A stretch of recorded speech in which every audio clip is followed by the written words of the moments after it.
Hey guys, this is Maps Mapunyani and I'm at the 10-year celebration of AFI. Africa Fashion International has become a household name around South African fashion, and to celebrate they're having a silver party. Join me as we interview the who's who of SA fashion.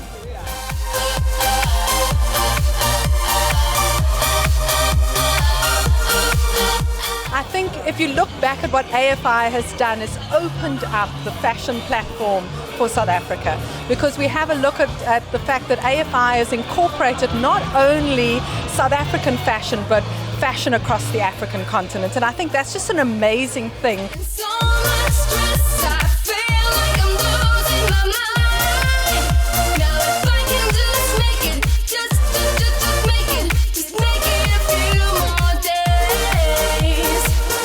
You and me. So pleased that we're here and collaborating with them and covering them from inside Fashion Week to outside Fashion Week to tonight, Silver Party, and we're part of their big collaboration. Little black dress and high heels too. Now there's just one thing left to do. Bridget, Ludwig, you guys have been a part of AFI for a while. We're celebrating 10 years tonight. What does that mean to you? AFI are very cool. It's like a big old family, big fashion family, and they give designers like us an amazing platform to show who we are. And where else would you get that? Yeah. Well, I think being part of AFI, it actually just gives you a platform to market yourself and get to the buyers and the people out there. I mean, as a designer, to showcase a whole collection by yourself, the finances behind that is just extreme for a small business. So being part of the AFI family, it actually brings you closer to the people that you want to connect to. I'm here with the Gavin Raja, designer extraordinaire. Gavin, you've had an incredible fashion career and you've had a great relationship with AFI. Yeah. So, for my sins, I used to own the fashion weeks, and so I'm very happy that's landed in good hands. AFI has kind of grown, it has entrenched its presence, and it's part of the Grand Prix of fashion weeks, not just in South Africa, but in the world. As a designer, it's all about the new things, the innovation, and looking forward, but never backward. Gavin, thank you for the dedication and thank you for the fashion.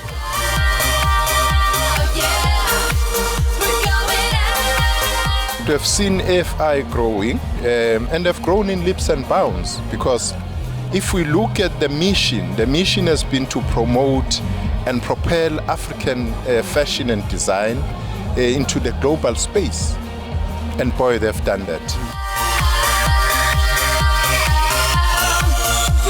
We are a premium brand, and a premium brand needs to be partnered with a partner or a company that understands our values and understands our vision, and AFI over the years has proven to do that exceptionally well for us.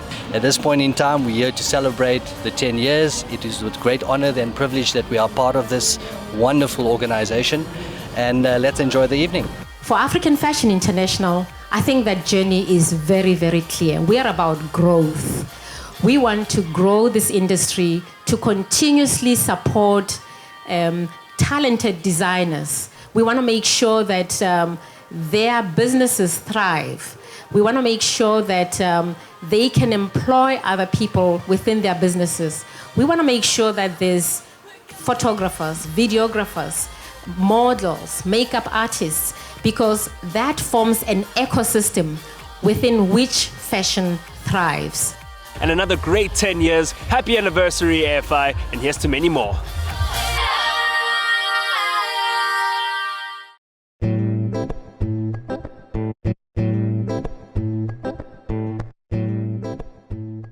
How did you find out about this event today? I am always on with the Club Monaco events. They put on beautiful, beautiful events. So as soon as I got the invite, the first thing was RSVP, yes. Oh, so you've been to their previous events before? I have, yes, but none of them have been open to the public. So that's really exciting about this one, is they have the press preview here today, but then this is open for everyone to enjoy for the next 2 days. What are you guys excited for at these events? Of course, come on, look around here, it's amazing. I mean, at the jazz band, it's wow, I love jazz. I love the atmosphere you create in this mall. It's different, it's very nice. How do you find the event so far? Well, I think it's pretty cool, all the photos, a market design and like you get the live band over there, and you get like all this food, coffee as well. It's really like I pumped in so many friends. I'm so happy. Hi, so can you tell me a little bit about your role here today? We've been invited to bring down some books, rare classic books, to add a little bit to the marketplace. Wait, so can you tell me a bit about the books that you chose over here? Okay, I wanted it to link a little bit with Club Monaco and style and fashion and that level, which is pretty high. So with that in mind, I chose books around adventurers, Hemingway, and then back to, we've used a lot of quotes for the pair, so quotes by Oscar Wilde, and then finally things that make people excited.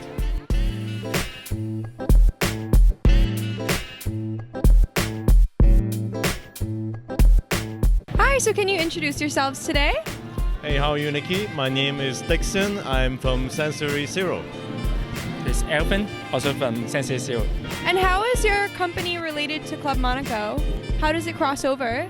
Actually, it's a long story because we have started our relationship with Lynn Calvert 3 years ago in a fashion night out event. And then that is where we met the Club Monaco team. So how would you say your coffee contributes to the atmosphere of the Club Monaco Fair? Yes, we think coffee should be highly integrated into lifestyle. And the first time we hear about the CM market, we think we should have coffee in the market. But the market itself is so mobile, and that's why the concept comes from the urban mobility. And that's why we decided our mobile coffee bar. So the whole idea is I can serve coffee everywhere. I can move from IFC atrium to the next CM market. Right. Hi, so can you introduce yourself today? Well, my name is Mutaro Bald I come from Paris. So can you tell me a little bit about how your stand relates to Club Monaco today? Yes, so when Club Monaco approached, they come to me about this wonderful project, this wonderful event. So they talked to me about the idea, the direction, and they say it's going to be like a little bit, they want something like really, really Paris. Wait, so can you tell me about what this booth is today at the Club Monaco event? So I have illustrated and designed a set of stationery. So there's 4 icons that represent all the different areas of the market that we have on display this weekend. And now these are the same 4 icons that you'll see on the bookmark, which is the one that you can get from sharing the Club Monaco photo on social, and then you can use this to redeem for the product of your choice here at the weekend. And then working with Lockman Rare Books, we selected 4 different quotes from some of the books that he has on display this weekend. And then I'm going to be handwriting and illustrating those quotes onto the postcard of your choice, and then you can redeem it for a set of stationery. We've also got these beautiful envelopes.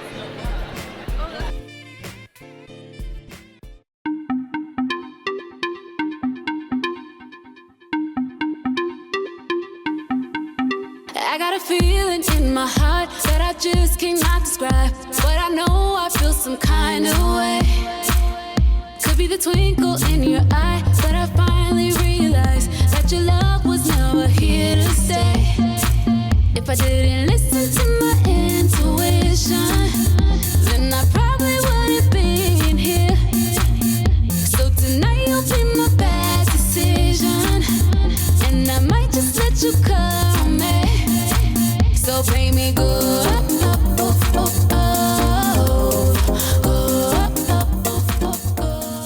Hi, this is Indira Tezreen, and we're at the launch party for the Untitled magazine's 8th issue, which is themed around girl power. It's a very, very exciting moment for us because this is one of our biggest issues that we've done so far. It features all female photographers, all female talent, all female journalists. It truly is an act of sheer female willpower. I mean, it is like the ultimate girl power issue. The girl power issue features cover stars with Charlie XCX, Naomi Harris from James Bond, Rebecca Ferguson from Mission Impossible, Rogue Nation. We have Lizzie Kaplan, Tove Lo, Carly Rae Jepsen, Lydia Hurst. The list just goes on and on of all the incredible women that came together to share the issue with us and to work with us on this really powerful moment, which is honestly like such a big deal for the magazine to have an issue that is full of so many strong, empowered women. So pay me gold, gold and glitter on the dance. So pay me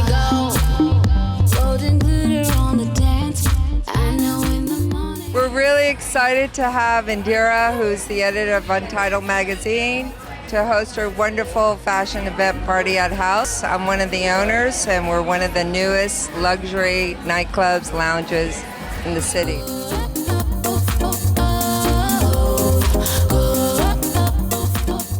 It's my first cover.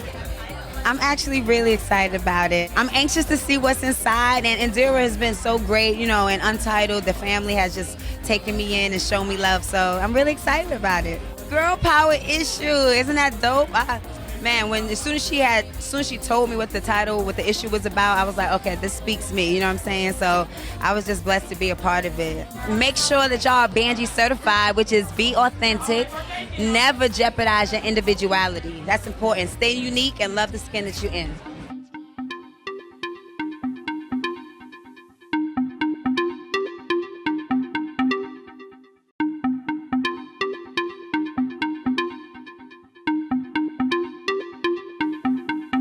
I got a feeling in my heart that I just cannot describe. But I know I think it's amazing. I love Indira. Indira is one of my really great friends, and I always want to support her. I mean, her work is very avant-garde and chic. I think that her magazine is of the highest standard in terms of fashion and art. So yeah, I think she's amazing, and I think her magazine's really, really beautiful, stunning. Never let fear sabotage your success. Fear is the number one saboteur of success. So always just go for whatever you want in life and never let fear hold you back.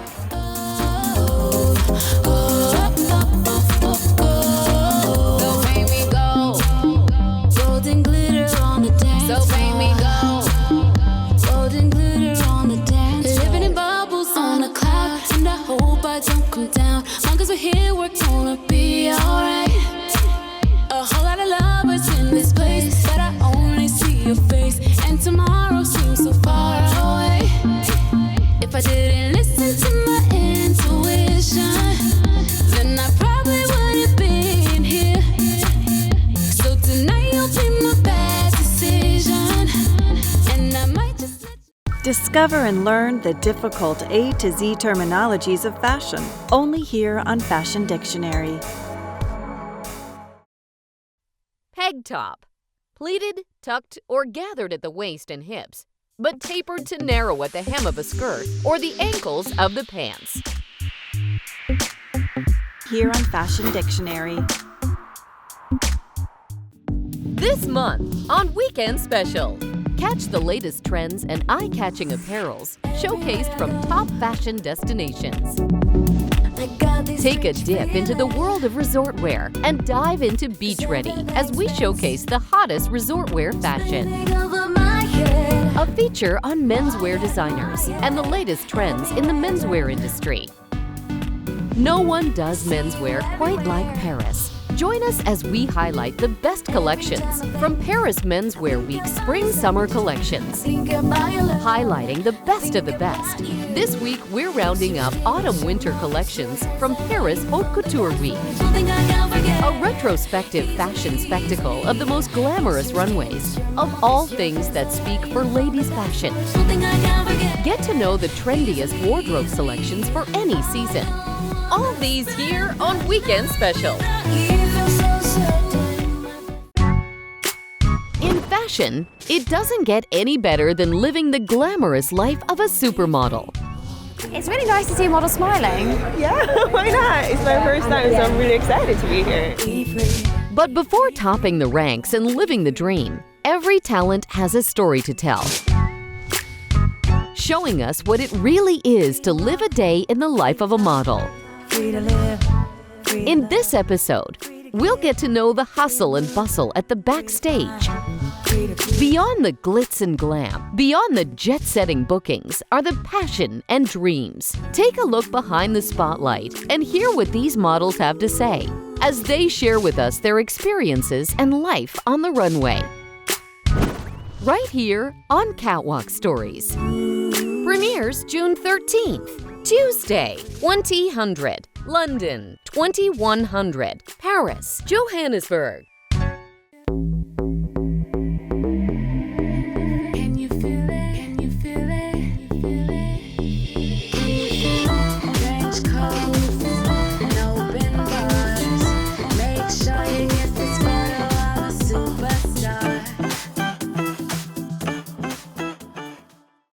Hey guys, it's Christina Williams, and today we're hanging out at the Empire Hotel rooftop for the Milan Baton Spring-Summer 2016 Bridal Collection.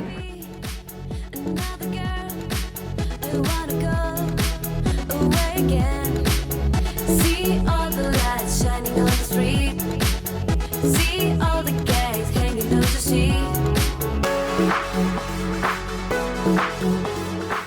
Well, the inspiration today comes from kind of my youth. I was in film, and we're launching a film on the 30th of September actually. That's a documentary about my life, and so I thought, you know what, why don't I bring all the worlds of film and fashion together? So I kind of took my icons in film, like James Bond, which is so common for men, but I used to work for Tambella Nasser, which used to do all the clothes for all the James Bond movies.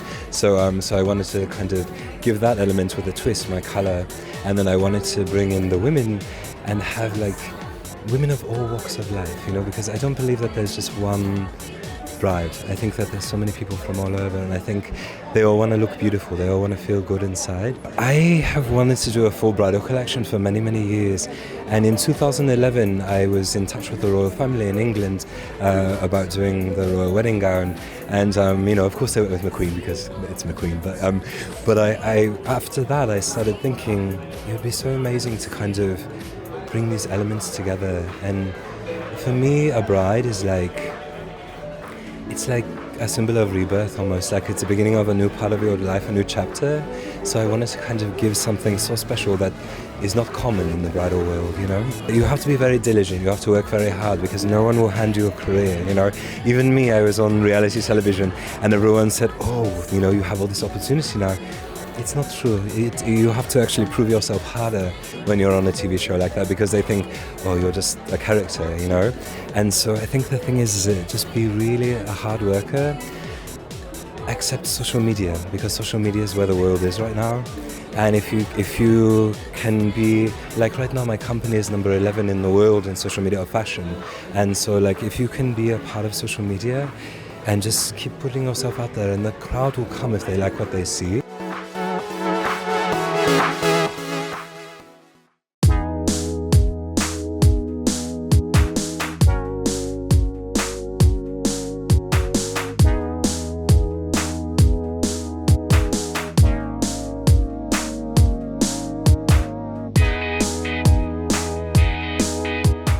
Tonight we're actually very happy that we can have Nico Rosberg here. You know, we've got the Grand Prix coming up in Silverstone. You know, this is really a celebration of our relationship, but also it's a little thank you to him for the successes that he has and the fact that we work together so well, and him being the global citizen for us.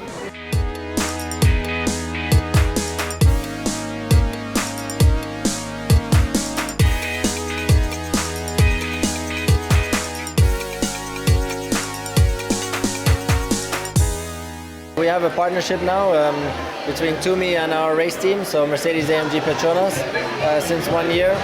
And there's a lot of synergy, you know, because also Toomey in the luggage sector want to try to be the best technology possible, you know, be one step ahead of everybody else.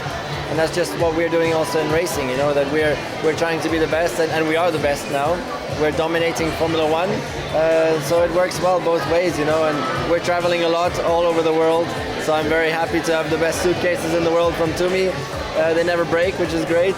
And today, yeah, I'm here just to visit the flagship store here in London, just to meet the top clients, you know, and guests and everything. And it's been a great event. And now I leave straight from here to the racetrack to Silverstone, because the race weekend starts, and have a good chance to win.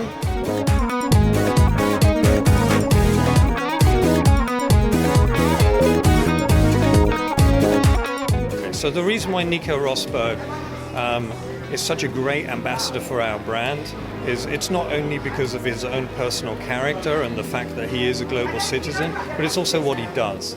Formula One is very much representative of technical innovation, design excellence, all of those things are things that you see in our product. I think carbon fiber is really a proprietary range where we're taking a material that's typically seen in a hard format, and we've taken it to make very, very good looking bags that are a premium range of our product range. And I think you'd agree that if you take a look at it, it's quite a stunning statement.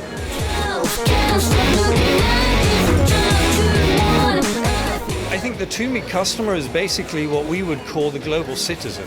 It's somebody that travels on a regular basis, is somebody that is driven, usually successful in what they do, and is looking for really the best to, and we use this term very often now, to perfect the journey.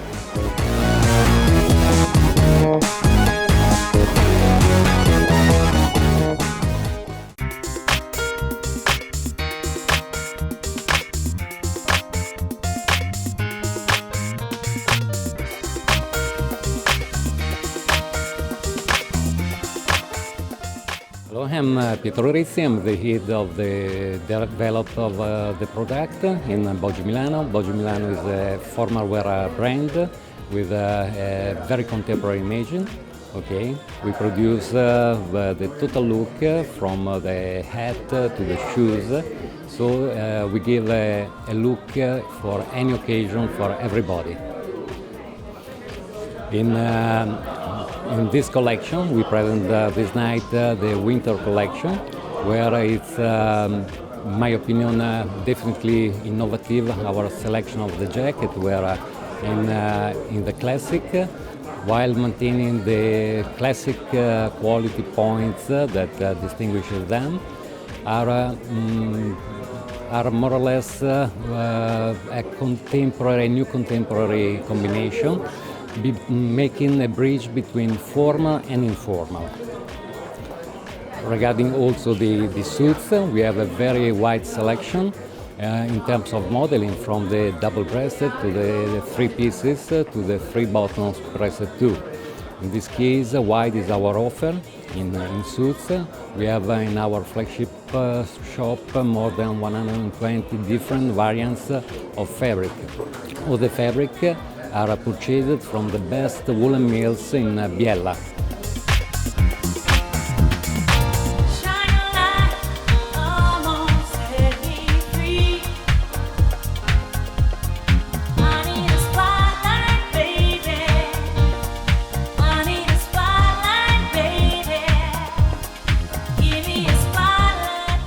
My name is Bobby Tonelli, and I am very honored to be the Boji Ambassador of Singapore.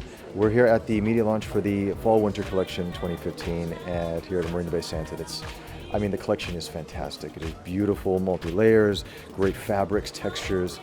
And what's great about Boji, for me personally, is that you can wear it, there's casual to formal to your business wear. It has everything all in between. You actually could wear one outfit all the way through if you just know how to style it correctly. And with the amazing staff here, they've taught me a lot about fashion. They really have. They've got me really dressing the best I've probably ever dressed, and it's been an amazing experience thus far.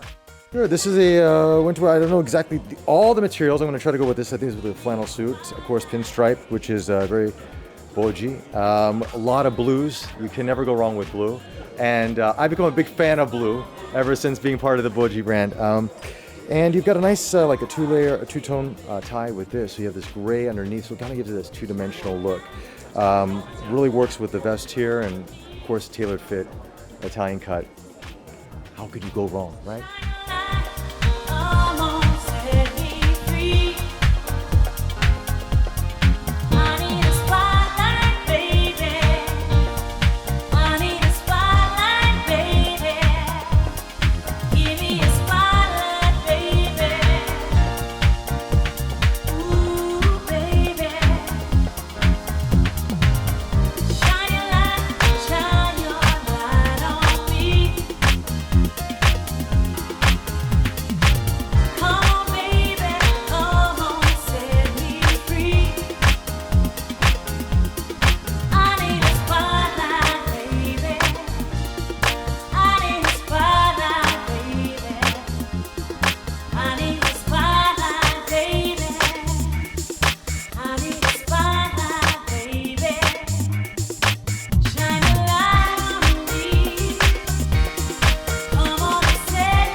London. I'm Stephanie, and today we are at the exclusive launch of the Ghost Girl fragrance. It's all about celebrating femininity, having fun, and giving things a go. And that's certainly what we're going to do tonight as we explore everything about the Ghost Girl. Could we get tonight if we ever lose our heads? Tell me a little bit about Ghost Girl. So, you guys have got this brand new fragrance. Yeah. What are the undertones and what does it smell like? Okay, so basically we have fruity floral top notes. So we have a raspberry and pomegranate top note. And then we've got an orange blossom middle, which makes it really feminine. And then we've got a cedar wood and amber base, which makes it kind of woody and gives it a bit of a kick. So it's described as a feminine fragrance with a feisty edge. That sounds like a lot of ingredients within one fragrance. Yeah, it is, but actually when it settles on the skin, it's just really smooth and beautiful. So you have this really pretty, beautiful top note, and then and the longevity is absolutely fantastic. So are you going to let me have a smell then, or are you going to hold it there? Let me have a smell. Spray, spray, spray. Okay, give it your wrist, give it your wrist. Oh, it's really fresh. It's really fragrant. Yeah. It's really like kind of, it's fruity yet floral actually. Yeah. So if you get that, and then if you let it settle, then you'll start to get the amber and the sandalwood out and the cedar wood, which will basically do that woodiness that, you know, stops it from being sickly sweet and makes it a bit more mature kind of, and kind of packs a punch to the fragrance. Tell me about your cover girl then. So tell me why you chose this particular model. She is, she's a really famous runway model. She does Moschino, she does Chanel, Forever 21, River Island. She represents the modern girl of today. She was one of the first models to walk down the runway with pink hair that she dyed herself in the bathroom. And I think that's exactly what we're going for. You know, girls today, we don't have to be the kind of polished, beautiful things that everyone thinks that all the maybe fragrance brands represent. It's about having a bit of fun and being a bit different. I love that. I love you. So do I. That's what it should all be about, right? Having fun and just doing whatever you want. Give me a try. Party in this masquerade, in the sun or in the shade. I am currently joined by Kate Beasley, the official fragrance buyer for the massive cosmetic and pharmaceutical chain Boots here in England. Kate, tell me why you chose to come down to the event tonight. Well, Ghost Girl is obviously, it's a fantastic opportunity for Boots. It's such a fresh new fragrance, and obviously the face of Ghost Girl is just so unusual and so out there that it was definitely something that Boots couldn't ignore. Right, I mean, we see a lot of the really high-end brands like Chanel and Dior that are quite plain and subtle with their packaging, and Ghost Girl has gone the complete opposite way. They've gone for graffiti, bright bold colours, neons, pinks. Yeah. Do you think that's what makes it so special? Yeah, I think what's really great about Ghost Girl is it's not following the corporate guidelines of what makes a really great fragrance. It's almost something that you want people to ask her, what are you wearing? Oh, it's Ghost Girl. It's this really unusual, great standout fragrance. Everyone knows Chanel, everyone knows Dior. Not everyone's heard of Ghost Girl, so I think it's going to really set people apart from what the masses wear. Goodbye, give me a try. I've had so much fun at the Ghost Girl fragrance launch. It's fun, it's spicy, it's feminine, and it smells pretty amazing. Sadly, that's all I've got time for today, but you can catch me next time on the network where we bring you the hottest fashion news straight from London. See you all soon. Tomorrow on Weekend Special. Catch the latest trends and eye-catching apparels showcased from top fashion destinations. Take a dip into the world of resort wear and dive into beach ready as we showcase the hottest resort wear fashion.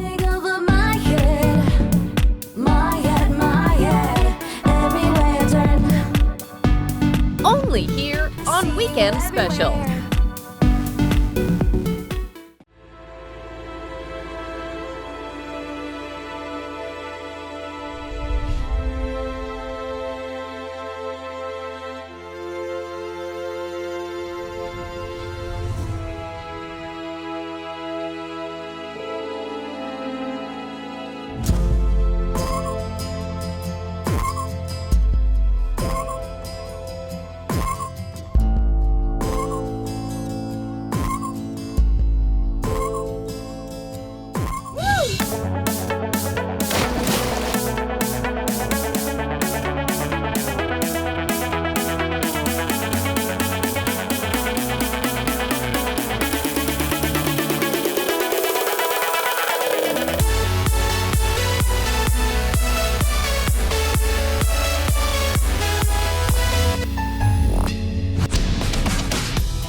collection is all about sports lux.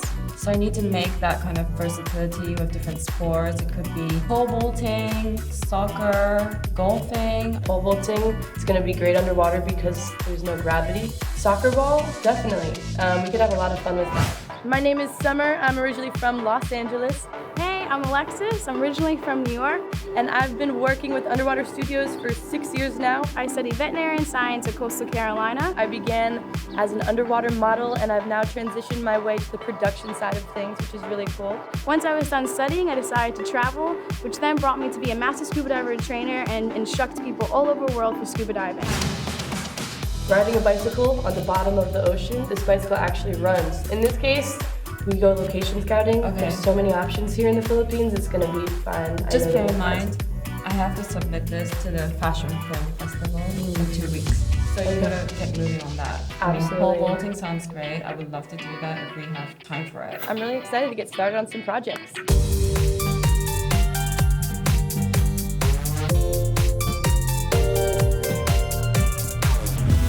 I had a meeting with Karoo, and we're going to be working on a campaign with her for JAL. This is an activewear swimwear line, so our objective is to show off the versatility. We came up with a couple ideas, one being a model underwater with a soccer ball kicking it up as if she were in the air. Our second idea is to have a model riding a bicycle. We have to find a way to make this bike sit upright vertically without falling or tilting to either side. Third is a boxing ring. Somehow we have to find a way to sustain a boxing ring on the bottom of the ocean. This is going to be a challenge, but I have faith. And then we have a pole vaulting. What's our deadline? 2 weeks. 2 weeks to get all this completed. 2 weeks.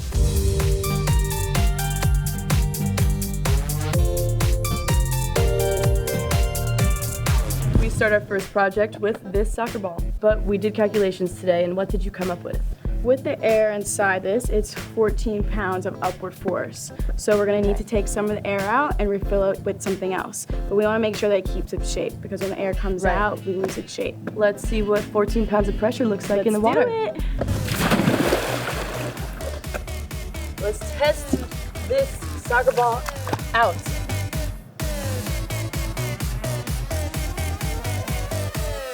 You wanna try out first? Ready? It literally shoots me right up. Oh my gosh. For starters, I was thinking when we deflate this, we need to fill it with this material called epoxy. With epoxy, there's two different parts. There's the base and there's the hardener. And once you combine these two, it creates a solid form after about 2 to 3 hours. You probably know what we could fill since you're familiar with the weights. Maybe sand. How is sand gonna be heavy enough to If we could fill it up, it'd definitely be enough. And the idea behind this one is that it has more of a sense of buoyancy and it can maybe flow a little bit more in the water. Remember when we were small, one of those rolly balls? And they have like a core in the middle that holds it? If the ball has too much force, the metal ball inside could hit a side of it and it could jerk. So maybe fill it with some sand as well. What that's gonna look like is we're gonna fill the ball with 1/4 of sand, drop a lead sphere ball inside, and then fill the remaining space in the soccer ball with sand. Let's get started in the lab and just start trying stuff out. Let's do it. Okay, let's Wait. go.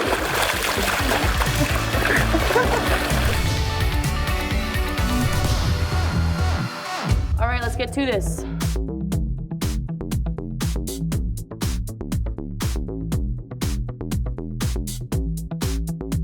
I'm gonna add some water just to fill in any gaps that are left. And I'm gonna start multitasking and working on this one where we already pre-mixed the 2 different kinds of epoxy right over here. I'll start installing it in here while you do that.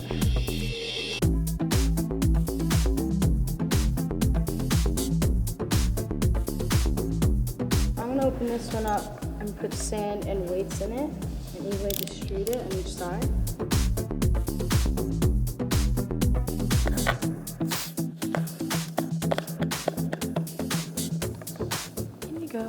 Now I'll drop these weights in. Oops. And now it's time. Great. All right, all that's left to do is seal these bad boys up and then we can throw them in the pool. Let's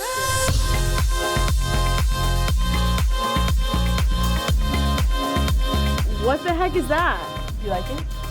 Yeah, it's great. We're throwing it in the water. You're throwing it in the water. What else would we use?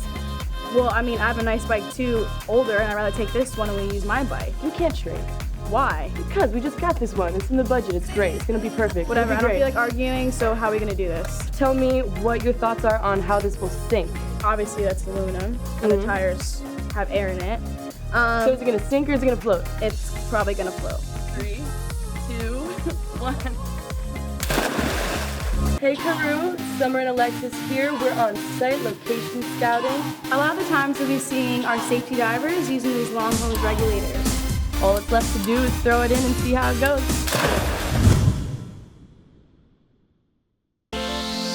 iStudio.com for fashion and entertainment professionals. Connect with accredited and experienced industry pros like photographers, commercial directors, models, casting agents, actors, and makeup artists. Find professionals that are plugged in. They're all connected. See you on iStudio. www.istudio.com, where the modeling industry meets. We go location scouting. There's so many options here in the Philippines. It's gonna be fun. It literally shoots me right up. Oh my gosh. 3, 2, 1. It sinks. It sinks. This is great. So it's upside down for starters. Let's flip it. I want to get on this thing and see if it's possible to ride it. See, riding it is really strange. The one thing that we have to consider though is that I'm halfway out of the water. So this bike is not going to ride this easily once we put it at the bottom of the ocean, possibly like 30 feet down. The intention is to be able to float evenly, weighing the bottom, and then the top, probably in the seat, we add the buoyancy here so that it can kind of level it out. So maybe foam in the seat, and then put some lead either in the front here and the back, or either in each tire. This is going to be a lot of trial and error, but I think it's going to be a fun one to figure out.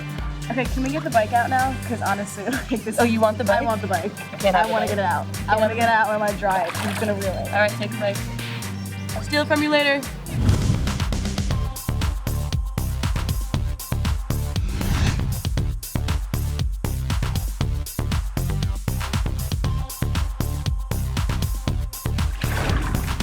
Hey Carew, it's Summer and Alexis here. We're on site location scouting, and Alexis is going to give us the DL on what we're doing today. We're gonna descend. Right over here is about 5 meters, and we're gonna gradually go down to a slope out there, which comes down about to 22 meters. And the slope is for the bicycle I was telling you about. When we approach out there, there's gonna be a small wreck dive. Is going to be for the pole vaulting. That's going to be really interesting. I can't wait for that one. And we also have to keep in mind that we need to find a location for the boxing ring, and then a nice, clean, clear area for the soccer ball. Okay. Woo!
So based off of Carew's request, I think we found some good options. I think the wreck was really cool, but I think we should keep our options open and maybe keep looking. If you're thinking about the pole vault, the stick is going to be so long. I think maybe we need something a bit higher or maybe a bit bigger.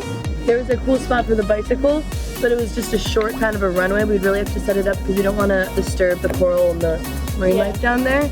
Then the soccer ball, I think we can really do anywhere. I think we should continue looking around. We got some good options, backup plans, but I definitely want to see what else there is to offer.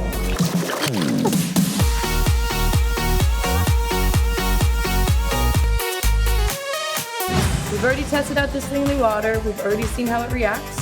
So our next step is to now start filling it up with this foam we have and lead in certain areas. So what we're first gonna do, put the foam in this handlebar right here.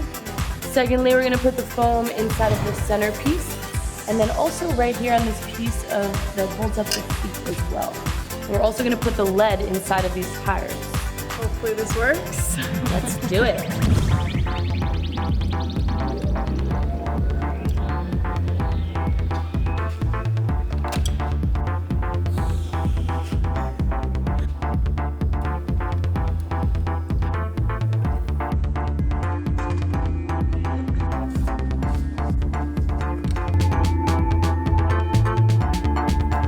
Hey, nice work. These tires.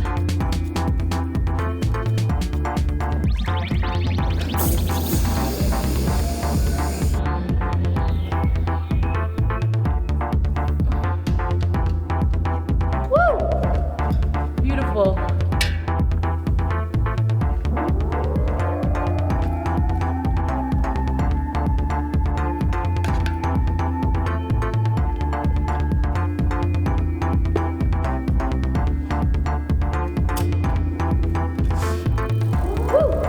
Okay, let's throw this thing in the water and see how it goes. We did it. We actually did it. I want everyone to meet Luis. He's a collegiate pole vaulter. You put your right hand on the top of the pole, and this is where your bottom hand's gonna hold. And then you lift it up like that, and this is how you run. You'll drop this and bring this one up, and then you're gonna jump with your left, Okay. and the right is gonna be the one that drives. Imagine that you already swing up, you're gonna lean back, and then you go like that. All right, Louise, well, I'm gonna get in the water and give this a try. Summer asked me to design a boxing ring, so right now I'm gonna explain the sketch to you what I put together. The fabric is made out of PET. We're gonna slip these on with these monofins, and we're gonna give it a go in the water. You have to do this again.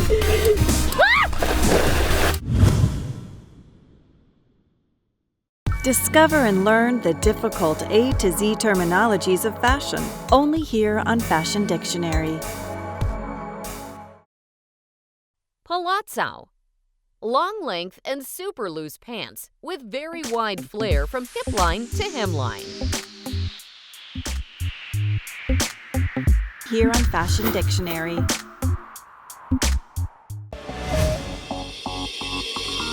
Here we are, you and I, doing more than just existing. Grab a drink, it's your night. You can do whatever you like. Been working hard, but 9 to 5 ain't all there is to life. Let's make a move and just enjoy yourself tonight. You gotta win and never let it be your kryptonite.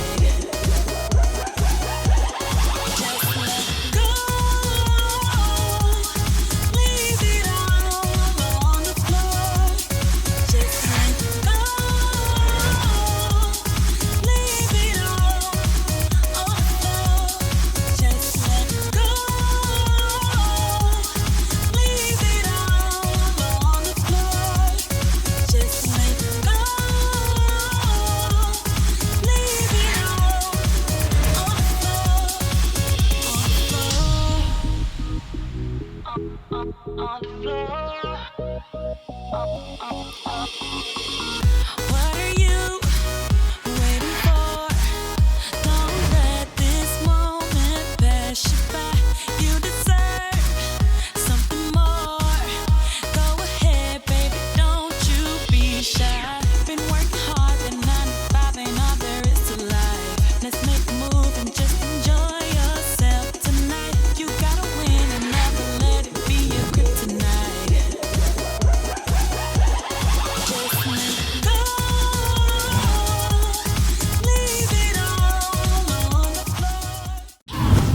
Hey Carew, it's Summer and Alexis here. We're on site location scouting. Okay, let's throw this thing in the water and see how it goes. Louise, well, I'm gonna get in the water and give this a try.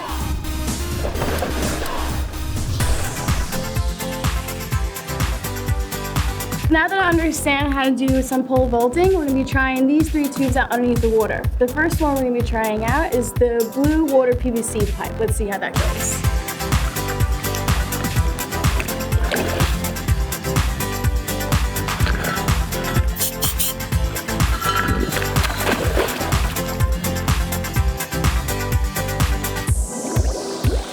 So I'm a little too buoyant down there and I keep floating up to the surface, so I'm just gonna add a weight belt to it.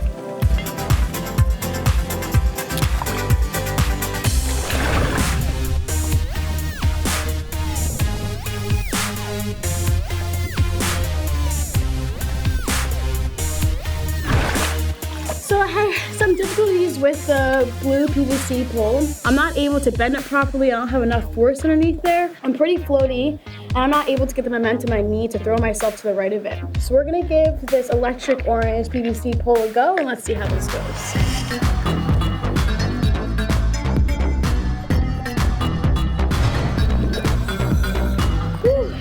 Definitely have to say that the PVC electric is way better than the PVC water. For the PVC electric, I actually put weight belt on. I started off with 6 pounds and I gradually started taking 2 pounds off at a time. So right now I only have 2 pounds down. I was able to throw myself to the right of it and get the momentum that I needed to throw myself upward. So we have the last one, which is the PVR, and let's see how this one goes.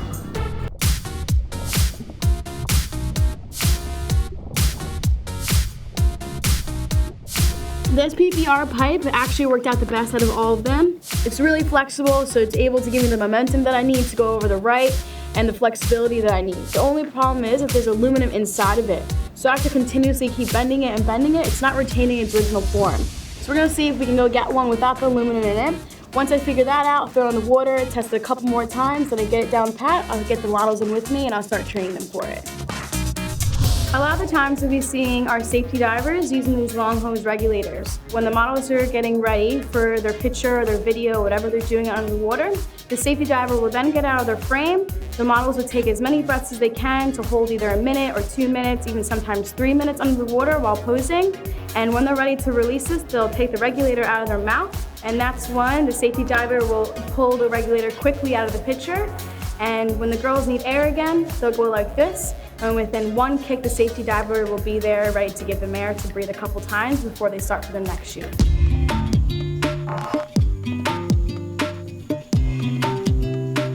This company is a company that's based out of California. It's called Tiki, and they make mermaid tails. Check it out. The fabric is made out of PET, which is a recycled plastic water bottle. So they're environmentally friendly, they're incredible. We're gonna slip these on with these mono fins, and we're gonna give it a go in the water. This is something totally different than I've ever done before. I'm really excited. Cool, all right, let's get them on. Making the dream come true.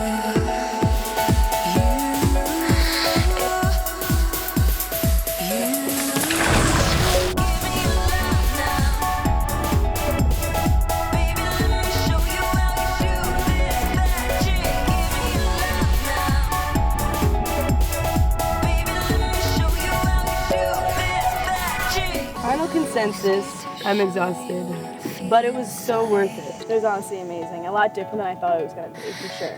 I think everybody should have this experience. And the fabric was perfect. It was like skin tight, and it felt like I actually had a fin. We have to do this again. Are you okay? Don't actually push me off the boat!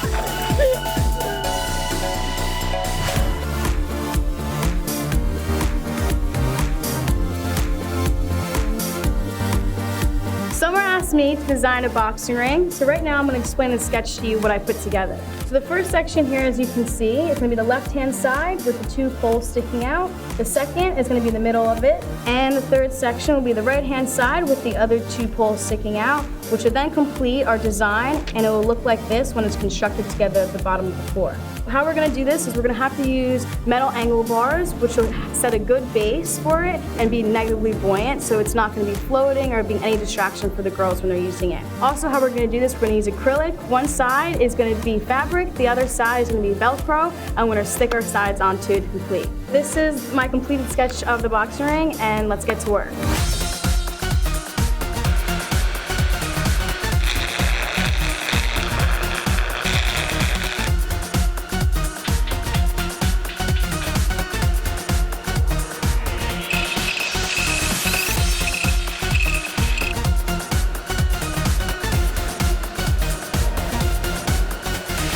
We've added some foam into this bike to add some buoyancy and some metal into the tires to add some weights. All that's left to do is throw it in and see how it goes.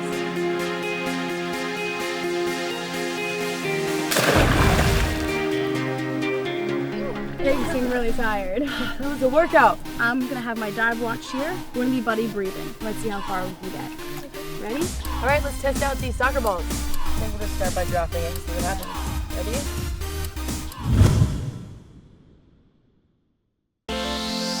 iStudio.com for fashion and entertainment professionals. Connect with accredited and experienced industry pros like photographers, commercial directors, models, casting agents, actors, and makeup artists. Find professionals that are plugged in. They're all connected. See you on iStudio. www.istudio.com, where the modeling industry meets.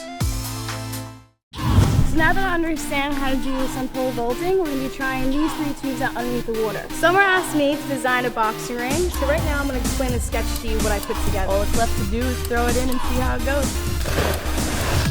All right, it looks like it's sinking really well. It's gotten all the way to the bottom of this pool, and it's almost level. We might have a little work to do on this, but I'm gonna jump in and give it a ride, see how it goes.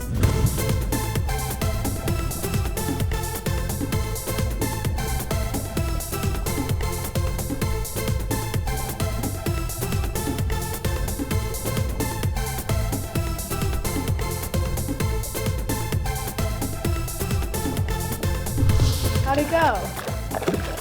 Whew, you seem really tired. It was a workout. A couple things we need to work on. Tire needs more weight dispensed evenly. I kept on popping a wheelie. The front tire wasn't as heavy as the back tire. Also, I was wearing weighted sneakers and that helped give me momentum, so we definitely have to have the model in weighted heels. But aside from that, I think we might be able to get back to work and get this thing rolling. I'm gonna grab the bike and let's head to the lab and work on it. I'll see you there. All right. This is Annie, one of our newer models here at the Underwater Studio. We're about to show you a strategy that we're gonna use. It's gonna be focused more on endurance, and the girls have to be very consistent while underneath the water modeling.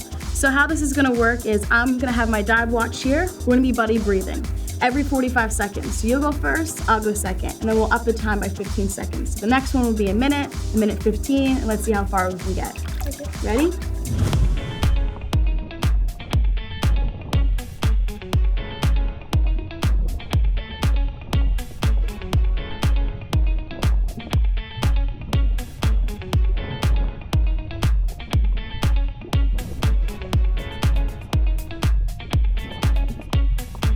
Great job, Annie, you did it. Yeah. So how we started off with this, you did a really good 45 seconds, you were able to maintain it, but then when we switched over, you went back, she only got to about 30 seconds. So I had her buddy breathe a little bit, get her breath back, and then the next one you actually held for a minute. You're fairly new here, so you're just getting used to this, so great job so far.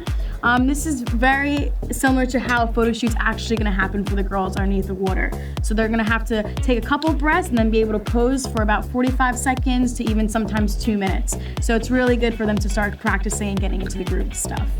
All right, let's test out these soccer balls.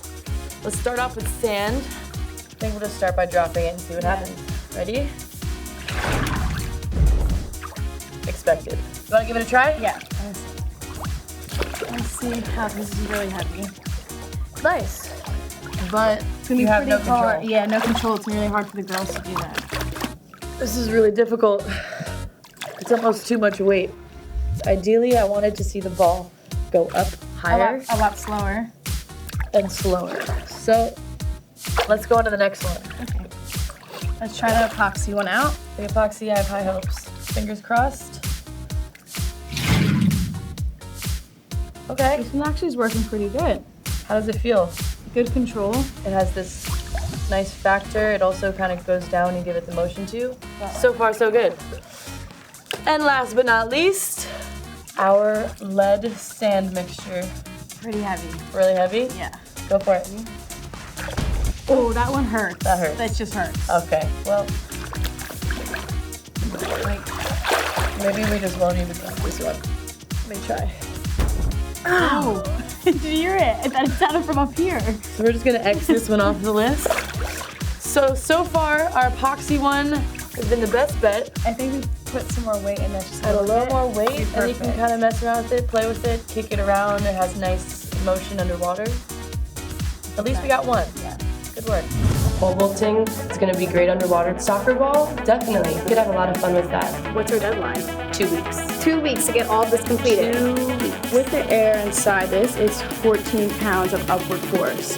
With epoxy, there's two different parts. There's the base and there's the hardener. And once you combine these two, it creates a solid form. Obviously, that's aluminum, and the tires have air in it. So is it going to sink or is it going to float? It's gonna float. 3, 2, 1.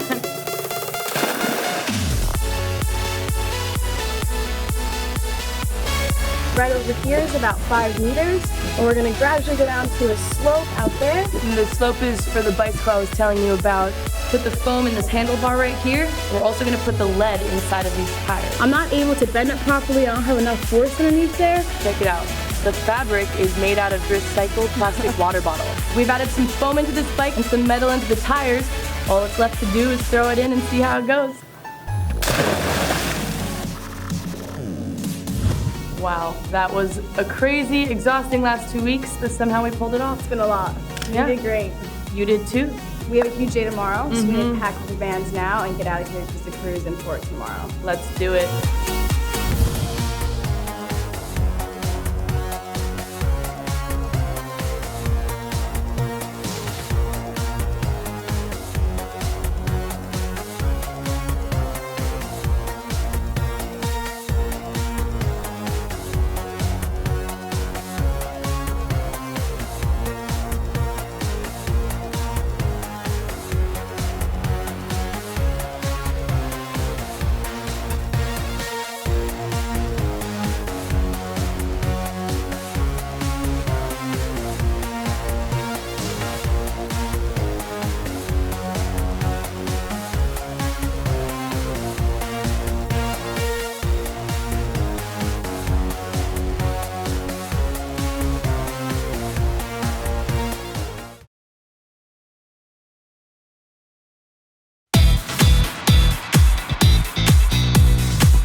This month on Weekend Special, catch the latest trends and eye-catching apparels showcased from top fashion destinations.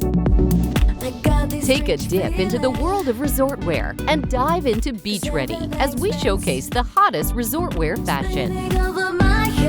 A feature on menswear designers and the latest trends in the menswear industry.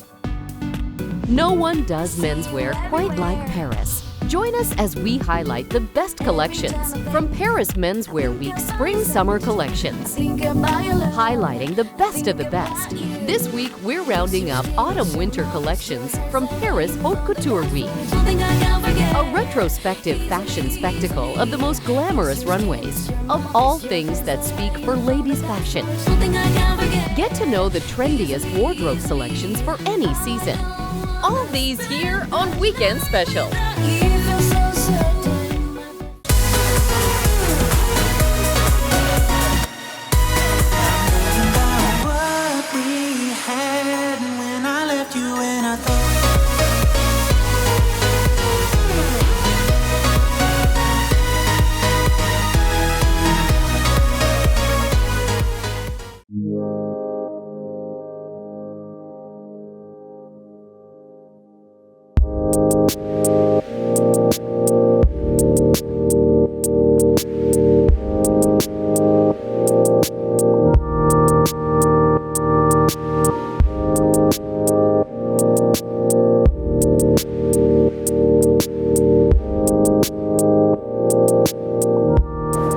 For the 30th anniversary of the fashion collections here at the Decorative Arts, what better way to celebrate than to bring them out for the public? Now, there was something that we hadn't done before, which was a very simple idea, a chronological frieze that takes the visitor on a journey of 300 years. The visitor can take this journey and discover fashion history at its best, from 1715 to 2016, through men's, women's, and children's fashion.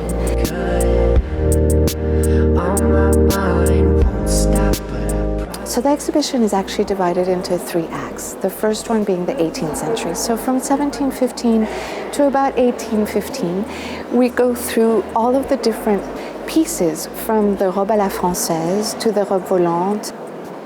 There are moments where the body is constrained and remodeled to give a very different shape. We see that in the beginning of the exhibition with the robe à la française, where you had a panier, a metal structure under each dress that gave the hips a very large form. To get it all together. The second act starts in 1815 and takes the visitor all the way up to the 1930s. And with this, you see the beginning of haute couture in the 1850s with the crinoline, with the arrival of Charles Frederick Worth, who as early as 1857 will consider himself an artist, and as such will be the first to systematically sign each of his creations. One of the things that was always important, and it keeps coming back in fashion, is the waist. The waist really defines femininity, whether it be in the 18th century or even today. So a small waist is just as small feet were very much qualities that were looked well upon.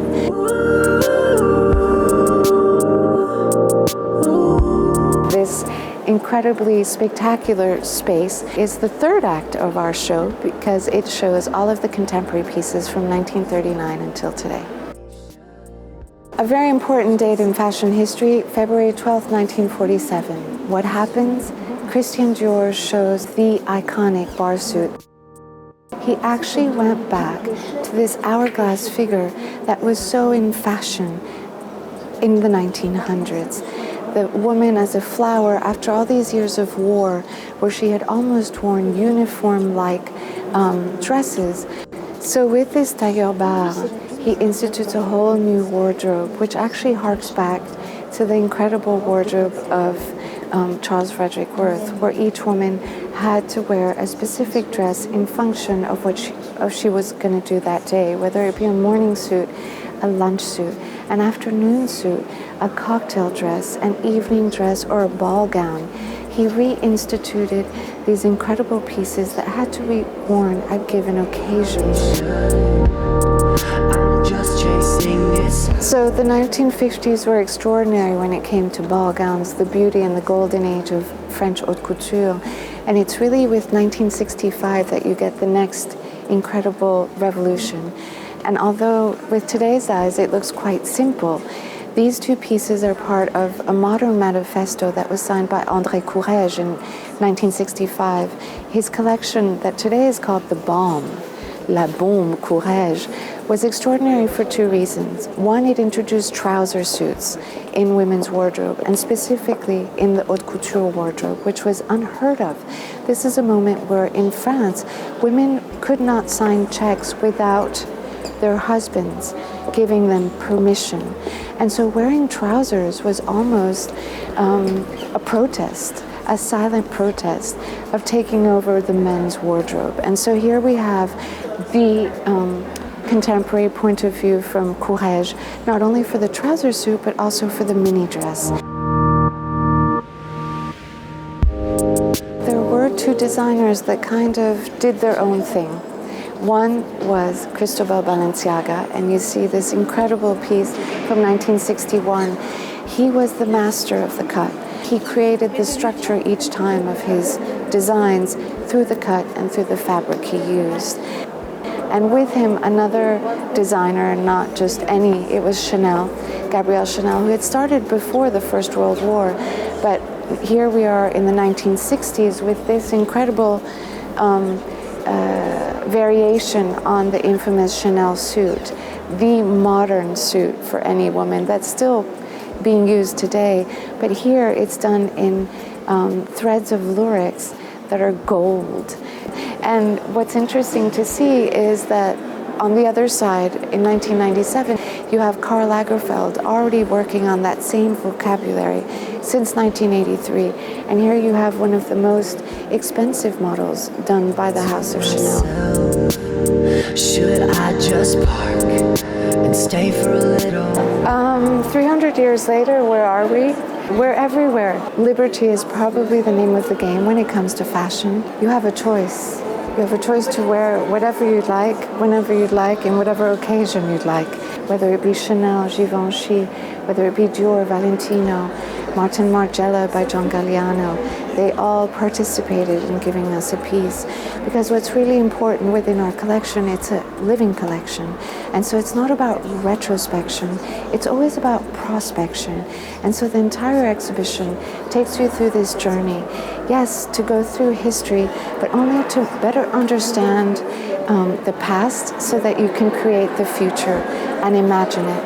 And so we're here to inspire this imagination, and we hope that you'll enjoy the visit. It seems so right.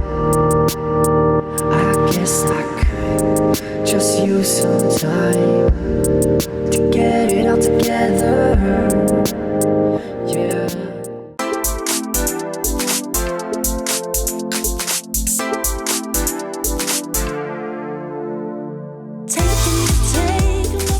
Hi, I'm Sébastien Blondin. I'm a French menswear designer about my brand of the same name, Sébastien Blondin, in Paris. And we are here in the showroom for the press presentation for the new Spring-Summer 2017 season. My inspiration in general is for this season, it's the fact to have imaginary travel with the dance, the movement, gesture, and that's why you can see something which is very fluid about the neck. For example, this one, you have a scarf. That's why here everything is fixed. So it's one piece.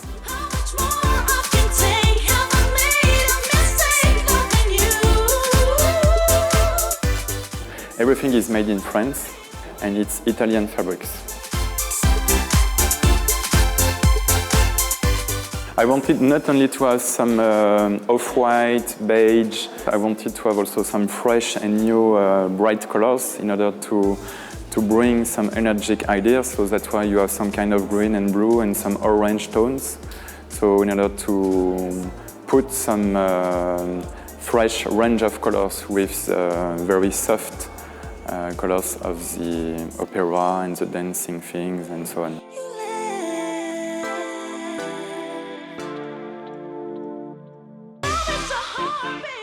And in general, we use other things which are coming from architecture inspiration. It's a symbol of the season and about my work because I try to link the tailoring with sportswear. So that's why I try to give new geometry to the knitwear, and I try to give some comfort to tailoring. So that's why you have something which is very soft and fluid for a costume tailor. And that's why you have also this kind of fabrics, which is with architecture inspiration, but for a t-shirt. So I try to find a balance every time for each detail, for fabrics, for colors, for the shape. You have some classic items which are renewed. The details, which are also the symbol of the brand, is to have some magnets and not buttons. And no lining, because I like to show the construction.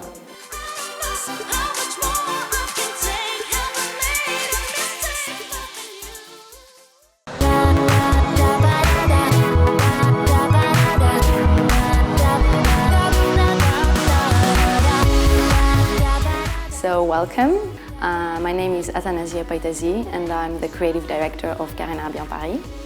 And we're here in our Parisian flagship boutique. What we're famous for is our love for craftsmanship and creativity. And I think what we can be defined as is a brand that has a mix of a Parisian sophistication but also with a rock and a little bit unconventional twist. Basically, with the workshop, we were able to adapt every type of shoes on every feet, and for us, that's luxury. After the initial inspiration and the sourcing of materials and leathers and different textures comes the sketching. So we sketch a lot, and then after many sketches, what we're trying to do is to create our prototypes. These ones are different versions of a high heel shoe. We design on 3D molds. We mix, we change all the colors that we wanted to have. We draw on it, we change it, we put the heel that we want, we see if it's balanced or not. This is like the whole process of creating a shoe in its 3D dimension. We're using Italian and French leather. Why? Because they're the best. Italian factories are really creative, so they are able to propose you things that you couldn't or wouldn't see in other factories. So this is a new patent leather that we found that is made with a print of a marble that we found super interesting, and we tried to develop it in some different texture for next season so that we can integrate it into our inspirations. So these are our leather bracelets, our cuffs, and they are the perfect example of the traditional know-how in leather goods design that the house is committed to. Our job is to be able to each season propose something completely new and something really creative. The Korean urban basic woman, she's a working girl and she's looking for 24/7 shoes. Our clients, they're women that they never take themselves too serious. And it's really important with one pair of shoe to be able to do everything. They're never too extravagant or too sexy. They like creating their own style and they're unique. We think that this is the true Parisian spirit.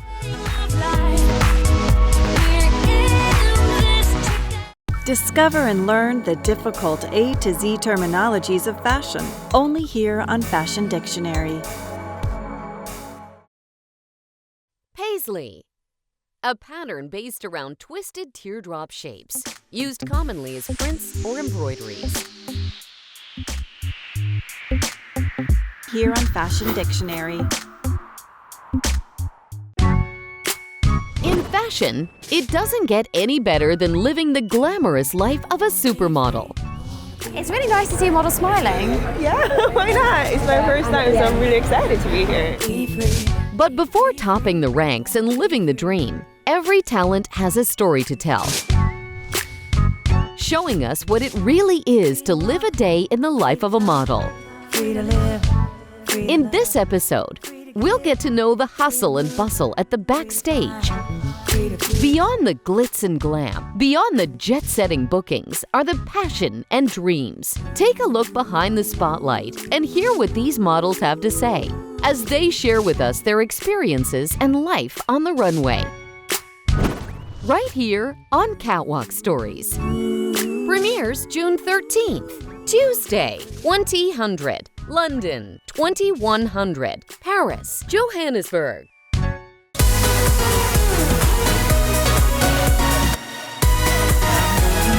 What we had when I left you and I thought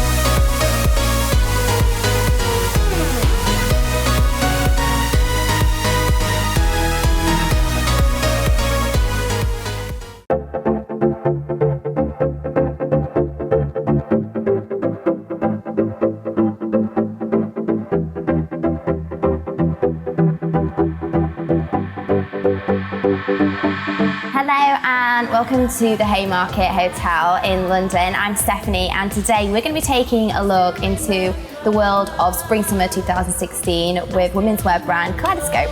what you said to me. The night was young and innocent. Your lips are trembling. I still remember. Okay, so this is is our Spring Summer 16 launch. I started in Kaleidoscope in January, at the beginning of the year. I've introduced some trends and new colours, new fabrics, and hopefully we have been able to provide a wardrobe for our customer as opposed to just items here and there. And you'll see as we go around, a lot of the pieces fit together. They can be worn back with something from the casual wear shop, something from the formal wear shop. They'll also match in and be able to be styled back with our accessories and footwear.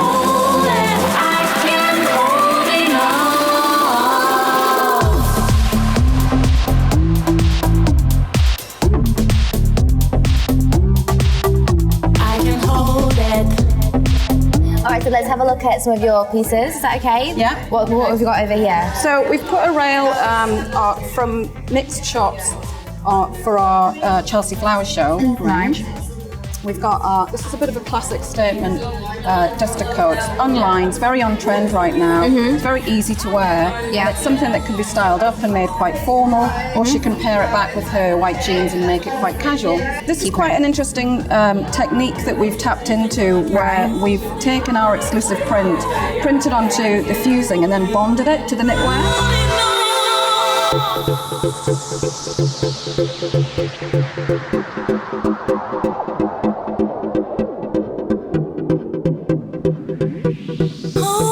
The Kaleidoscope lady, like, who is she? What's her personality? What's her style? I think we have, certainly for Spring Summer 16, we're hoping to have a very successful broad appeal with this range. So traditionally our customer would go on cruises. She maybe works part-time, she spends a lot of time with her family, her grandchildren. But now I think with the other pieces, the new pieces that we brought in and the fresh approach to Spring Summer 16, I think we have all types of personalities. There's something in this collection for everybody. Please don't do it. Please don't tease me this way. Please don't do it. What does it make you feel like if you see a woman on the street wearing something that you've pulled together or you've helped create? Like, what's that like? That must be really bizarre. Oh, it's such a buzz.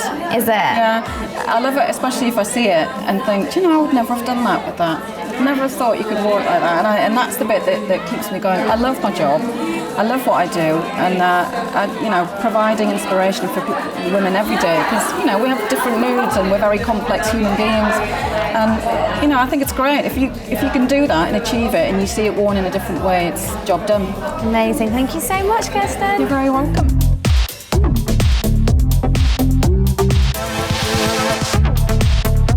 The Kaleidoscope collection for Spring Summer 2016 is completely rejuvenated from anything that this brand has created previously.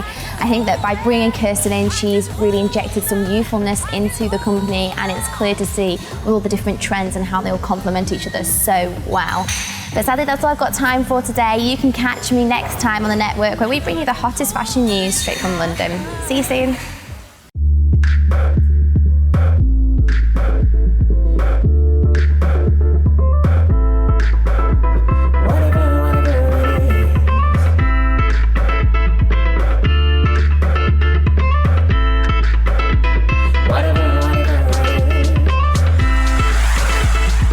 Godley. I'm a co-founder and owner and design director of Psycho Bunny here in New York. Hello, my name is Robert Goldman. I am the co-partner, co-founder of Psycho Bunny along with Robert Godley. Together we created this brand 10 years ago. My primary responsibility is in sales and the management of the logistics of the company. I came here to New York to work for Ralph Lauren, who, as we know, started his business with neckties in 1971. After my short period at Ralph Lauren, I decided that we needed to start something of our own. There was a need for a new brand, a new entity, something that symbolized an adventurous spirit, a great adventurous spirit, and having fun and enjoying life. But I took a 1930s logo, a logo from a 1930s archive, and put ears and teeth on it. The logo evokes an emotion. It creates a trigger for a conversation, for a smile. So we used the logo in conjunction with some other designs and kind of a British Anglo-American inspired necktie design that was produced from silk in England, which was Rob's heritage, and made in a factory in the United States, a necktie factory, which was my heritage. That one design everyone kind of gravitated towards. Everyone asked a question, what's that? And at the time, we really didn't have a name for it. One of the buyers we dealt with said, hey, that's the Psycho Bunny. So we have this really cool logo, and yet we don't have a name, but then we get the name. And this one particular design, everybody caught everyone's attention. And Rob and I had a meeting in May 2005 in the New York Athletic Club, and I showed him what I had going on, and I said, look, I'd like to try and get this into Barney's. Can we work together on this? Rob's family, he's a third generation tie maker. I went to Barney's, I came back with an order the next day. The great thing about a logo is that it doesn't need to be translated. The objective was not to actually target one audience, rather more to target a younger audience, which we're all familiar with when our parents dress us or encourage us in a way to dress from our younger years. And then all of a sudden you arrive at a time in your life where you no longer want to wear that product because you've been thrust into wearing it by your parents for so long. But then 23, 24 years of age, you get some nostalgia and you go back to those brands. So the whole idea was to find a brand that could straddle two generations, something that people would be familiar with the quality and the longevity of the product that they were wearing. Psycho Bunny represents an attitude.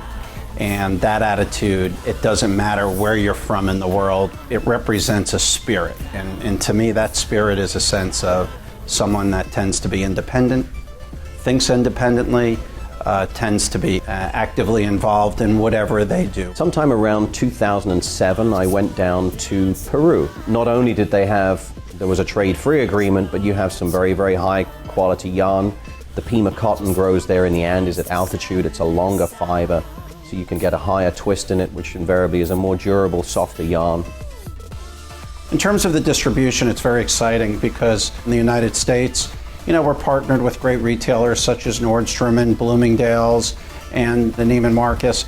And then there are really fine independent specialty stores throughout the United States that carry our product and do a great job of telling the Psycho Bunny story of quality and fit. We also have distribution into the UK and Ireland.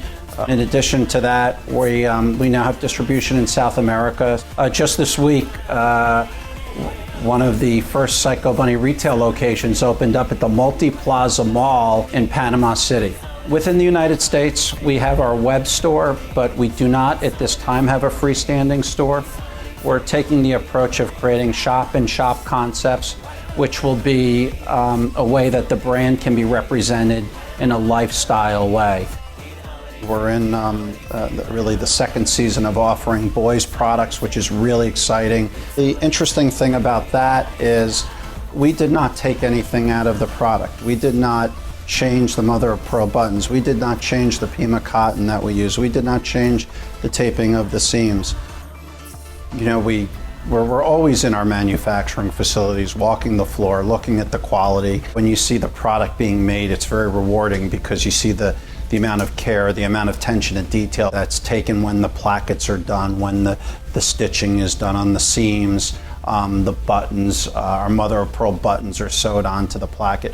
But the cool thing is when you get to that embroidery machine and you see the needle going in and you look at our embroidery, our classic embroidery, and there's one embroidery being done at a time. Almost 4,000 stitches go into a single classic Psycho Bunny embroidery. It's not just some mass-produced item that is out there. It's the attention to detail and the execution of where our products are made is fantastic, and we're very proud of it. And we believe that separates us from our competition.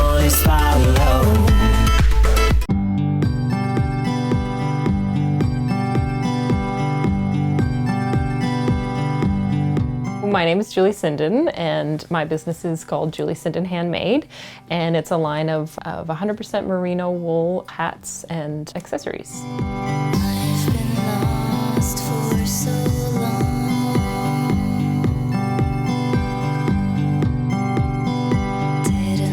They're this very thick material that, because it's felted really, really tightly, there's no kind of air or no kind of gaps in the fabric, so kind of wind and cold can't get through them.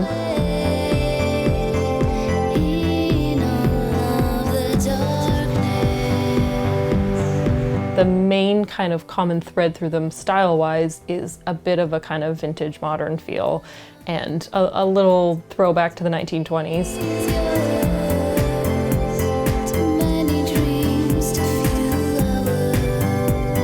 I think the kind of inspiration for the style is that it's something that's easily wearable and kind of classic.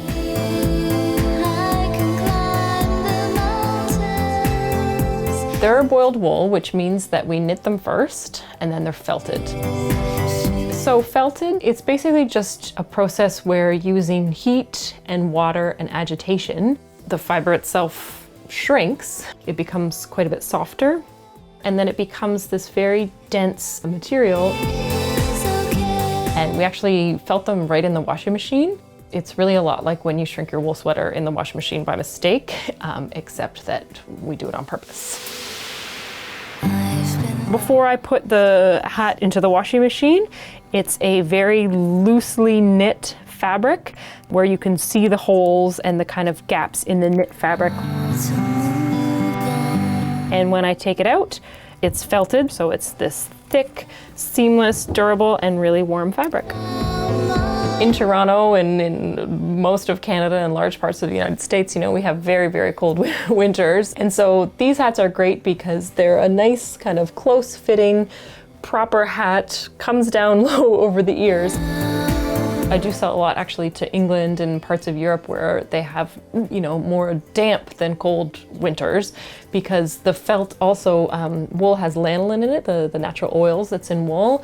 And because it's felted, then when rain or snow and kind of, especially that kind of like drizzly rain gets on the hats, it just kind of beads up.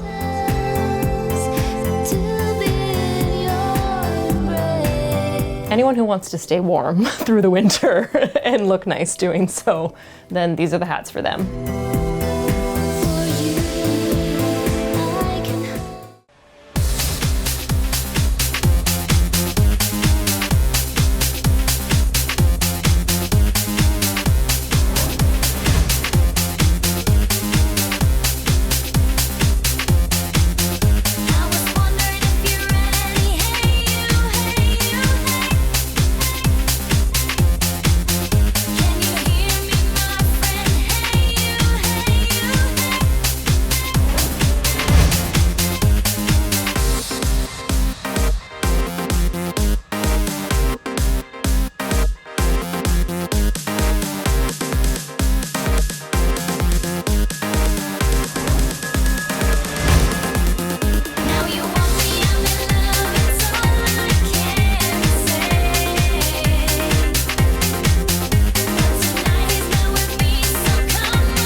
Tomorrow on Weekend Special. Catch the latest trends and eye-catching apparels showcased from top fashion destinations. Take a dip into the world of resort wear and dive into beach ready as we showcase the hottest resort wear fashion.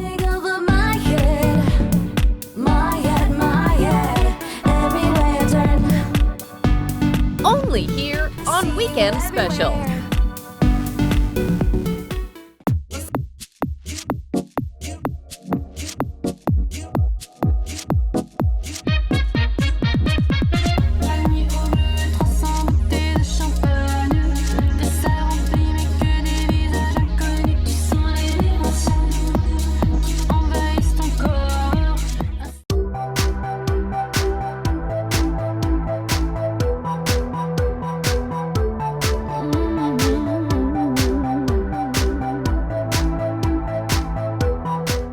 So it's really cool to come here to Portugal and to see this collection, the first one that's starting off the Fashion Week. Can you talk about Portuguese fashion and how you guys started out? Yeah. Well, I mean, Portuguese fashion is less known than it deserves to be, actually.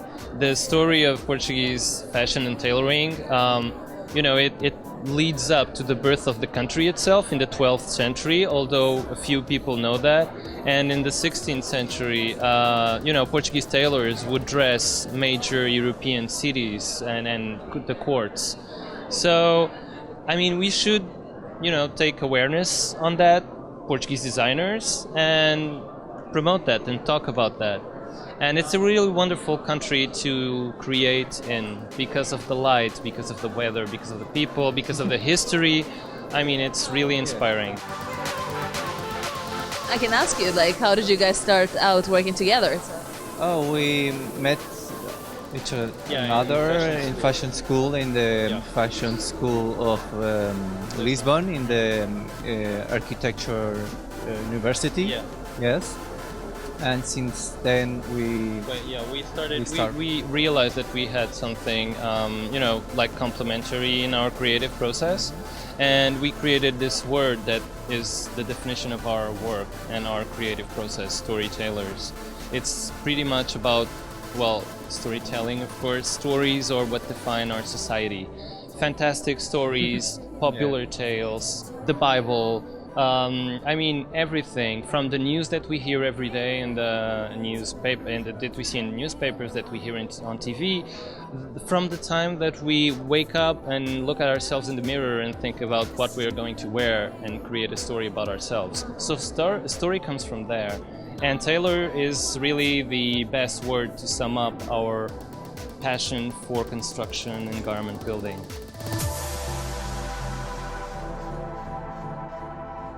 How do you think you guys complement each other? Well, it's like an organic process, yes. João starts the ideas and he makes the patterns, and I make the other part, choose the fabrics and work with the atelier to make the finishments of the garments. Yes, it's like that. Yeah, and we keep talking, throughout the whole procedure, so sometimes I'm just crazy, I have too many ideas, he edits them, and then it just works very well. Well, let's talk about that. Let's talk about the two collections that you had. Yeah.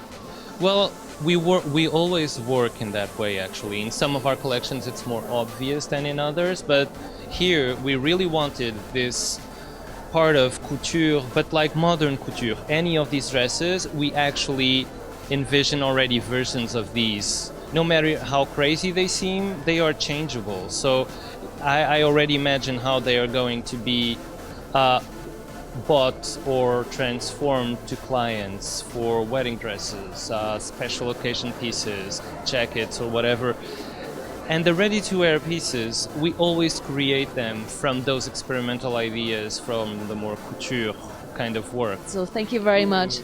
Thank you. Well, thank you. That's, the kindest feedback.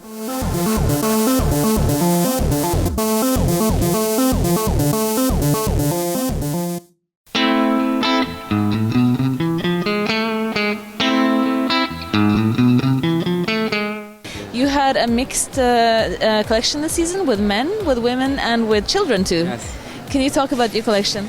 Yes, my collection is about Mondrian. He's a painter, very, very famous. And I like so much our geometric paintings and the minimal paintings. And I put the fabrics the same texture of the Mondrian. And my collection is very clean, very with a lot of details, and with a lot of very important fabrics. We did fabrics of Cerruti, Designer, the Paul, Loro Piana, the high quality. So take a couple pictures now and let the good times roll. Let the champagne flow. So let the good times roll. Let the champagne flow. Rolling round, rolling round. Rolling round in them pounds, rolling in them pounds. Yeah, we rolling now, rolling now. Rolling down.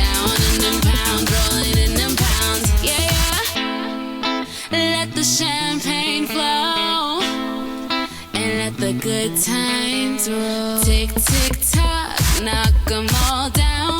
Red lips poppin', what you say now?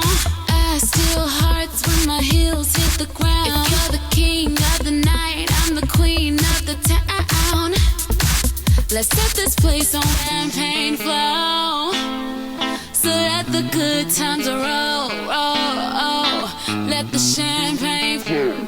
Rolling, rolling round, rolling, rolling round. Rolling round in them pounds, rolling in them pounds. Yeah, yeah, we rolling, rolling. Well, actually, it was actually really cute to see the kids when they were walking down the catwalk with these beautiful clothes as well. How did you choose the kids for the catwalk? One of the kids is very famous. It's the son of the Maicon. Maicon is a football player, international football player. Now our team is in Oporto. And the other babies is one agency. All babies have only 5 years. And it's very, very, very, very... I like so much these babies. It's very, very nice. Morning, yeah. So take a couple pictures now. 'Cause we're looking like a billion pounds. A billion pounds. All time when we speak around the world about Miguel Vieira, people knows Miguel Vieira is black and white. And I have my collection have a lot of colors. But when I go to the fashion shows, I like so much put black and white. And in this collection, I put another color is taupe, and another color is blue.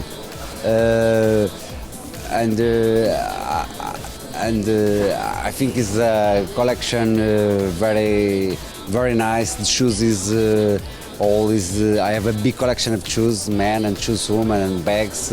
And the collections have all the brand Miguel Vieira.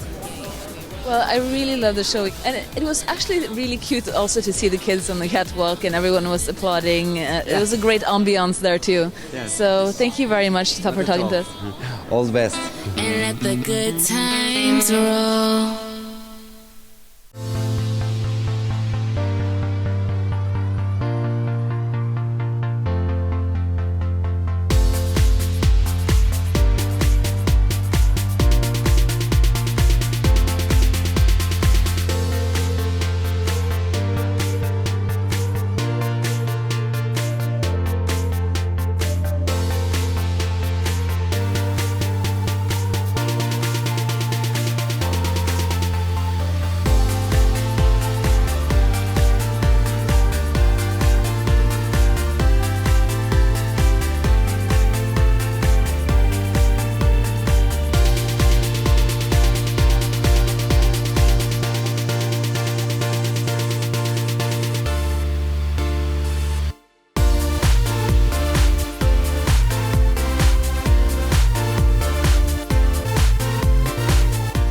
My name is Ibrima Urwia. I have a brand called Studio 189. It's based out of Accra, Ghana. We work between the US and Ghana. And essentially, what we try to do is we work with artisans and small communities to create and use traditional crafts, but to do it in a modern way. So we do elements like hand batiking, we do hand carving, basket weaving, shoe cobbling, tailoring, a lot of this kind of very natural way of working, but in a modern way. So tonight, we're here in with Vogue in the Dubai Mall, and it's been really exciting because we get the opportunity to showcase the work we've been doing to the international community here in Dubai on the runway, and it's going to be really exciting. We're showing 10 pieces. We have great texture. We use natural plant-based by indigo. So tonight you're going to see kind of the culmination of some of the work we do. It's very exciting. So we are inspired by what we see around us, and we used a lot of indigo. Indigo is an incredible fabric that uses wovens and also natural plant-based dyes. So we really love this idea of going all the way down to the source and seeing what kind of market we can create and making a fabric with it. So we use a lot of that, and we use also silks from Italy, these beautiful lightweight cottons from Italy, and lots of great fabrics that are very easy fit, very flowy, airy. We come from a tropical hot climate, so we really like to have pieces that can fit that and that you can feel really comfortable with and go on vacation with or travel with. So you'll see kaftans that are beautiful and flowy and loose, and you can wear heels or you can wear flats, and you can go to the beach, you can go to work, or you can go about your daily life. We have kimonos that we use patchwork fabrics, which is a lot of beautiful handwork. We have jumpsuits, very easy fit. It's just a lot of, like, we have gold details, beautiful gold earrings from Mali, and you'll see a lot of just really easy but comfortable and elegant pieces that take a lot of handwork, but that really appeal to an international consumer.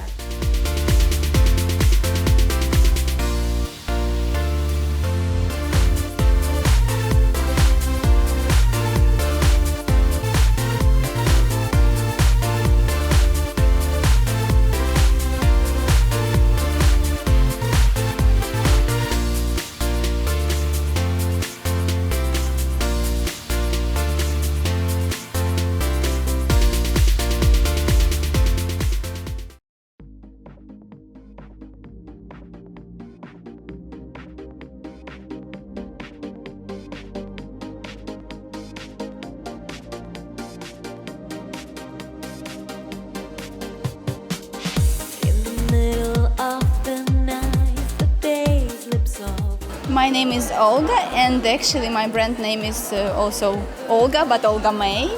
And here today we are presenting our collection at Mercedes-Benz Kyiv Fashion Days.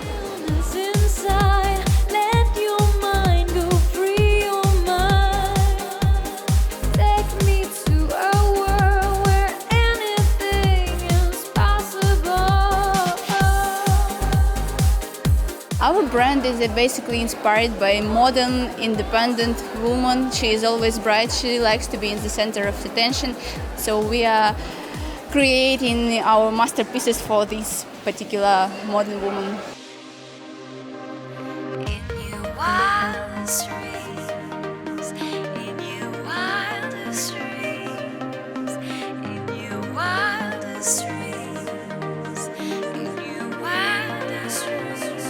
The collection is very simple, very usual, regular scene we see every day, basically the sky. So the sky is the main theme of our collection.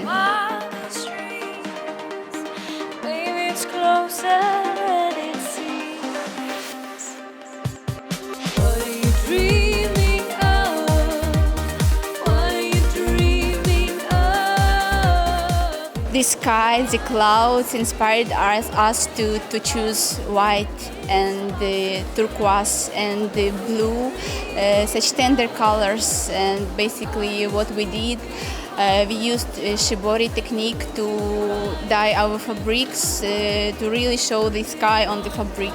The main fabric is cotton, 100% natural cotton. So we would like to move to Europe. The first step would be some trade show, and we would like to start selling and to start negotiation with the European customers, because in Ukraine we are actually installed for I don't know, two years, so we have our customer already installed here. The first step, the second step would be Europe probably. Sun is spinning round, moves above the poison ground. So much you want to see, so stop the... Discover and learn the difficult A to Z terminologies of fashion, only here on Fashion Dictionary. Midi. If it's not as short as a mini and not as long as a maxi, it's midi, usually used in reference to skirts, dresses, and shorts. Here on Fashion Dictionary.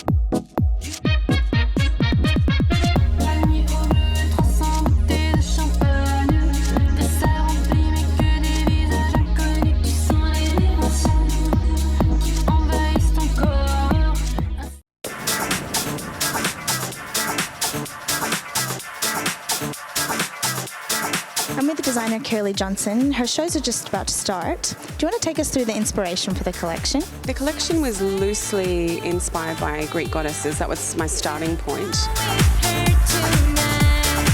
She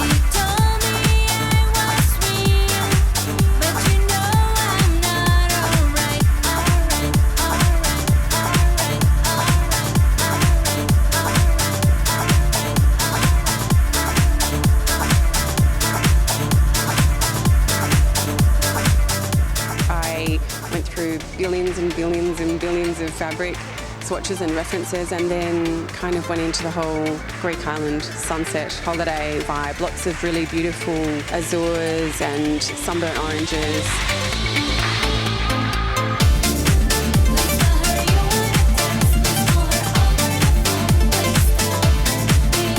Kirili always has a very, very loose brief of a rough theme, but then you also get the textures from the clothes and you bring that into the makeup as well. So we've added a little gold leaf to the eyes, heaps of lashes, heaps of mascara, and then just beautiful, dewy, glowy skin. So they're almost a little bit godlike, a little bit statuesque.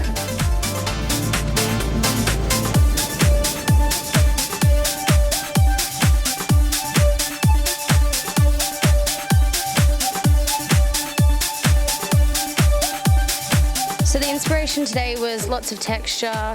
We combined cornrows, fish braiding, roping the hair together and then loosely pinning it in to create like a sort of round shape at the back.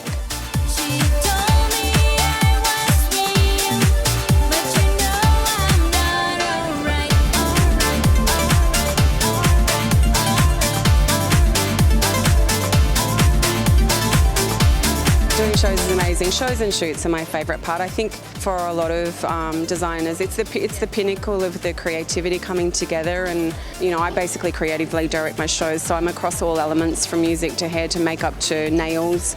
So it's just amazing collaborating with all these great people and then seeing your vision actually come together. It's really exciting. Massive high.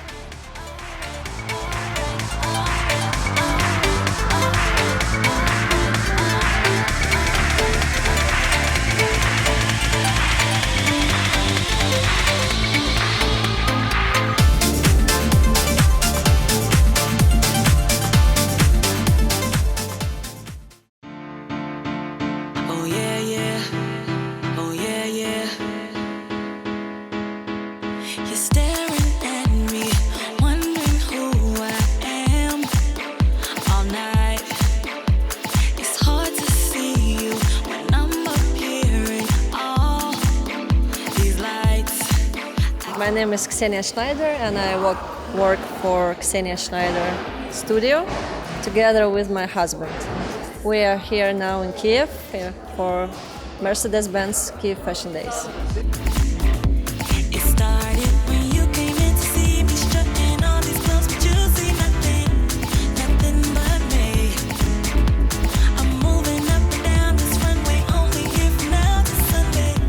Usually we take our inspiration in clothes itself. I mean, we like to work with clothes. I mean, we like to use history codes, like dress codes of different occasions and countries, and reinvent in our collections. So we don't get inspired by something like pop culture or, I don't know, art. Only clothes.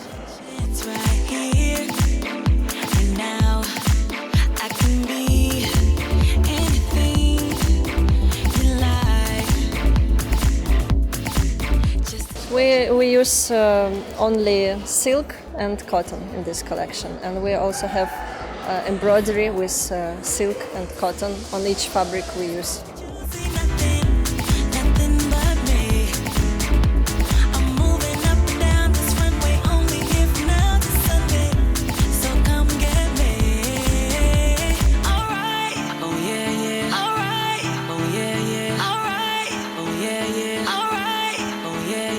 Colors are white, different shades of white and different shades of black.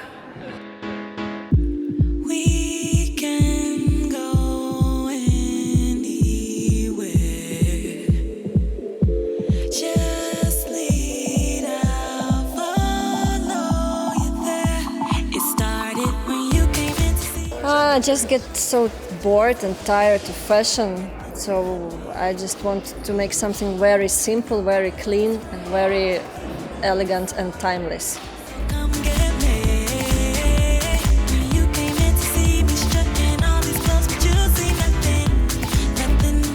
I've worked for more than 10 years in Ukraine, and this brand is 4 years old. As for the future, the sky is the limit.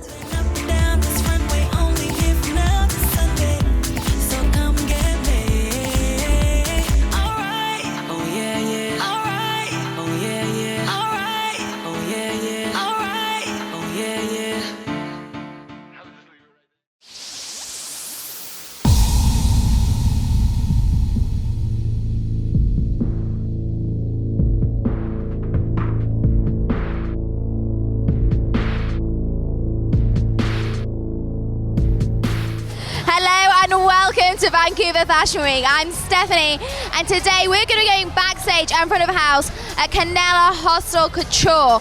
I'm really excited to see this brand. They've come all the way from Dubai to showcase here in Vancouver, and I know it's going to be colourful and eclectic, and I can't wait to check it out. Intrigue me. Believe that you're the one who got me. Don't lose me. Nowhere to run. Gotta fight. So for the spring-summer collection, most of the inspiration is going through South America, okay, which is Peru, Chile, Colombia, Brazil also, which is very colorful, shows a very vibrant color. Why also? Because Canela Hostel Couture is focusing on neon colors. We are banned the black from the whole collection, okay, even from the whole brand. Black is not a possibility in the brand. No black allowed? No black. You want colour? Yes, always color. And why? Why do you want that? Because Canela Hostel Couture brand believes that colors makes you happiness in your day, in your life. It's always bring you a smile on your face.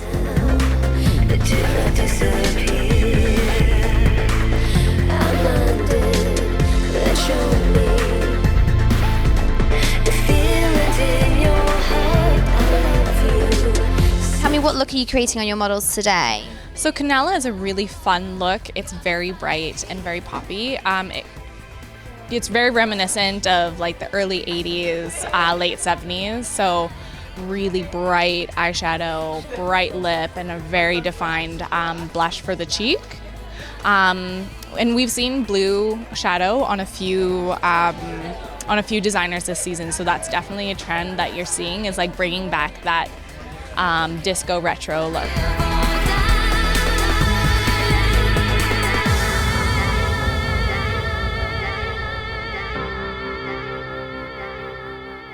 Talk me through the look that the girls are getting for Canela today.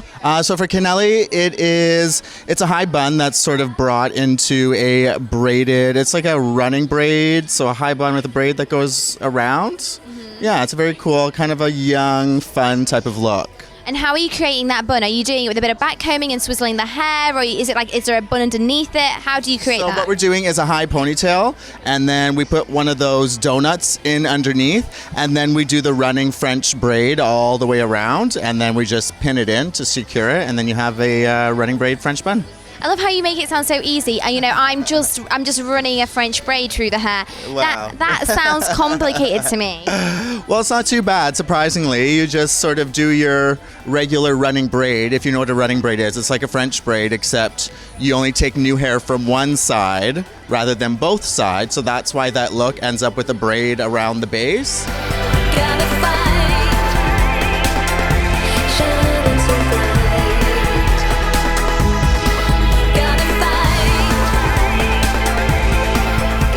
Canela Hostel Couture show was absolutely beautiful. It was really interesting to see how the designer mixed Eastern and Western cultures together to create something totally unique. I love the use of glitter. Whenever a designer does that, it gives it a thumbs up from me. Sadly, that's all I've got time for today at Vancouver Fashion Week, but you can catch me next time for more fashion news. See you soon.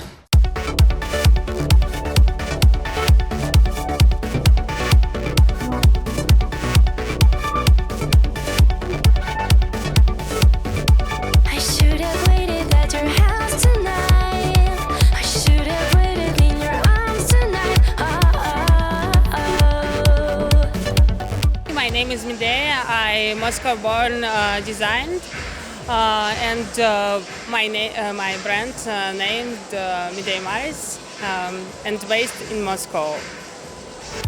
And when I saw you sleeping, when I turned around,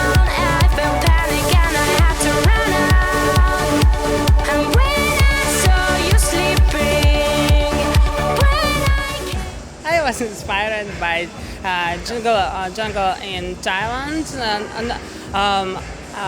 Last winter, I traveled a lot. I traveled in north of Thailand. It was amazing, and also nature, forest, and cosmogonic. It's my main inspiration now. I should have stayed with you through the night. I should have waited for your eyes to open wide. I never gave us a chance to fight. I use only natural materials like silk, yarn, silk, cotton, and other natural materials. And colors inspired by nature, jungles, flowers, big love, and cosmogonic energy. Yes. I want to launch my studio in Moscow, and I hope to have strong and skills to work to work for next collection, and I hope to come back Kyiv in next season. And when I saw you sleeping, when I turned around, I felt panic and I had to run out. When I saw you sleeping, when I came undone, I felt panic and I had to run out. I felt panic and I had to run out.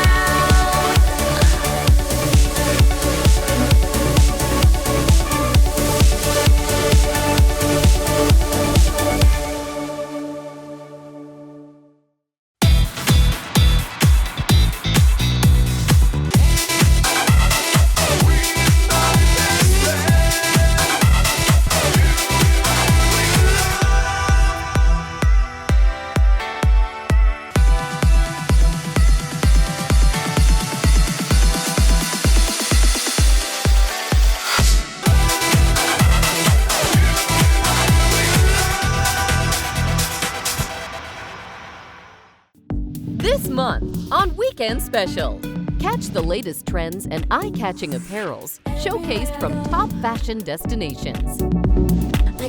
Take a dip into the world of resort wear and dive into Beach Ready as we showcase the hottest resort wear fashion. A feature on menswear designers and the latest trends in the menswear industry. No one does menswear quite like Paris. Join us as we highlight the best collections from Paris Menswear Week's Spring-Summer collections, highlighting the best of the best. This week, we're rounding up Autumn-Winter collections from Paris Haute Couture Week, a retrospective fashion spectacle of the most glamorous runways, of all things that speak for ladies' fashion. Get to know the trendiest wardrobe selections for any season. All these here on Weekend Special.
all tonight. Love, show me what you got. Come closer now, babe. Show me what you got. Give it all tonight. Love, show me what you got. Come closer now, babe. Show me what you got. Give it all tonight.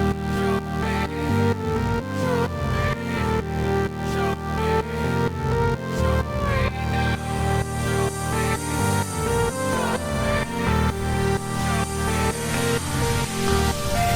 All the way to the top, don't think I will ever stop reaching and reaching a world of my own. Halfway to the top, stronger than you ever thought, reaching and taking a world. I'm reaching out.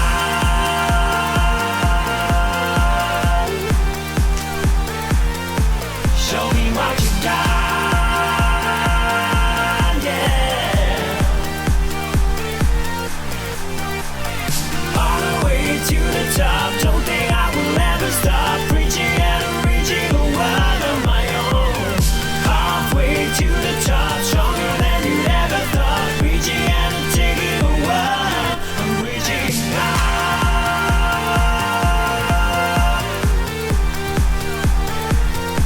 Show me what you got, yeah.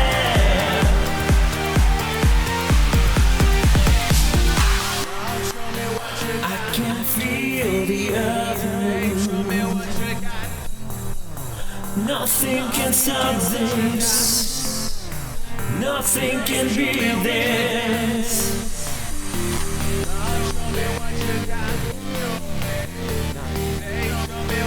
Nothing can beat this.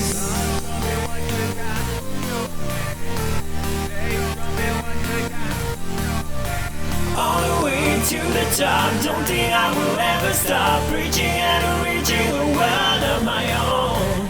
Halfway to the top, stronger than you'd ever thought, reaching and taking a world. I'm reaching out.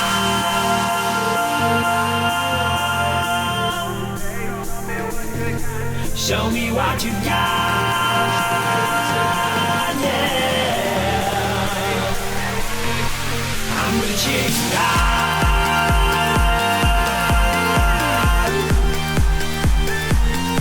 Show me what you got, yeah.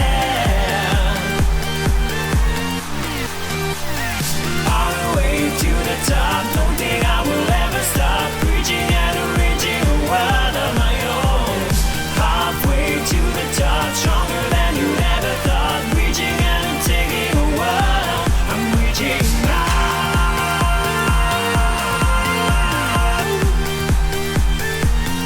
Show me what you got, yeah.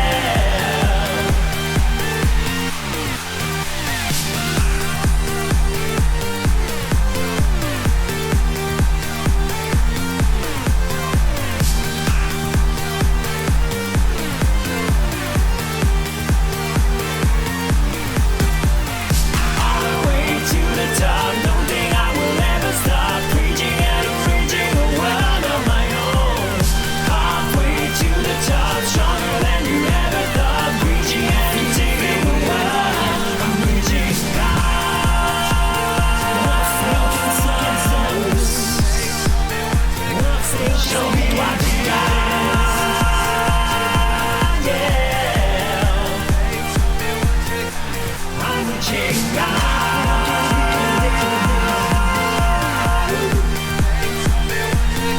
Show me what you got, yeah.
nothing is gonna stop this feeling. Everybody can see that we belong to each other.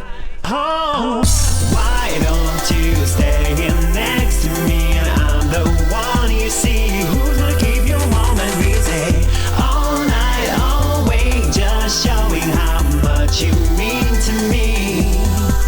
Oh, why don't you stay here next to me? And I know how you feel. Why don't you let down your guard and just let's go, let's show. Just hold me and never set me free. Oh, it's alright, it's alright, it's alright with me. It's alright, it's alright, it's alright with me.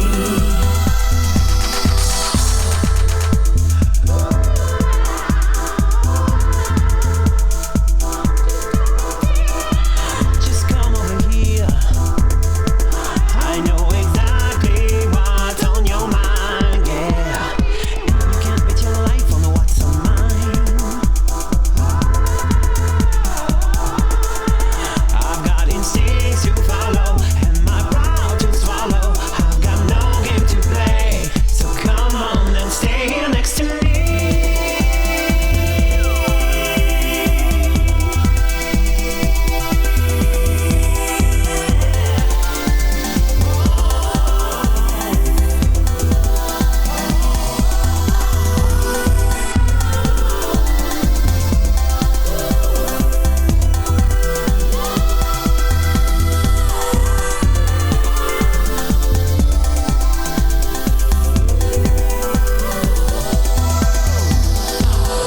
Why don't you stay here next to me? And I'm the one you see who's gonna keep you warm and busy all night, all way, just showing how much you mean to me.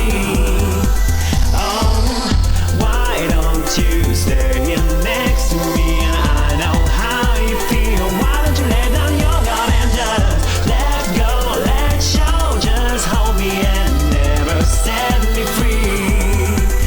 Oh, it's alright, it's alright, it's alright with me. It's alright, it's alright, it's alright with me.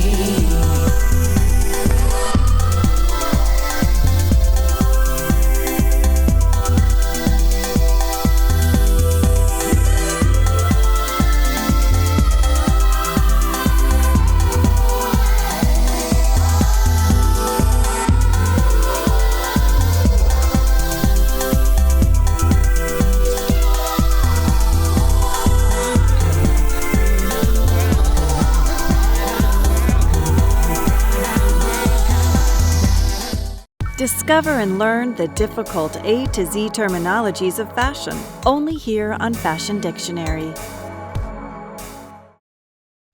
Peg top. Pleated, tucked, or gathered at the waist and hips, but tapered to narrow at the hem of a skirt or the ankles of the pants. Here on Fashion Dictionary. In fashion, it doesn't get any better than living the glamorous life of a supermodel. It's really nice to see a model smiling. Yeah, why not? It's my first time, so I'm really excited to be here. But before topping the ranks and living the dream, every talent has a story to tell, showing us what it really is to live a day in the life of a model. In this episode, we'll get to know the hustle and bustle at the backstage. Beyond the glitz and glam, beyond the jet-setting bookings, are the passion and dreams. Take a look behind the spotlight and hear what these models have to say as they share with us their experiences and life on the runway. Right here on Catwalk Stories. Premieres June 13th, Tuesday, 2000, London, 2100, Paris, Johannesburg.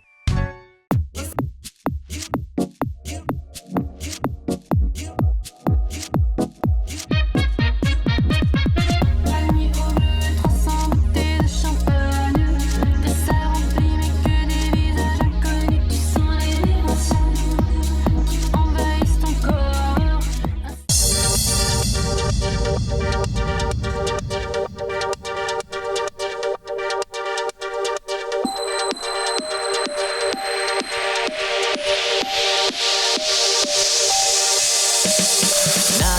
heart's calling. Look no further, no further. Wondering where the lights are fading, lights are fading. Stepping in a car, just escaping, just escaping. From expectations, from the days we made. When the night comes alive, everything is waiting. I'm just gonna make sure it's mine. When the city revives, we'll finally be switching each other's heart, you and I. When the night is alive, my houses go crazy. I just wanna go for it, go for the ride. If you call me tonight, there will be no one to judge whether we are wrong or right. Non-stop moving in a city, in a city. Flickering mind, pictures are flashing, pictures are flashing. For the first time you can take me, you can take me. Can you see it coming? Can you feel the rise again? I come alive, everything is waking. I'm just gonna make sure it's mine. When the city revives, we finally be switching each other's heart, you and I. When the night is alive, our houses go crazy. I just wanna go for it, go for the ride. If you call me tonight, there will be no one to judge whether we're wrong or right. You see the face of evidence. You gotta look in my direction. You see the only point that makes sense. Night time's calling, so don't look back.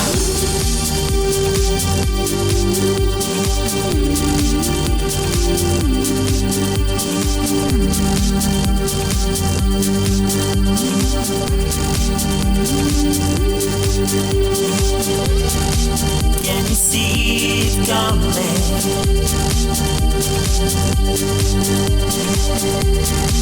Can you see me now?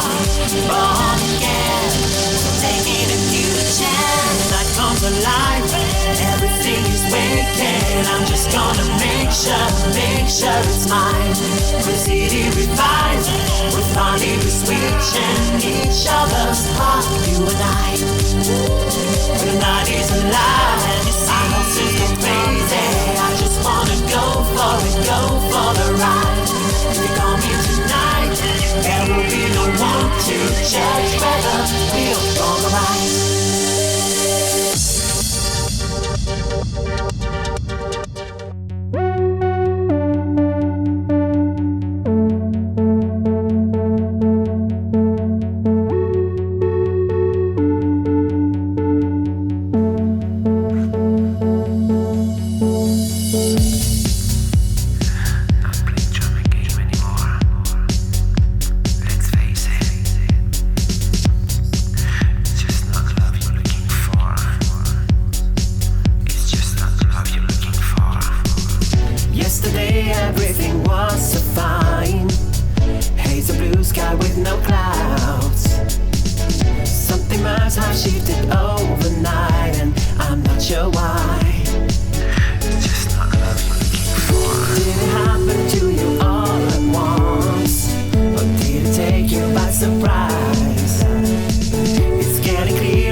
choices be so harmony, then I won't decide. I thought I made it clear since the start of the night. The marrying kind, no, or anybody private work of art. So you belong to this collection. I know what those words are standing for, 'cause I heard them all before. No, I'm not afraid to call a cat a cat. There's obsession versus romance, this and then versus every time. You will say that it's just all the same, but it's not. Let's wait until the night ends, so we can see what it's all about. Can't you see that there is a difference between love and devotion, baby? Love and devotion. Your love and devotion, baby. Love and devotion. Love and devotion. I know what those words are standing for. I just heard them all before, and I don't wanna play that game no more. And obsession versus romance, this and then versus every time. You will say that it's just all the same, but it's not. But it's not.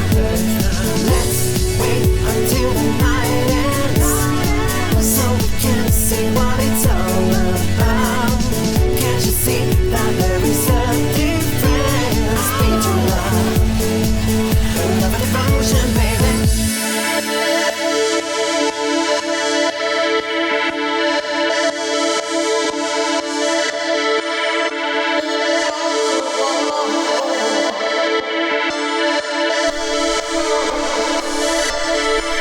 You're like a movie, running backwards from the end. The chronology, does it really matter then?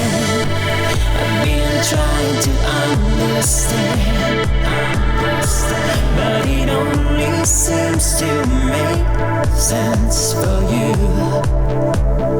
Come on now, will you try to free your mind from all the expectations and regrets you gain? Always be your own drum. Never mind the promise of a better day. You know that you can. Always play your own song, just play it again. Keep playing it again.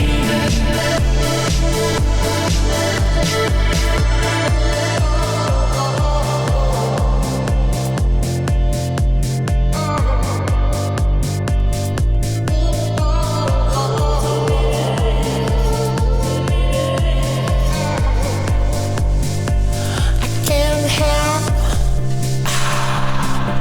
but feeling that the best is ahead. It always gets better, you know. Why don't you let the basic rules apply? Attraction, you never know unless you go and free your mind from all the expectations and regrets you can. Always beat your own drum. Never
chance of anyone who will dare to say my name.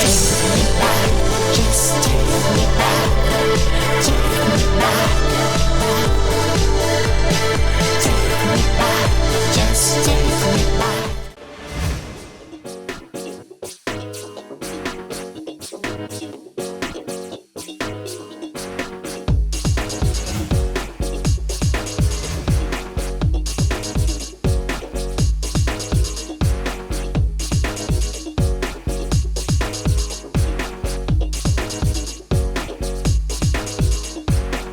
She takes me by the hand, and I don't see her face. Not sure how I got to the beautiful place. I remember my friends in a cool little bar. Don't remember how I wandered this far. How did I meet you? Sunshine upon my face. Life is a better place. Negativity erased. Badness, there's not a trace. Sunshine upon my face. Life is a better place. Negativity erased. Badness, there's not a trace. Life is a better place. Negativity erased. Tomorrow on Weekend Special. Catch the latest trends and eye-catching apparels showcased from top fashion destinations. Take a dip into the world of resort wear and dive into beach ready as we showcase the hottest resort wear fashion. Over my head, my head, my head. Everywhere I turn. Only here on Weekend Special.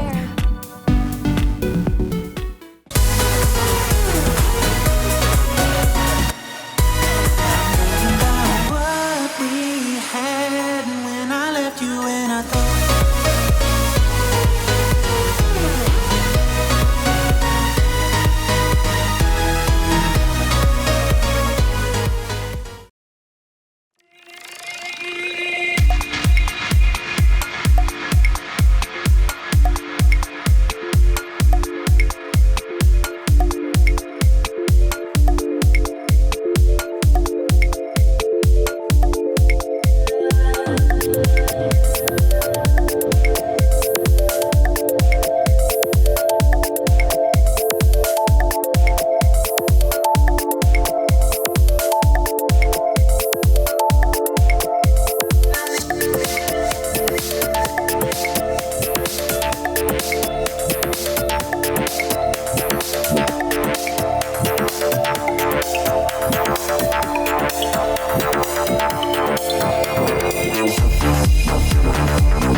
and I am the chef from Eclair Journey, and we make all and just eclair and chocolate. And I want to work with a lot of, not all, but a lot of product come from around Hong Kong. So not today, but a little bit by a little bit. So we take fresh eggs, we take fruit, we take a chestnut and matcha from Japan. I don't want all from France. It's not my. I don't work like this, but I want to create some eclair just for the market for Hong Kong. It's very important for me.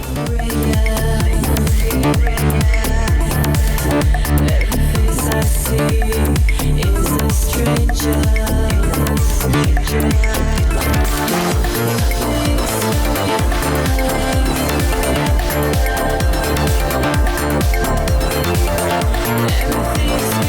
And for me, first eclair, it's the first one, it's caramel. It's a number one. It's a number one to sell around the world, and I love it. It's my favorite. This one, I love the mixed vanilla with pecan. and passion for the look. I love the look.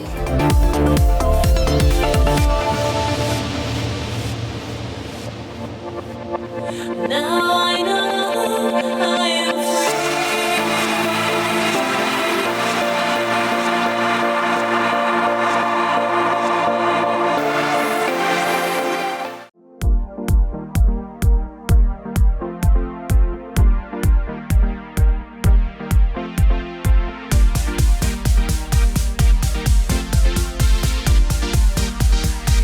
Hello and welcome to Mayfair in London. I'm Stephanie and today we're going to go and see the brand new boutique store by Carrot.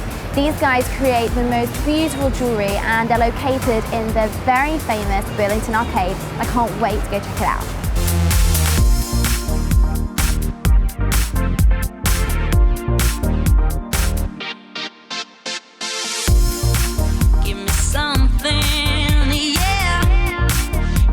Tell me a little bit about Carrot itself then. So what made you decide to work within the realms of jewellery? The story is this: I went to a wedding a long time ago, saw a girl across the room, and it was one of those good from far but far from good. She wore a beautiful pair of earrings, but when I was sitting next to her at the dinner, they just seemed sort of like cheap paste. And at the time I was thinking about starting a jewellery company that sort of bridged the market between the sort of accessible, very low-end paste type jewellery and fine jewellery. So that was generally sort of the genesis of Carrot. always running, yeah, from my fashions, yeah. I'm on a high, yeah, and you should know the score. What have you got in store that you really love and feel is iconic to Carrot? Iconic would be cocktail rings. This one's in emerald green. It looks kind of like a macaroon, I suppose. Or nice. a UFO, they call it in the office. A UFO? Yeah, but you know, these kind of cocktail rings, these are the things I like. What would you say are big trends then? What are all the women asking for? What do they all want? What do they all want? Well, the thing is, the beauty of Carrot was we're not sort of like faddy, we don't follow a particular thing. We have lots of things. So we go from, you know, you've got some stuff to wear to the office, like a pair of stud earrings, or we call them the white t-shirts, you know. So it's like the standard everyday essential. We can give you that. Yeah. We can go to, I'm going out on a Saturday night with my girlfriends. That's where we've got our contemporary collections, which are over there. Okay. Okay. We've got I'm getting married. We've got I'm going to a ball. Okay, so what's I'm getting married? Because when you get married, you normally think you get like an engagement ring or a wedding ring. So what's the I'm getting married? Well, it's all the other things except possibly the engagement ring. Okay, so what's that? It's the earrings. It's maybe a necklace. It's a Okay. bracelet. Okay. It's all those extra, you know, cherry on the cake type stuff that makes it all the difference.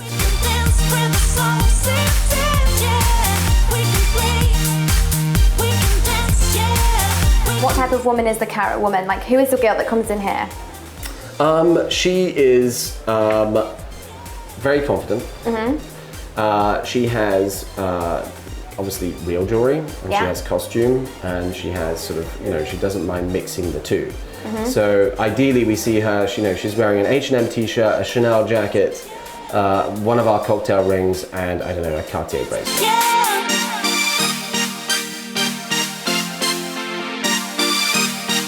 I've had an amazing time at Carrot's brand new boutique store at Burlington Arcade, where I've completely fallen in love with every single piece. It's impossible to not think that they are genuine diamonds at a first glance, and the cut and clarity of each and individual piece is just exceptional. So that's all I've got time for today, but you can catch me next time for more fashion news straight from London. See you soon.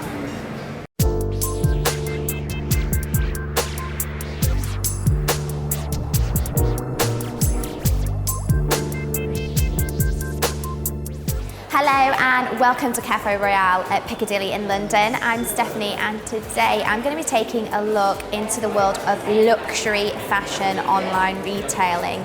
I'll be talking to the founder of Rebel and also one of the UK's biggest fashion bloggers, Ella Catliff, to find out a little bit more. Can't believe you're mine. It's like I'm high and you're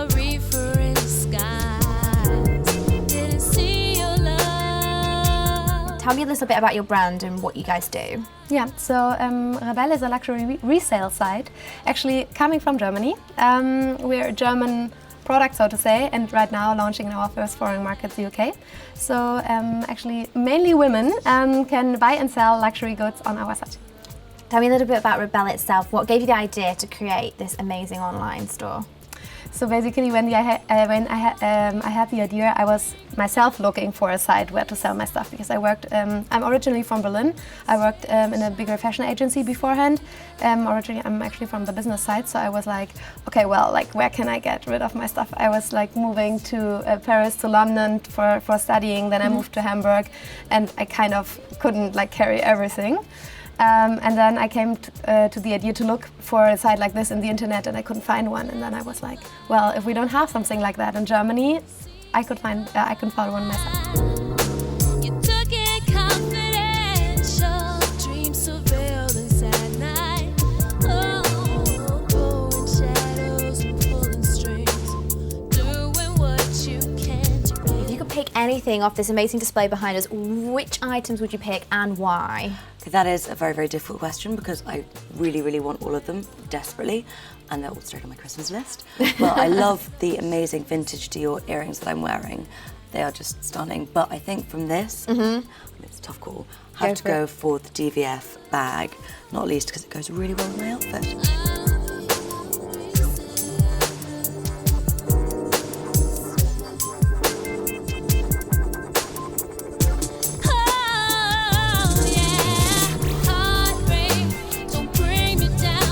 What's been the item that you've seen it and you thought, I've got to buy this? I'm sure you've got to have bought something. Actually, maybe it's the coat I'm wearing. It was a brand new Chloe coat, and I saw it and I was like really fell in love with it, and so I got it. And I've just been admiring your necklace, and that's your Saint Laurent as well.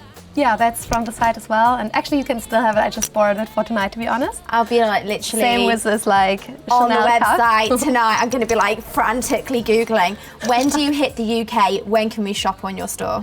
Actually, you can right away. Right now? Yeah. Amazing. Seriously, thank you so much. You've been phenomenal, and I'm so excited you've come to England. Yeah, me too. Ran my heart like a typical spy. Crossed an ocean to sneak behind enemy lines.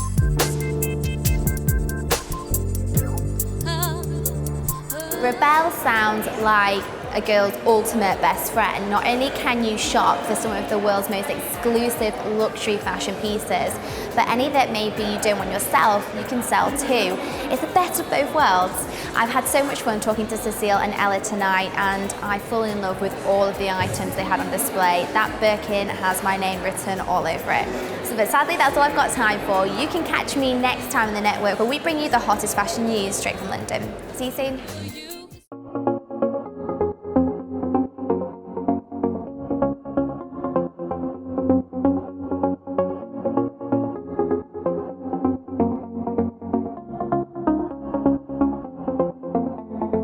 Hello and welcome to London. I'm Stephanie, and today I'm going to be looking into the world of fine jewellery. I'm going to be talking to Ottoman Hands, and they create the most beautiful pieces for women made out of 24 karat gold and semi-precious gemstones. So I'm currently joined by Felicity from Ottoman Hands, the jewellery range. Felicity, tell me a little bit about what you do with these guys. So at the moment we're doing their PR and press for them. So at the moment we're putting them all across national media just to boost their awareness really and build the brand really. And tell me a little bit about the brand. Who are Ottoman Hands and what kind of style is their jewellery? Okay, well Ottoman Hands is a Turkish-inspired high street jewellery brand, and that is all made with 20 karat gold, plated gold. Wow. Yep, so it's all brass plated gold, with semi-precious stones. So we've got rose quartz, aqua chalcedony, rough chalcedony, all those, and agates as well. So the idea is to add a little bit of luxury but at an affordable price for them. So yeah. How do you do that when you're working with 24 karat gold and all these precious stones? How is that affordable? I mean, That sounds like it's going to be really expensive. Yeah, I know. It's amazing, really, how they've managed to keep the prices so affordable for everyone. So we've got stacking rings and necklaces, which are all at different prices. So you can have the more expensive pieces, which are at £200 or £100, or you can have the smaller pieces, which are, as I said, about £20-30. And over time, you can build up a really nice collection, and it lasts for a very long time. And which pieces are your absolute favourite? Oh, my favourite pieces are probably the rings, the stacking rings, because I wear them every day. They're amazing, and you can get different stones in the stacking rings as well. And I also love the pendants. They're so popular, and we've got turquoise slices and just different stones, and they're amazing for just layering up as well. What type of girl would wear this brand normally? Who is she? Who's the Ottoman Hands girl? The Ottoman Hands girl, I would say, is in her 20s, wanting to look luxurious, but wanting it to be affordable. So wants to make a statement, look glamorous, but also wear it every day. So basically the everyday glamorous girl, I would say. Where are Ottoman Hands based as well? Ottoman Hands, originally based in Notting Hill. So the brand actually started on Portobello Road Market, and then Topshop found them on Portobello Road, and ever since then they've been in Topshop, and the brand has grown from strength to strength, and it's amazing. It's lovely. How does it change an independent retailer, like joining up with a big conglomerate like Topshop? How does that affect the business? It doesn't really, because they do an exclusive collection for Topshop and ASOS, so it's a completely different collection, really. Oh wow! Yeah, so all the pieces that we have here are all pieces that are sold across the country, but with Topshop and ASOS, to keep their pieces exclusive, they design exclusive collections for them. I've had so much fun chatting to Felicity and learning all about the different gemstones and how you stack all the rings together. And my favourite piece has to be the ring that's made out of rough chalcedony. It's a material that I've never seen before, but it's so incredibly beautiful, and it just sparkles when it's on your finger, so it's just perfect for adding a touch of glamour to your outfit. But sadly, that's all I've got time for today. You can catch me next time on the network, where we bring you the hottest fashion news straight from London. See you soon. Discover and learn the difficult A to Z terminologies of fashion, only here on Fashion Dictionary. Palazzo. Long length and super loose pants with very wide flare from hip line to hemline. Here on Fashion Dictionary.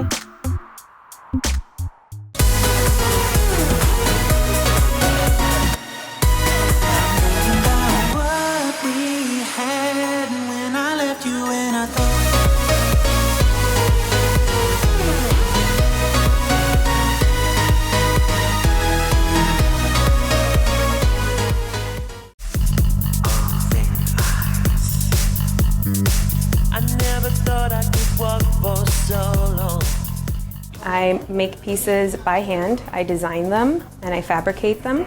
I work with silver and gold, diamonds and gemstones, and tonight we're having a trunk show at MVM Miami in Wynwood. In May, about 6 months ago, I launched my own brand. I manufacture the pieces here very locally in Miami. Most of them are made completely by me by hand. Occasionally I outsource and get help from people that I trust very much that work in the same building as my studio, and they are also jewelers. I'm hyper obsessed with gemstones, the facets, and the way light is transferred through the stone. All the stones are genuine, nothing is lab created or heat treated. Gemstones I purchase from local vendors. There's a jewelry trade show here a few times a year, and I tend to purchase bulk quantity during that time. I use sterling silver or 14 karat gold. All my sterling silver is coated in rhodium, which allows it to remain completely untarnished. As far as my metal goes, it's all ethically sourced metal. I think my mother told me when I was like 5 years old, I was already using beads and thread. I've always been like just sort of obsessed with making jewelry. And I realized this was really my passion, and it was something that I was driven to do. And so I found the right school and I studied it, I graduated, and I had the wonderful opportunities to work for companies internationally known like John Hardy in Bali, Indonesia, and Lorenz Baumer, who's the fine jeweler for Louis Vuitton in Paris, in Place Vendôme. Almost always, my first inspiration comes from the gemstone itself. So you'll see that a lot of the pieces are actually non-traditionally set into the ring or into the necklace. It's the stone, I put them in reverse so that light transfers through much more. I set the stones on top of like a mirror-like polish, so there's like this extra reflection. To me, it's really important to not only pick a beautiful stone, because aesthetics mean a lot to me, not only focus on the color and the clarity, the cut and the quality of a stone, but also what can I do by combining several stones together? What kind of a color collage can I create, a sort of color landscape that I can make a beautiful just piece of artwork, really. I look to the older established brands such as Bulgari, Cartier, Louis Vuitton, Van Cleef & Arpels, Dior. I'm very into the French Place Vendôme and the traditional artisan craft behind making a piece from scratch, and the amount of love and work that goes into a piece that makes it so special. So these, for example, are, like I was explaining earlier, it's really important to me to explore the idea of light transferring through gemstones, and as you can see, these gemstones are actually set in reverse on a mirror base. So it's like taking white gold and polishing it so high it becomes an actual mirror. And what happens is that when you set the stone in reverse on top of that mirror, all the light that comes in from your surrounding, all the light from the light bulbs, to the sunshine through the windows, it just completely reflects and shoots out in a million different directions, and you get this beautiful glowing piece of jewelry. The piece becomes very bright. So you can see here how the light is entering, and as I move it around, it just reflects and flickers around because there's actually no open space in the back. It's completely closed, whereas most jewelers would leave that open to save on material and allow light to transfer through. I like to capture the light and sort of reflect it back out. One of my signature collections is actually the mirror collection, and this collection is very similar to the last one that I showed you, the amulet, which has the stones in reverse on a mirror. This is actually the mirror without the stones. So you can see that I'm actually wearing the necklace and the earrings, and it's basically just a mirrored footprint of where I would have placed the stones. And so I'm trying to sort of play with the idea of there is no stone there, but the footprint of the stone is still there, and it's a mirror, and it's catching light, and it's flat, and it's just, I'm tapping to a different dynamic of the piece itself. So this collection here, the mirror collection, has done very well, actually. It's probably the best-selling one. The collection that I wanted to play with color the most is the amulet collection. This collection really, this is really into the finer jewelry. And so in this collection you'll see I play with very large gemstones. Most of them are traditionally set, where I'll have a few in reverse set. To play on color, I mix materials, pearl with rose gold and amethyst, or diamonds with all multicolored sapphires and topaz. And also important in this collection, I really wanted to explore the continuous line and the flow. And you'll notice on some of these pieces, it's actually one continuous line that doesn't ever stop. And there's a lot of open spaces. So you can see it's like a band that goes around, twists, and keeps going and ends like that. You can see, like on this ring, for example, that it's a line that twists and follows all the way around to the tip of the amethyst. So for me, it was really fun to play with that. I mean, all these models were made completely by hand, by me, and I wanted to explore, how far could I push a design by working on one single line, and play with color and, not be afraid of mixing all these funky colors together, like, the yellow diamond with the orange sapphire and the red sapphire with the hot pink and the amethyst and the orange, and and I also wanted to play with leaving a space open on a ring. Why does it have to be closed, questioning, traditional jewelry and aesthetic. And I think, most fine traditional jewelry does not have this sort of look, and I wanted to play with sort of making it a little more fun, a little more young-hearted, light-hearted, colorful and free.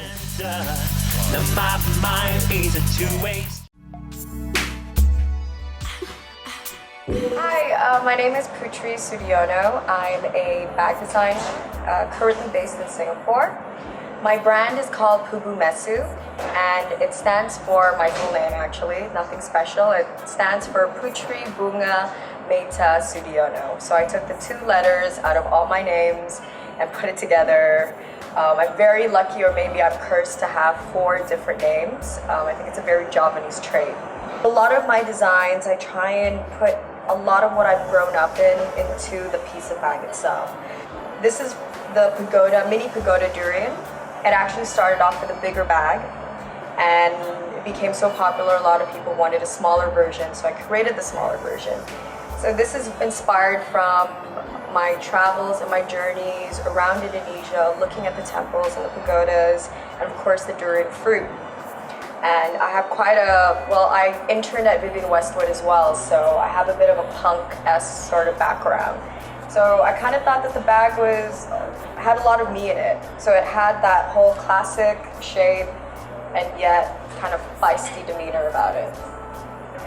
This was the first bag that I designed for the collection itself. I wanted to make the bag come alive, and for all the pieces that you get for the Wayang series, they're all based and named after and designed after Wayang goddesses, and they're all Hindu goddesses, and this one is named after Sinta. So I wanted to make the bag come alive with eyes and teeth, and as you can see, the leather intricate cut over here, which is done by hand. And of course, my signature style with the spikes, and I try and put it at the bottom of the bag as well. So this is my homage to the Louis Vuitton Noé. I know bucket bags are really in at the moment, but I grew up loving my mom's bucket bags. So I really, really wanted to make an homage to it. So I'm the kind of person where functionality really matters in my designs, because I create things for my lifestyle. I travel, I work, I go to events, I party. So I really wanted to create pieces that help career-minded women like me and still be very fashionable and on trend. So this is my durian clutch. After rave reviews with my other signature piece, the mini pagoda durian, I decided to make the clutch version. Again, I designed my collection based on my lifestyle. So, because I work a lot, I travel a lot, I do yoga, I work out, I just needed a bag that I could just stuff everything inside, not care where it goes. And again, spikes at the bottom.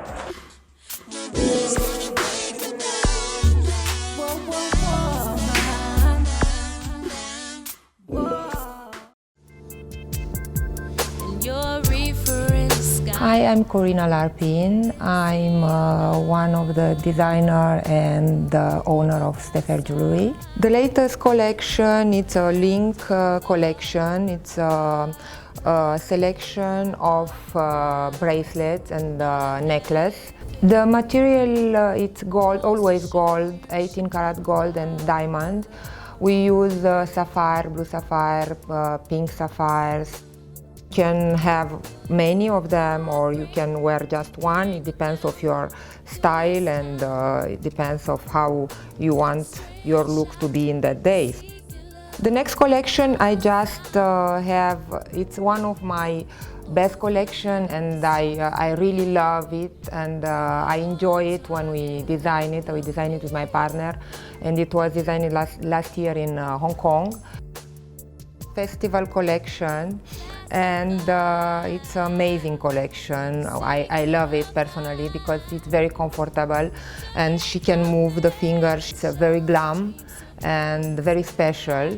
The inspiration was the festivals like Cannes Festival, Berlin, Venice. Material always it's gold and white diamonds or black diamonds. Depends of the inspiration we had in that day. This is the flower collection, so we have many models in this collection because we started from this flower. It's very popular and it was one of the successful collection. And we just start from big flowers and all the colors, pink, green, blue, white. This flower is one of the latest in the collection. This is a very special one too because it's hand-cut stone, turquoise, and every piece is different because we cannot cut them the same. That every one will be different, every ring will be different in this material. The rings, they are old collection we did we was inspired with Stephanie from Hong Kong, and it's a dragon, and it's a wood with gold and white diamond, the bracelet, and the rings, it's wood and black diamond and white diamond. If you like a piece of jewelry, you don't have to mix and match with you need just to feel good with, and you can mix it with everything. You can wear it with jeans, with a shirt, we can wear it with a night gown. You can wear it how you feel in the day.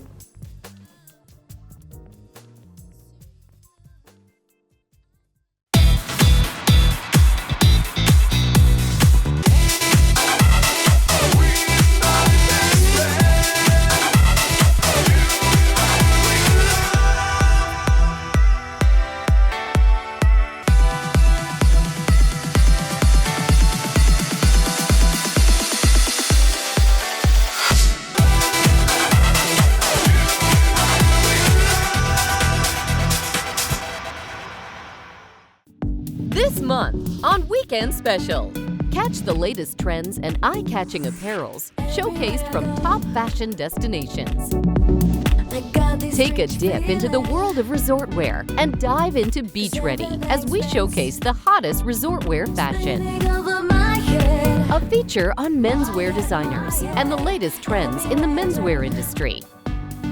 No one does menswear quite like Paris. Join us as we highlight the best collections from Paris Menswear Week's Spring-Summer collections, highlighting the best of the best. This week, we're rounding up Autumn-Winter collections from Paris Haute Couture Week, a retrospective fashion spectacle of the most glamorous runways, of all things that speak for ladies' fashion. Get to know the trendiest wardrobe selections for any season. All these here on Weekend Special.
boyfriend with a halo, your idea of perfection. So I'll try to grab mine whenever it shows.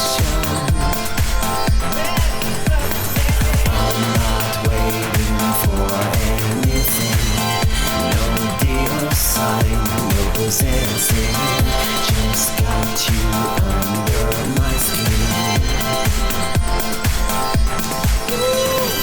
I will let you come and go as you want. I will let you know whenever I'm gone. You're always back to me again. I won't tell the world when you're coming home. Whatever the places you're running from, to have you leave is enough to me.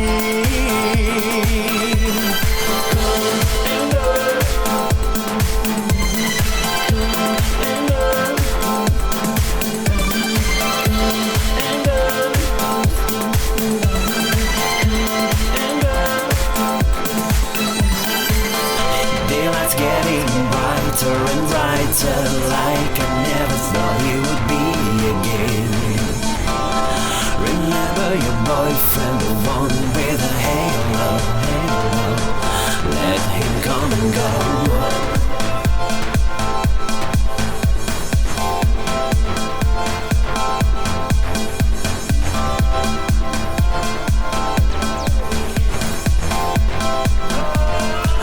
Let him come and go.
Just wait, wait some more. Let the night go on. And look my eyes. Tell me everything's right.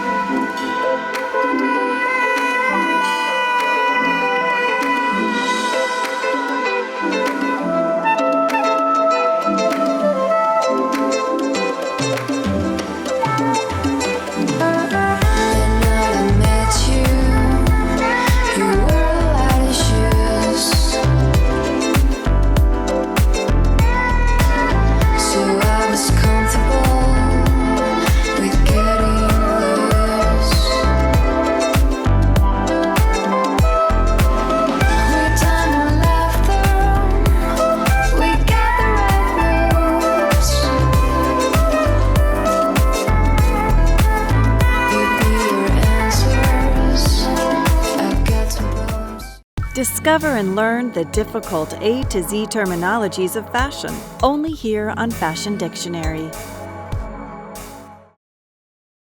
Paisley. A pattern based around twisted teardrop shapes, used commonly as prints or embroideries. Here on Fashion Dictionary. In fashion, it doesn't get any better than living the glamorous life of a supermodel. It's really nice to see a model smiling. Yeah, why not? It's my first time, so I'm really excited to be here. But before topping the ranks and living the dream, every talent has a story to tell, showing us what it really is to live a day in the life of a model. In this episode, we'll get to know the hustle and bustle at the backstage. Beyond the glitz and glam, beyond the jet-setting bookings, are the passion and dreams. Take a look behind the spotlight and hear what these models have to say as they share with us their experiences and life on the runway. Right here on Catwalk Stories. Premieres June 13th, Tuesday, 2000. London, 2100. Paris, Johannesburg.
If you have more to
Living in the city, believing in a dream.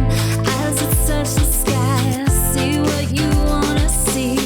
The places I have traveled, the places I have been. The ones that stand out most are the ones that shine within. Of all the things in this world I've ever seen, the most beautiful sights when I'm standing in your light. When you shine, when you shine, when you shine, it's something that comes from inside.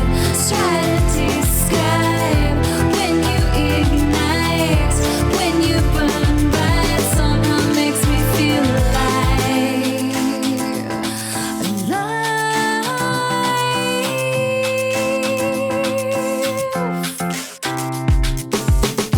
When the feeling's not there, when the words are gone, living day to day like a puzzle to be solved. You need to start it over, baby. When you're thrown, sometimes to begin again, you have to unlearn what you've known. Have you ever searched for someone you could call the one? With a soul as deep as the ocean.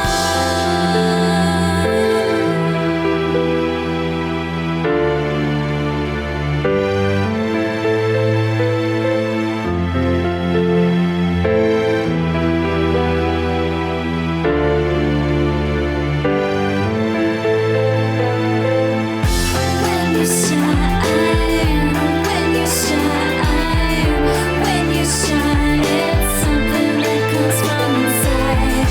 When you shine, when you shine, when you shine, it's something that comes from inside. Try to describe when you ignite, when you burn bright, somehow makes me feel alive.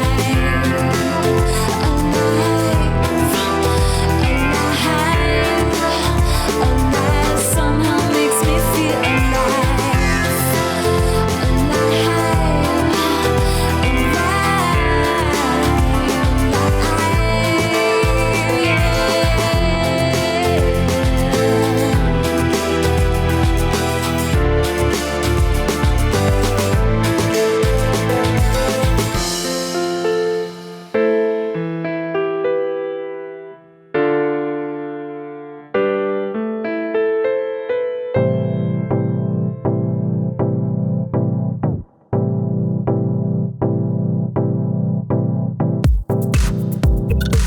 We're not going down. We're not going down. We're not going down.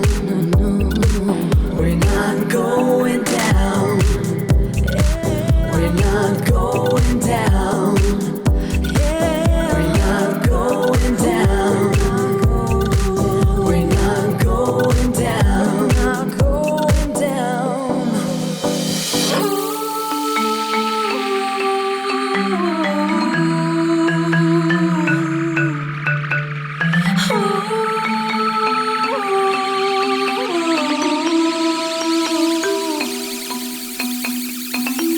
Looking at the pictures we took last night, shall we do it again? I've got a plan, I know you're lying. I can see the end of the line, but we're not going down. We're not going down. Oh, we're not going down. We're not going down. Feel the rhythm, feel the beat. Tomorrow on Weekend Special. Catch the latest trends and eye-catching apparels showcased from top fashion destinations. Take a dip into the world of resort wear and dive into beach ready as we showcase the hottest resort wear fashion. Over my head, my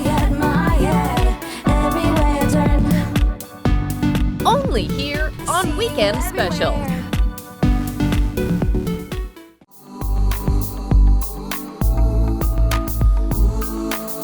Haute couture literally translates as high fashion, the mastery of dressmaking.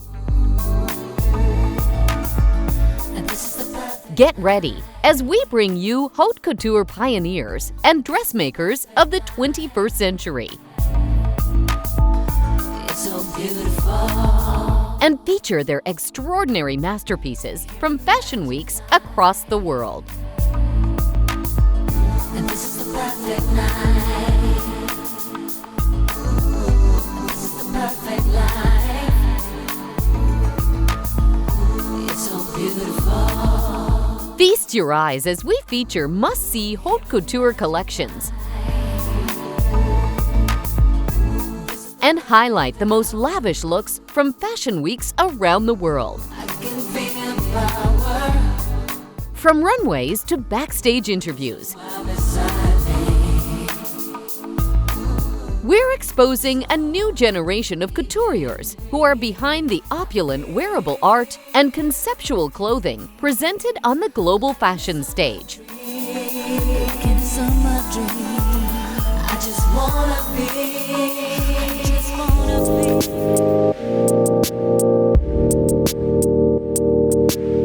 At Paris Fashion Week, French house Unora Touvieux presented masterpieces detailed with flowy ornaments and intricate appliques in its Autumn-Winter 2016 collection. Tonight, don't leave me to myself. Should I just park and stay for a little? I've got to head back before sunrise. Don't leave. Founded by Bulgarian designers Livia Stoyanova and Yasen Samoilov, the French label showcased eccentric, innovative outfits that were handcrafted with tubes and cones in deep blue, burgundy, and crimson red. The collection is perpetual motion. It means that the motion that we are moving all the time. The world is moving. This is the movement in our life, the movement in the world. This was the main idea. Tonight, don't tell me to head back now. The sparkly runway delivered a wide range of glittering frocks made with bright crystals and light transparent fabrics. Just use some time to get it all together. Yeah.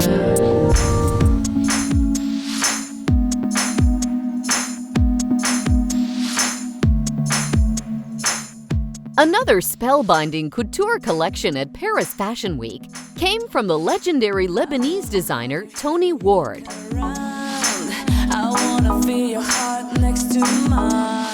The Haute Couture Autumn-Winter 2016 collection featured floor-length dresses, fully detailed with exquisite palettes of blue, red, green, and white feathers.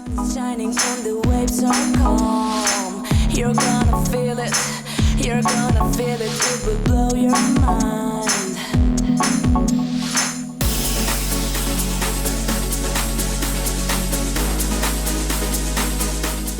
Can you talk about the collection that you had this season? It's a collection around the story of a feather, how the feathers move, the flight of this feather and the elegance and the movement. I tried to represent it in my collection, and this is what you saw. Tony Ward's feathered and sequined ensembles were timeless looks, perfect for any occasion.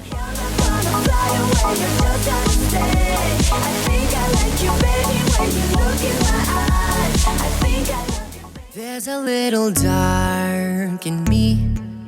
There's a little dark in you. Let's shed a little light around. So this is what I got to do. Combining classic couture looks with avant-garde sensuality, French designer Emeric Francois You've been missing all this time. My heartstrings tugging on you. featured elegant evening dresses, styled with corsets and crocheted fabrics for his haute couture Autumn-Winter 2016 collection. Take away the darkness creeping on you. I see you going on your way. I felt a rush of breath. I'm gonna see it out because I wanna love someone.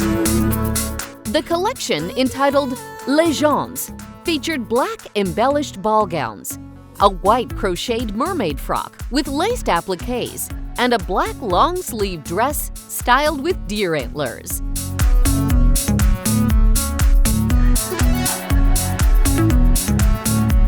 My heart is looking out for you. You're trying to keep it all in tune. Can you talk about your show? The collection was called Legend, and the idea was to work about what are the archetype of characters into fairy tales. So to work about the hunter, the princess, the queen, but not in the way as Disney could do. It's more dark because it's my world, so it was more like a fantastic fashion show. Because I wanna love someone for good. All ensembles emphasize the designer's fierce and sophisticated vision to fend off the chill for this winter season. I see you going on your way.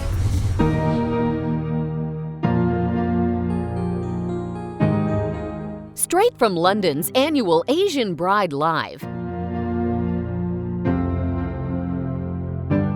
the two-day event featured wedding-inspired haute couture bridal wear and masterpieces from some of the biggest names in fashion.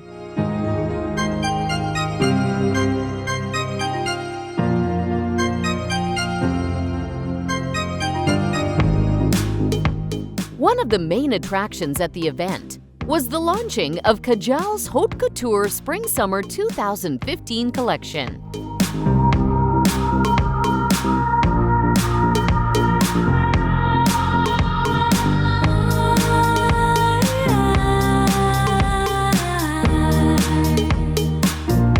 I've been looking at the sky again, reaching out for anything.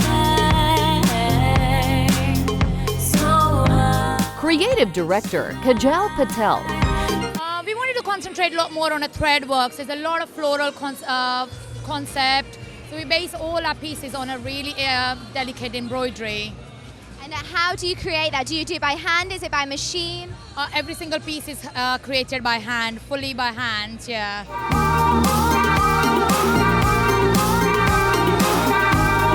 Displayed gracefully handcrafted lengas, detailed with floral embroidery and crystal embellishments. Crop tops matched with floor-length skirts in minty pastels, pink hues, and dusky peach were sent down the runway. How would you describe your look today? So I think it's very regal, so sort of regal, traditional bridal look. I mean, with the sort of multiple layers going on, it's all about sort of looking very rich, very elegant, very traditional, which I think is sort of pretty much the point of your bridal look today. Ornamented Sherwani suits, detailed with silk embroidery and jacquard patterns, gave a rich cultural feel that conveyed sincerity and compassion in each custom-made masterpiece. So why should I pretend?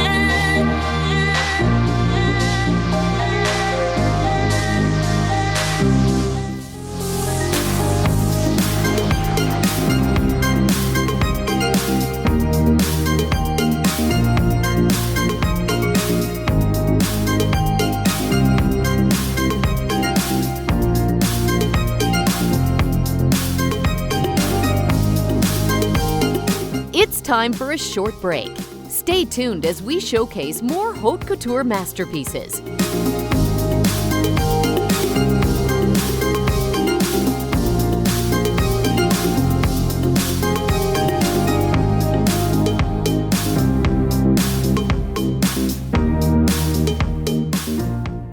Discover and learn the difficult A to Z terminologies of fashion, only here on Fashion Dictionary.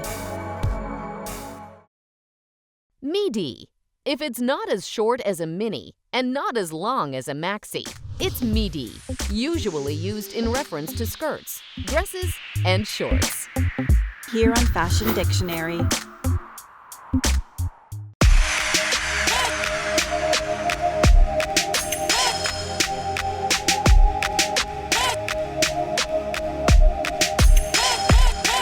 Wait. Welcome back to Weekend Special Couture Weekend. Earlier, we revealed breathtaking masterpieces from Paris and London Fashion Weeks. Now, let's head to the sensational catwalks of Los Angeles, Vancouver, and Kuwait.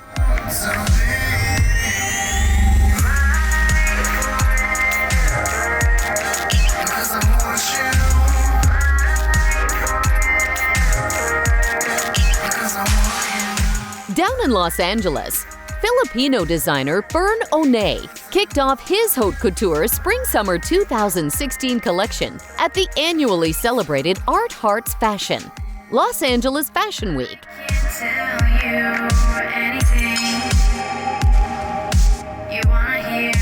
Showcasing his haute couture Spring-Summer 2016 collection.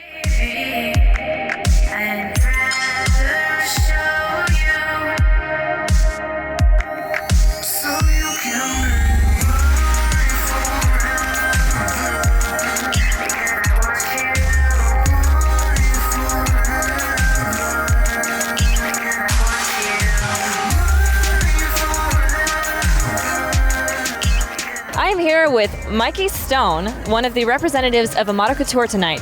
Would you mind sharing with us, what was the inspiration behind this collection? It's a lot of earth. We see how the way we move everyday life, and it's great. Awesome. And what kind of materials were used? Different kind of acrylic and a new kind of, which is in Paris Fashion Week. You see the linen and different kind of fabric. You can kind of integrate it, you know? It's kind of spacesuit. It's cool. And what kind of colors were focused on? Black and white, and you know, black is always good.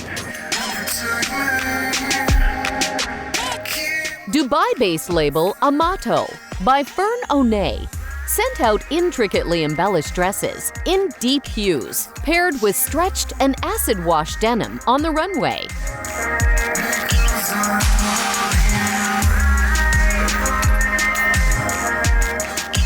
From pinks and cosmic prints, detailed with leather, to hand-dyed textiles and horsehair accents, this collection was perfect for the summer season.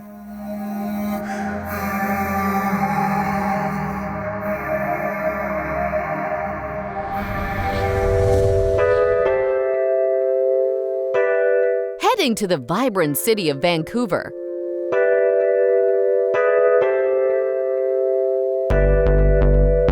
another top-rising Dubai-based couturier, Canela Ostal,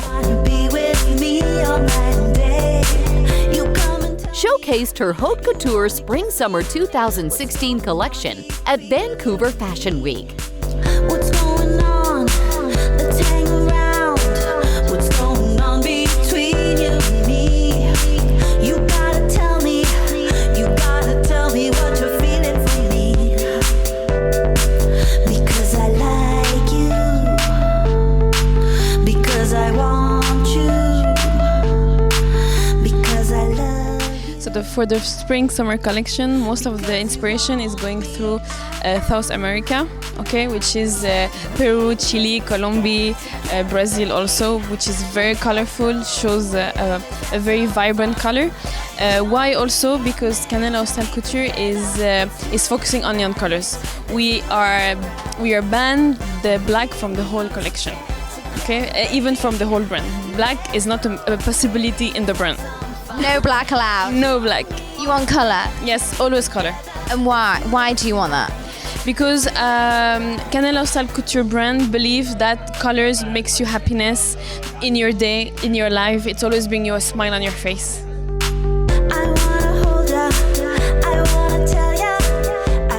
Noted for her nature-inspired sketches, French designer Canela Ostal created ensembles with geometric patterns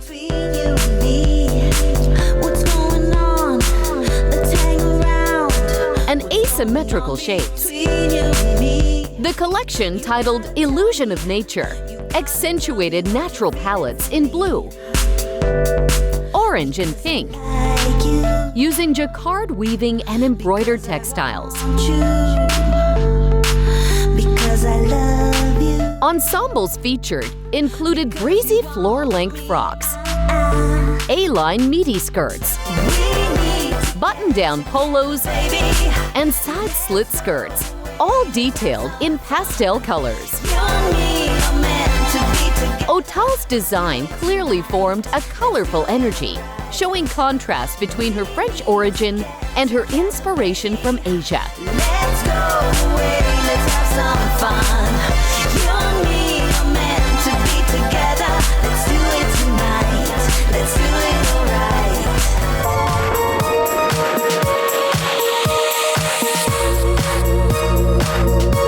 Elsewhere in Kuwait,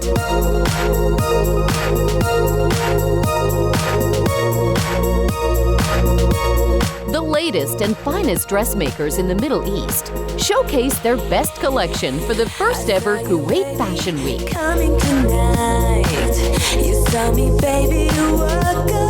The first label to open the runway was the impressive label Gosake Couture. You're rumble, you're lucky tonight because I want you to call, because I want you to beg. Show me your money, get ready for me. Because you want me. Now you gotta be who you are, who you want. If you want me, baby, this is the game. You have to play your gumbo, your rumble. Lebanese fashion designer Ala Sayad featured a futuristic collection. Get ready for me. How does it feel to be the first designer to open the Kuwait Fashion Week? It's a pleasure, and he's so happy that he's being selected from the designers to be in the opening of Kuwait Fashion Week 2015 as a Lebanese designer. You have to know you're not the only one. Could you tell us about the collection that you showed here in Kuwait? That he's working on was about technology, about digitals. This was the theme and the start. He insisted on working on this theme in every details in his dresses, and the creativity he has, that he used the bonds, he used the waves as lines by using like crystals, Swarovski, and other kind of stones and fabrics. In his opinion, it can be shown in this dress in a feminine way to show the elegance of the dress on the body of the lady who's wearing this his dresses or from his collection.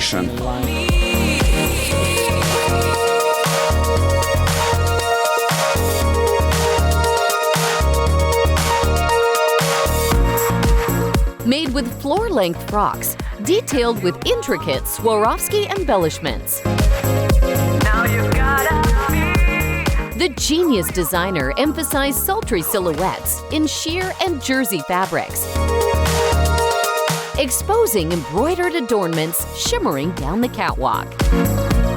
Handcrafted ball gowns that come in various silhouettes look highly sophisticated, perfect for the fashion attitude of a modern woman. Who you want, if you want me, baby.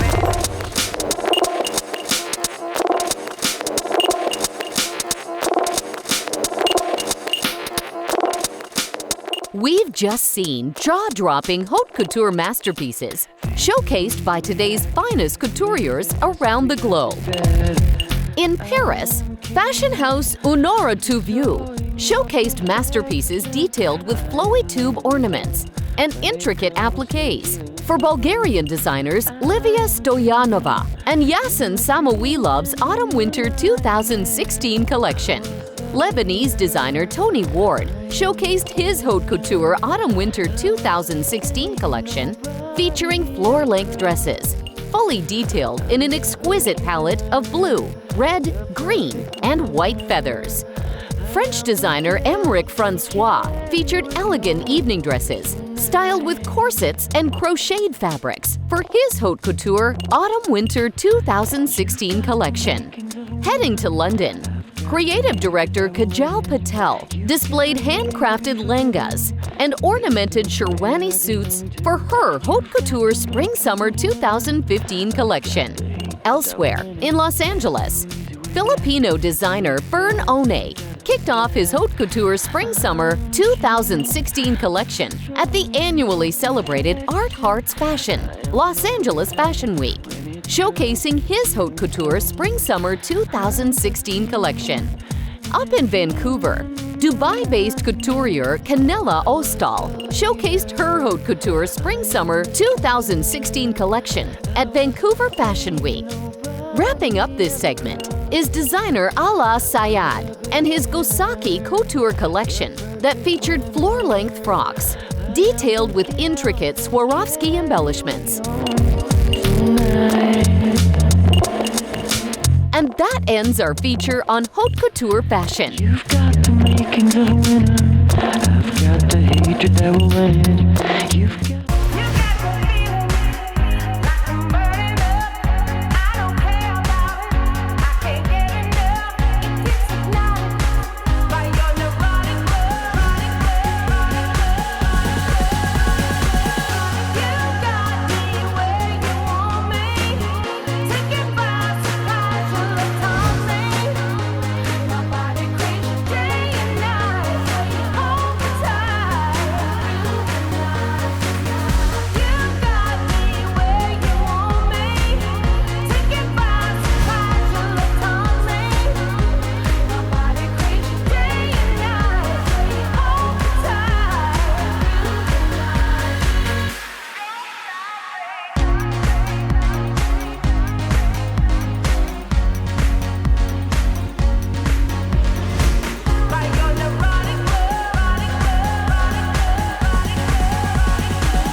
Hi everyone, my name is Hind Al-Qasmi.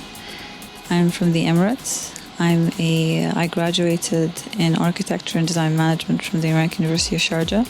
I took up fashion design after I left working in the bank.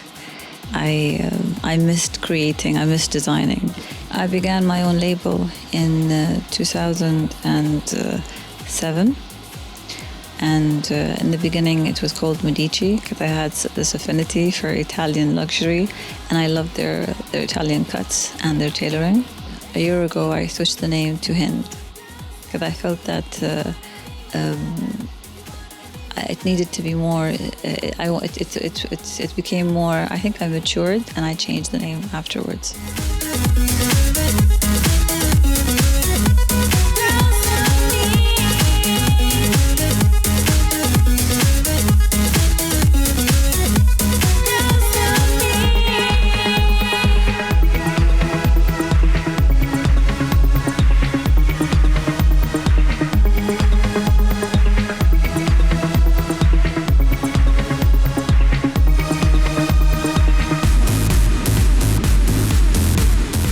In the beginning, I used to be inspired by the seasons. Nowadays, I get inspired by the local culture and our own seasons, our own identity and how we mature. Back in the day, we'd find something interesting to inspire us, like something like a season, or discovering an African tribe, or traveling to Shanghai, China, or meeting someone that was very eclectic.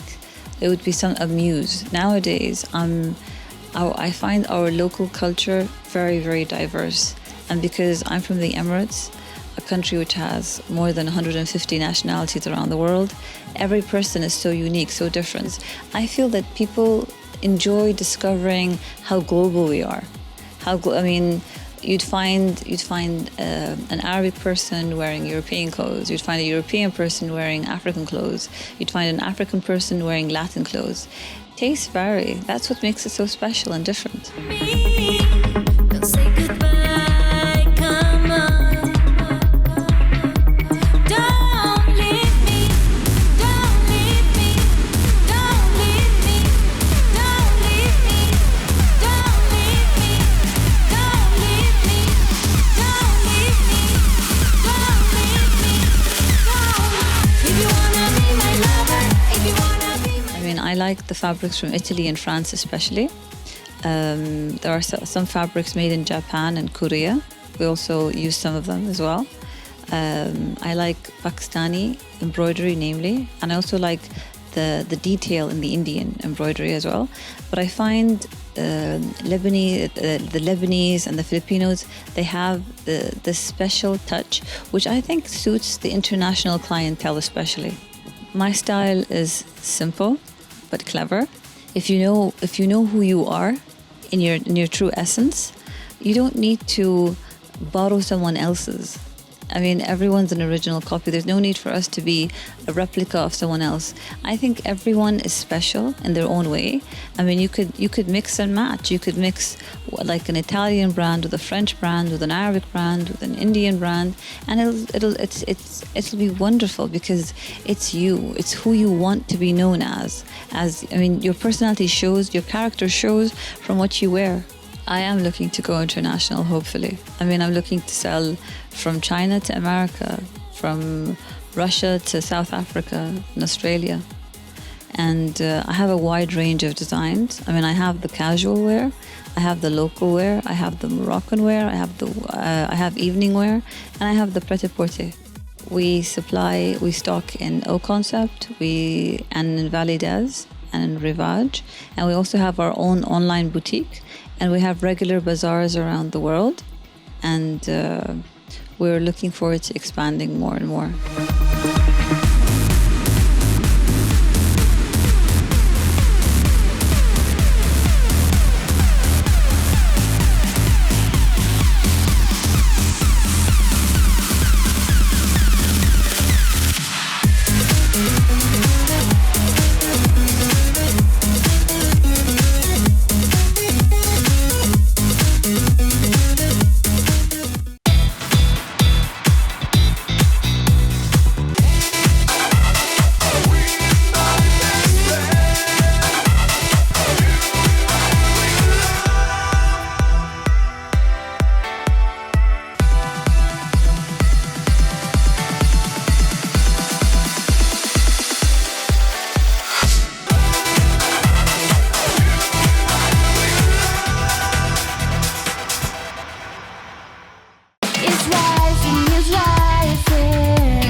eco-fashion, sustainable designs which support our human impact on the planet indefinitely. It's more than a trend, it's the way fashion should be, conscious and transcendent. Come around the world as we show you the most cutting-edge, ethical designers that are paving the way for eco-fashion.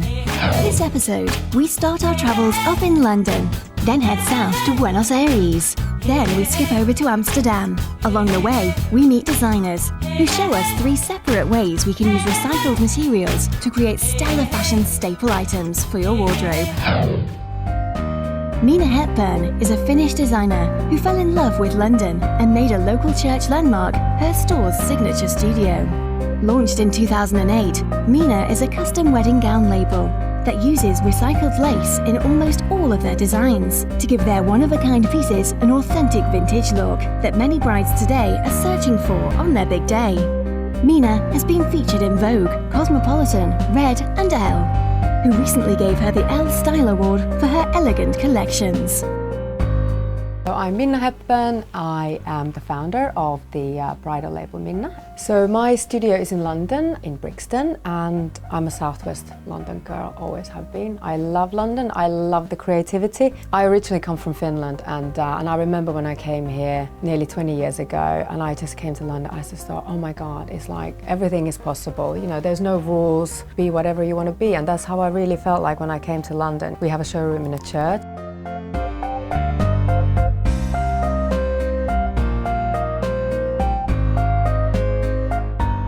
When I started the business pretty much 10 years ago now, I had a few principles in my mind. I really wanted to be able to manufacture in the UK, so make the business working. And the other one was the recycling element, because I really felt strongly about being able to reuse the material, you know, not throwing it away, but being able to reuse it for the garments and also make it a little bit more personal, which I really think works in bridal.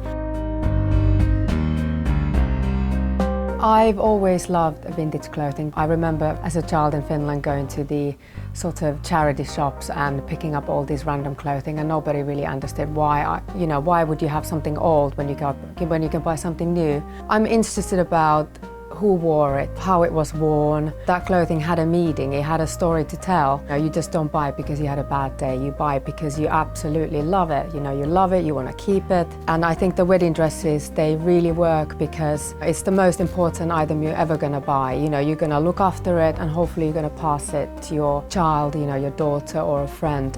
For me, fashionable really is that you know what works for you, for your body, for your personality, what you do, and it should be fun. Buy something that works for you, not buy what the magazines and the social media or the bloggers are telling you.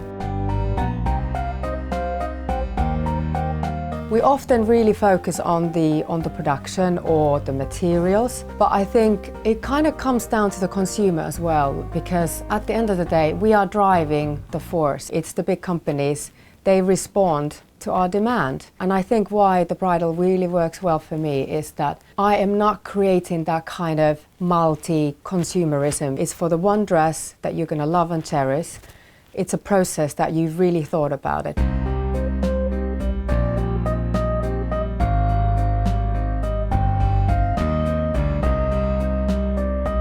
I think a lot of the companies, they're trying to be more transparent. They're trying to have more ethical sourcing practices and make the garments, in a more ethical way. And it's not enough, obviously, but they are big companies, for a reason.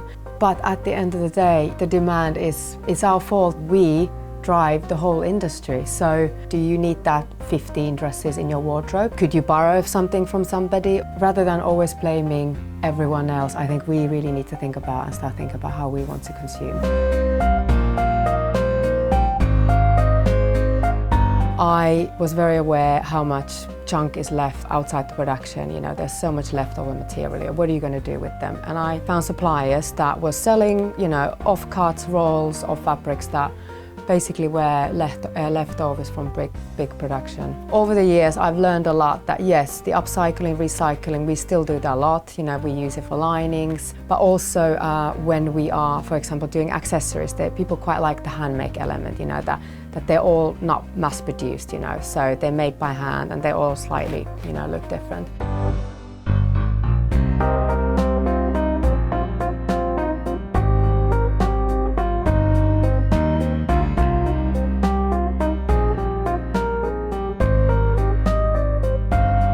This dress is just one of the good examples how we like to work. So basically we got lots and lots of garbage bags downstairs that we fill up with any of the offcuts, and a lot of it we use for embellishing. All our accessories is made from offcuts. We got some beautiful lace fabrics that we use, you can cut around, and this dress is one of the good options. So basically the beauty of it that it's very personal, every single dress is going to look slightly different, and this is one of is a beautiful silk cape, and it was just one of our ideas. We often sit down together as a team, and as our garbage bags grow in size, we think, oh my God, we need to start thinking about what we're going to do with the growing amounts of surplus fabrics, and this is one of the good examples. So it's a cape, you can wear it over the dresses, and the beauty of it, so it is all 100% recycled fabrics. You can still mass produce it.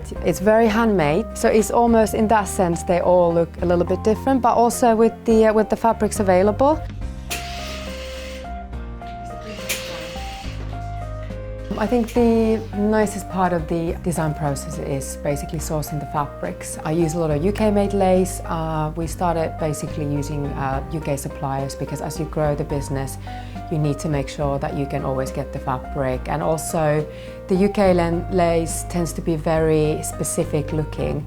So obviously you want a bit more variety for the product, so that's why we started using other producers as well. I use a organic silk, which is certified by the Soil Association certification. And I think the way we also work is very different because I don't come from the design background. I don't sit and spend days sketching. A lot of the designs are basically comes from the customers themselves, because at the end of the day we are selling for them, they know what they need, and then most of the time we just see a beautiful fabric and we're like, oh my God, we need to use this.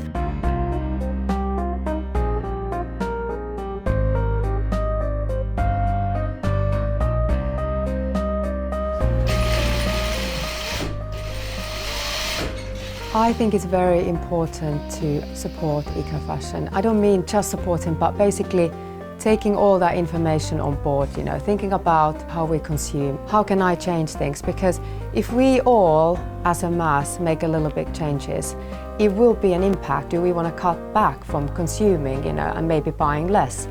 So we really have the power, and I think that is the biggest thing I think can make an impact.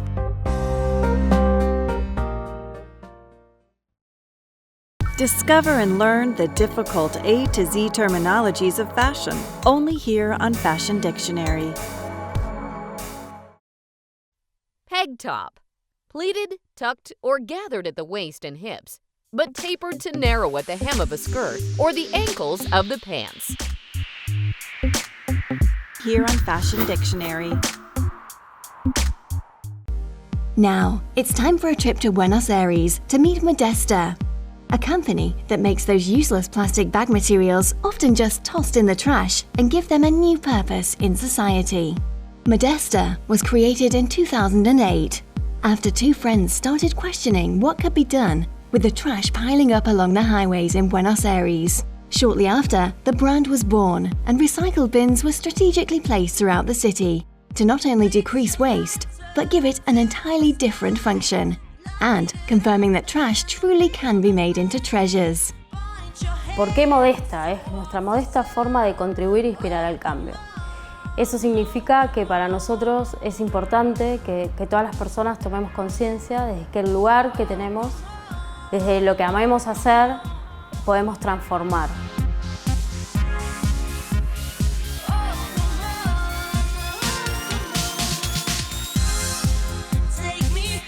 Nos propusimos con Modesta no generar más descartes, no generar basura en nuestra producción, sino tomar un material que ya está producido y con eso generar un nuevo material. Vimos en las bolsas plásticas un gran desfasaje entre lo que era la cantidad de producción y fabricación que existe de este material y el uso en cuanto a las personas, el uso en lo cotidiano. Vimos que un promedio de uso de una persona desde que sale de una tienda con su bolsa plástica hasta que llega a su casa y la descarta son 12 minutos aproximadamente, es un promedio. Entonces lo que entendimos es que era un desfasaje de lo que sería el material en cuanto a volúmenes y lo que dura en el medio ambiente una vez que es descartado. Entonces entendimos que ese material lo vimos como rico en sus colores, en sus propiedades, es impermeable, es liviano, es resistente, y quisimos aprovecharlo en forma de reuso y armar un nuevo producto.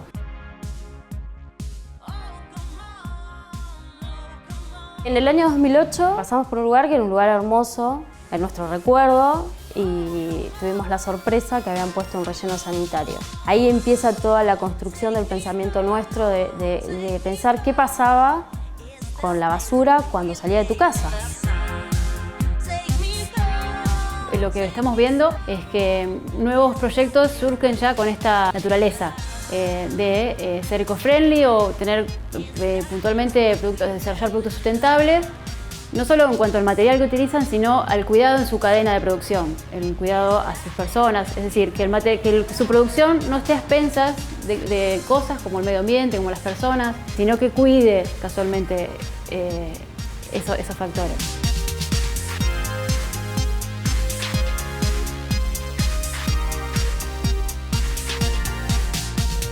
Cuando uno busca algo de menor precio, siempre tiene que saber que para que algo tenga menor valor, o sea, ¿qué hay detrás de esa producción? O sea, puede haber máquinas, puede haber cantidad, o sea, uno tiene que saber, porque siempre estamos hablando de costos. Cuando uno hace un producto reciclado, tiene en cuenta todas esas etapas, entonces a veces el valor es mayor. Las personas están acostumbradas a comprar barato, a las ofertas, ¿no? A esa parte productiva, a esa parte de consumo. Entonces, cuando vos le vas con un valor que tiene que ver con otros cuidados, todavía hay un desfasaje de comprensión. Esa cultura del consumismo sin pensar, solo comprar. Eso creo que está cambiando.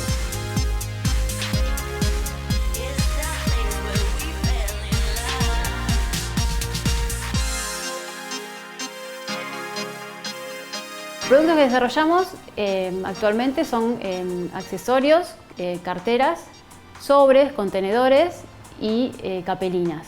Modesta es un gran paraguas porque nuestro producto en sí es la tela, la lámina plástica que desarrollamos a través de esta fusión por calor y con nuestra impronta, que es el uso de los colores y las formas artísticas en que disponemos los recortes y las distintas artes que generamos.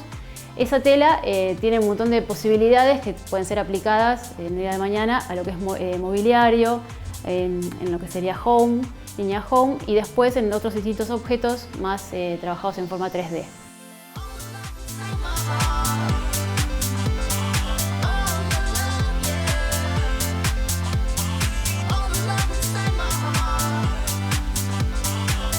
En Modesta reciclamos polietileno de alta y baja densidad. Y eso llega a nosotros, primero en la primera fase de nuestro proyecto eran nuestros amigos, nuestras casas, los lugares más cercanos, y después empezamos a trabajar más concretamente con las personas. También hacemos una acción de concientización que si vos querés comprar un producto nuestro, trayendo como mínimo 30 bolsas, hacemos un 15% de descuento. Los productos nuestros no son únicos solo porque los diseñamos con un material reciclado que es irrepetible, la forma en que lo hacemos, sino que a su vez también ensamblamos de una manera única, no se trabaja de manera seriada. Cada producto tiene su orden, tiene su numeración y demás para que la persona que lo ensamble no se confunda. Por eso también el tiempo que consume la producción de los productos. Desde nuestro nacimiento esta parte, siempre desde nuestro pequeño lugar, nuestro modesto lugar, como decimos, hemos inspirado un montón de otros proyectos y otras personas a cambiar sus miradas, que sea un pequeño legado que quede para el futuro. Para nosotros son pequeñas obras de arte, nuestros productos los trabajamos y los miramos desde ese lugar. Así que bueno, es todo un trabajo y un desafío también hacia adelante. En Palermo, en Buenos Aires, tenemos nuestro estudio y tienda donde pueden conseguir nuestros productos. También nos pueden encontrar en la web www.modesta.com.ar. This month on Weekend Special, Catch the latest trends and eye-catching apparels showcased from top fashion destinations.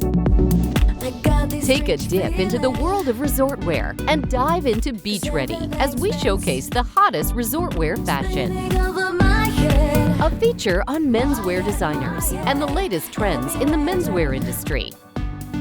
No one does menswear quite like Paris. Join us as we highlight the best collections from Paris Menswear Week's Spring-Summer collections, highlighting the best of the best. This week, we're rounding up Autumn-Winter collections from Paris Haute Couture Week, a retrospective fashion spectacle of the most glamorous runways, of all things that speak for ladies' fashion. Get to know the trendiest wardrobe selections for any season. All these here on Weekend Special. In fashion, it doesn't get any better than living the glamorous life of a supermodel. It's really nice to see a model smiling. Yeah, why not? It's my first time, so I'm really excited to be here. But before topping the ranks and living the dream, every talent has a story to tell, showing us what it really is to live a day in the life of a model. In this episode, we'll get to know the hustle and bustle at the backstage.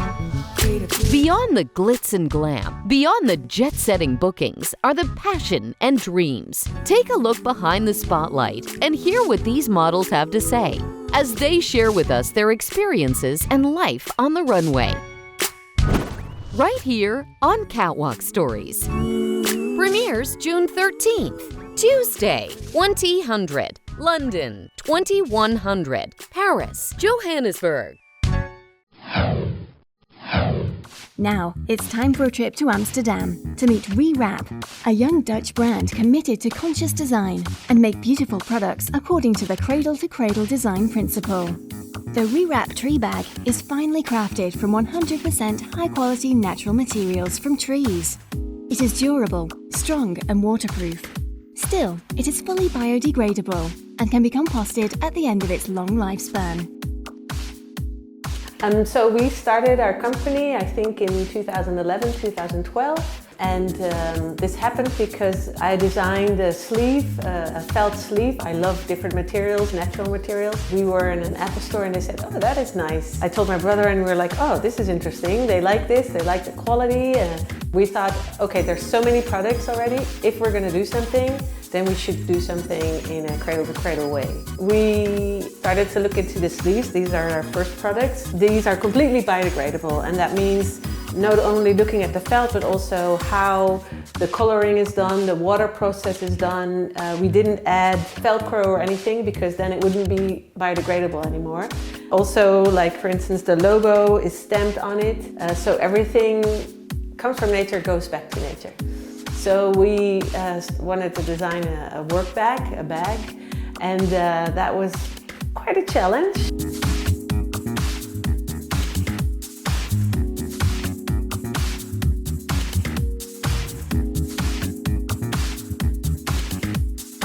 We are here at NGEF and we are specialized in natural fibers. The philosophy behind the company is that we take waste materials, which is gathered by the nature. The coconut fibers is waste material from the food industry, and nice people in Sri Lanka, they take them and they take them to us, and we from that very nice natural fiber, we make a very nice quality comfort or packaging product. So this is how you see it when it's, this is how it comes from the tree, and this is when they take it off. And they make these fibers, these new materials from it. So we start by washing the fibers. After washing of the fibers, we are going to spin the fibers. Spinning machine is like twisting the fibers until they get a curl. From that curl, we steam the fibers so that the curl gets fixed. From that curl, we can have a very comfortable product. And from that curl, you can also build a nice structure, so you can actually produce a nice layer of products. And then we thought, oh, this is nice. What can we do with this? And then we started looking at different ways, because it wasn't waterproof and not strong enough, because it was really not close together enough. And we did a lot of experiments with different materials, with fabrics. This is biodegradable fabric, but we couldn't make it waterproof. And then we started looking into how can we make it waterproof and still look nice. So we went into try with rubber, but this isn't natural rubber. So we thought, this doesn't work. And then we found this is natural rubber, and this is dried in the sun. So it comes from the tree, they take it out of the tree, they dry it in the sun, and then at the factory they press this together. And that makes it that this is now a completely biodegradable. I'm Julian, I'm responsible for production at Rewrap, and we're here at our atelier, which is a very special place because it employs people with a distance to the labor market, as we say, which means that either they've had an accident in the past, or have been unemployed, or due to unfortunate situations, they're not able to work in a regular job. And here they train them and help them to develop themselves so they can either have a good job here or move on to another place. There are several places like this in the Netherlands, but we picked this one because we're very happy with the quality they provide. And the materials we use, they're very, very special, so we need a high level of skill, and that's something they provide here. If you look at all the details of the bag, so the finishings and the way it's sewn together, it's something you can't get in every place, and we're very happy that they're able to do that here.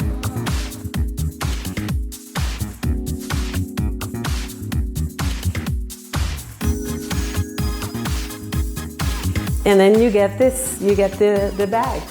And we have two variants, this one and a bigger one. Our brand is set up in a way that we just want to produce nice things, and we don't have to go with the whole cycle of having a new product every half a year or a year. Our mission is to design in such a way that we make something beautiful out of nature. All the steps are good, and we work together with everybody in the process to not only for us having a great product, for also for them to have a nice task working on it.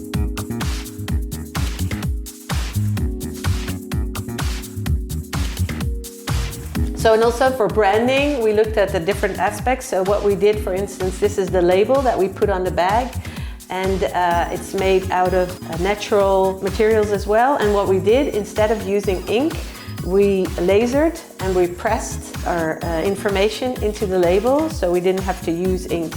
Reference pictures, we went into the forest, which is close by to my parents' place. So, and we asked local photographer, local models, they're wearing clothing of Studio Yux, which is one of our friend designers. So with the whole process, we try to think how we think fashion can look.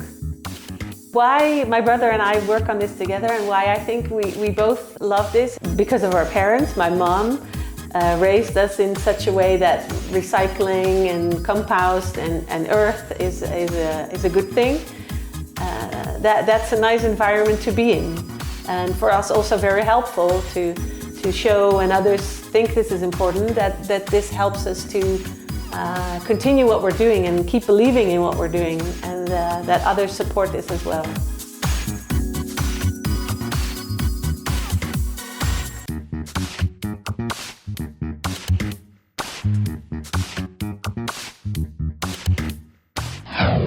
On this episode, we travel in London, Buenos Aires, then we skip over to Amsterdam to see exactly what goes into creating both stylish and conscious fashion. Since more and more consumers want to know that their products are created with respect to the worker and the environment, it's imperative that we think about what we are buying and choose more sustainable products that are not only good for their bodies, but for the place we all call home. This is eco-fashion. It's rising, it's rising.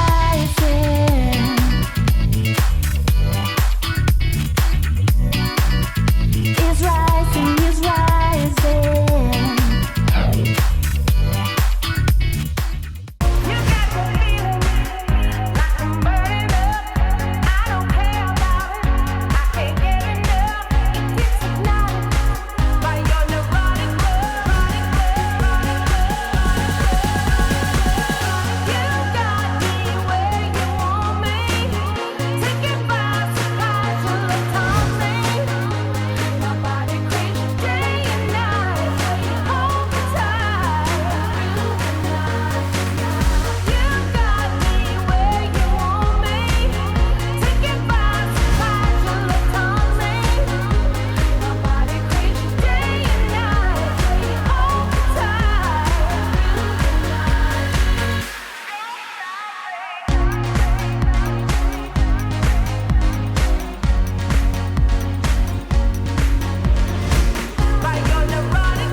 smile. Come, I'm missing you.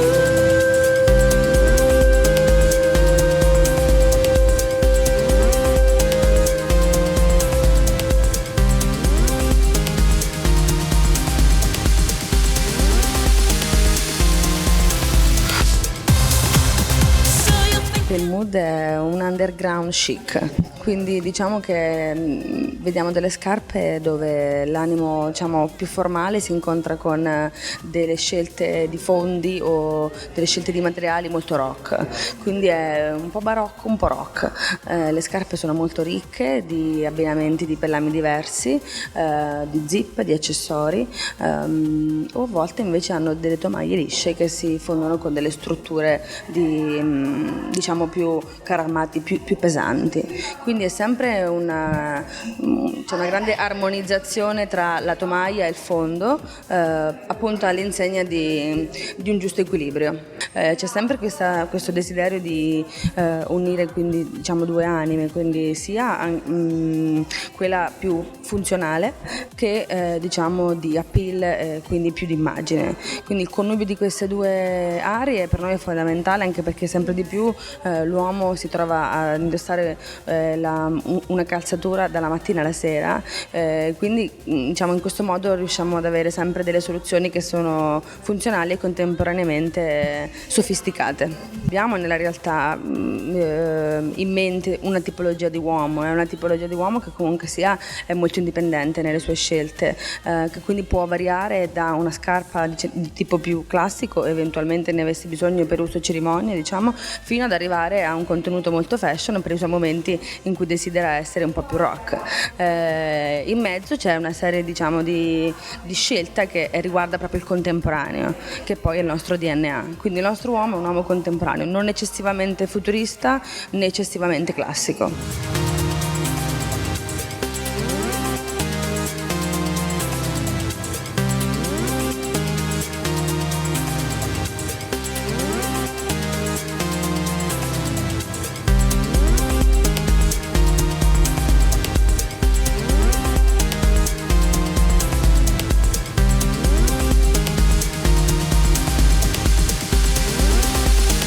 Colori abbiamo utilizzato diciamo i classici, la gamma dei colori classici, quindi il nero, il cuoio, un po' di blu e poi anche degli accenni di rosso.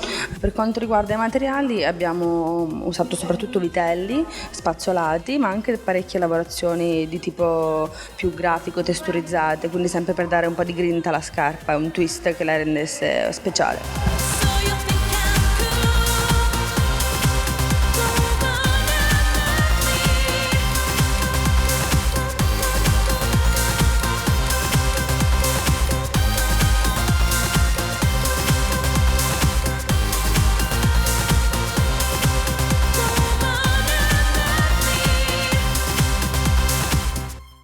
Tomorrow on Weekend Special. Catch the latest trends and eye-catching apparels showcased from top fashion destinations. Take a dip into the world of resort wear and dive into Beach Ready as we showcase the hottest resort wear fashion.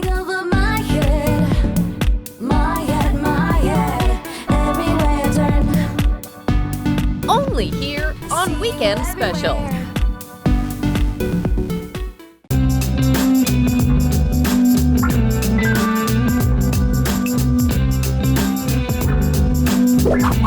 Style is a way to say who you are without having to speak.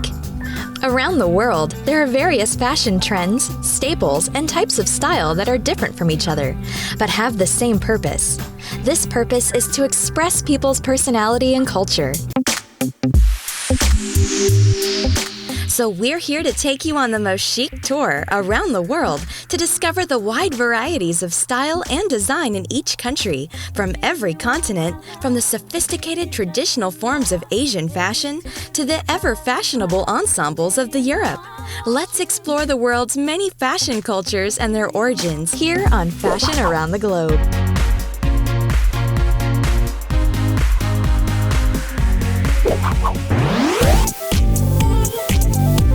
We have traveled far and wide to gather the distinct styles of each country.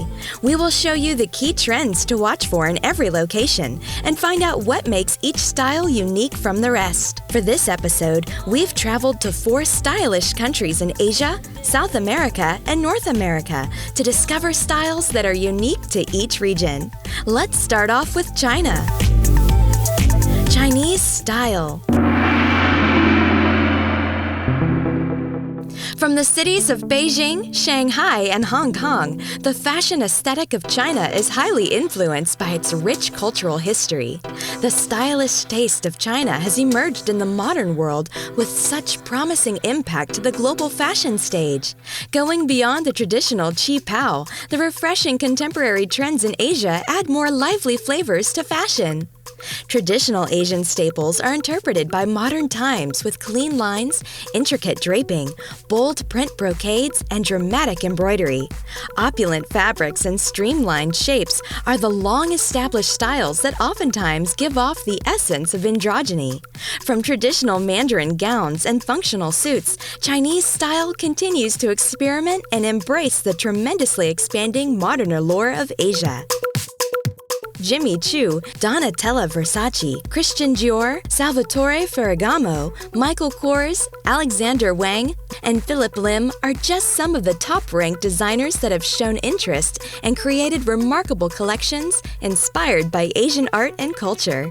Affluent locals have deviated from the traditional qi pao and cheongsam clothing into a more modern and eclectic casual wear that has become prevalent in the everyday Chinese life. China's fashion sense has grown and changed over time, embracing Mandarin collared tops, leggings, flirty skirts, and tailored layers that represent the scale of fresh styles of fashion. For the modern Chinese, fashion is more than just a chase for designer logos. Rather, it represents a lifestyle and the expression of social status.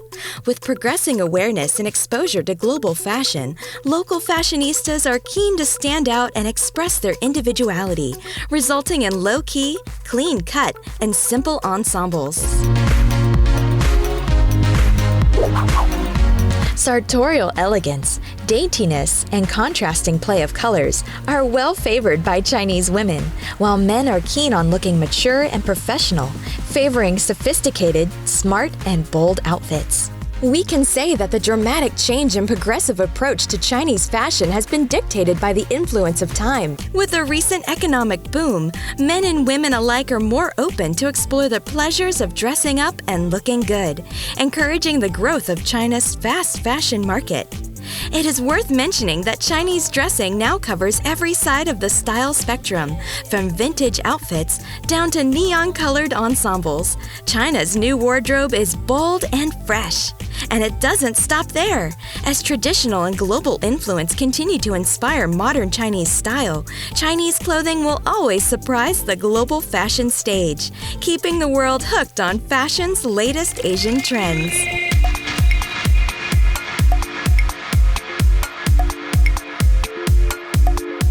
Don't go away as we reveal to you more exciting chic destinations and standout styles, only here on Fashion Around the Globe.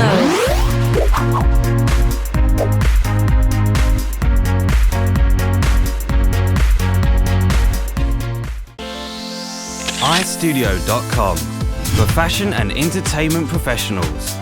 Connect with accredited and experienced industry pros like photographers, commercial directors, models, casting agents, actors, and makeup artists. Find professionals that are plugged in. They're all connected. See you on iStudio.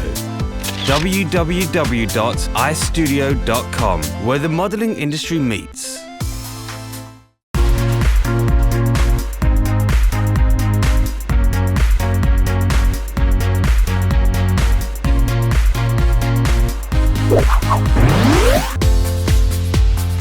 Welcome back to Fashion Around the Globe. Previously, we showed you the ornate styles of Chinese fashion. Join us as we discover the preferences of other leading metropolises in Asian fashion scene. Japanese style. Fashion has always been progressive in Japan. Known for its dynamic and experimental sense of style, Japanese fashion is made more vibrant by its imaginative and compelling street style, eponymous to the high streets of Tokyo. Seen in a varied mix of European, eclectic, modern, and traditional influences, Japanese style is also recognized for its balanced, minimal, and youthful approach to fashion. From traditional kimono outfits to the most popular subcultures of modern Japanese fashion, the distinctive kawaii style is taking the world's attention to the land of the rising sun. When talking about what's fashionable in Japan, elements can be anything from androgynous to decorative. However, opulence will always remain the basic core beneath the varied expression of their taste for style. Japanese fashion is also known for its cutting-edge details and innovative fabrics, showing the ingenuity of the Japanese designs. Styles have always been authentic, even when influenced by other cultures. Japan has always been a promising fashion capital for any designer who tries to find refreshing and interesting inspiration. Issey Miyake and Tadashi Shoji are just two of the most sought-after Japanese labels that are currently leading the spotlight for Japanese fashion on the global stage. Japanese fashion can also be feminine, elegant, and playful. The saccharine fashion aesthetics and theatrics are immensely popular with the younger generation, giving way to cute Victorian silhouettes that are widely favored by the locals. Pastel colors, frilly lace dresses, ribbons, hooped petticoats, and court dresses can be found in the popular Lolita subculture. Always spontaneous and changing, the style staples of Japan always make a statement. From flowing maxi skirts, shorts, and vibrant leggings, wide-brimmed hats, schoolgirl looks, and floral prints, the diverse mix of modern, casual, and comfortable clothing come together in harmonious zen, reflecting Japan's incredible sense of style. Don't go away as we reveal to you more exciting chic destinations and standout styles, only here on Fashion Around the Globe.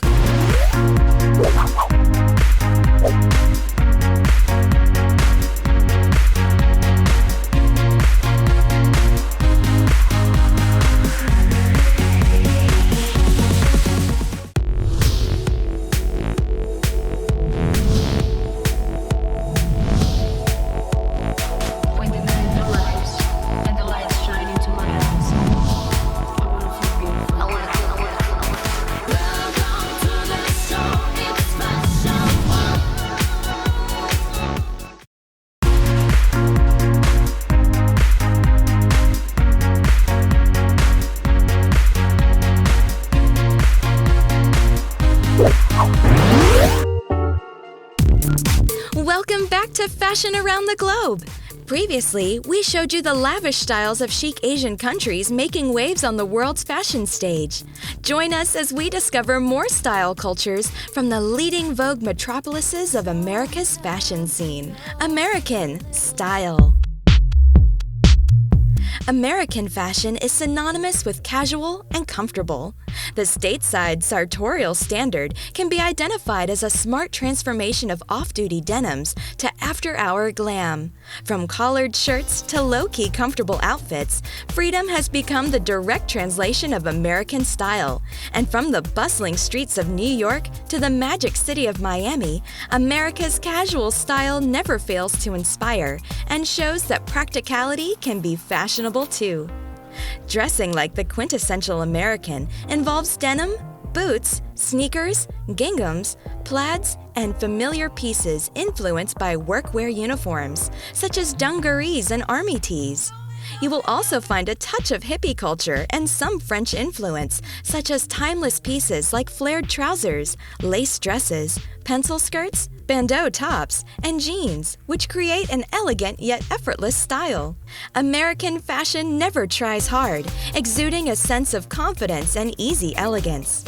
Being constantly influenced by youth culture, some of the famous American labels and designers such as Donna Karan, Betsy Johnson, Calvin Klein, and Tommy Hilfiger have consistently represented American style as one of the world's leading fashion frontiers.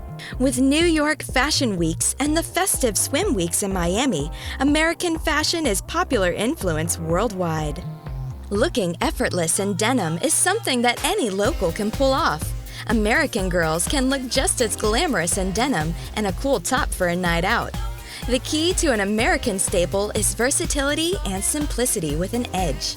Although comfort is the consistent virtue of the classic American look, there's the occasional solid color and classic pattern choice matched with edgy accessories.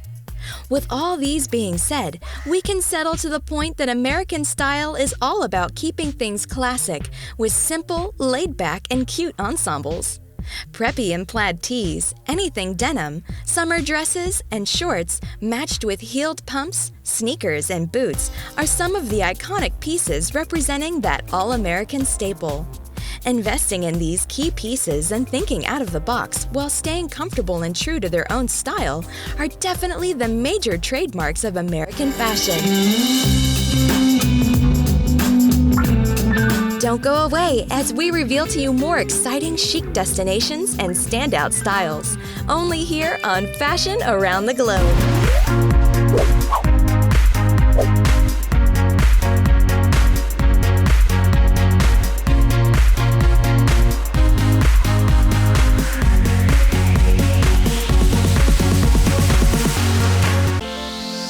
iStudio.com for fashion and entertainment professionals. Connect with accredited and experienced industry pros like photographers, commercial directors, models, casting agents, actors, and makeup artists.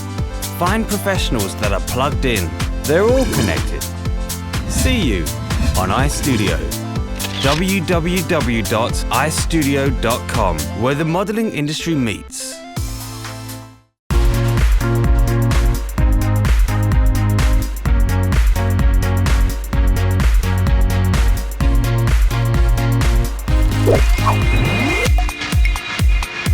Welcome back to Fashion Around the Globe. Previously, we have just showed you the cool and convenient fashion of the Americans. Join us as we discover more style cultures from the fashion scene.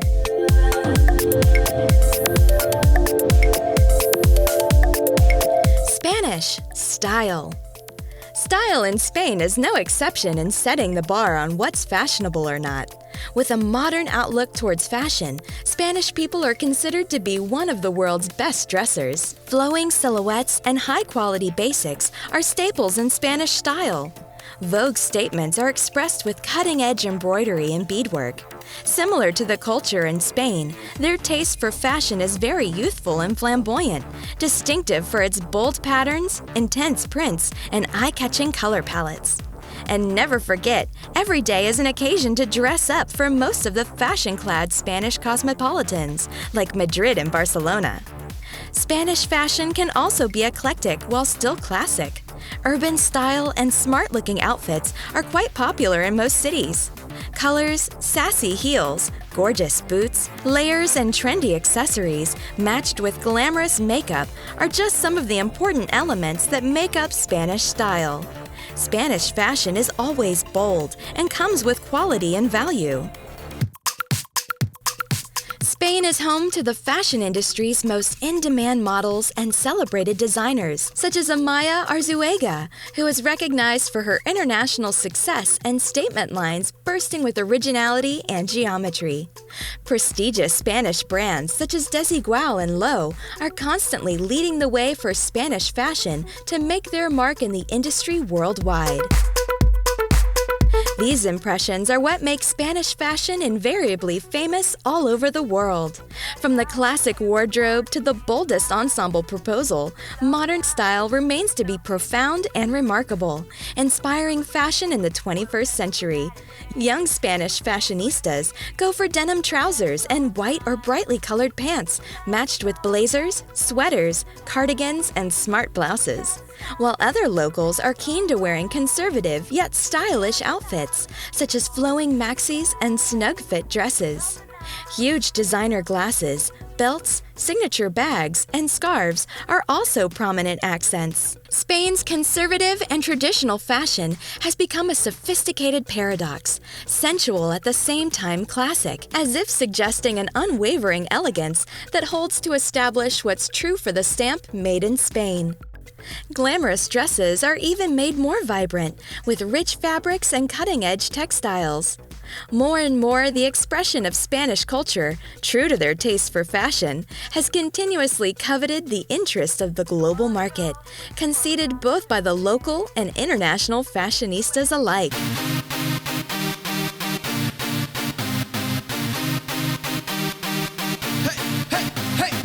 Fashion remains to be a pragmatic way of showing the beauty of a country's culture and its people.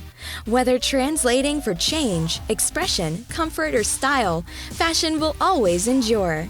We have gone over Asia's biggest population, looking into the elusive yet graceful opulence of Chinese fashion that grows even more compelling with time. To add to the hypnotic flair of China, Japan showed us more interesting perspectives when it comes to making terms with their prevalent way of living, dynamic and the same time fast-changing. On the other side of the globe, the pervasive influence of American style stayed true to its values, keeping casual and comfort a resolute statement. In contrast, flair and sophistication is well played by Spain, showing the world that being fashionable will always bring out the best in you wherever you go.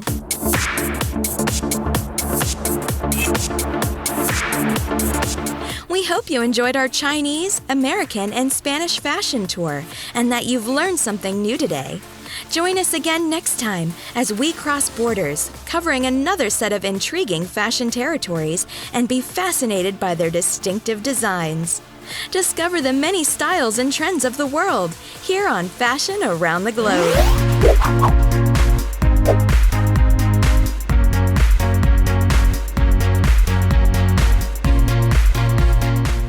Discover and learn the difficult A to Z terminologies of fashion, only here on Fashion Dictionary. Palazzo. Long length and super loose pants with very wide flare from hip line to hemline. Here on Fashion Dictionary.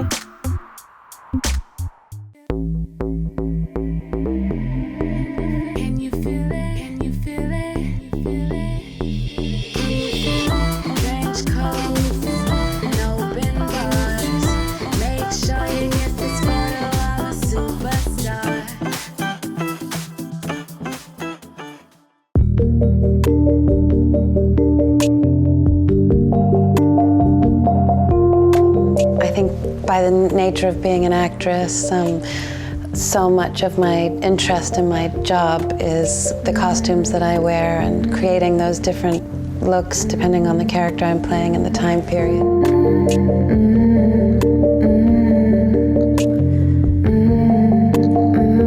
There's all these amazing coats that have been worn by a lot of amazing actors in different films. I think that's a really cool coat.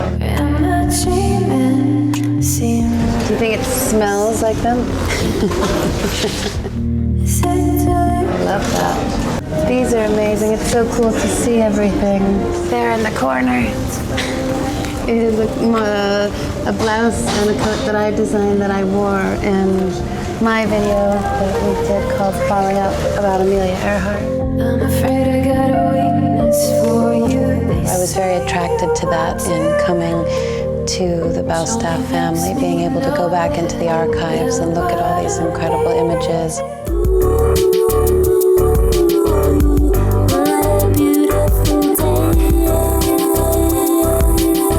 It smells like it's like a maple candy.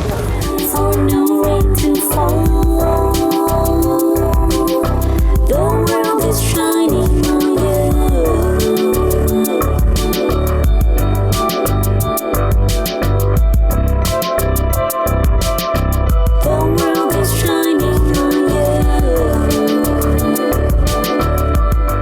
Very excited to be here in Tokyo to have the first flagship store opening at Ginza 6, which is an amazing new shopping mall in Tokyo. You are my shining star, you are.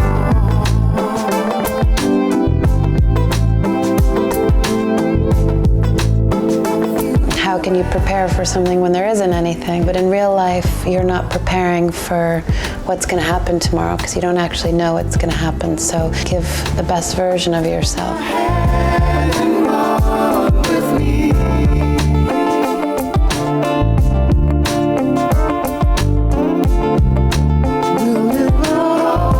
It's been so incredible to get to work with a brand that has such a rich history.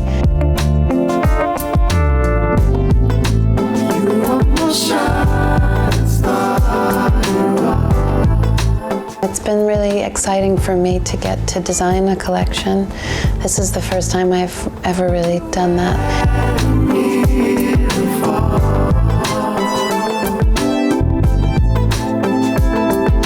I'm enjoying my stay in Tokyo very much. I haven't been here for a few years, so I was very excited to come back. The last time I was here was for a film, so it's very exciting to come back and be a part of the opening of the store and fashion.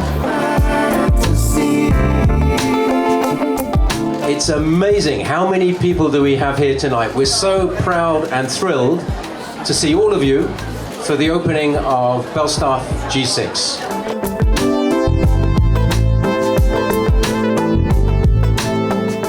Belstaff is launching an eyewear collection, which I've had a chance to see some of the pieces for. Really amazing. Leave your worries behind, because tonight's the night. Well, it's amazing. It's in this place called G6, which is like the epicenter of luxury in Asia right now. And we've got a fantastic location. We've had about 400 people this evening. Liv was amazing. She's a Belstaff gal. She's really was a wonderful ambassador for us. Get your hands up high. Let's have a good time. Thank you so much for coming. It means so much to me for you to come, and I'm so happy to present my collection that I did for Belstaff, which was just so fun for me to get to design a capsule collection of pieces that I've always wanted, just sort of classic, timeless, wonderful Belstaff pieces. So I hope you enjoy that. Get your hands up high. Get your hands up.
Say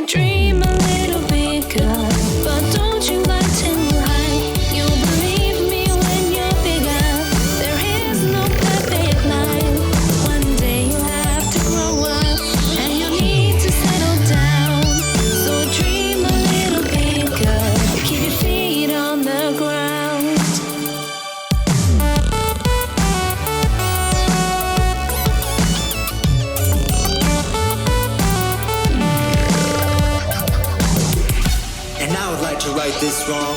Tear down the wall, show that we are strong. And maybe one day they'll raise a glass to the men and women who aren't afraid to ask, why can't I dream? Why am I the same? Why is there a number written next to my name? I'm a human being with a heart and a mind, and my list of qualities can't be defined. So I'll fight, I'll fall, I'll work until I have it all. Eyes open on 3, so close to 3, pursuing a life that wasn't chosen for me.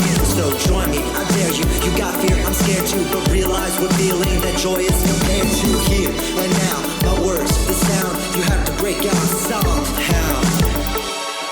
It's in their eyes, so lost. As the cycle continues, their world becomes a line in the dark. Start searching now for the strength to hear me sing.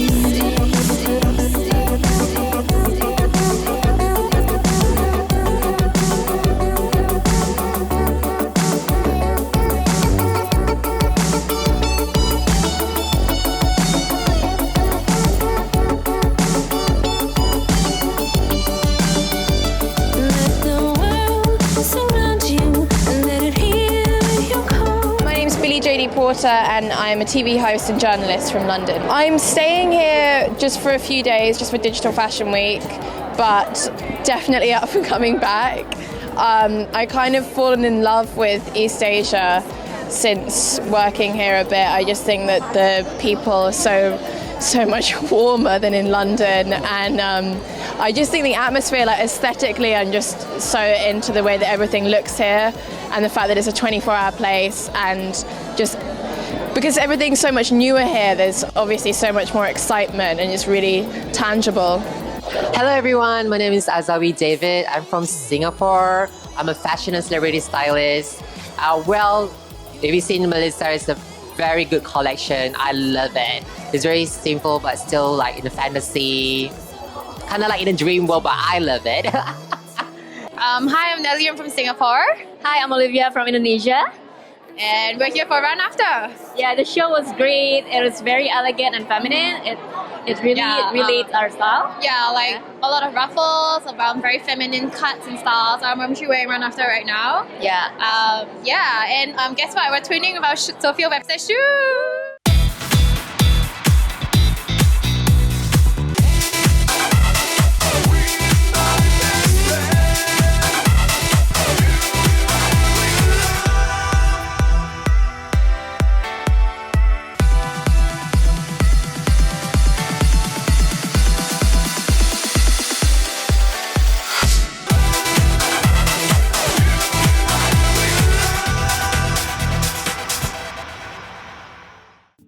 This month on Weekend Special, catch the latest trends and eye-catching apparels showcased from top fashion destinations.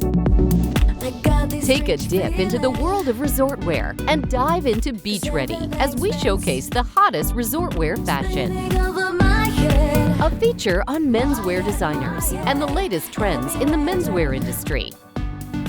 No one does menswear quite like Paris. Join us as we highlight the best collections from Paris Menswear Week's Spring-Summer collections, highlighting the best of the best. This week, we're rounding up Autumn-Winter collections from Paris Haute Couture Week, a retrospective fashion spectacle of the most glamorous runways, of all things that speak for ladies' fashion.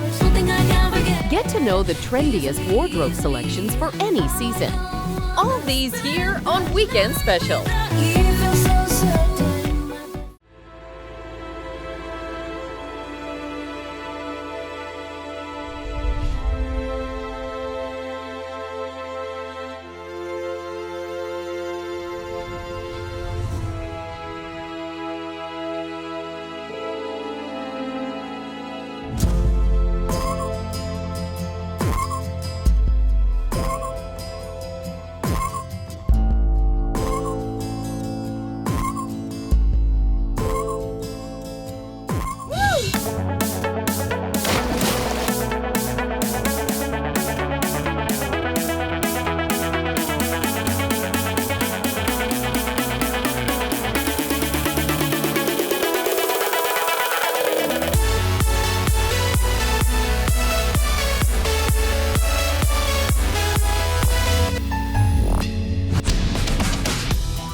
fashion is all about sports lux.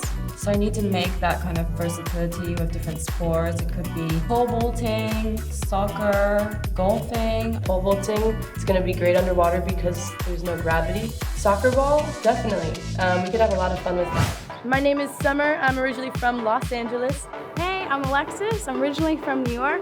And I've been working with underwater studios for 6 years now. I study veterinary science at Coastal Carolina. I began as an underwater model and I've now transitioned my way to the production side of things, which is really cool. Once I was done studying, I decided to travel, which then brought me to be a master scuba diver and trainer and instruct people all over the world for scuba diving. Riding a bicycle on the bottom of the ocean, this bicycle actually runs. In this case, we go location scouting. Okay. There's so many options here in the Philippines, it's gonna be fun. Just bear in mind, I have to submit this to the Fashion Film Festival in 2 weeks. So you gotta get moving on that. Absolutely. I mean, pole vaulting sounds great. I would love to do that if we have time for it. I'm really excited to get started on some projects.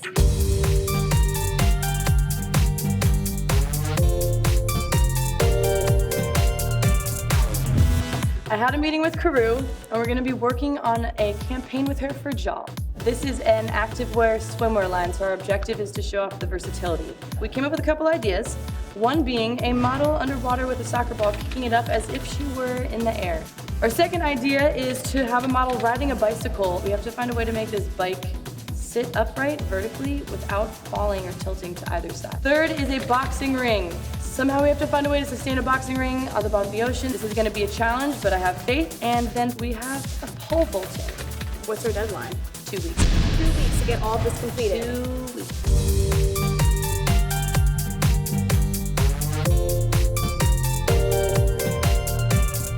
We start our first project with this soccer ball, but we did calculations today, and what did you come up with?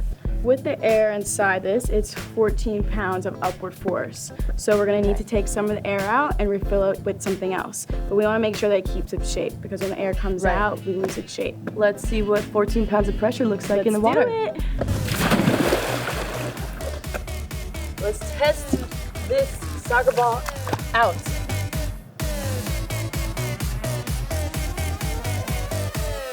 You wanna try out first? Ready? It literally shoots me right up. Oh my gosh. For starters, I was thinking when we deflate this, we need to fill it with this material called epoxy. With epoxy, there's two different parts. There's the base and there's the hardener. And once you combine these two, it creates a solid form after about 2 to 3 hours. You probably know what we could fill since you're familiar with the weights. Maybe sand. How is sand gonna be heavy enough? If we could fill it up, it'd definitely be enough. And the idea behind this one is that it has more of a sense of buoyancy and it can maybe flow a little bit more in the water. Remember when we were small, one of those rolly balls? And they have like a core in the middle that holds it? If the ball has too much force, the metal ball inside could hit a side of it and it could jerk. So maybe fill it with some sand as well. What that's gonna look like is we're gonna fill the ball with 1/4 of sand, drop a lead sphere ball inside, and then fill the remaining space in the soccer ball with sand. Let's get started in the lab and just start trying stuff out. Let's do it. Okay, let's Wait. go.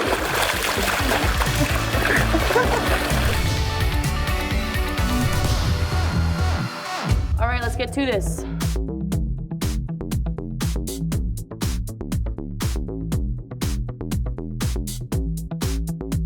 I'm gonna add some water just to fill in any gaps that are left. And I'm gonna start multitasking and working on this one, where we already pre-mixed the 2 different kinds of epoxy right over here. And I'll start installing it in here while you do that.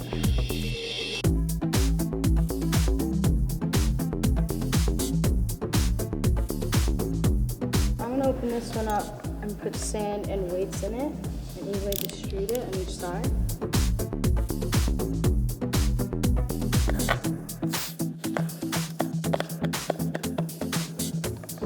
Here you go. Now I'll drop these weights in. Oops. And now it's time. Great. All right. All that's left to do is seal these bad boys up, and then we can throw them in the pool. Let's do it.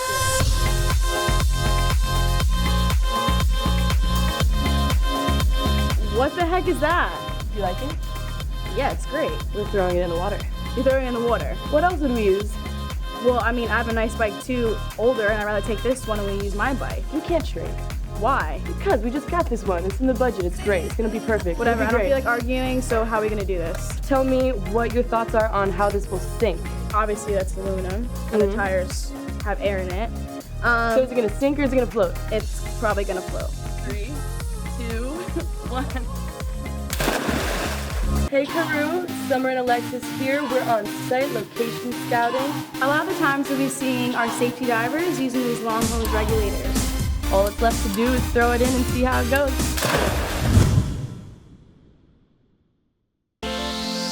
iStudio.com for fashion and entertainment professionals.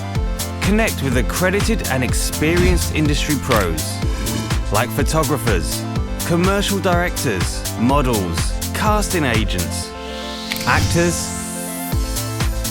and makeup artists. Find professionals that are plugged in. They're all connected. See you on iStudio. www.istudio.com, where the modeling industry meets. We go location scouting. There's so many options here in the Philippines. It's gonna be fine. It literally shoots me right up. Oh my gosh. 3, 2, 1. It sinks. It sinks. This is great. So it's upside down for starters. Let's flip it. I want to get on this thing and see if it's possible to ride it. See, riding it is really strange. The one thing that we have to consider though is that I'm halfway out of the water. So this bike is not going to ride this easily once we put it at the bottom of the ocean, possibly like 30 feet down. The intention is to be able to float evenly, weighing the bottom, and then the top, probably in the seat, we add the buoyancy here so that it can kind of level it out. So maybe foam in the seat, and then put some lead either in the front here and the back, or either in each tire. This is going to be a lot of trial and error, but I think it's going to be a fun one to figure out. Okay, can we get the bike out now? Because honestly, like this. Oh, you want the bike? I want the bike. I want to get it out. I want to get it out, or I want to drive. Who's gonna reel it? All right, take the bike. I'll steal it from you later.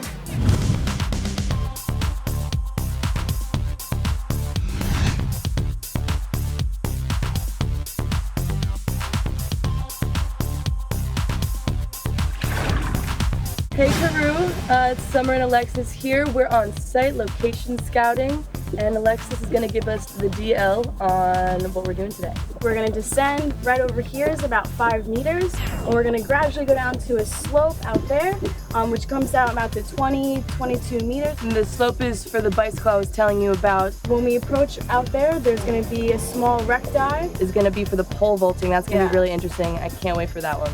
And we also have to keep in mind that we need to find a location for the boxing ring, and then a nice, clean, clear area for the soccer ball. Okay. Woo!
So based off of Carew's request, I think we found some good options. I think the wreck was really cool, but I think we should keep our options open and maybe keep looking. If you're thinking with the pole vault, the stick is going to be so long. I think maybe we need something a bit higher or maybe a bit bigger.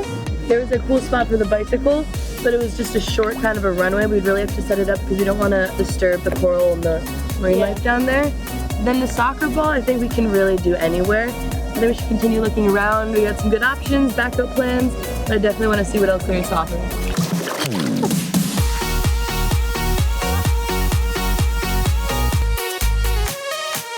We've already tested out this thing in the water. We've already seen how it reacts.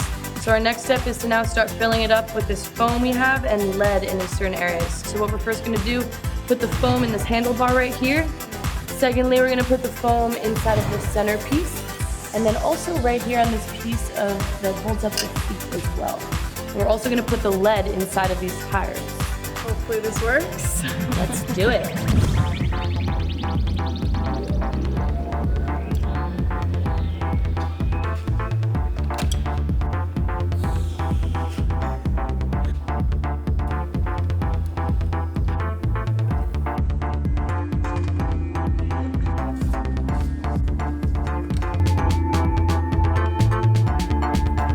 Hey, nice work. These tires.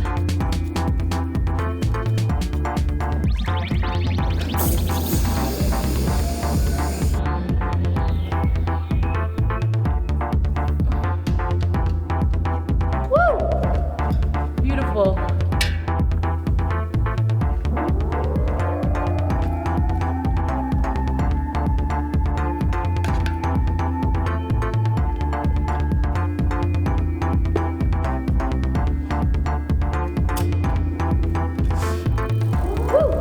Okay, let's throw this thing in the water and see how it goes. We did it. We did it. Actually did it. I want everyone to meet Luis. He's a collegiate pole vaulter. You put your right hand on the top of the pole, and this is where your bottom hand's gonna hold. And then you lift it up like that, and this is how you run. You'll drop this and bring this one up, and then you're gonna jump with your left, Okay. and the right is gonna be the one that drives. Imagine that you already swing up, you're gonna lean back, and then you go like that. All right, Louise, well, I'm gonna get in the water and give this a try. Summer asked me to design a boxing ring, so right now I'm gonna explain the sketch to you what I put together. The fabric is made out of PET. We're gonna slip these on with these monofins, and we're gonna give it a go in the water. We have to do this again.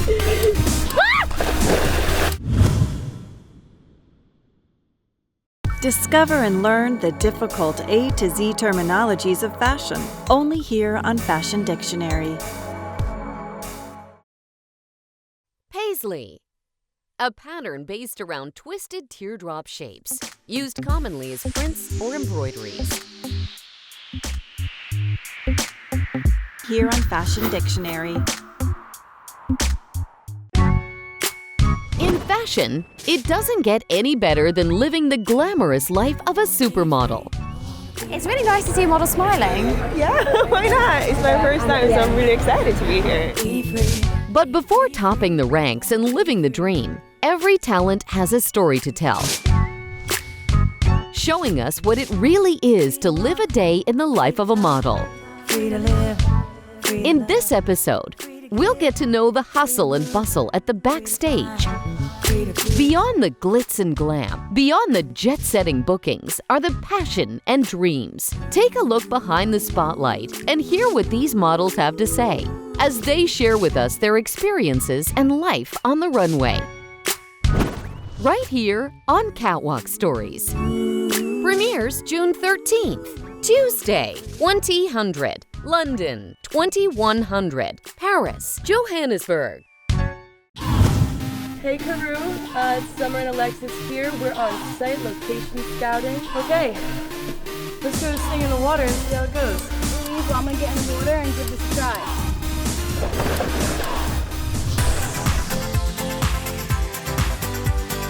Now that I understand how to do some pole vaulting, we're gonna be trying these 3 tubes out underneath the water. The first one we're gonna be trying out is the blue water PVC pipe. Let's see how that goes.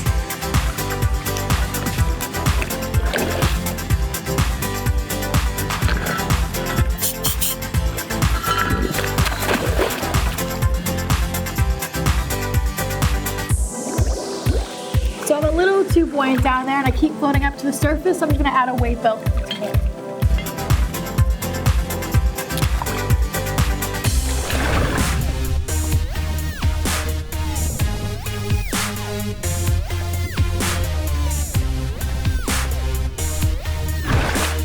So I have some difficulties with the blue PVC pole. I'm not able to bend it properly. I don't have enough force underneath there. I'm pretty floaty, and I'm not able to get the momentum I need to throw myself to the right of it. So we're gonna give this electric orange PVC pole a go, and let's see how this goes.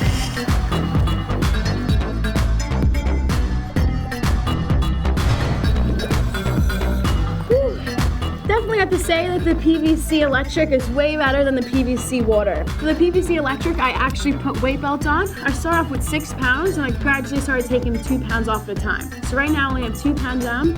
I was able to throw myself to the right of it and get the momentum that I needed to throw myself upward. So we have the last one, which is the PVR, and let's see how this one goes.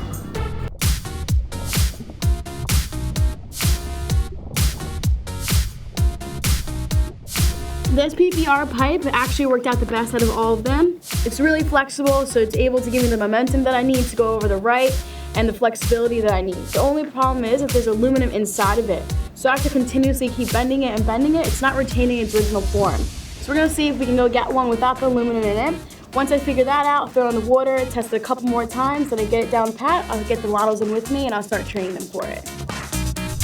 A lot of the times we'll be seeing our safety divers using these long hose regulators. When the models are getting ready for their picture or their video, whatever they're doing under the water, the safety diver will then get out of their frame. The models will take as many breaths as they can to hold either a minute or 2 minutes, even sometimes 3 minutes under the water while posing. And when they're ready to release this, they'll take the regulator out of their mouth. And that's when the safety diver will pull the regulator quickly out of the picture. And when the girls need air again, they'll go like this. And within one kick, the safety diver will be there ready to give them air to breathe a couple times before they start for the next shoot.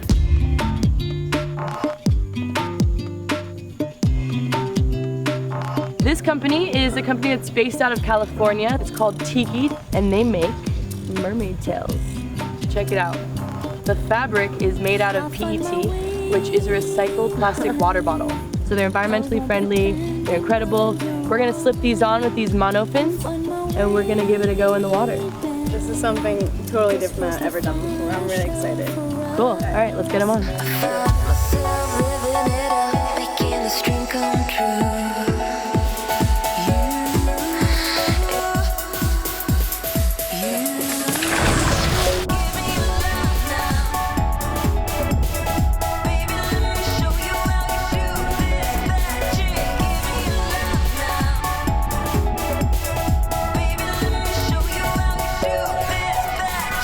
Final consensus, I'm exhausted, but it was so worth it. It was honestly amazing. A lot different than I thought it was gonna be, for sure. I think everybody should have this experience. And the fabric was perfect. It was like skin tight and it felt like I actually had a fin. You have to do this again. Are you okay? Don't actually push me off the boat!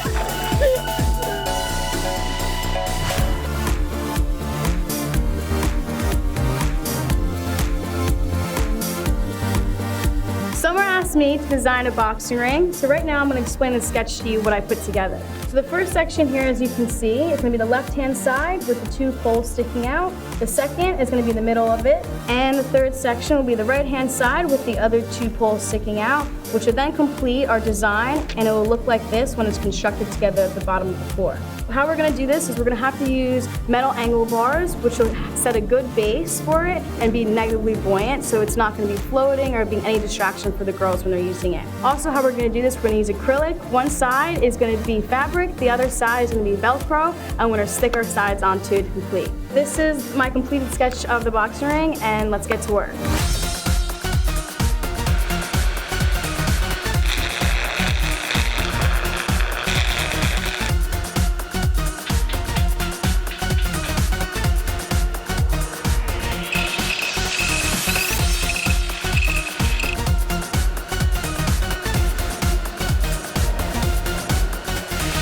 We've added some foam into this bike to add some buoyancy and some metal into the tires to add some weights. All that's left to do is throw it in and see how it goes.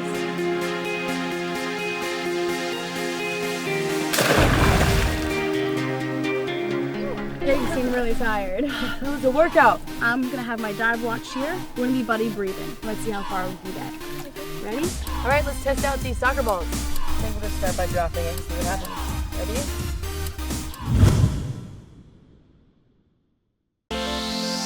iStudio.com for fashion and entertainment professionals. Connect with accredited and experienced industry pros like photographers, commercial directors, models, casting agents, actors, and makeup artists. Find professionals that are plugged in. They're all connected. See you on iStudio. www.istudio.com, where the modeling industry meets. So now that I understand how to do some pole vaulting, we're going to be trying these 3 tubes out underneath the water. Summer asked me to design a boxing ring, so right now I'm going to explain the sketch to you what I put together. All that's left to do is throw it in and see how it goes. All right, it looks like it's sinking really well. It's gotten all the way to the bottom of this pool, and it's almost level. We might have a little work to do on this, but I'm gonna jump in and give it a ride, see how it goes.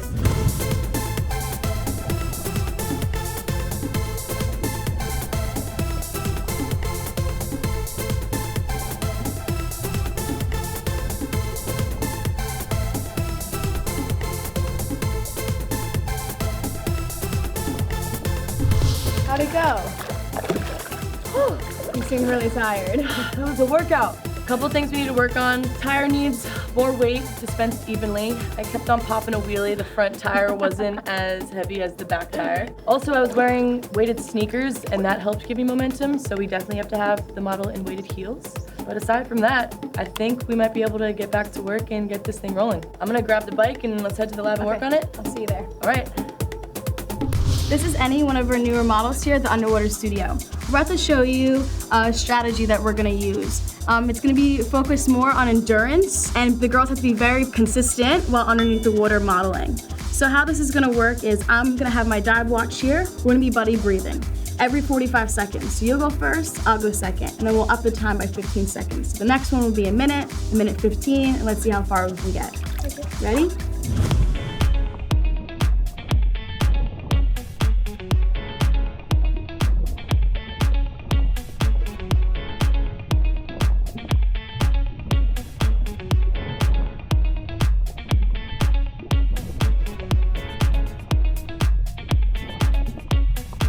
Great job, Annie, you did it. Yeah. So how we started off with this, you did a really good 45 seconds, you were able to maintain it, but then when we switched over, you went back, she only got to about 30 seconds. So I had her buddy breathe a little bit, get her breath back, and then the next one you actually held for a minute. You're fairly new here, so you're just getting used to this, so great job so far.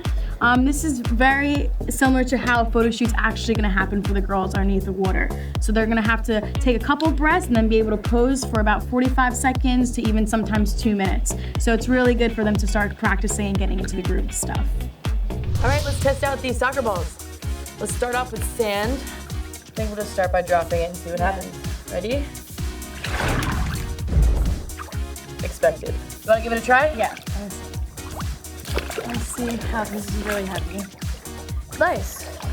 But It's gonna be you have pretty no control. hard. Yeah, no control. It's really hard for the girls to do that. This is really difficult. It's almost too much weight. Ideally, I wanted to see the ball go up higher. A lot slower. And slower. So let's go on to the next one. Okay. Let's try the epoxy one out. The epoxy, I have high hopes. Fingers crossed. Okay. This one actually is working pretty good. How does it feel? Good control. It has this nice factor. It also kind of goes down when you give it the motion to. So far, so good. And last but not least, our lead sand mixture. Pretty heavy. Really heavy? Yeah. Go for it. Oh, that one hurts. That hurts. That just hurts. Okay, well, maybe we just won't even do this one. Let me try. Ow! Did you hear it? That sounded from up here. So we're just gonna X this one off the list. So far, our epoxy one has been the best bet. I think we put some more weight in there. Just Add a little bit. more weight, Be and you can perfect. kind of mess around with it, play with it, kick it around. It has nice motion underwater. At least we got one. Yeah. Good work. Pole vaulting is going to be great underwater. Soccer ball, definitely. You could have a lot of fun with that. What's our deadline? 2 weeks. 2 weeks to get all of this completed. 2 weeks. With the air inside this, it's 14 pounds of upward force. With epoxy, there's two different parts.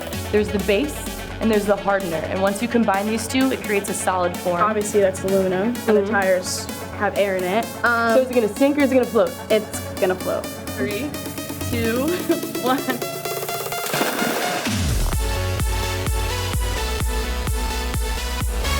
Right over here is about 5 meters, and we're gonna gradually go down to a slope out there. And the slope is for the bicycle I was telling you about. Put the foam in this handlebar right here. We're also gonna put the lead inside of these tires. I'm not able to bend it properly. I don't have enough force underneath there. Check it out. The fabric is made out of recycled plastic water bottles. We've added some foam into this bike and some metal into the tires. All that's left to do is throw it in and see how it goes.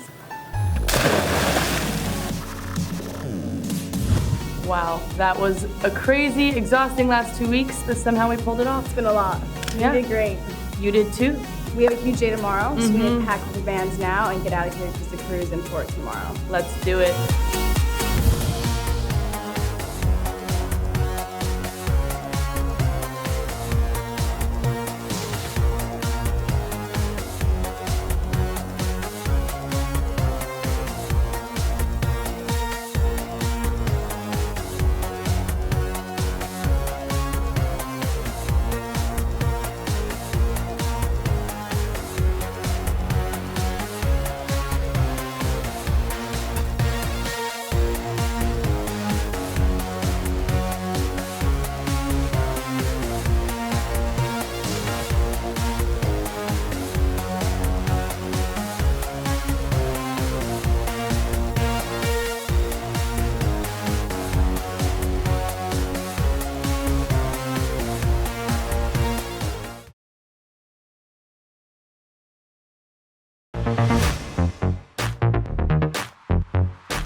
Everything falls into place so perfectly. Makes me think there must be something, and I really mean something. 'Cause this is just exactly what I needed. Some inspiration and some revelation. I'm not so keen on explanation. There's only so much to say.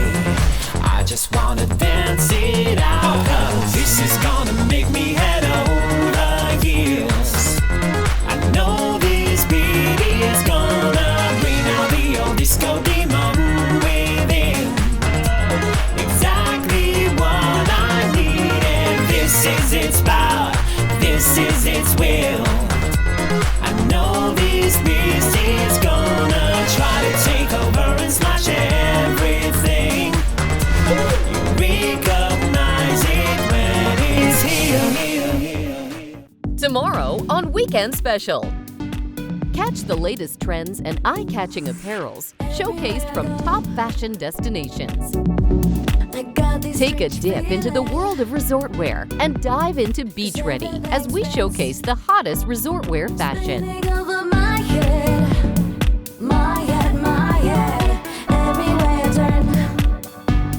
Only here on Weekend Special.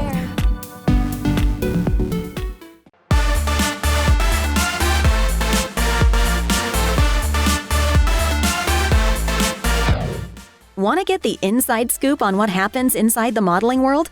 Come on, we'll show you. We give you an exclusive look into the lives of the most prestigious modeling agencies on the map.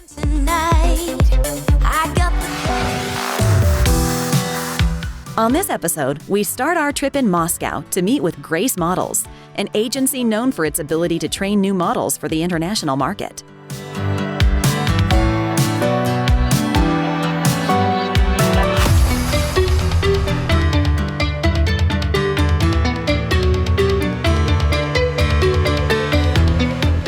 Everyone, we're in Moscow at Grace Models Agency. It's one of the oldest agencies in Russia, and we found such names as Natalia Vodianova, Arina Sheikh, Evgenia Volodina, Olga Scherer, and others. Welcome.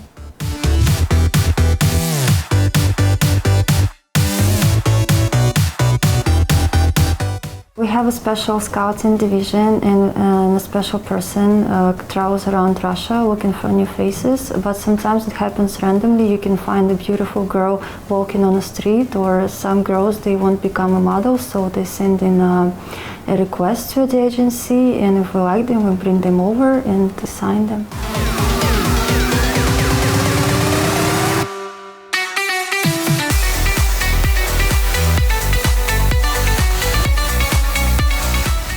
I decided to find a great photographer to make tests, snaps, and other things, to go to the agency with something, just not by yourself, with the photos and some works. So I found a photographer, and I realized that he is the photographer of Grace, so he just brought me here. And managers of Grace said that, oh, we will work with you, and that's all.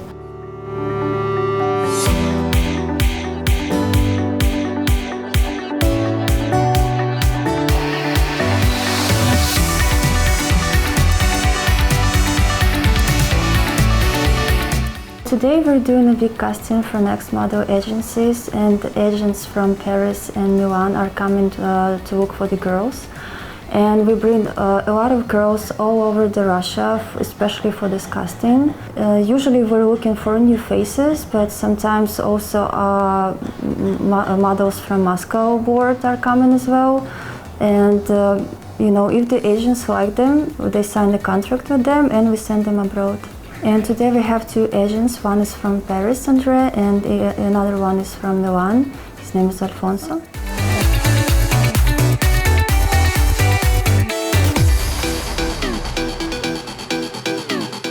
When we're signing a girl with the agency, first she starts at the development boards. We're finding in agencies for her abroad. And for that we take snaps and we send them to the world leading agencies. And once someone likes her, we start to develop her book. We're doing tests, we're showing her to the clients, we're teaching her how to look and how to act, and sometimes we even teach her how to speak English, and that's the way it works. We have to create the character out of the girl. It's, you know, the style, appearance, some, you know, her special features, you know, whatever is special about her, we're trying to bring it out.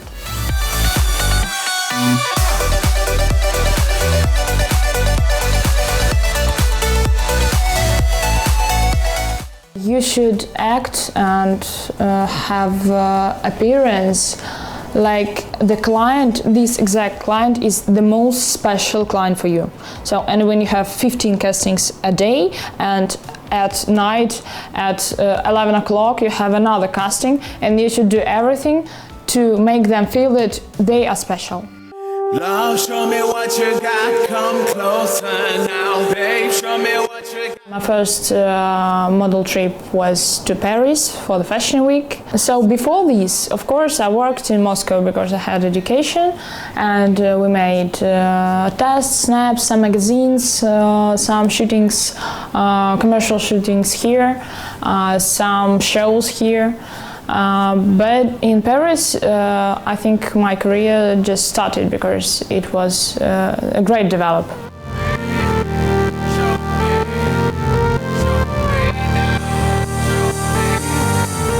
The most important thing in modeling for me is traveling.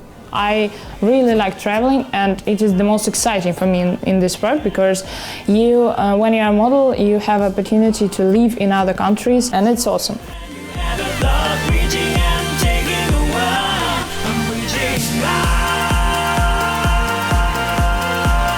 The most important is not to get upset, because today you don't have job, but tomorrow you will have. And the second one is to be self-confident. You just had one job of the whole Fashion Week and you get upset. So you shouldn't, because the next Fashion Week will be better. One of the main tips for the girls is to never give up, because if someone doesn't like you today, it doesn't mean that they're not gonna like you tomorrow.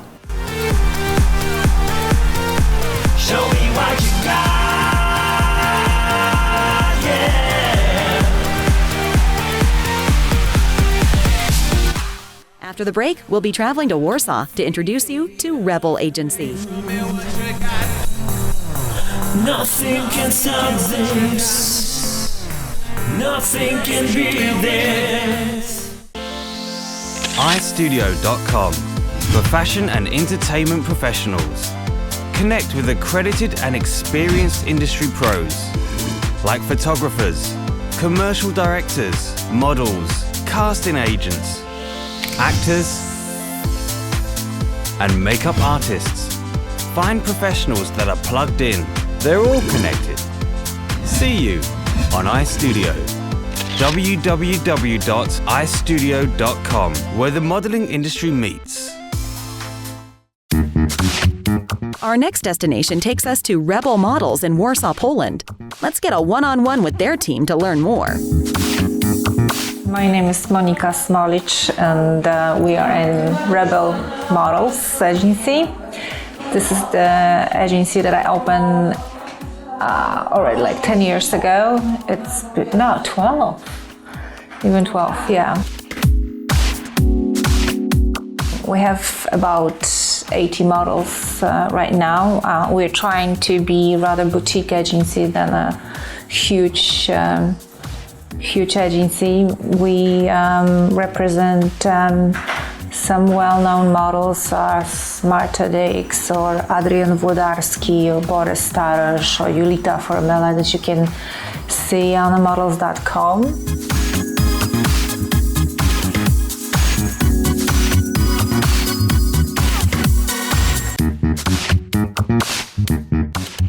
My name is Zofia Czerniakowska and I'm a scout from Rebel Models. Everywhere I go, I start to look for the girls, for the fresh faces and also boys. With Robert, it was a funny story because I was chasing him. It was winter time, and I was wearing my heavy backpack with all the stuff, laptop and everything, and I was chasing him. And he was listening to the music. He had headphones, and he was just like walking really fast. And I was screaming after him. He didn't hear. So finally, I catched him, and I said, like, I couldn't take my breath. I was like, please stop, wait, I have to tell you something. And he didn't want to listen, nothing. So I gave him my business card.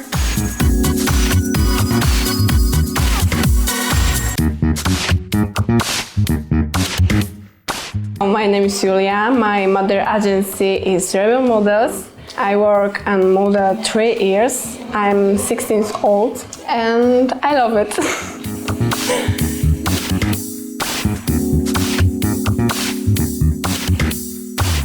I love volleyball. I play volleyball 6 years. I'm champion in Poland in volleyball. You're not here, so it's making it hard. I'm being brave, but I just wanna go. Let's run away somewhere nobody knows. Just for a day, turn off your phone. I can't stand one more moment alone. I'm Sabina. I'm with the Rebel Models, as you see. It's my mother agency since 12 years already. I started when I was 16. I took part in the competition where Monika, our agent, was also taking part in it. And then she opened Rebel Models and she invited me here. I think the best jobs for me are TV commercials. I like to have fun, smile and making jokes. This is what I like the most. But also some nice jobs in South Africa and some great locations. I think I just had to grow up to travel. I didn't like it so much in the beginning. Now it's way better. I really liked my last trip to Beijing. It was pretty awesome.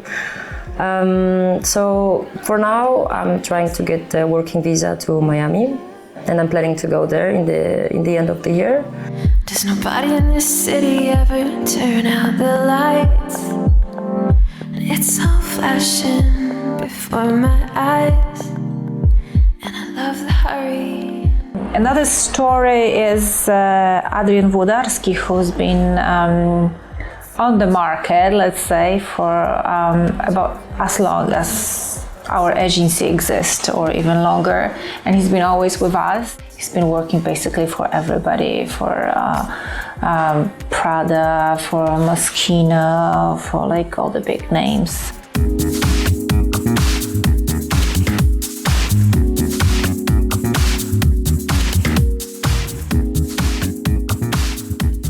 With Julita, it was a funny story because I wanted to buy some trousers, I think, and she was taking them. So I thought like, oh come on girl, I take the trousers and I get you job so you can buy more trousers then. So it was pretty much like this.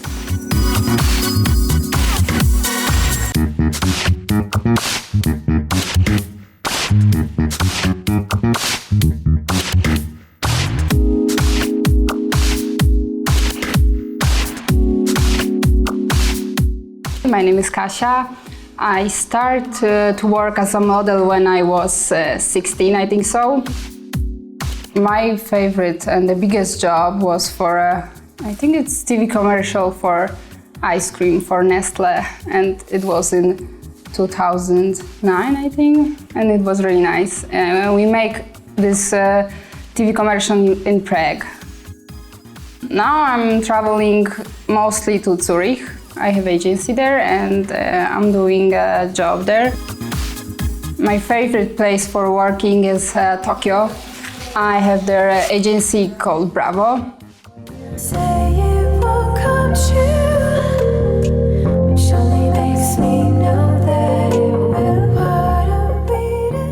We constantly scouting for the new faces, and we've been very lucky with our new models. We have very cool girls. I look for them everywhere, on internet, social media, parties, shopping centers, everywhere. We don't really scout the girls that are strange looking, even though it's like a tendency right now. Last couple seasons, most of designers, they were going for like strange, different beauties. We like girls which are pretty and with maybe a little twist, something interesting in the face. But the most important thing is that we like the girls that are having some kind of character. You know, the name of the agency is Rebel.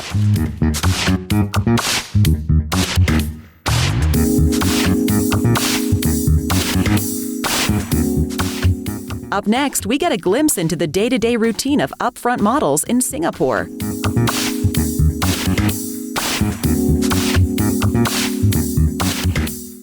Discover and learn the difficult A to Z terminologies of fashion, only here on Fashion Dictionary. Midi. If it's not as short as a mini and not as long as a maxi, it's midi, usually used in reference to skirts, dresses, and shorts. Here on Fashion Dictionary.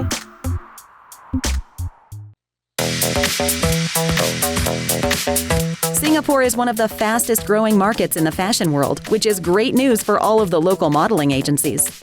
Let's look into Upfront Models to see just how they handle such high volume of clients from around the globe.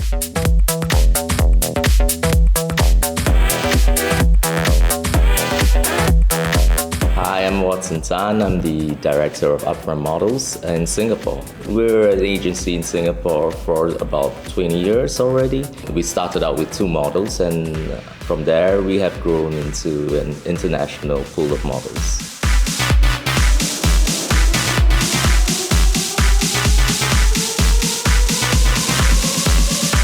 My name is Iwan Shah. I'm the head booker of Upfront Models Singapore.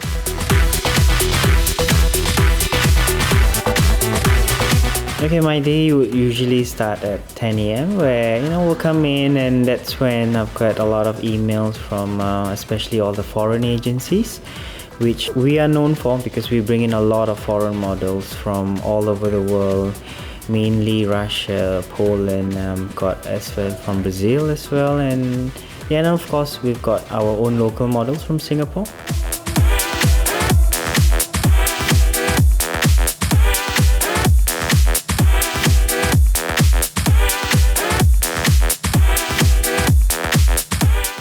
models that we brought in was very fashion boys and girls. We work with international agencies like Ford, Elite, Wilhelmina from all over the world. A lot of my models, when they come to Singapore, one of their main aim is to be on the cover of magazines. So, we have done that, and a lot of them have appeared in magazine covers like Style, Style Man, Men's Folio, Shape, Herbal, Female. So basically almost all the publications that's out here in Singapore. And for the local wise, we also have with us on board the current Miss Universe Singapore, Reti Menon, and she's doing very well with us. And we're happy to have her on board, and to actually, the next step is to actually push her out into the international market.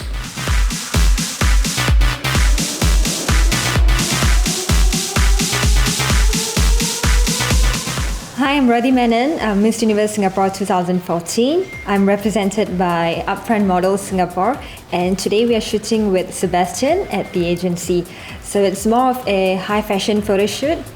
So you can see the makeup and hair is slightly different from the usual photo shoot, and we're trying to make it outdoor as well, so it's going to be really interesting.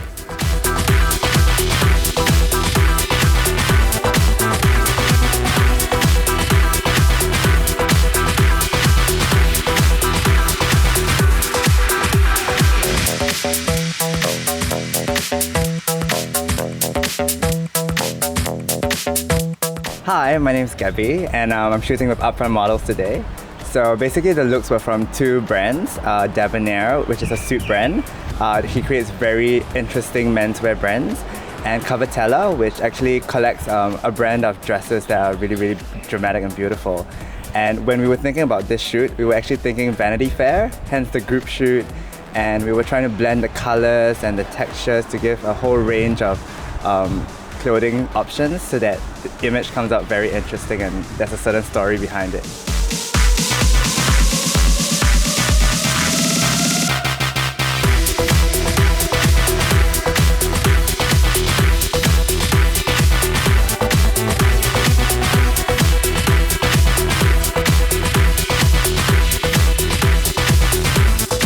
Hi, I'm Wilson Eng from Singapore, makeup artist and hairstylist for the shoot today.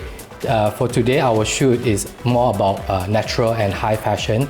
So I didn't really cover their face too much. I just enhanced their faces with little foundations and and make it really glossy, not so matte. That's the fashion right now.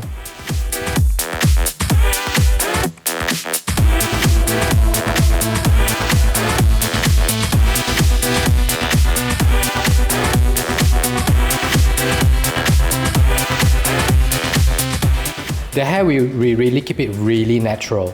Not much products, probably no products in their hair, especially for the guys, because the rawness is nice. The texture and the rawness is nice. Even for the girls, we just slick it down and then that's it.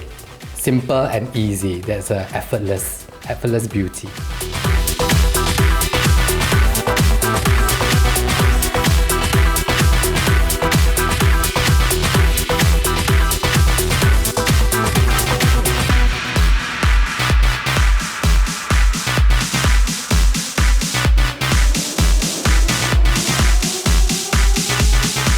Hi, my name is Sebastian. I'm shooting today with Upfront Models. So today's shoot is very simple, elegant, very classic look for the men. It's very minimal, but at the same time dramatic with the clothing. So that's the sort of look that we're going for.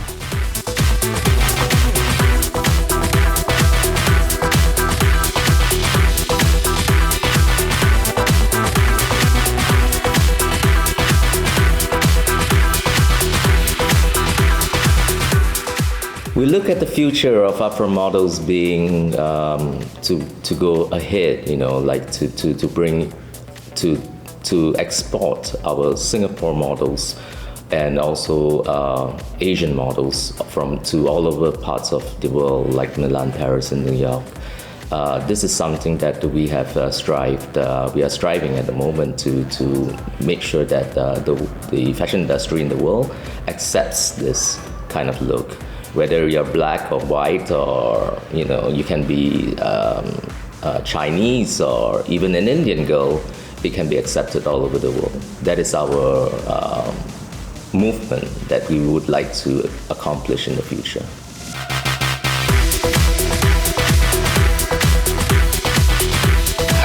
Today's modeling world is more competitive than ever, and working models must be the total package. Be sure to watch our next episode as we take you up close and personal with the best bookers in the business on Agencies.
Spotlight on the Azzaro label.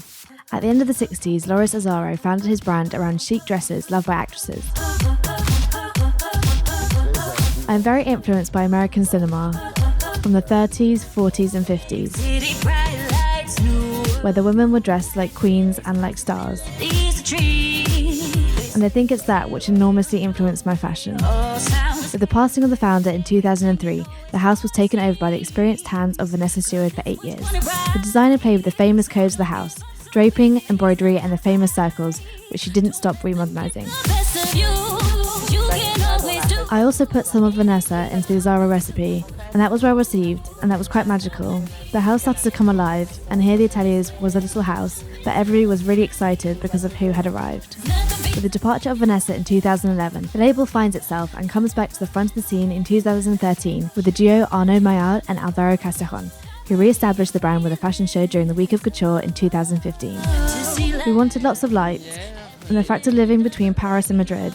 We wanted to bring this energy, and we started with the idea of the desert, the idea of dunes, the idea of lightness, of air. Not to think too much, but to take advantage of each moment that we did with passion. And to work with new materials like silicone. It appeared to be very easy, but it takes hours and hours and hours, since it's all handmade and with a pipette to put this caviar of silicone on the flowers, like flowers from the desert. The dress fits the woman's figure perfectly. That was the objective for us. Even if there are several layers of chiffon, one over the other, the chiffon dress is where you see this graduation with transparency, which needed 150 hours of couture, 15 days of development. And that was the aim of this play, this lightness, this handwork. And it was done with the ateliers in Paris, with the same people who knew Mr. Azzaro, who worked with him, and who I really think were incredibly excited.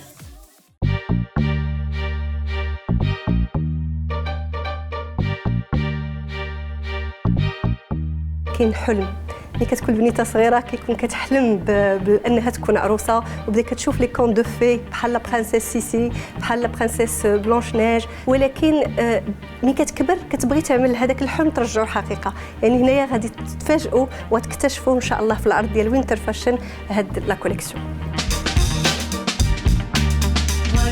do to me? It's such a mystery. You know I can't believe that we're so in love. What you do to me? It's such a mystery. You know I can't believe that we're so in love.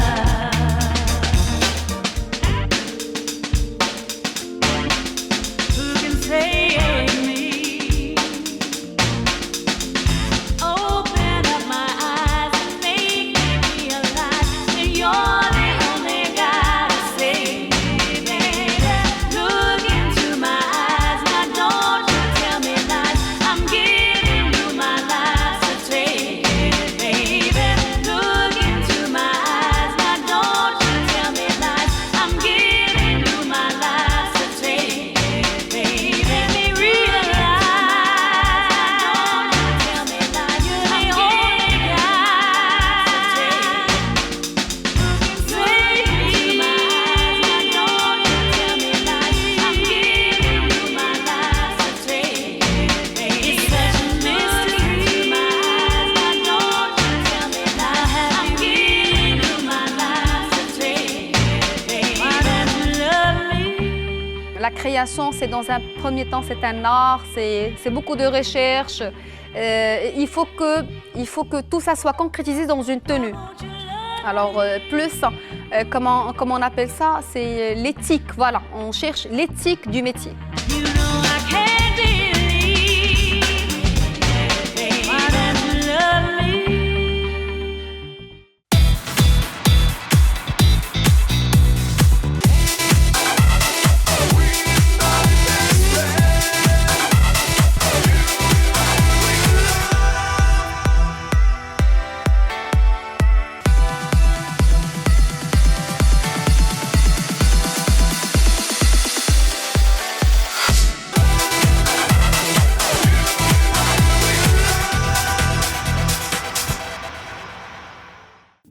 This month on Weekend Special, catch the latest trends and eye-catching apparels showcased from top fashion destinations.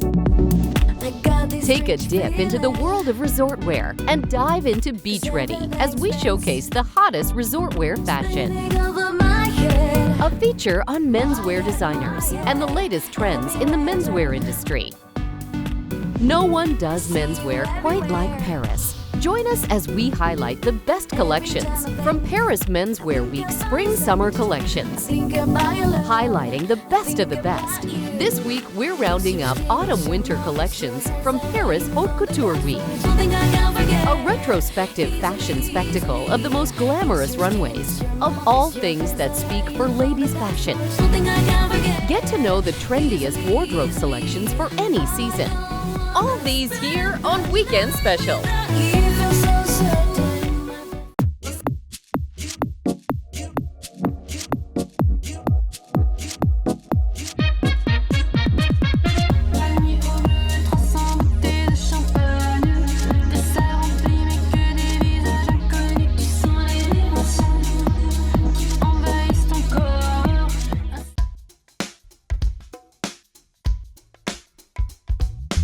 I know what you need. I'm giving you everything I can breathe. Giving you all of me. I don't want to waste it. So Andreas, really lovely to see you here again backstage before your show. And since the last time you've been working on this collection that we're going to see today, can you talk about the collection? Yes, the collection this time, you know, what was driving me was the search of imperfection. Because at these times I think everybody has to let everything get more loose. So this was the kind of the intellectual start, and then I discovered the beauty of the fossils. I mean, then you can really discover so many great organic forms, and to transfer something which is so hard into my favorite material, cashmere, which is soft and fluid, was the most exciting job I did since a long time. Please say yes, darling, don't say maybe. Just let me give you my love. I wanna give you my love. I wanna you translate the fossils into cashmere? Yes, you know, it comes from the forms, because the forms are so organic. And this I looked at, and then when I knitted something, I think, oh, there is some similarity. Let's exploit that further on. So, and this was the kind of the continuation.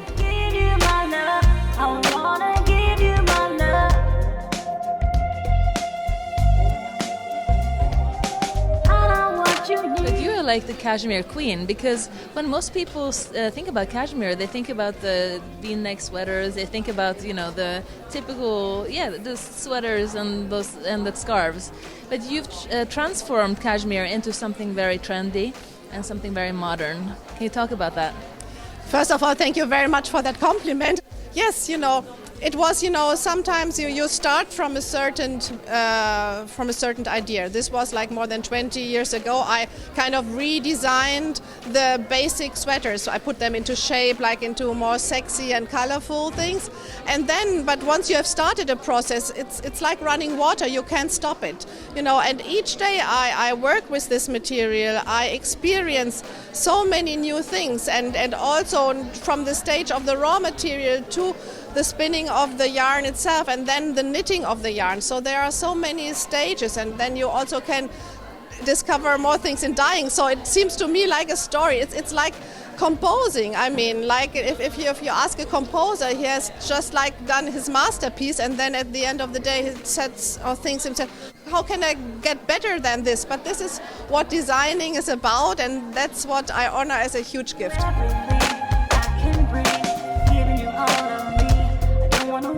And this season I see you have a lot of pale colors, a lot of whites and pale colors. Can you talk about your selection for the colors and what you wanted to bring into the collection or into the atmosphere with it? It's let's say it's white, and it's also different shades of white.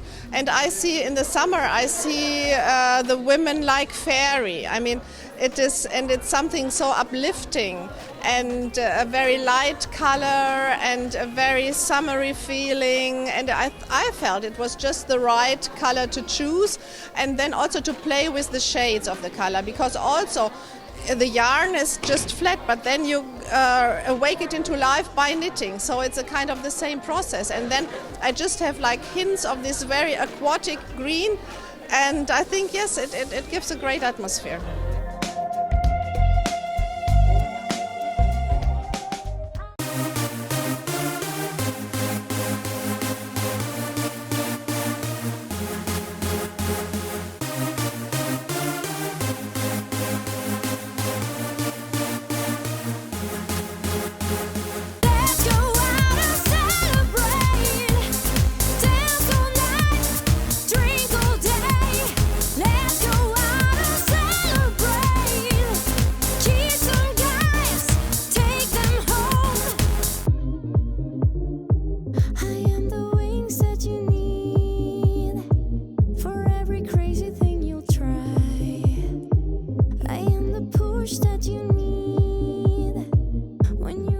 My name is Shushan. My brand name is also Shushan. It's my first collection, and it's called Colorful House.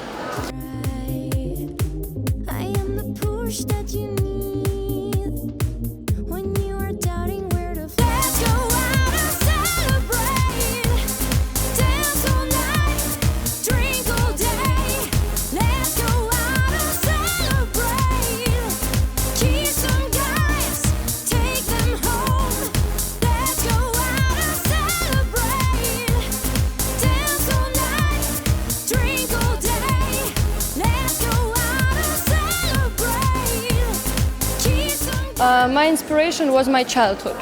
The triangles that you can see, it's about my childhood memory. Colorful triangles, it's about memories that I remember. And white triangles, it's about my memories that I saw at photo. Materials is cotton and silk. And colors are very bright: yellow, green, blue, red.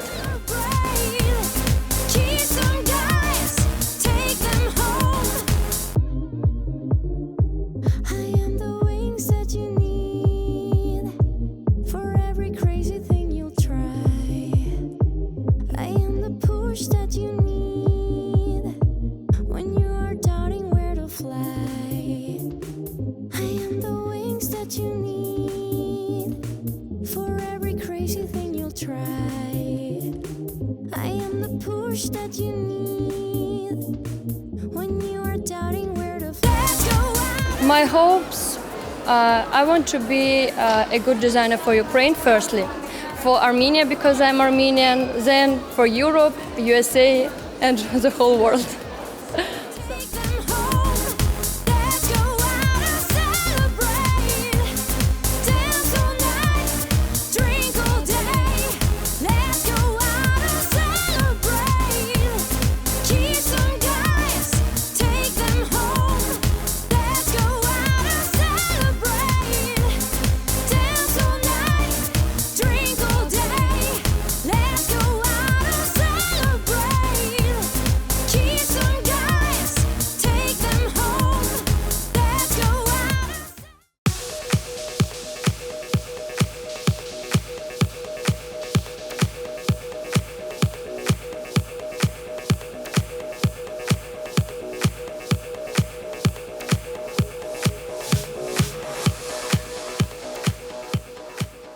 I was looking at how different decades from 20s, 30s, 80s, and 90s were looking at the future and how they imagined it. So it was kind of naive and futuristic, so I looked at that, and my collection therefore has all these different influences mixed together, so it's kind of retro-futuristic.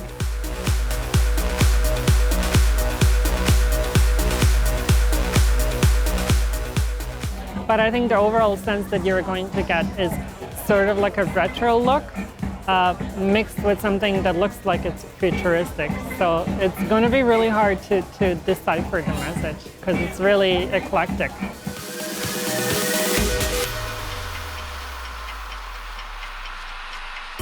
It's cloudy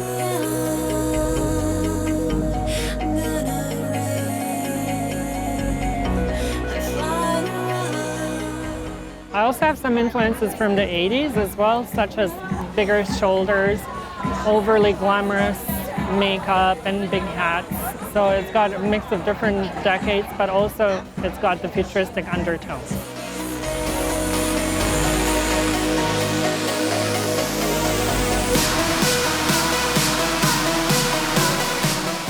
I'm a huge fan of Star Trek, so I've kind of looked at the Star Trek in the 80s and how they pictured the future would be. So I pulled out some of the elements from there as well.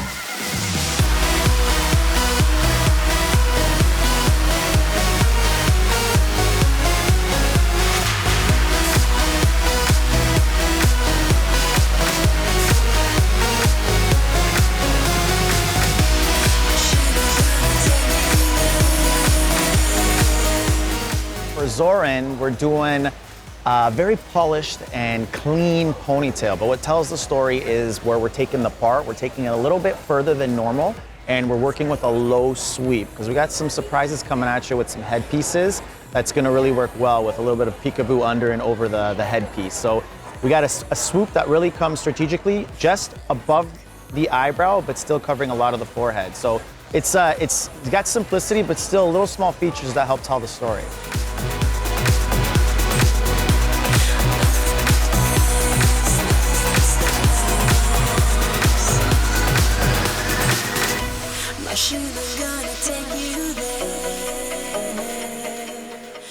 I wanted to get to kind of portray this 80s glamour, so I have really huge hats, but they're modernized so that they're not really look like they're retro at all. It's going to look very futuristic, but at the same time it's very glamorous, which makes you think of the 80s and makes you think of the 40s and 30s because that's what people really dressed up and look glamorous.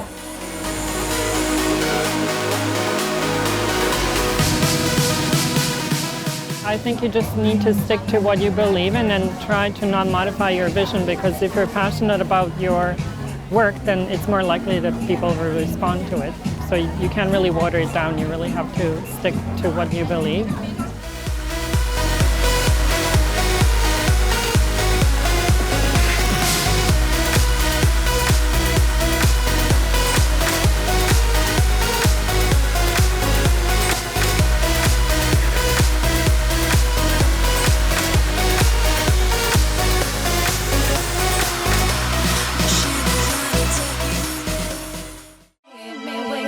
Don't make me wait.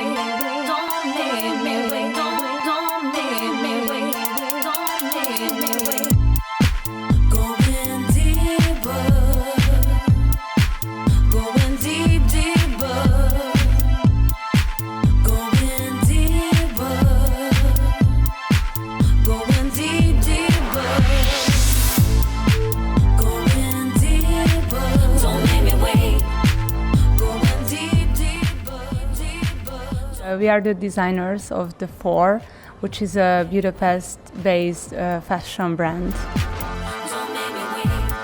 We met during the university, and we started to do some collaborations and competitions together, and after it became a quite good friendship. This collection is based on the idea of the flow, which is very interesting and inspiring for us. And we think in this modern world it's very important to find the balance and find your way how to relax and how to manage your life. Don't make me wait. Don't make me wait. Don't make me wait. Don't make me wait. Going deeper. Going deep, deeper. Going deeper. Going deep, deeper. Remember when you felt that first connection? When we design, we always focus on the Four woman, which is a woman who is 27 or 35 years old, and for her it's very important to make a garment which is very flexible. When we do the cutting, the first thing is that the dress is supposed to be useful for a lot of occasions, and this is the way how we make a blazer. It can be compared with really different kind of materials, and the shapes are fitting together. Going deeper. Going deep, deeper. Going deeper. Going deep, deeper. Going deeper. Don't make me wait. In a way, it can be like the autumn, the spring, the fall, and the winter as well. And you can see this number in a lot of types. We really like this fact, and that's why we choose the name. By the weight of expectation, I gave and then I gave a little more. Don't know why love can be the answer. Love will find a way. Discover and learn the difficult A to Z terminologies of fashion, only here on Fashion Dictionary. Peg top. Pleated, tucked, or gathered at the waist and hips, but tapered to narrow at the hem of a skirt or the ankles of the pants. Here on Fashion Dictionary. Just a little bit. Just a little bit.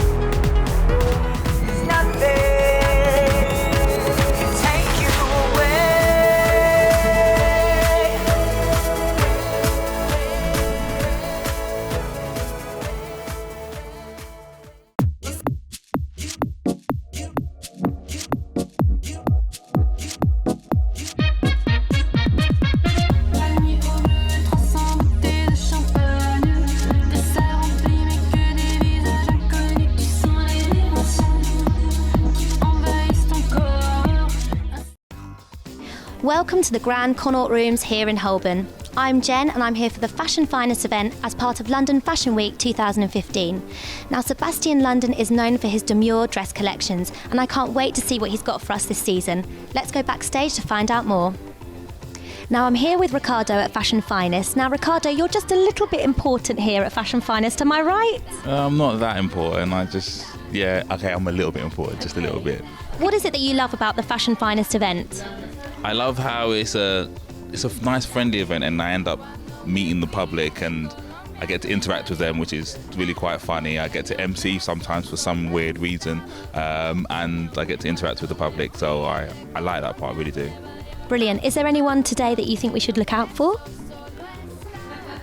Sebastian London always puts on a great show. Okay, so I'm here with Anne-Marie. She's the head of makeup at AOFM. Anne-Marie, can you tell us a bit about the look that you're creating today? Absolutely. It's all about SS16, which is spring-summer 2016. So we're looking at the summer. It's gorgeous, that beautiful sun glow. There's golds and bronzes in the eyes. There's peach on the cheek. There's a little bit of highlighting and a poppy gloss on the lips. So I noticed that the lips were they weren't sort of popping out to me, but they were looking quite natural. Has that been done on purpose? Absolutely. What we've got is 11 designers here today, so you can imagine there's lots of different changes. And if you have the girls in and out, in and out, in and out, if you have a really strong lip, what happens is it's a mess. So there's a practicality about it, but also in the summer, who puts on a huge lip? Mostly it's about soft balms, a bit of a glimmer, just keeping your lips hydrated, so that's very much in keeping with the look. Sonia from Grow Academy is here and she's working on the beachy look, but she's actually using an extension. So I wanted to ask you about this look that you're creating. Right, so we're looking to do the sort of bohemian, soft, beachy look like you said, but we're adding added hair into it just to give it some texture in uneven finishes and just make soften it up quite a lot more. And how many people has it taken to create this look today? Oh, so many people have worked on this look, but I think we started off with probably about a team of 6. We've ended up with a team of 20. Oh, wow. So I'm looking at what you're doing now, Sonia. It looks like you're kind of teasing the hair to make it look more chunky. Is that correct? That's right, yeah. It fills the hair out, gives it a lot more bulk to the hair and adds a lot of texture to it. And you see we've used various different techniques of braiding as well. So we've got 3 different techniques in there at the moment. So the mix of them really sort of gives a softer finish as well. Okay, so I'm here with Sebastian, who is the founder and creator of Sebastian London. And we've just seen your collection on the runway and everyone went wild. How are you feeling now? Yeah, I feel very happy. Yeah, I work a lot about these collections. I did all in myself. Yeah. Yeah, I'm very happy. Very, very happy. How did it feel before the show? Stress, because give me 5 minutes I can do, no? Sure. Yeah, I have to have more time for do properly. Yeah. You wanted to finish it properly. I think it's can be okay next time. Yeah. Tell us about this collection. How is it been made? How have you made it? What have you done to create this look? I've been in Amazon in Brazil for 1 month. I've been for the Indian place in the forest for 5 days for see the culture, culture and the Indian people, and all this Amazon inspiration. I'm really pleased and proud to see what Sebastian London has done with his collection, and I can't wait to find out what he's going to do in the future. Sadly, that's all we've got time for, but don't forget to tune in next time to the channel that brings you the hottest fashion news here from London Fashion Week.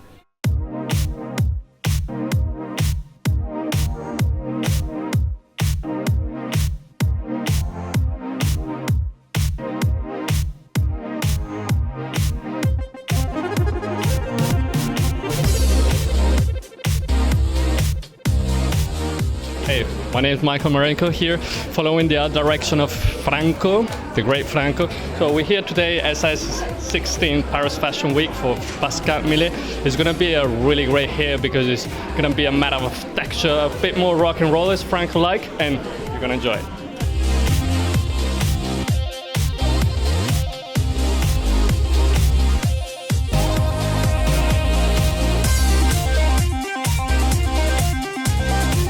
The idea of the makeup for the show was to take the color palette of the spice market. So we're thinking about like exotic places like Morocco and use that as an element of the makeup. So it's quite exotic looking and it's quite blow down, but using the color think of paprika and turmeric, and it's all very warm metallic colors. The only contrast is on the lips, that is more like a really dark, like prune color, like a dark purple and very glossy. So there's quite a few elements. It's quite rich, the makeup.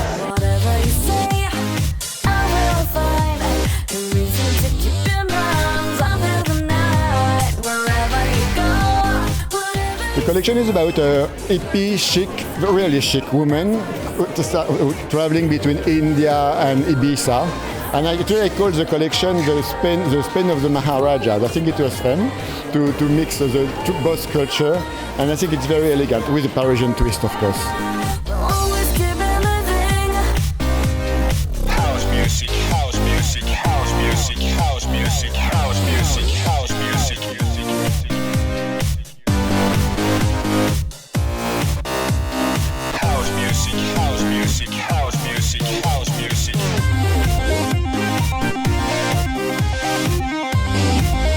What was your inspiration for this collection? Actually, it was my week of holidays in April when I was in Ibiza, and I saw it was so beautiful. The country itself is so beautiful, and then the ladies on the beach and at night when they just enjoy and have a drink are so inspiring. It's inspiring because there's this kind of hippie, like we call it bobo or boho, but very so glamorous in a way and not too obvious. I think I love a woman to be extremely glamorous, but not too sexy. I'm not kind of the red carpet man. I'm more in the real woman man. I love the real woman, and when of course she's seduced and she's naturally seductive. So I think it's very nice.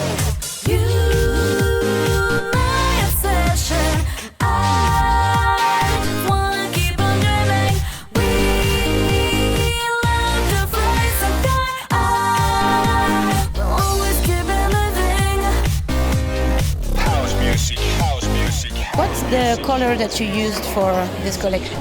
For me, black is a color, so I have quite a lot of black. And then we have all the colors of the flowers you can find. There's the bougainvillea and all those kind of flowers you can find in this kind of very, say, Mediterranean island. I love it. It's so nice, it's so relaxing.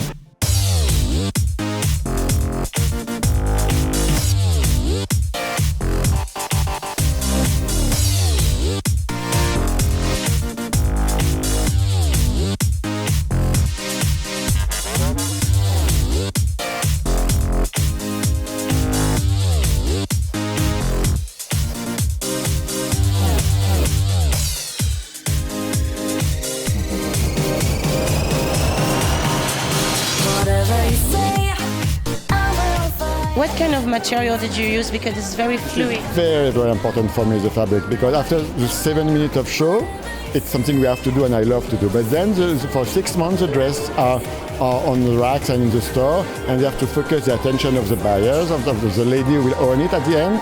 And I think the first thing you do when you see a clothes is to touch it.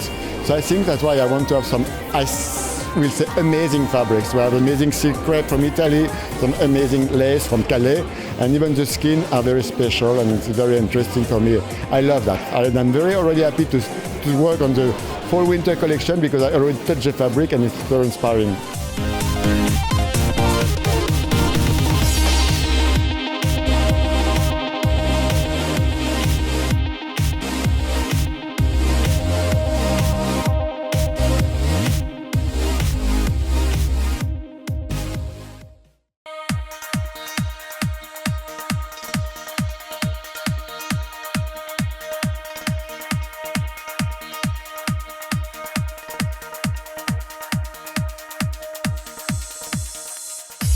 Hello and welcome to Vancouver Fashion Week. I'm Stephanie, and coming up on today's show, we're going to be taking a look at the trends for Spring/Summer 2016.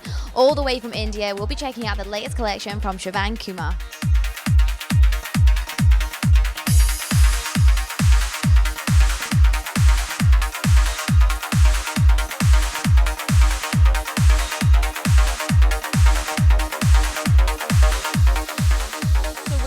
Shravan Kumar's looks.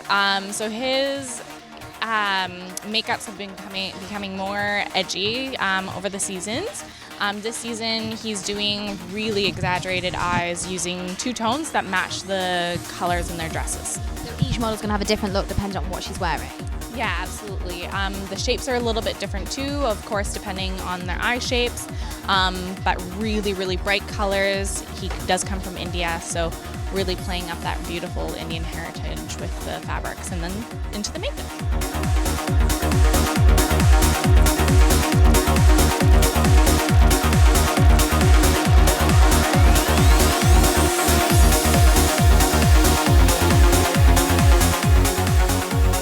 Your look today, what do you think to what you're wearing?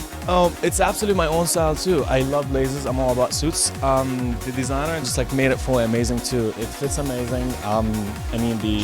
Even the material is really, really awesome, and there's something definitely special about it. Just once you feel the material, it's totally different. Absolutely. Wow. And what about getting your hair and makeup done? Because I'm assuming, I might be wrong, but do you normally wear green eyeshadow? Maybe every day, but today, no, I'm just kidding. I usually don't know, of course, but my hair is absolutely, that's my style usually. So half your style. half of my style, so like you have to improvise a little bit, but just like you have to satisfy the designers as well, right? And happily he was like really satisfied about it, so like I'm pretty happy about that too.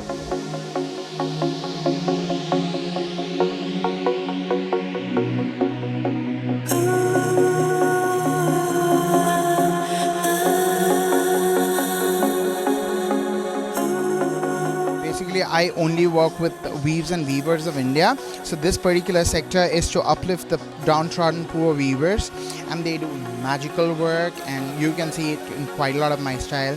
So I want to do a lot of, we try to do a lot of Western patterns in this Indian fabric so that it's globally accepted and people like to wear it. And I think my clothes are about more easy and more health and more eco-friendly. We support a lot of things like we like supporting the not depletion of ozone layer. We support the green footprint. So it's all about that.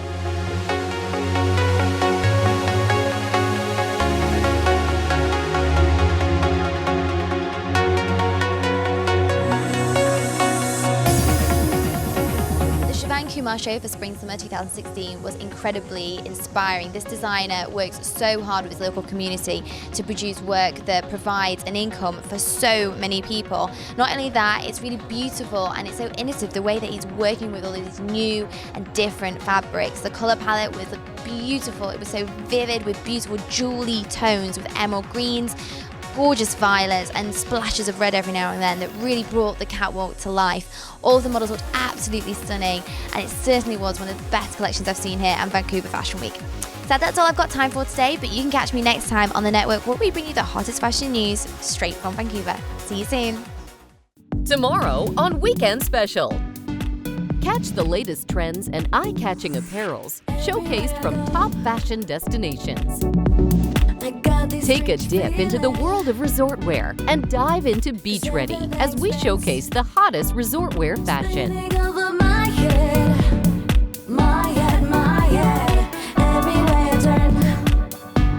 Only here on Weekend Special.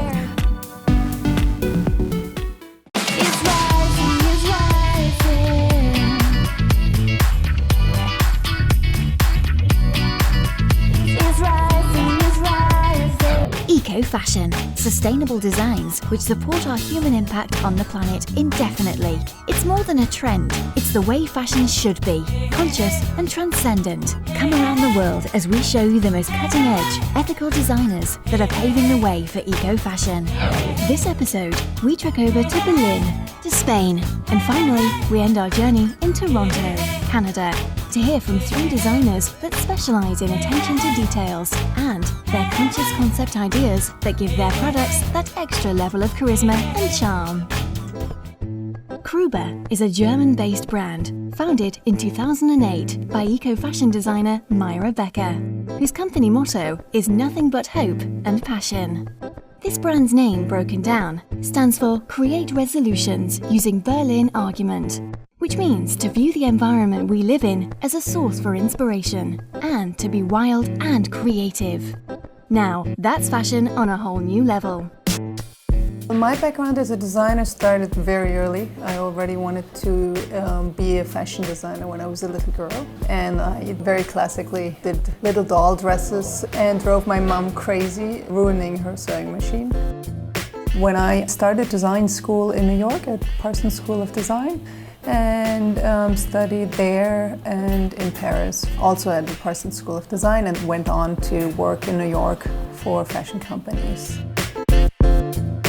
When I heard of Berlin as a new base for fashion, I was very thrilled. Of course, like every designer, I dreamt of having my own label and was very lucky to fulfill this dream here in Berlin. We launched Kruber in 2009, shortly before I had moved to Berlin. The idea was to start a brand, a long-lived dream, always thinking about starting my own fashion business. We started out as a cashmere label initially, but then very soon moved to more with really high quality fabrics, because we felt this is what our customer really enjoys about Kruba, to work with natural fibers, be a local, very cultural, enriched label here in Berlin.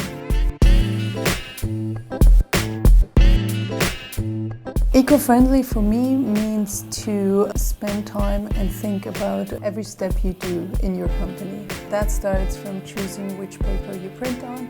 It starts from, as a fashion company, reflecting upon where you get your fabrics. That's one way. And where you produce, and what are the conditions where you produce. Urban, wholesome environment means for us to really care about your local environment, to support regional economy and build trust within the people that surround you. So we very much care for working locally with all our manufacturers, have our sampling room here in Berlin. That's very important to us. Just have a happier environment, because we feel that's more contemporary today than anything else.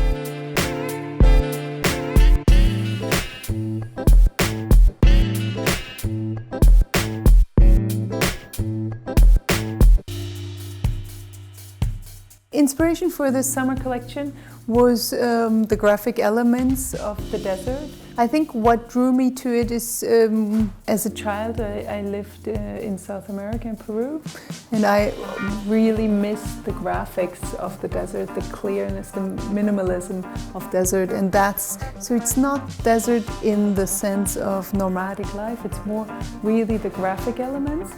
This is an important fabric, also the one I'm wearing. The print is from a dried out riverbed, and the idea was to show that in desert you have a fata morgana. So basically you cannot see the difference between the horizon and the earth, and by mirroring the patterns we try to translate that into our clothing. So this piece is it's one piece of fabric from here all the way to the shoulders and folded over. That's very important for this collection. There are a few ways of how eco-fashion can become more and more social norm.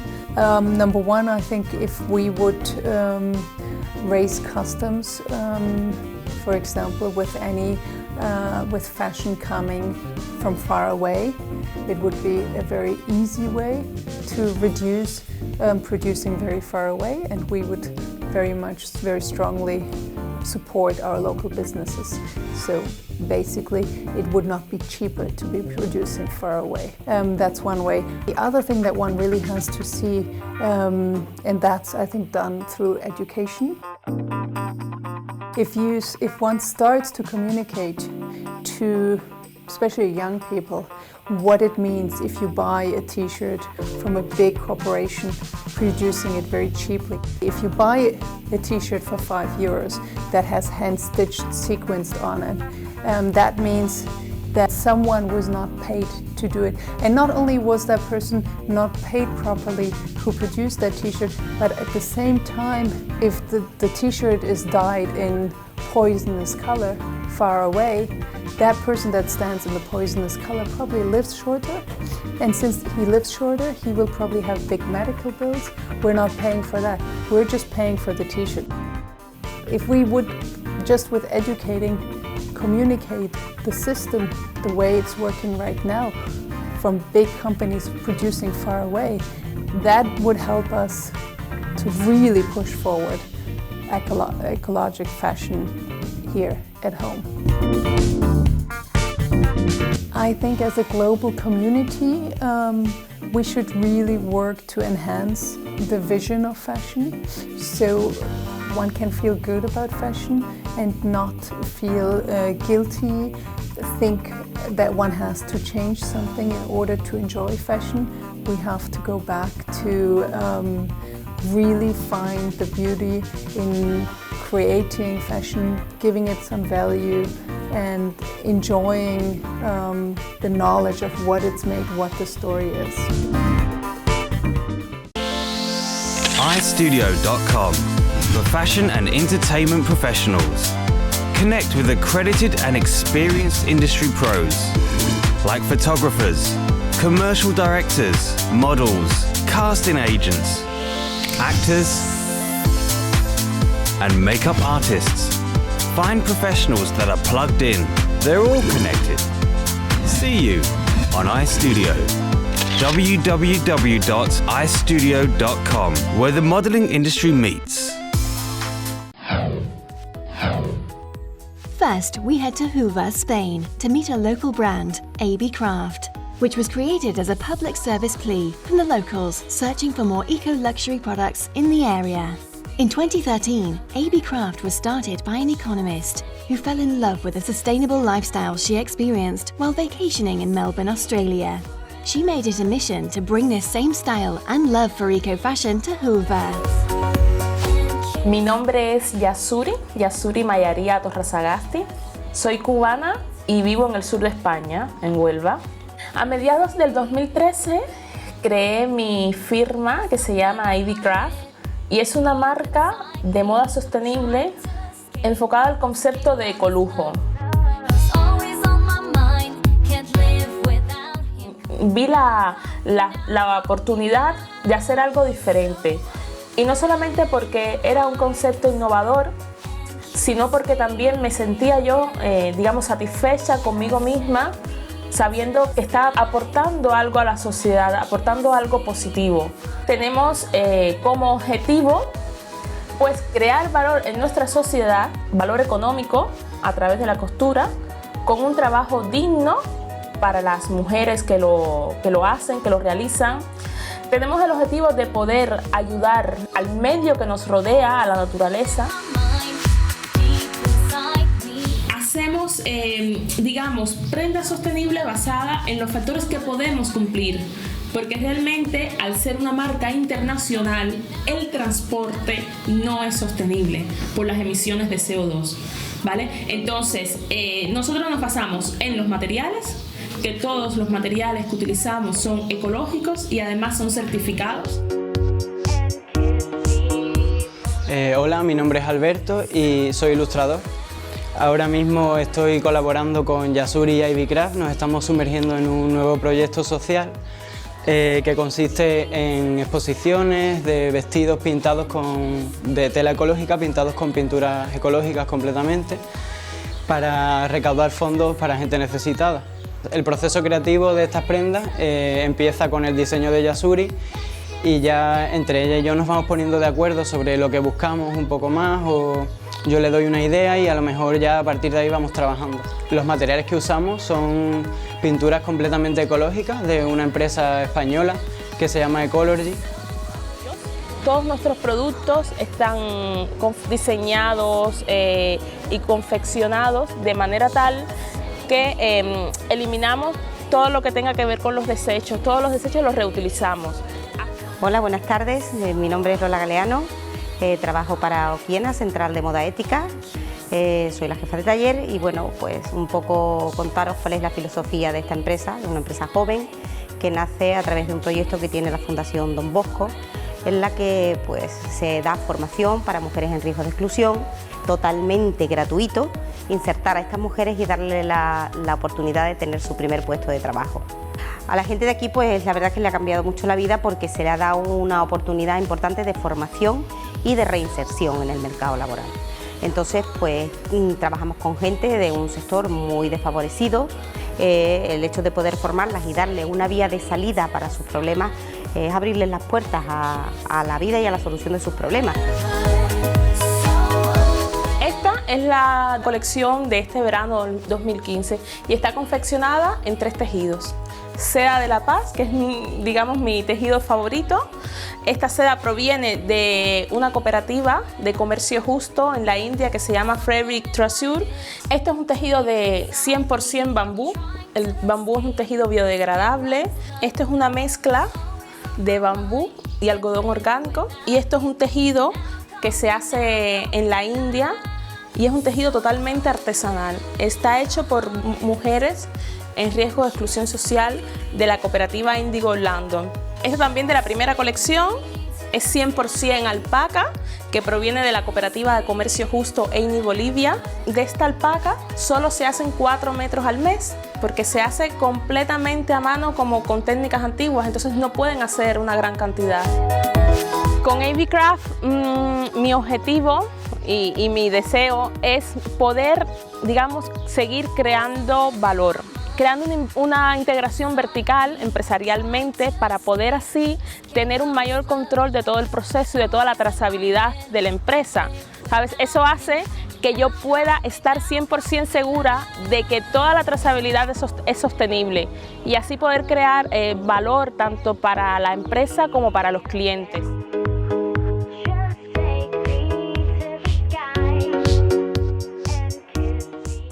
Discover and learn the difficult A to Z terminologies of fashion, only here on Fashion Dictionary. Palazzo. Long length and super loose pants with very wide flare from hip line to hemline. Here on Fashion Dictionary. Now we take you over to meet Elizabeth Rock, creator of Rock Cork, whose home base is in Toronto, Canada. But the heart of their company lies deep in the cork forests of Portugal, where they get their material from the necessary bark harvesting of the trees to help them grow. We think that a beautiful bag is the extension of a beautiful personality. You gotta get on board. You gotta get on board. This year we incorporated the beautiful blue turquoise. Just takes you back to like the Caribbean where you think you're on the beach. It's just very cheerful, very beautiful. Love this bag, love it. We love seeing the reaction of people when we tell them that these products are actually made out of cork. They will always say, oh, this is such beautiful leather. I said, no, it's not leather, it's cork. And they look at me and like, cork? I'm like, yeah, cork from the tree. And say, no, can't be. And then we actually go and we have a bark. We have a piece of the bark and we actually show them. We say, no, look, this is the actual bark of the tree. As you know, it's hard, it's rugged, but then it's transformed into this beautiful fabric, which can be manipulated as any other type of fabric with the bonus of being easy to clean, stain resistant, and it blows people away. And because when they think of cork, they actually think of that, the bottle stoppers, right? And they think of that surface hard. They think it's going to fall apart, but it's not. You gotta get on board. You gotta get on board. Why cork? Because cork is grown in Portugal, so that would fit the profile perfectly for me to promote my country. Cork because bringing it back to Canada, we're a very eco-friendly country, so I thought what a perfect fit. Before I started this business, I knew nothing about eco-fashion. I really didn't. I needed to have a purpose in life and at the same time feel good about what I was doing for someone else, and the brand was launched.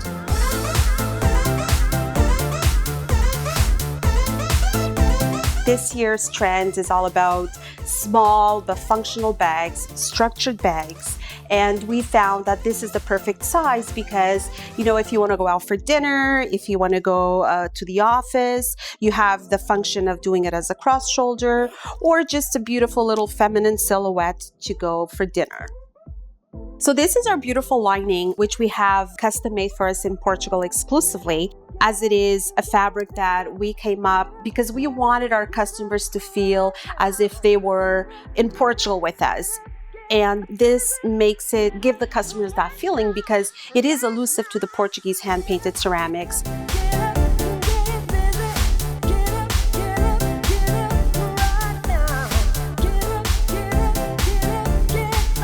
Portugal is the world's largest pork producer. Half of Portugal is made up of beautiful pork fields, and it's actually a habitat for wildlife.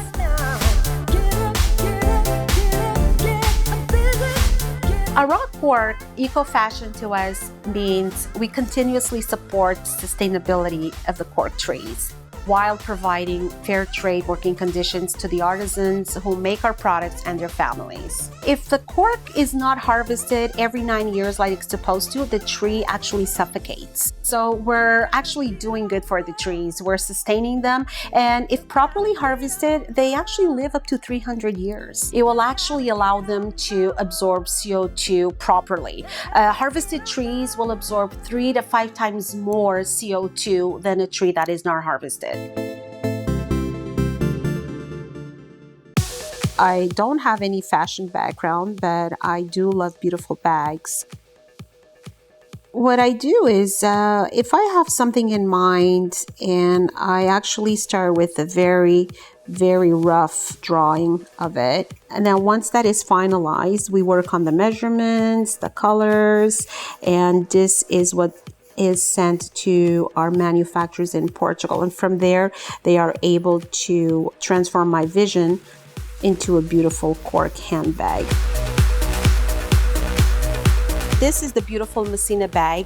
Quilted is very in this year, but we didn't want to go overboard. We just wanted to do a small detail. So we've done it on the sides, and we have this beautiful new cork texture, which is the natural cork with the gold specks. So it just makes it extra special and extra luxurious. We always like to educate our customers that although the cork in its natural state is light, we do use colors, but they're all natural dyes. So there's no harsh chemicals in them. They're water-based, and the dyes actually come from the remnants of the cork bark and plant tannins and flowers, pollens. So very healthy, very sustainable, very eco-friendly, which is absolutely what we strive for.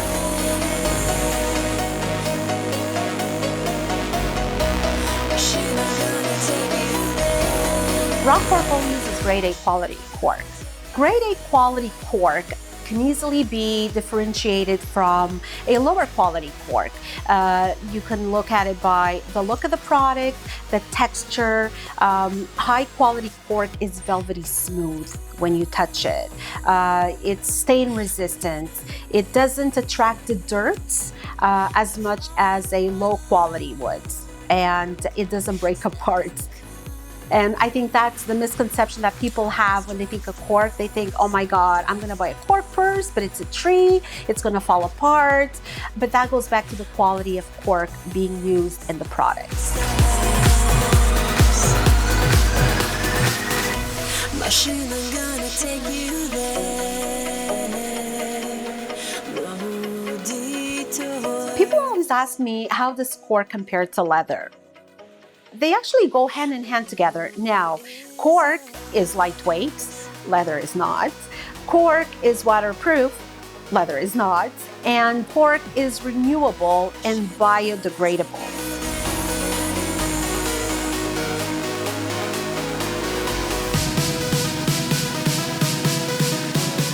We ensure that our products are durable. We want our customers to feel confident that when they buy a rock cork product, they will have it for a very long time. Our corners are very well protected. We tend to use the darker colors on the handles so that the dirt doesn't show as much. So we take every single detail into consideration that will make our products durable, functional, beautiful, and trendy, of course. They always ask, well, how does cork wear with the rain? And we love that question. Look how gorgeous this is. And it's waterproof, obviously. Otherwise it wouldn't be an umbrella, now would it? The way they treat the fabric, it's a sealant, there's a sealant on the fabric, and it makes it very, very strong, very durable. I made it a mission of mine to educate the customer that cork can be treated just like any other type of fabric. It's easily manipulated, it's easy to clean, and it's lightweight, and it's sustainable, most importantly. With today's innovation, anything is possible with cork. On this episode, we travelled to Berlin, travelled to Spain, and lastly Toronto, to see exactly what goes into creating both stylish and conscious fashion. Since more and more consumers want to know that their products are created with respect to the worker and the environment, it's imperative that we think about what we are buying and choose more sustainable products. that are not only good for their bodies, but for the place we all call home. This is eco-fashion. It's rising, it's rising.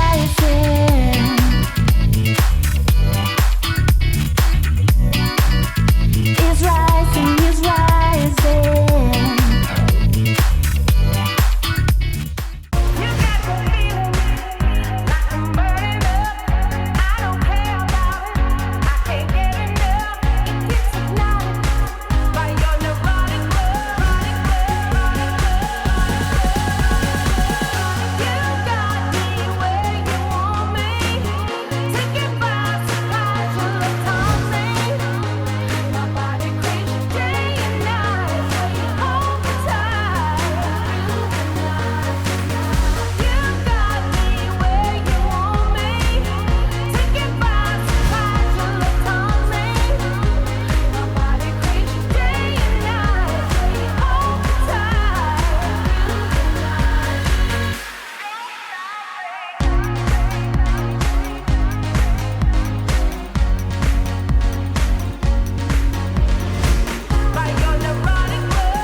In this Fashion Icon edition, we meet with one of the leaders in the business of fashion in Africa, the renowned Dr. Precious Moloi Motsepe at the gorgeous Saxon Hotel in Johannesburg, South Africa. When one thinks of inspirational African women, Dr. Precious Moloi Motsepe is always top of mind. She's a businesswoman, a philanthropist, and a humanitarian. She's also a chairperson at Africa Fashion International. Come with me as we have an intimate chat on all things African fashion.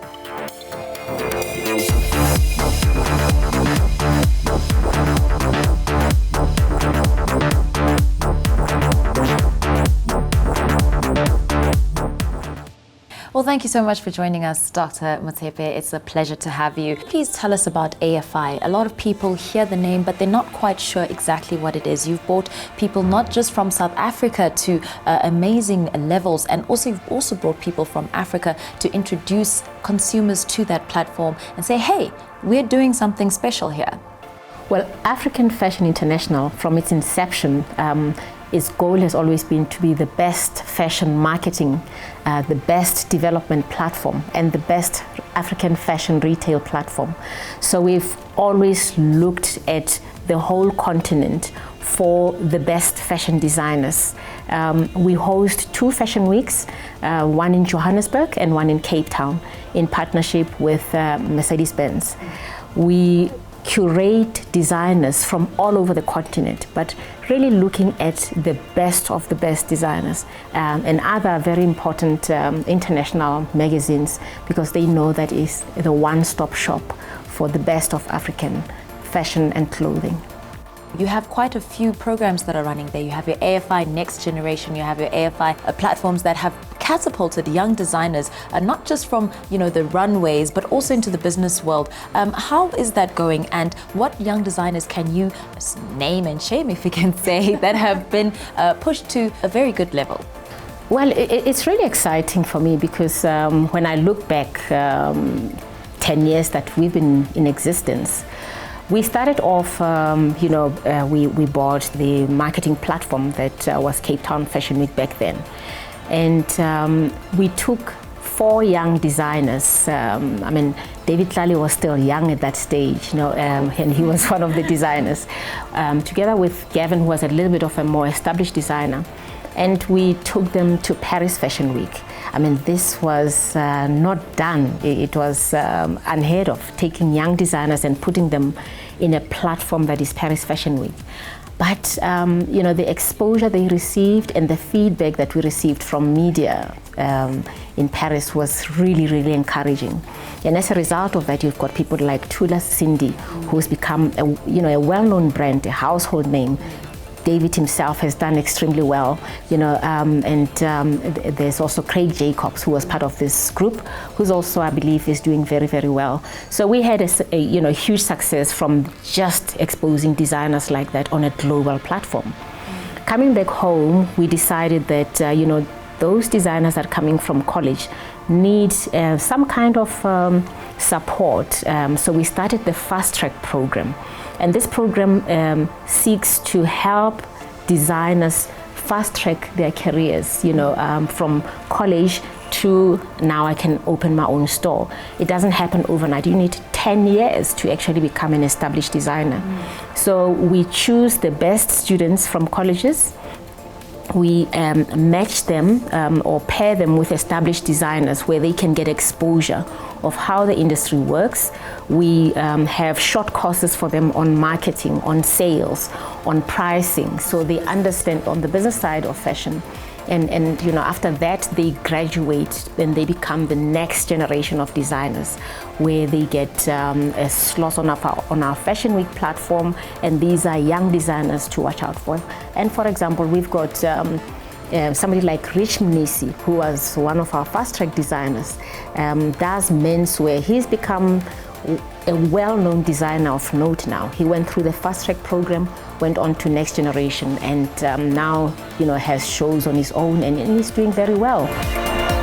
The international industry has definitely borrowed or adapted a bit of the African style patterns or something African. What is your perception of the international industry recognizing or borrowing some of our stuff? Well, Africa has served as a source of inspiration for many designers. So you talk about movies, you talk about theater, music. There's always been a bit of borrowing from Africa, and it's good, because that helps us take what we have globally. But now our own designers have come into that space, and they are reclaiming their culture, their heritage, their know-how, and they are exporting it to the world. And I think that's fantastic also. So it's a bit of international designers being inspired by us, but our own designers also saying we can actually make African fashion globally relevant. Well, Dr. Motsepe, it's been an absolute pleasure interviewing you. Thank you so much for affording us the opportunity, and we look forward to the 2017 collection of the Mercedes-Benz Fashion Week. We'll definitely look out for that one. Thank you. We look forward to having you there. Well, that's all the time we have for today. I hope you enjoyed it as much as I did. I'm Nandini Toni, and I hope to see you next time.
perfect time to be in Miami. It's so fun with Art Basel, a bunch of stuff to do. Today we shot for the Photo magazine. They're doing the relaunch of the Supermodel issue, and we shot with Marcos and Koala, and it was beautiful, and I can't wait to see it.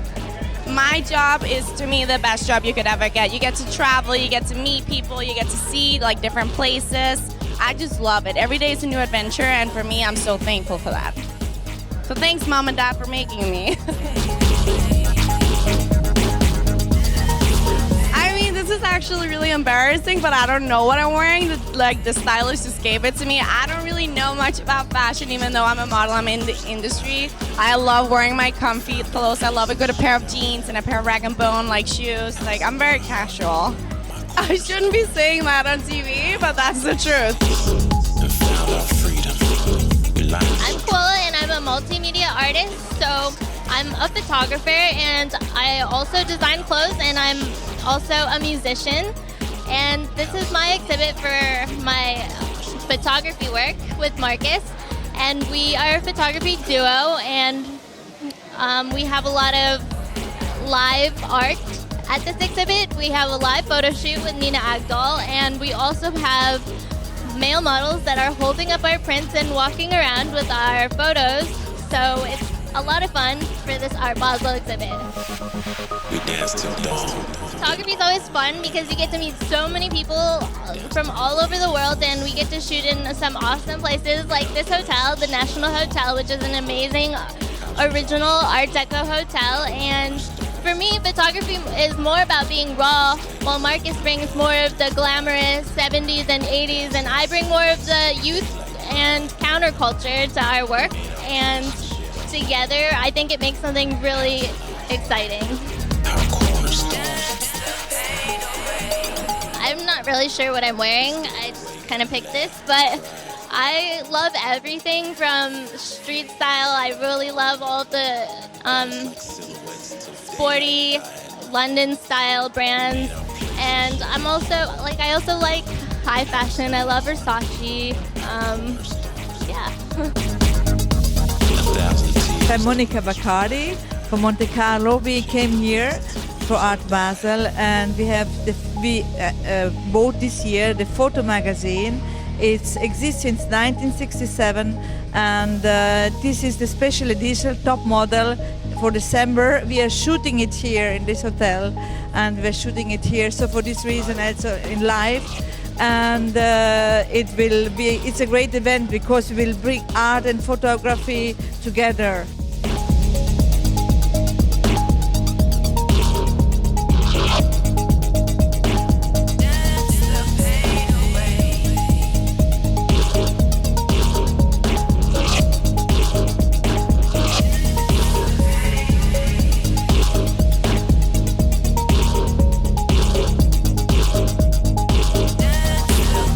I'm David Kane, I'm the co-owner of Photo Magazine, and we manage also photo management, which is taking care of like AAA photographers in honor tonight because we're making a private view of his first big art show. He's also shooting the cover in live of our December issue, which is a supermodel issue. Since 20 years we make like a special model issue in December, which is a little bit the Bible for model agencies, and it's a little bit like the Forbes 400 for models and model agencies since 20 years. So this year we made the cover because we like to mix art and model and photography, of course. And so right now, this evening during the private view, we will have a live shooting of the December issue, which will be in shops in Europe and around the world in 1 week. So it's a pretty unique experience.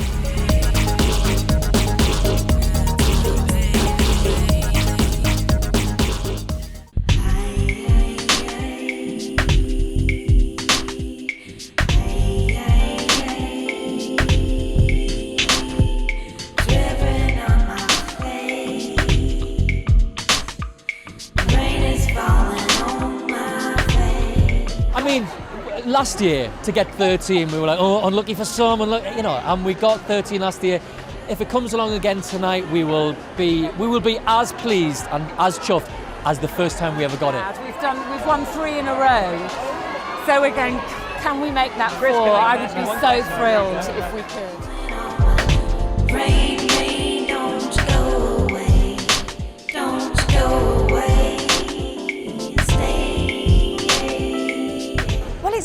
wonderful event, and I think it's because the general public vote, you know, and they're the ones that will tell the truth, and they're the ones that are going to say whether they've enjoyed your show or not.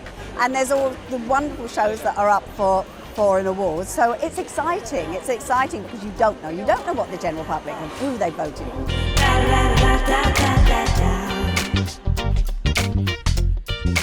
This year we've got a Best Judge category for the first time in 20-year history. Yeah. Who's made the shortlist? Got Simon Cowell, Cheryl, Mary Berry, and David Williams. Okay, cool, man. Apparently Mary is the Boogie's favourite. I don't think Simon's going to be happy.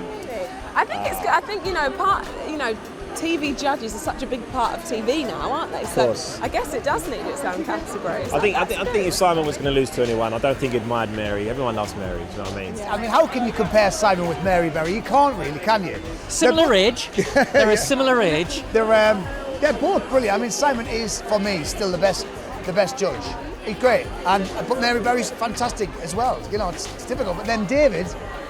If David beats Simon, I can't wait to go back to work on Britain's Got Talent next week. That would be hilarious. If David pips Simon, that would be hilarious.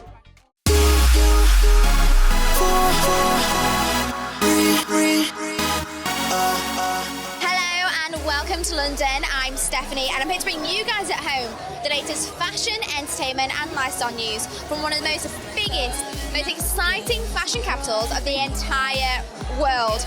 Now, today is no exception because this event is celebrity filled. It is a night with Nick in aid of Style for Stroke, and Nick Eade himself is hosting the party of all parties to bring awareness and fashion together. So I'm joined by the absolutely fabulous Nick Eade. God, this is my 17th one. It's amazing to be doing it for 17 years. It's to raise money and awareness for the Stroke Association, which is very close to my heart. But the main thing about it is to get more people talking about stroke. So what I've done is I've joined with the fashion brand Boohoo, who are a brilliant brand. We've created the Famous Last Words collection. This is our second collection with Boohoo, and it's a limited edition. We've got 4 different T-shirts. Lila Parsons, Mel B, Kelly Osbourne and Sarah Jane Crawford, so really relevant, great celebrities have all given some brilliant famous last words for this evening. Tell us a little bit about where we are right now. Well, this is called Cafe Kaizen, and this is an amazing venue, actually. It's absolutely beautiful, as you can see. It's got like a Japanese water garden in the middle of it, so I think tonight's going to be one of those nights which is just full of great people who are hopefully going to be doing great things and raising a lot of money. This is what it's about, getting everybody to know about Style for Stroke. Tell me, why have you chosen to support tonight's event? Of course I'm a supporter of Nick. Nick is one of the most sweet people on the planet. I love him. I was coming to this event years ago when he was first doing it, when I was over here working in London, and I haven't been back in 4 years, but I'm here to support. I'm here to support the cause. I know he's been affected by the cause, so anything I can do to bring awareness and help him out, I will do. An amazing thing that people can combine these two completely different genres together and bring it together to bring awareness. I mean, I think that's what charity is about. It's raising money and using whatever platform it is that you're on to help out someone. So obviously fashion is an incredible platform. Everyone loves fashion. There isn't anyone who isn't touched by fashion. People who say that they're not into fashion, what they're wearing and what they're into is fashionable to them. So fashion really is universal. And tell me, what are you wearing tonight? Talk me through. Can you tell me? I'm wearing a bunch of stuff. I'm wearing like a lot of Zara. You know what's crazy? I'm a firm believer that you can mix different elements together. You can mix McQueen and you can put it with River Island. Yeah. So that's what I'm doing. My jacket is River Island. That's like, it's not something that I would normally do, the mixing of the two, but I've been very into it lately. I'm currently joined by the sexiest woman here. It's Jenny Frost. I don't know about that. You look hot. Thank you very much, so do you. How long did it take you to get ready for tonight? Well, I had my hair done this morning in Ibiza, because that's where I live. And then I flew over and got ready in about half an hour. Tell me, why is it important for you to support Style for Stroke? Well, I'm here tonight to support Nick because Nick's an old friend of mine, and he's so passionate about the cause, and I love his passion about it. So it's kind of just filters out, and everybody else wants to get behind him and support him because it's so close to his heart. So we're here just to support Nick. It's amazing what Nick's been doing, and I just love everybody for turning up and supporting him. It's great. Tell me, what are you wearing today? Because you look absolutely gorgeous. So much. I am wearing I'm wearing a lyre, and I'm not sure what this is. It's something I bought in Saint-Tropez. Something cute. I'm wearing winter white. And how long did it take you to get ready for tonight's event? About 35 minutes. That's pretty quick. I've been going all day. I've gone bang, bang, bang, bang, bang, bang, and then made it here. So it's that lipstick that never comes off. What's the secret then to keeping up your energy and keep looking so great? You've got to have a secret. Thank you. You know what? I do have a secret. Guess what it is? It's vitamin infusions called Revive. I know it's very crazy, but I literally have vitamins put in with an IV drip straight into my bloodstream. I'm not lying, that's serious. And how often do you have to do that? I've been doing it like every 2 weeks. Yeah. And it means I haven't had flu, or, I haven't gone down, I haven't missed a day's work. Remember, I still have 2 young children and all of that going on. And it's Christmas holidays in 2 weeks, so it's kept me going. It's been an amazing night here, a night with Nick for Style for Stroke, and I've loved every single moment. It certainly has been celebrity filled, and the venue is absolutely outstanding. Nick Eade has done a fantastic job, and what a wonderful event to have, bringing both fashion and charity causes together, and he's done it incredibly well. Thank you so much for having us. But sadly, that's all we've got time for tonight. You can catch me next time for more fashion and entertainment news straight from London. And if there's anything you would like to see, please do get in touch with me, because I would love to hear from you. But until then, thanks for watching, and I'll see you soon. Bye-bye.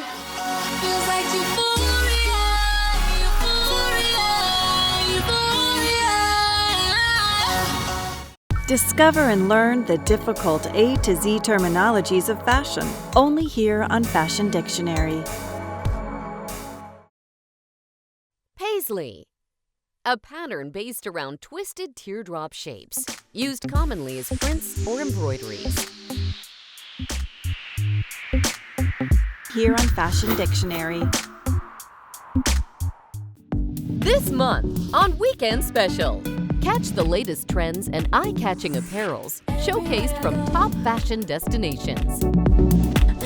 Take a dip into the world of resort wear and dive into Beach Ready as we showcase the hottest resort wear fashion. A feature on menswear designers and the latest trends in the menswear industry. No one does menswear quite like Paris. Join us as we highlight the best collections from Paris Menswear Week's Spring-Summer collections, highlighting the best of the best. This week, we're rounding up Autumn-Winter collections from Paris Haute Couture Week, a retrospective fashion spectacle of the most glamorous runways, of all things that speak for ladies' fashion. Get to know the trendiest wardrobe selections for any season. All these here on Weekend Special. In fashion, it doesn't get any better than living the glamorous life of a supermodel. It's really nice to see a model smiling. Yeah, why not? It's my first time, so I'm really excited to be here. But before topping the ranks and living the dream, every talent has a story to tell, showing us what it really is to live a day in the life of a model. In this episode, we'll get to know the hustle and bustle at the backstage. Beyond the glitz and glam, beyond the jet-setting bookings, are the passion and dreams. Take a look behind the spotlight and hear what these models have to say as they share with us their experiences and life on the runway. Right here on Catwalk Stories. Premieres June 13th, Tuesday, 2000, London, 2100, Paris, Johannesburg.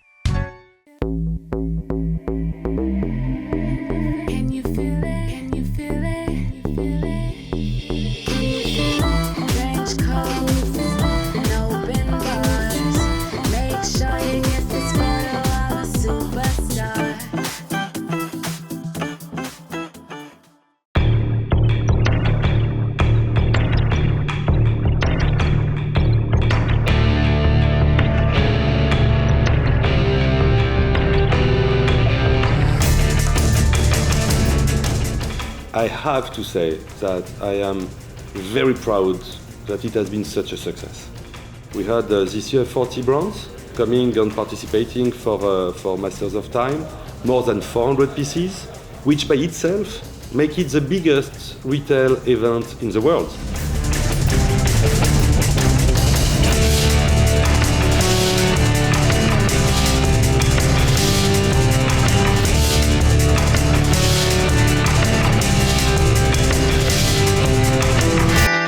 Masters of Time has been really an eye-opening experience. I travel the world, I travel the United States all the time, attending similar themed shows. In the sense that we see watch sales events constantly all over Europe and the U.S. None of which really can compare to what I've seen here the past few days in Macau. The scale, the magnitude, the depth of understanding, the professionalism here is really unrivaled from anything that I've seen. I don't know of a larger, more concentrated, kind of approach to watch selling than I've seen here at Masters of Time. It's really an exceptional platform for clients to really touch, feel, experience, and purchase these watches that in many cases are incredibly difficult to find for sale, even if you wanted to find them for sale. Many of the watches that I've seen here today, I haven't seen for sale anywhere in the world, and that includes Geneva or Paris or New York. So it really is very impressive lineup and impressive collection of pieces.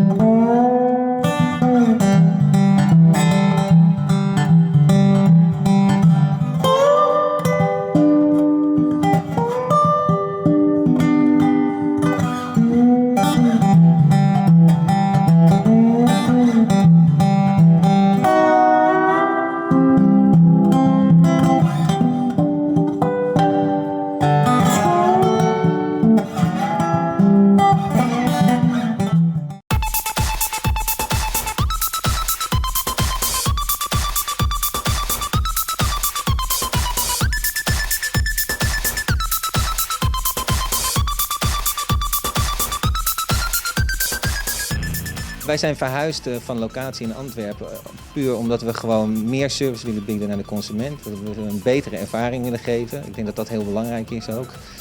En daardoor moesten we gewoon groter, dus vandaar de verhuizing hier naartoe. En ja, ik moet zeggen, het is een supermooi eindresultaat geworden. En we zijn eigenlijk al woensdag stiekem open gegaan en de reacties zijn fantastisch. Dus het is nu al een goede beslissing. En om deze winkel officieel te openen wil ik de microfoon graag overhandigen aan de zeer getalenteerde Belgische actrice Ella Leijers door het breken van de champagnefles. Dankjewel.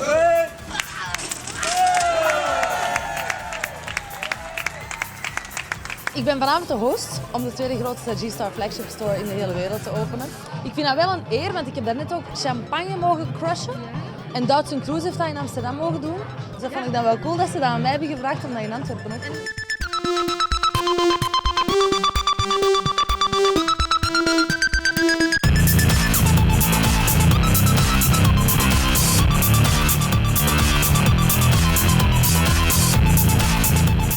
G-Star is opgericht in 1989, dus dit jaar bestaan we dan ook 25 jaar. En de filosofie van G-Star is dus dat wij een gespecialiseerd jeansmerk zijn natuurlijk, wat altijd staat voor raw denim, wat altijd staat voor driedimensionaal design. Een goed voorbeeld daarvan is de Elwood, wat in 1996 geïntroduceerd is en wat echt een denimrevolutie teweeg heeft gebracht. En dat we altijd geïnspireerd zijn door industrieel design, workwear en altijd zeg maar met een moderne twist. Ik ben wel een grote denim-fan eigenlijk. Ik heb G-Star leren kennen als ik 15 was of zo, omdat dat voor mij is dat echt een beste pasvorm. Als je zo'n beetje een poep hebt en zo wel en billen en zo, ja, dan vind ik dat toch nog altijd de schoonste broeken. En ik vind gewoon al die jeans vind ik heel graag. Want die hebben basic stukken, heel mooie, eenvoudige snit, weet ik veel wat. Maar die hebben ook, weet je, die pakken soms ook wel uit, like nu met zo de highways, zo van die meer blitzstukken, zo wat excentrieker. Ik vind dat wel tof.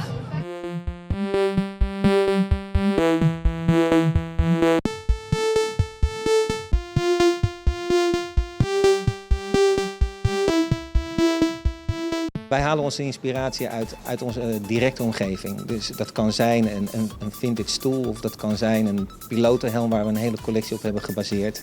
We volgen natuurlijk wel de trends, maar dat is nooit zeg maar bepalend voor onze inspiratie. Het is wel een soort van support of begeleiding, maar de echte inspiratie halen wij uit onze directe omgeving. Nou, mooie collaboraties die we op dit moment hebben is onder andere Raw for the Ocean. Met een creatieve ambassadeur die Pharrell Williams heet, waar we enorm trots op zijn. En wat staat voor een heel mooi goed doel en dat is het collecteren van plastic uit de oceaan. En daar maken we een plastic fiber van en die kunnen we blenden in ons katoen en daar maken we weer jeans van. En daarnaast zijn we natuurlijk heel trots dat we al 10 jaar een samenwerking hebben met de industriële designer Mark Newson. En dat vieren we dan ook. En daar hebben we ook een special item voor gemaakt, een bomber met artworks. Die staat voor alle artworks die we de afgelopen 10 jaar hebben uitgebracht.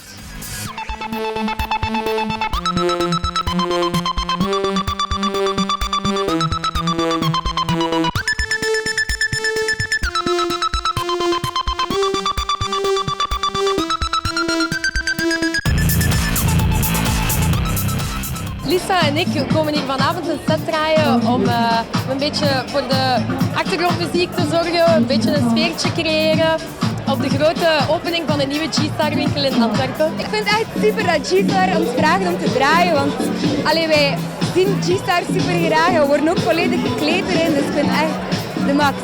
Ik was echt van mijn sokken geblazen toen ik hier binnenkwam. Ik vind hem ongelooflijk, de winkel. Hij is heel groot, de collectie is super uitgebreid en ik vind de collectie van het jaar ook prachtig. Zeker zo de stretch broeken ben ik super. En nu ook de leggings, leren ben ik ook fan van, dus dat is echt mijn ding wel. Ze hebben al een reputatie om een van de beste jeans te zijn ter wereld. De fit zit altijd goed, altijd comfortabel en ja, ik vind het heel belangrijk als je een jeans aan hebt dat je er echt goed in voelt. En dat heb ik altijd positief ervaren bij G-Star.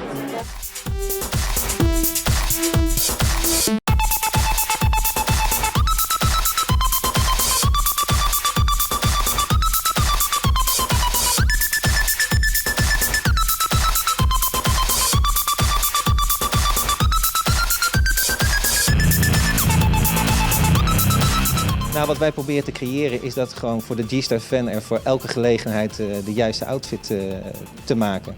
En vandaar dat we ook zo breed zijn in onze collecties.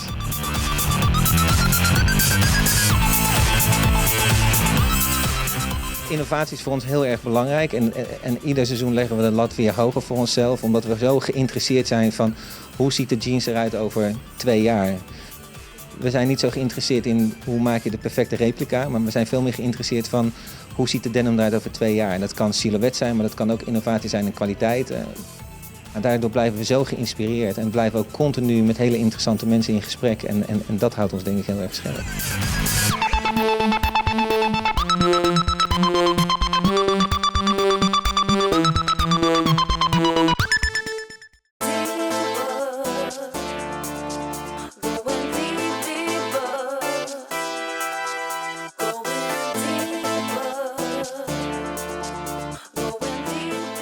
It felt amazing, and I mean, I was saying to Anna, I've been saying all along here, my favorite moment was starting the show off, and I thought I would be like literally wanting to throw up. I was so nervous, but I wasn't. I was actually excited to walk in that beautiful dress that I had, and her dress, and walk and see her in the middle and meet her and walk down and have her. Everyone was standing up and things were, going off in the air, and I was like, this is good.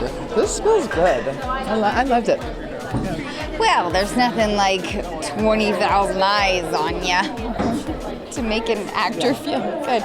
It definitely brought out, I felt like a little bit of the ham in me. It felt amazing to stand on that stage that, so many amazing people get to stand on and look out and to, I don't know, I felt there's a certain kind of, I don't know, specialness that you feel when you're on that stage.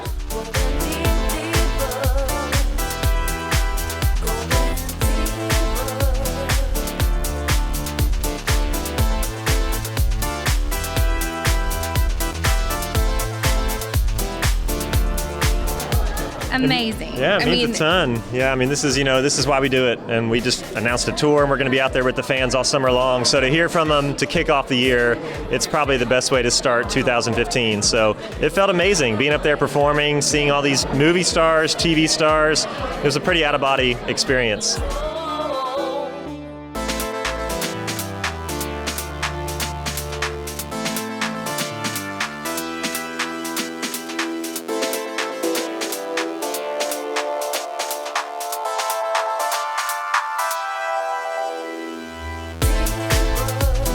Oh my gosh, this sounds like such a cliche, but I really mean it. These kinds of nominations mean more than anything because it's our audience, it's our fans, and so there's nothing more fulfilling than that.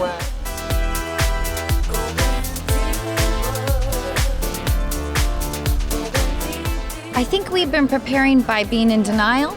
Yes, I would agree with that wholeheartedly. Yeah.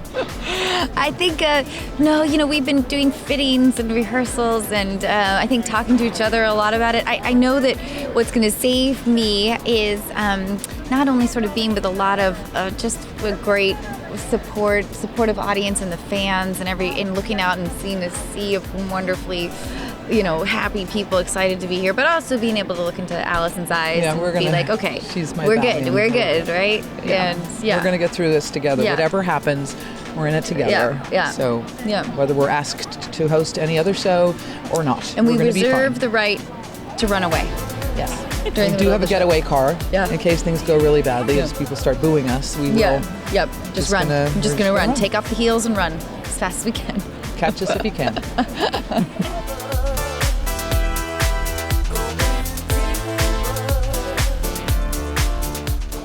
I always love the People's Choice Awards. It's always the first award show of the year and really sets the tone for what's going to be happening with awards in a year. This is going to be a big show. We have fantastically funny hosts. Not one host, but two hosts. Two females, Allison and Anna, the stars of the TV show Mom, and incredibly funny. It's going to be a very, very funny show. We also have very big performances this year, music performances. Normally we have two, this year we have three. Lady Antebellum, Fall Out Boy and Iggy Azalea. So it's going to be a real rocking show.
Tomorrow on Weekend Special.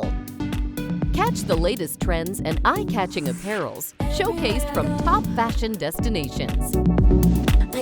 Take a dip into the world of resort wear and dive into beach ready as we showcase the hottest resort wear fashion.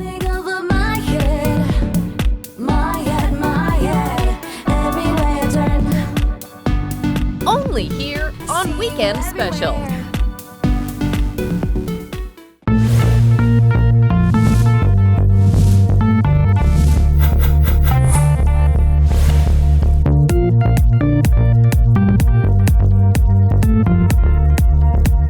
Style Diaries is back, and this time I'll be visiting North America's West Coast city, that is Vancouver.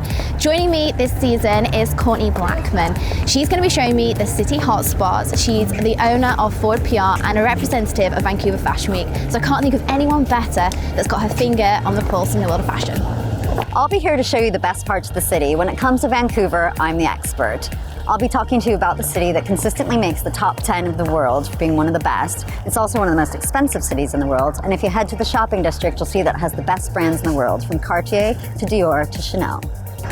Courtney has got her finger on the pulse when it comes to the world of fashion. She's been featured in some of the biggest industry names like Drapers, Tatler, Vogue, and the Business of Fashion. Well, this week it's all about Vancouver Fashion Week. So the city is all abuzz with fashion, and I'm going to take you to the best cocktail bars. I'm going to introduce you to the best blogger in Vancouver, and we're going to see some of the best street style. Let's go.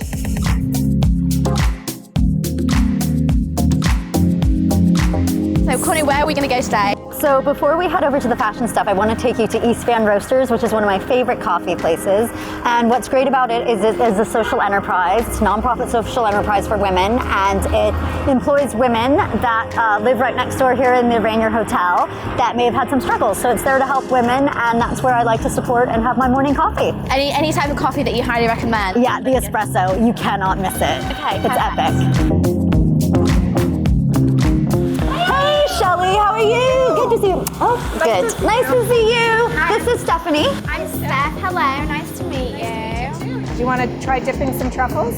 That would be amazing. I'll definitely give it a go. Only if we can eat them after. And only if I get an East Van Roasters denim apron, because it looks really cool. Of course. Let's go. I think we're really rocking a trend right now. Let's do this. Okay, let's do it. I'd like to introduce you to Mary. Hello. She's our chocolatier here at East Van Roasters. So I like to just grab the ganache with my left hand, drop it into the bath, kind of use the dipping fork to pop it down so it's completely covered, and then bring your fork up from underneath. Then you're actually going to use the gravity of the chocolate itself to pull the excess chocolate off. So every time we dip it, the chocolate from the bottom pulls off any extra chocolate from the sides of the truffle, and give it a couple scrapes on the sides so you don't have too much hanging off.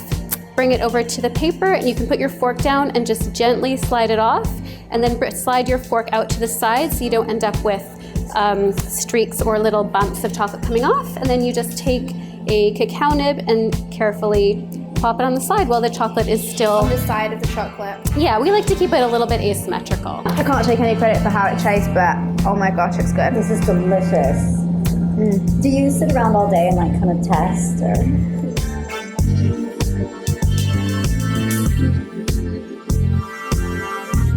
That was like the perfect start to my That day. was the best start to a morning. I love Vancouver! Coffee and chocolate, the dream. Exactly. Now I've had my coffee and chocolate fix. I need a bit of fashion, Courtney. Great. I'm going to take you to Gastown to a store called Neighbor, which is a very cool store, probably one of the coolest ones in Vancouver. Super minimalist, carries really cool brands like Acne, which is awesome for women's wearing shoes. And for the Brit and you, they have Christopher Rayburn. Amazing. Is it here? It is. Let's go check it out. Let's check it out.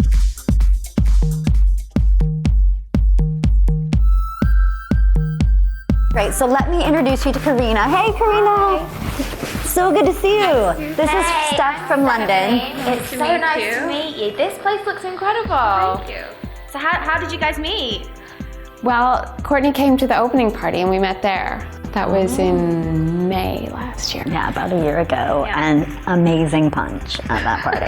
Amazing punches. So what kind of brands do you stock here? We have lots of European brands mostly because we try and bring in things that maybe people don't know so much or that nobody else in the city really has. And what about in terms of accessories as well? Because I love a good accessory. I love shoes, I love bags. Well, I think the best shoe line that we have here is Robert Clergerie, which is the French line.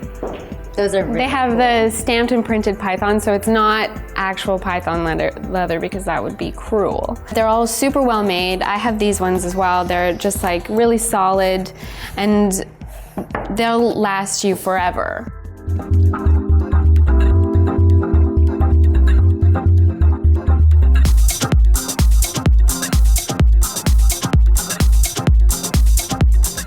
So down here we have things by Saskia Diaz, who is a German jewelry designer. We have like these little studs. This one is onyx and this one is just silver.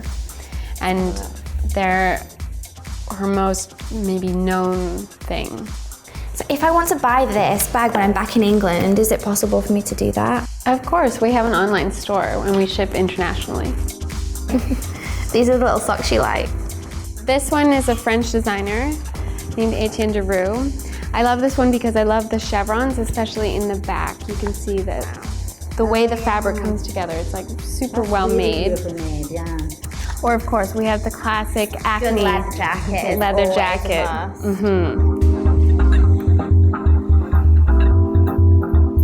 Oh yeah, rock check Courtney coming out.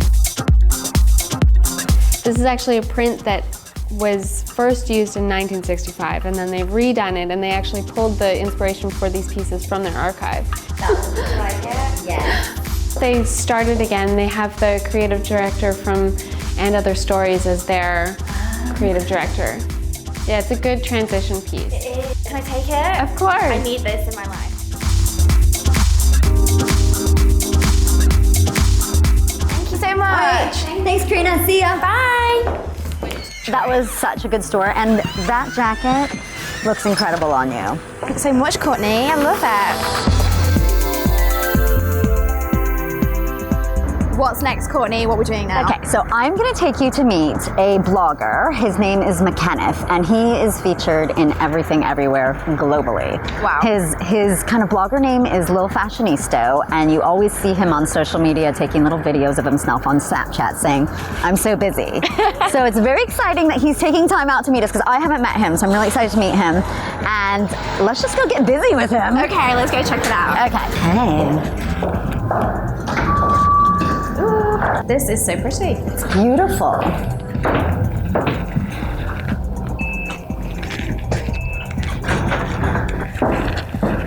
Hello, coming in. Tell me a little bit about what you do. Yeah, well, I started the blog about 5 years ago. I was in school at that time, and I was doing interactive design. And I also was working in retail, so I figured I always have hard time trying to find clothes that fit me, and I thought I'd sort of document the process of like looking for an outfit and putting an outfit together. So I became really interested in fashion. Moving into Canada, it's slightly, the sizings are very different, and I would have been like medium back home in the Philippines, but like coming here, I couldn't even fit into double extra small. So finding that, I'm just like, yeah, I'm actually very little, and I always get called little guy at school, so I'm just like, well, I guess I'll just be a little fashionista.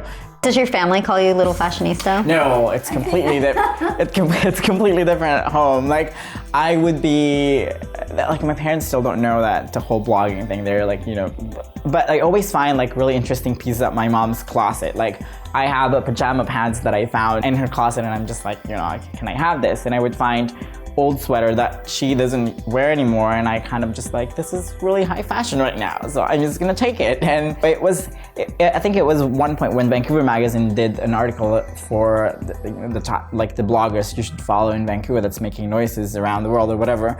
So that's sort of what made the blog, that's sort of what launched the blog in Vancouver. And then all of a sudden, my friends know about it, my friends from high school started knowing about it, my mom started, I couldn't talk about my friends anymore in the blog. So it became a little bit, it did have a different direction, but it was gonna happen anyways.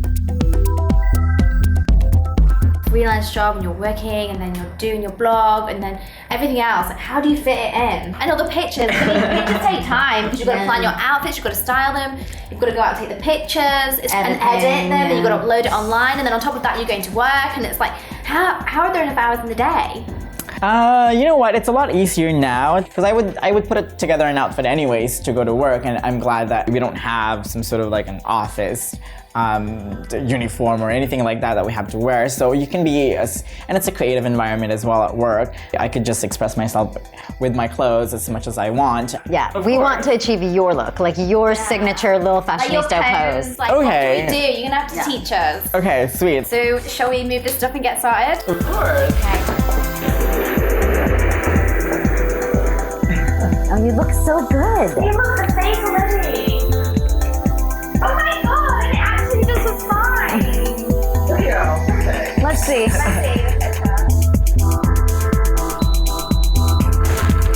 I do look quite happy. But with the hair back, so you can see more of the face. One. Oh, look at her.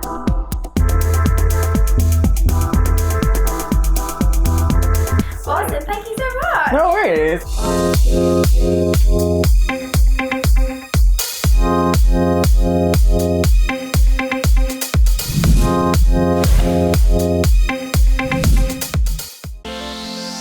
iStudio.com for fashion and entertainment professionals. Connect with accredited and experienced industry pros like photographers, commercial directors, models, casting agents, actors, and makeup artists. Find professionals that are plugged in. They're all connected. See you on iStudio. www.istudio.com, where the modeling industry meets.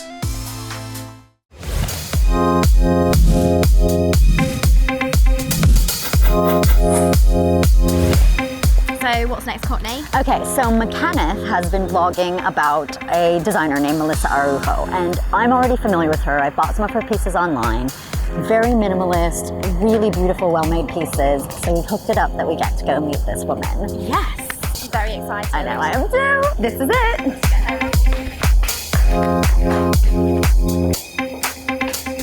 Hi, I'm Stephanie. Nice to meet you. Nice to meet you. Come in.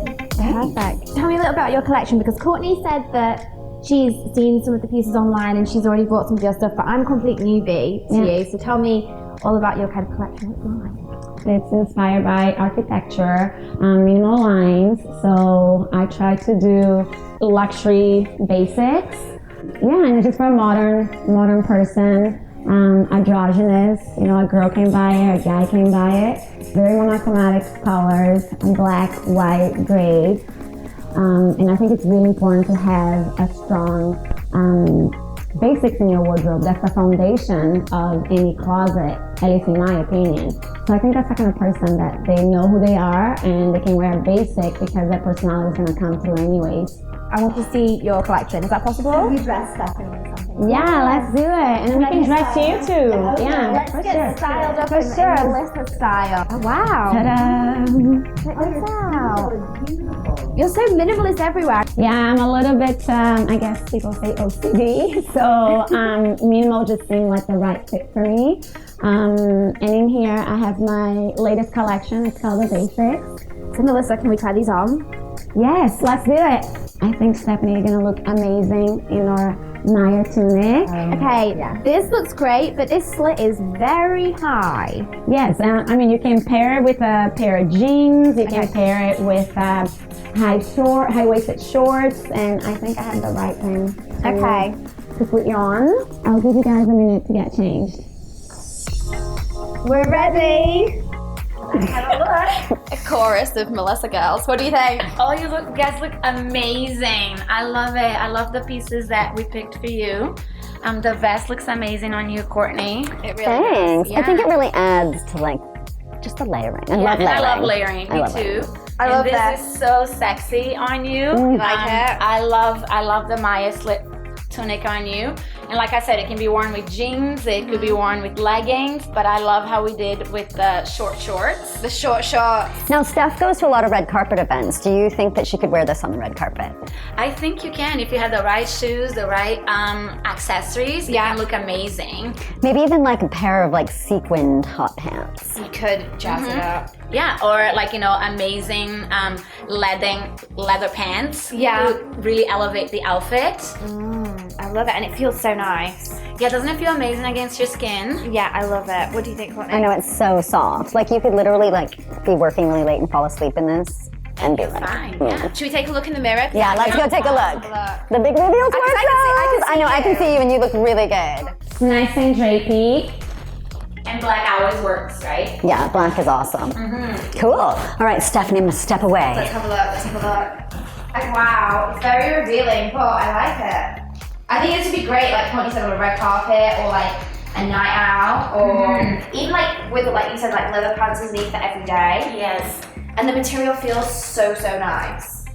Yeah, no, it looks great on you, and here's a little bit more sexy, but it can definitely be dressed down, and that's what I love about my clothes. You can dress it up, you can dress it down, you can go from work to evening, you just know how to style it. And the right accessories and the right shoes can make a whole difference. Like you could just wear a pair of black jeans with this in the day, Yeah, and then when you go out, just like literally fold up a pair of like little shorts like this in your bag. Yeah, and then you're good to go, for sure. Meeting people for drinks or... Exactly, I love it. Thank you so much. You're welcome. So it's really fun because I feel like we're in this little gang of fashion right now. We're looking really fashion, wearing our black. And got a question for you. Aside from Stephanie Jones, what other celebrities have you dressed? Well, McKenneth, little fashionista for him from Vancouver. He has a few of my pieces and he's a great supporter. Yeah. Also Vanessa from The Hot Pursuit. She's also a good friend that supports my brand. And Joyce from My Dubio, and she's from Europe. Amazing. Yeah, it's exciting. And I'm really excited that now I got to dress you and you, Courtney. Well, thank you. It's so nice to be dressed in this. It's so soft and feels so luxurious. So thank you. I have one more question. Can I order this in England? Of course you can. Perfect. Well, I'm definitely gonna be online, like take it with me. Just and the pants. the pants. Maybe we can talk about that one. Okay. But definitely, yeah. Thank you so much. It's literally been amazing. Yeah, thank you, Melissa. Thank you so much for having me. This was awesome. Our new gang. Cool. I love it. You need to wear that on the red carpet. It would be incredible. Think it would be ideal. I love it. Great recommendation.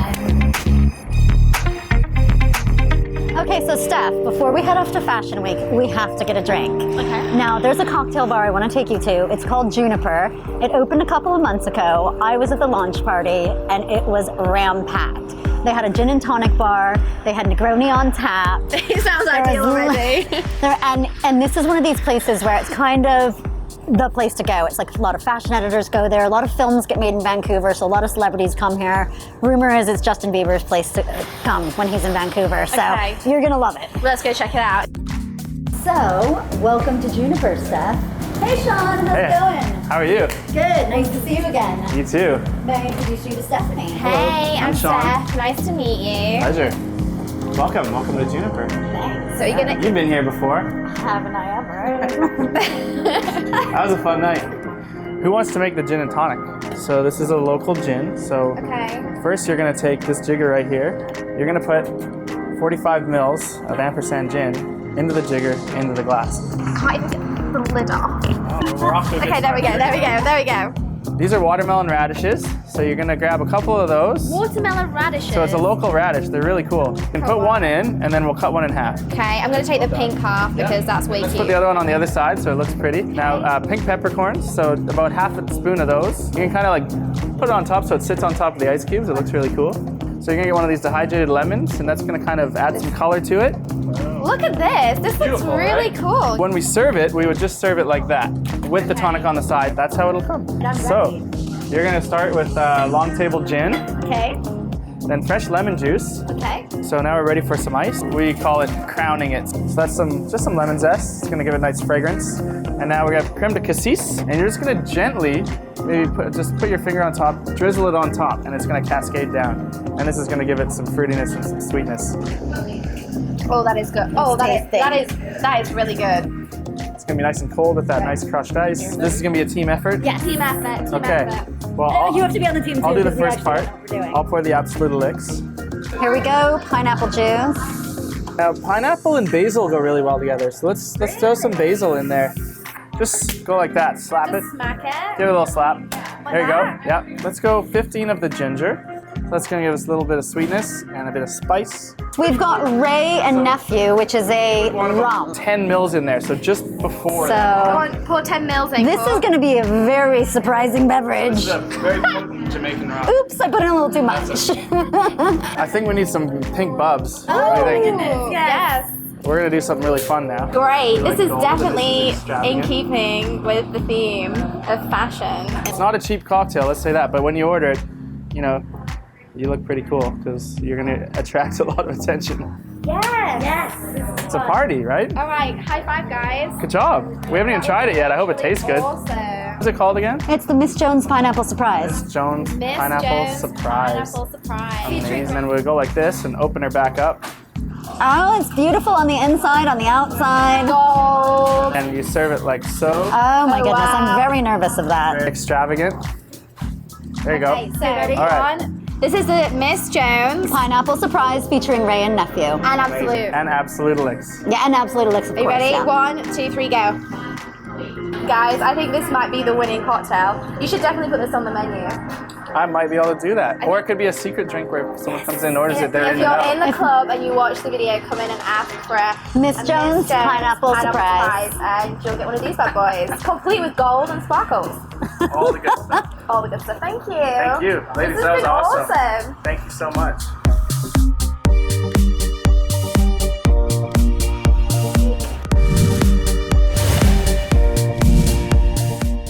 Discover and learn the difficult A to Z terminologies of fashion, only here on Fashion Dictionary. Midi. If it's not as short as a mini and not as long as a maxi, it's midi, usually used in reference to skirts, dresses, and shorts. Here on Fashion Dictionary.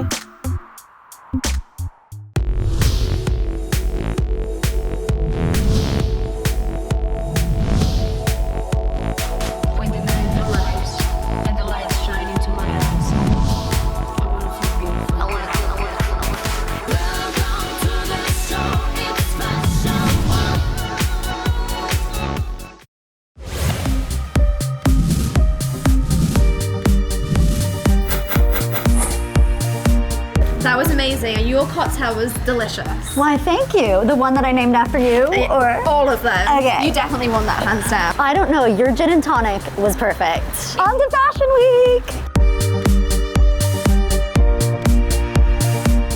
I am so excited for Fashion Week. I'm very excited to hear that you're excited, and you're going to see a lot of really good street style here. Vancouver has amazing street style, so get ready. Well, in London, we see some of the coolest outfits. I want to set you a challenge for this. Okay. Yeah. Oh, a little nervous. For this Vancouver Fashion Week, I want you to find 4 of the hottest street style. Okay. I've got to find 4 as well. Okay. And at the end, we're going to mix and match and compare and see who did the best job. Are you up for that? I'll take that challenge. I accept. Let's go check it out. You ready for the branding board? We have to go to get our pictures taken. Okay, let's do it. Okay.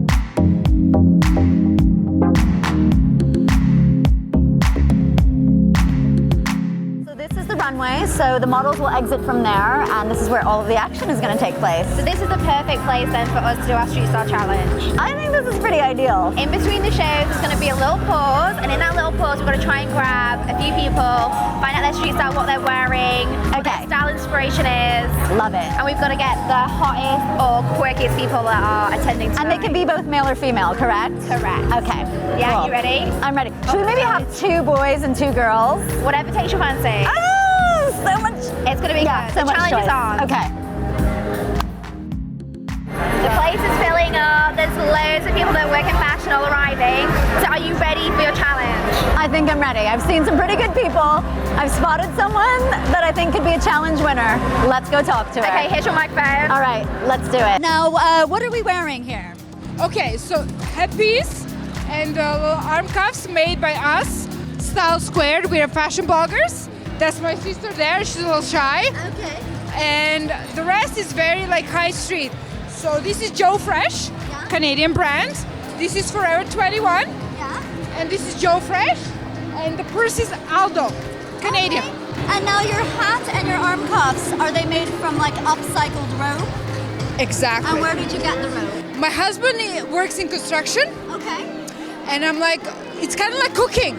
Let's start with the ingredient we have and work from there. Courtney, you've done your first person. How was it? It was wonderful. Shall I go next? I think you should take a turn now. I'll take the microphone. Yeah, okay, cool. Let's see who we can find. Who's good? Well, I study astronomy and physics, and blogging is a part of what I do. It's my passion, and I just want to inspire Vancouverites and anybody in the world to wear more patterns and colors. So.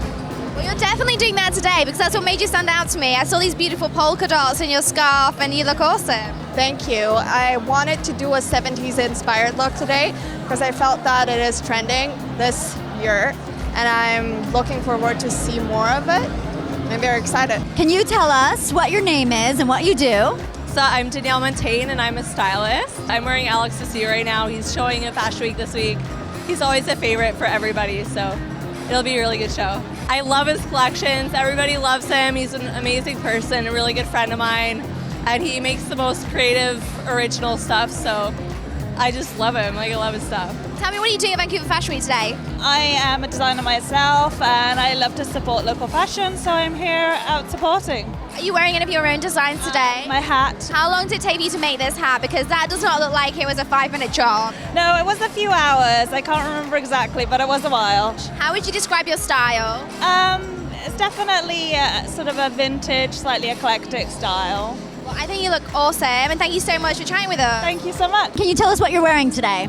Yes, I am wearing a jacket from Italy, a pair of pants that I got years ago that I have never worn, and I thought today was the right time, and just a little hat that I've had for a while. And have you been planning this outfit like all week, or did you just throw it on today? Actually, just threw it on today. I had a different outfit planned, some white pants, but it was raining.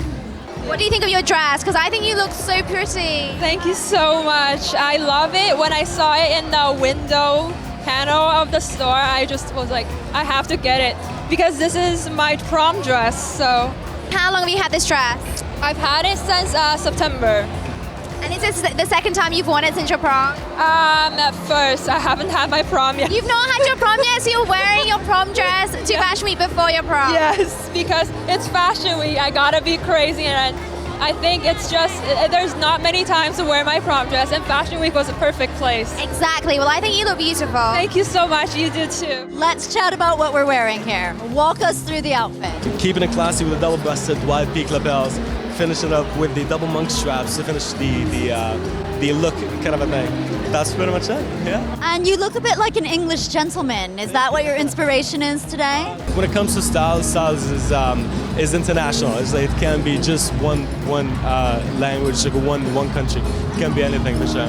Amongst the sea of lots of people, I saw you and you look absolutely gorgeous, so I had to come and say hello. Hello. Hi.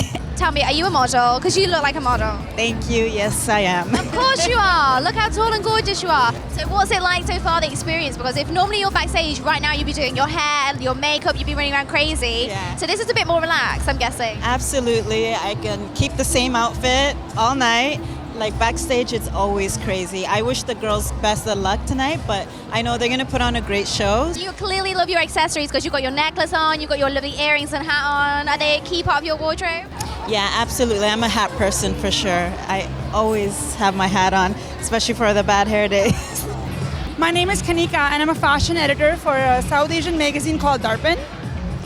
I am wearing an Indian designer called Masaba Gupta. This outfit is from her, and then I also matched it with a little crop top, and the jewelry is actually, I'm an entrepreneur as well, and this jewelry is by me, Adore by Kanika, so I just kind of like loaded it up. I'm like, you know what, go all out, it's Vancouver Fashion Week, yeah. What would you define this look as? I would define this as me having some fun with art. So this is a true fashionista. She sat in the crowd at Fashion Week like Hannah Wintour with her glasses on. Gotta, you have to. Is that your Fashion Week essential? It is. They're dingy from the Spain collection. You gotta have to have it.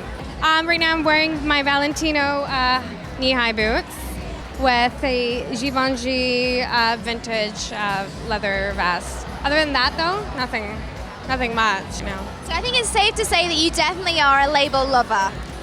Most definitely. So I honestly think that despite being a challenge, we both won that. It was a draw. We both got some amazing people, and despite the hundreds of people here, we managed to tag out some of the best fashion style. I think so. High five. Courtney, I've had the best time ever. Thanks for showing me around Vancouver. She's literally shown me the coolest places, and you guys must come here and check it out for yourself. Now we're gonna leave you to go have some cocktails and watch the rest of Fashion Week. You've been watching Stephanie's Style Diaries Vancouver. I'm Steph. I'm Courtney. And we'll see you next time. Thank you so much. Bye.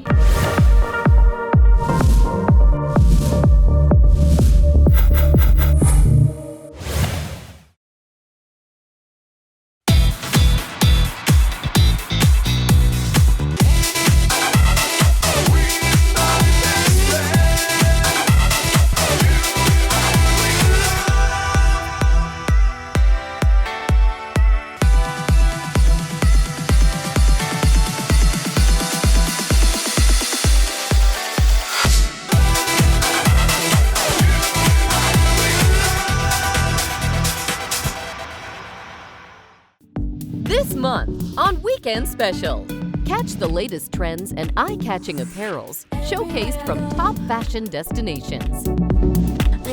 Take a dip into the world of resort wear and dive into Beach Ready as we showcase the hottest resort wear fashion.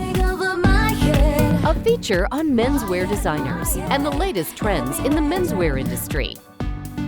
No one does menswear quite like Paris. Join us as we highlight the best collections from Paris Menswear Week's Spring-Summer collections, highlighting the best of the best. This week, we're rounding up Autumn-Winter collections from Paris Haute Couture Week, a retrospective fashion spectacle of the most glamorous runways, of all things that speak for ladies' fashion. Get to know the trendiest wardrobe selections for any season. All these here on Weekend Special. Wherever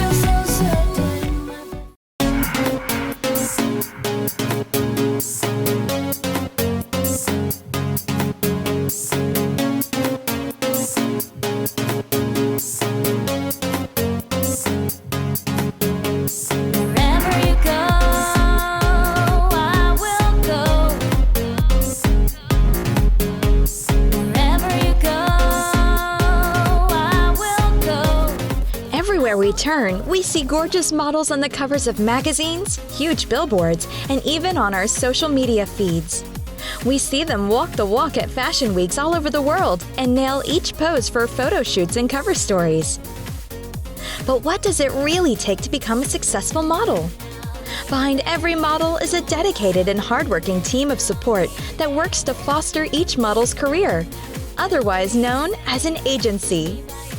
Take an inside look at what happens inside some of the world's top modeling agencies as we discover what it really takes to groom a top model. From castings and trainings to go-sees and bookings. See how these industry experts work with their talents in this competitive, fast-paced business as they provide one of the most essential elements to the multi-billion-dollar fashion industry, the models.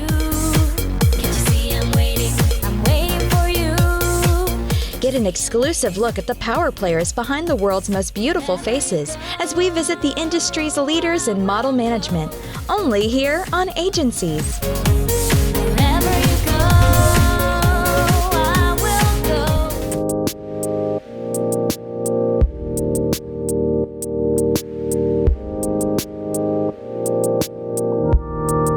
In this episode, we visit 3 of some of the most established model management companies: Fusion Model Management in Cape Town, South Africa, TZL Celebrities Agency in the heart of Colombia, and EIT Models in Almaty, Kazakhstan.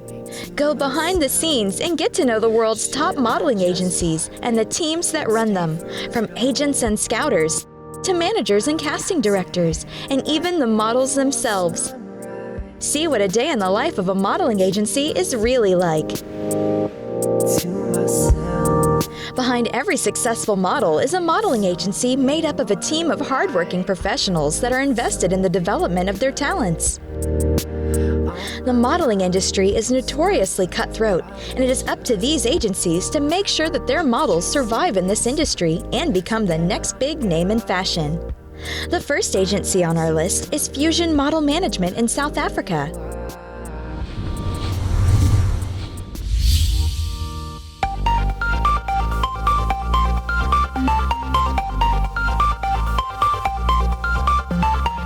Fusion Model Management in Cape Town, South Africa was established in 2001 as a boutique agency in the heart of the city's trendiest suburb, Greenpoint. Because Fusion is a boutique agency, the company prides itself in fostering strong working relationships with clients and models. In fact, the agency's director, Fiona Craig, works directly with both the men's and women's divisions on a day-to-day basis. Hi, I'm Fiona Craig. I'm the Director of Fusion Model Management in Cape Town. Welcome to Fusion. I was betrayed, and I will never get over it. Fusion Models is a boutique agency. We don't normally rep more than 50 to 60 models at a time by choice. Though Fusion is relatively small compared to other agencies in the business, the agency's roster of models is impressive. Fusion represents both local and international top-tier talent, with its most famous models being Carrie and Tracy McGregor, 2 of South Africa's most famous celebrity models. Fiona, who has worked in the industry for 30 years, still gets excited by Fusion's talents and believes that the key to their success is in giving each model individual attention and support. It's very fulfilling. It's still very exciting. I've been doing this for nearly 30 years and I still love it. I still get terribly excited about new talent. We like to do more hands-on private management with the girls than just run a big factory. And the special attention that is given to each model certainly pays off. One model, for instance, has posed in an impressive number of big-name fashion publications and walked for multiple fashion weeks less than a year after signing with Fusion. Hello, I'm Akelo Trisha. There was a day I was betrayed. I'm 22 years of age from Uganda and I'm here with Fusion Models Cape Town. I came to Cape Town in November last year, that was 2014, and so far I've done Elle magazine, Marie Claire.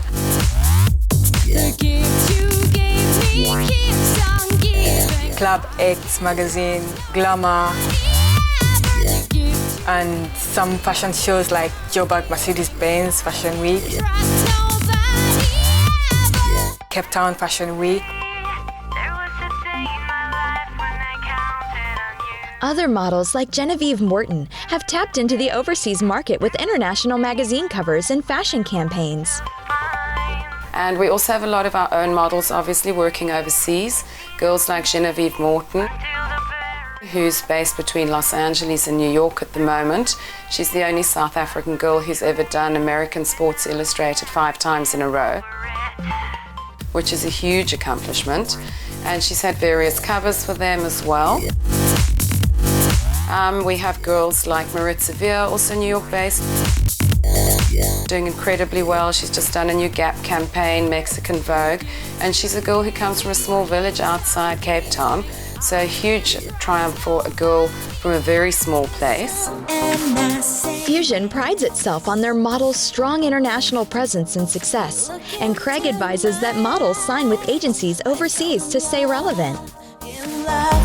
We have girls in Germany, Australia, New York, Istanbul, Greece. Girls like Lex King, who are actresses and models, are currently working in Britain. She's in London at the moment. She's just finished a season on Homeland, so we're very proud of her. It's very important for the girls to have agencies in various cities if they want to keep their careers fresh. As for the boys, Fusion is quite successful in that department too.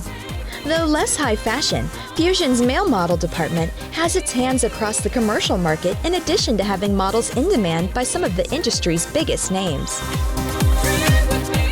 We're quite a commercial market for boys in this country. A lot of them are slightly older. They do a lot of TV and advertising work rather than high fashion. But we have 2 very strong boys who at the moment are running around the world. Matthew Steele's only 20. He's already been on option for Calvin Klein exclusive 3 times. Of course, no agency would be complete without the bookers. Bookers are responsible for getting and keeping the models booked for appropriate jobs that will ultimately help their careers. Sean Lester Kovnick, a senior booker at Fusion Models, explains what a day in the life of a booker may include. Hello, I'm Sean Lester Kovnick. I'm senior booker here at Fusion Models, Cape Town, South Africa.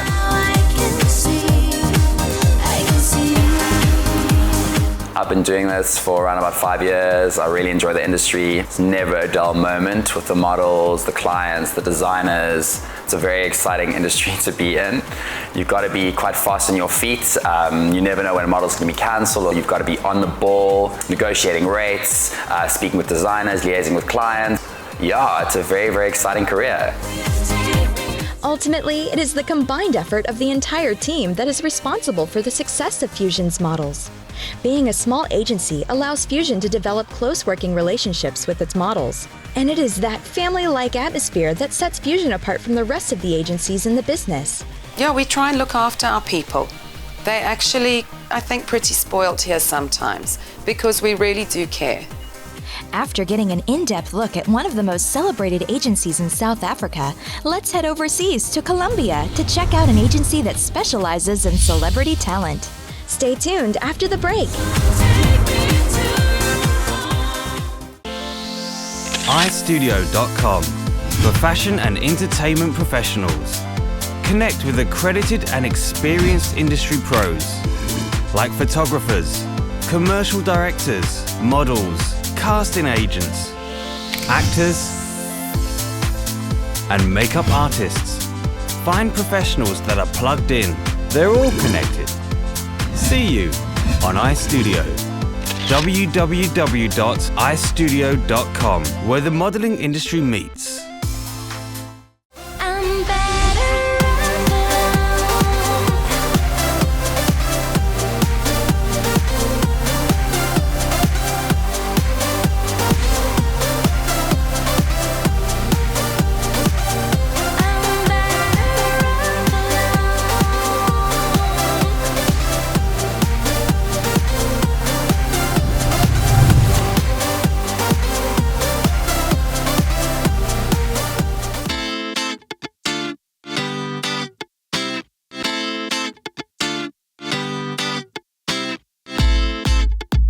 Welcome back to Agencies. We just took a look at Fusion Model Management in Cape Town, an agency whose family-like dynamics is responsible for its talent success. Now, we're heading to Colombia to visit one of their leading agencies, TZL Celebrities Agency. Stay tuned to see what goes on behind the scenes of the modeling industry and what it really takes to become a top model, only on Agencies.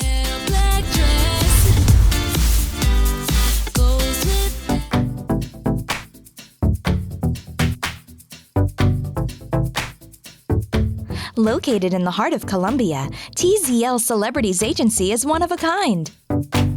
The agency is unique in that it specializes in representing celebrity talent, in addition to artist representation and event production. Though the agency has only been open for 5 years, it has over 15 years of industry experience collectively and prides itself on having the following values: warmth, innovation, honesty, and efficiency. According to Tatiana Zaluga-Lazerna, the director of TZL and who the agency is named after, TZL has a roster of celebrity talents and books its talents for gigs in acting, modeling, dancing, and presenting. TZL es una oficina de representación de artistas y producción de eventos.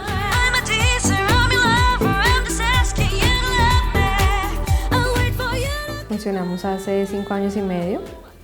Tenemos firmados en exclusiva varias de las celebridades del país y las buqueamos para campañas, para oportunidades en televisión, para comerciales, para fotos. Lazerna started in the industry 10 years ago as an event coordinator, an experience which inspired her to create her own company. Trabajé 10 años en una agencia de modelos. En esa agencia era la directora de eventos, pero también tenía como a cargo casi todo de la empresa, entonces como que aprendí de todo y ya después de 10 años tú dices ya hay un ciclo más que cumplido. Entonces renuncié, no sabía cómo qué hacer y los mismos clientes me dijeron monta tu empresa, hasta que ya fueron tantos que... Though Lazerna was still considered new to the business, her previous professional experience made her an instant success. Dije, pues no pierdo nada, todavía estoy joven, intentemos a ver cómo nos va y eso fue ya hace 5 años y medio.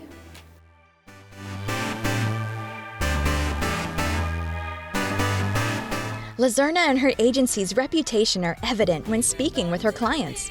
One talent, Catalina Raballo, a TV presenter, model, and former Miss Colombia 2010, discusses exactly what makes Lazerna and her team so successful. Desde que terminé el reinado, desde que terminé de formar parte de la Casa del Concurso Nacional de Belleza oficialmente,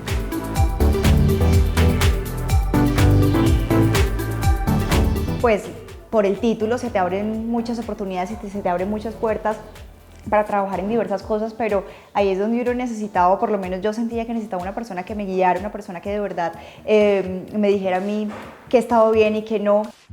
Y lo encontré con Tatiana, no solamente con ella, sino con todo su equipo, un equipo que es absolutamente responsable, que quiere mucho a todo su talento y que sobre todo se vuelve un tema muy familiar.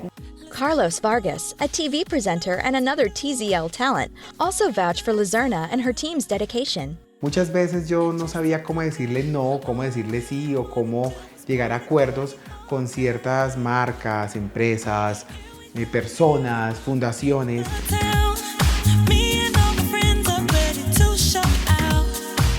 Y ellos a mí me han abierto el panorama un 100%. La conocí por una gran ventana que se llama Carolina Cruz. Yo sabía de Tatiana, pero Tatiana, yo no era amigo de Tatiana. Y yo a veces cuando ya este ángel guardián y amiga, compañera de Tatiana, que es Carolina Cruz, empiezan a trabajar juntas, se vuelven una bomba exitosa. It is clear that TZL has a knack for keeping both their talents and clients happy and successful. So just how does Lazerna do it? Cuando llegan, pues tenemos una conversación para ver si las expectativas que la persona tiene nosotros la podemos cumplir, si cumple como con el prototipo de personas que nosotros manejamos, y si esas dos cosas se dan, pues firmamos un contrato de exclusividad con un tiempo determinado y empezamos pues a buscar las oportunidades dependiendo de lo que la persona quiera. TZL is dedicated to matching talents with only the work that they are specifically interested in. Ivan Lalinde, another TZL talent, attributes this attention to matching celebrities with clients to his success. Tener como una guía, una persona que te va diciendo qué debes hacer, qué no debes hacer, cómo lo debes hacer.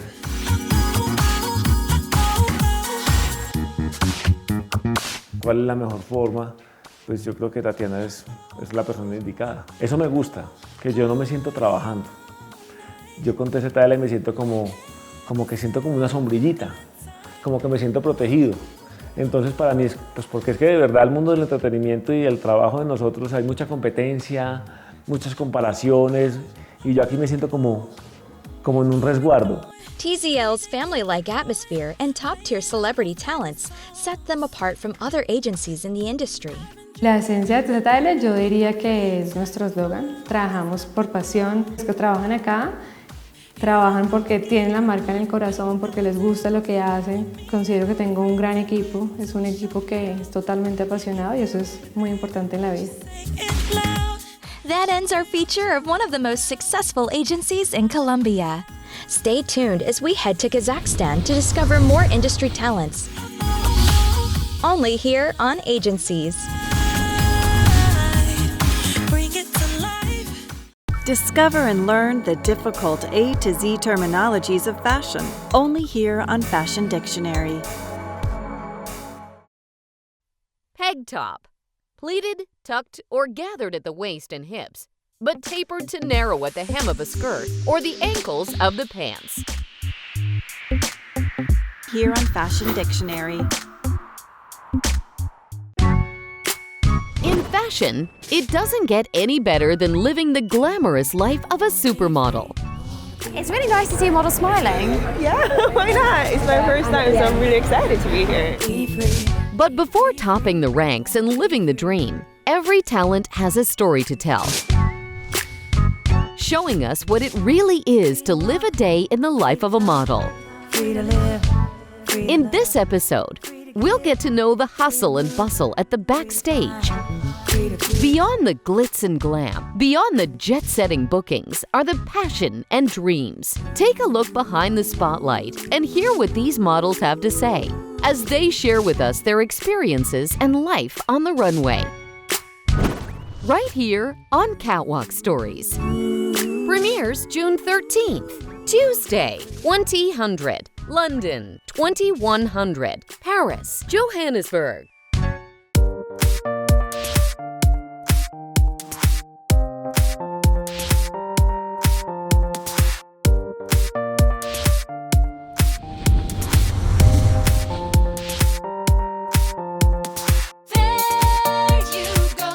Welcome back to Agencies. We just looked at TZL Celebrities Agency in Colombia, a unique management company that specializes in working with local celebrity talents. Next, we're heading to Almaty, Kazakhstan to take a look at an agency that represents models as well as other industry talents.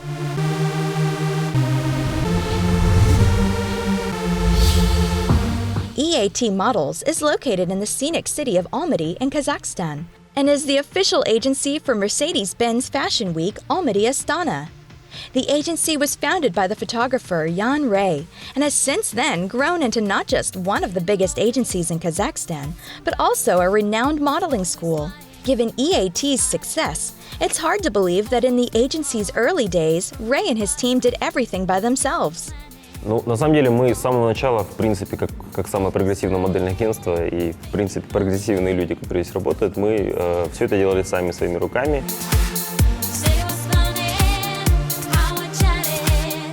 Вот этими вот руками мы здесь до 4 утра фигачили. Оставался Ян.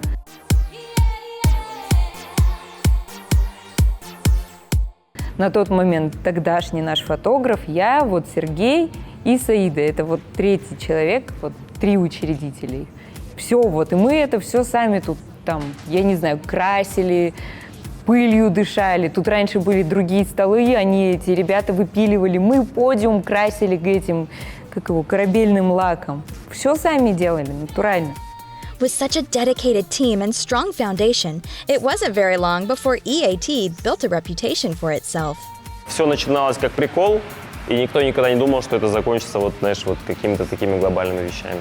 EAT was originally founded after Ray came to Alma Ata from London to continue working on his portfolio. В общем, началось с того, что я учился в Лондоне, закончил я там на фэшн-фотографии, прилетел в Алмату, и в один прекрасный момент, когда я начал нарабатывать свое портфолио, так как здесь я начинал с нуля, у меня появился такой недостаток ресурсов в плане модельных лиц, да, то есть и мне приходилось искать. Despite his lack of resources, Ray did not let that deter him from starting his own business.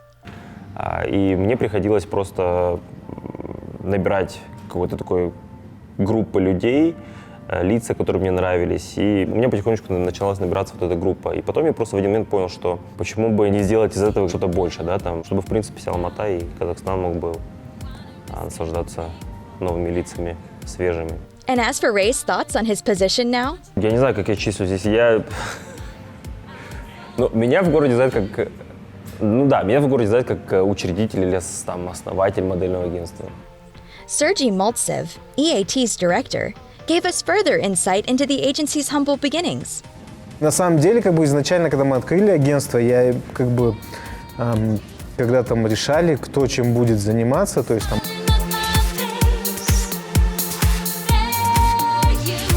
И мне сразу, ты чем будешь? Я говорю, давайте я финансовым, буду финансовым директором там. С тех пор уже, не знаю, года 3 прошло, то есть я этим уже, я более такие обширные на себя обязанности взял. Там уже стал полностью как директором, то есть еще там юридические вопросы, бухгалтерские, все это на себя взял. This level of dedication and willingness to work hard has been reflected in EAT's model success. Models of the agency are regular participants of Kazakhstan's Fashion Week and frequently appear in well-known publications and fashion campaigns. One model, Igorem Doletbekova, describes her experiences modeling with EAT. Когда мне было еще 4 годика, я как-то смотрела телевизор с мамой, а там показывали как раз «Мисс Казахстан» или что-то еще. И там девушка проходила, такая красивая, в короне, так махала, улыбалась.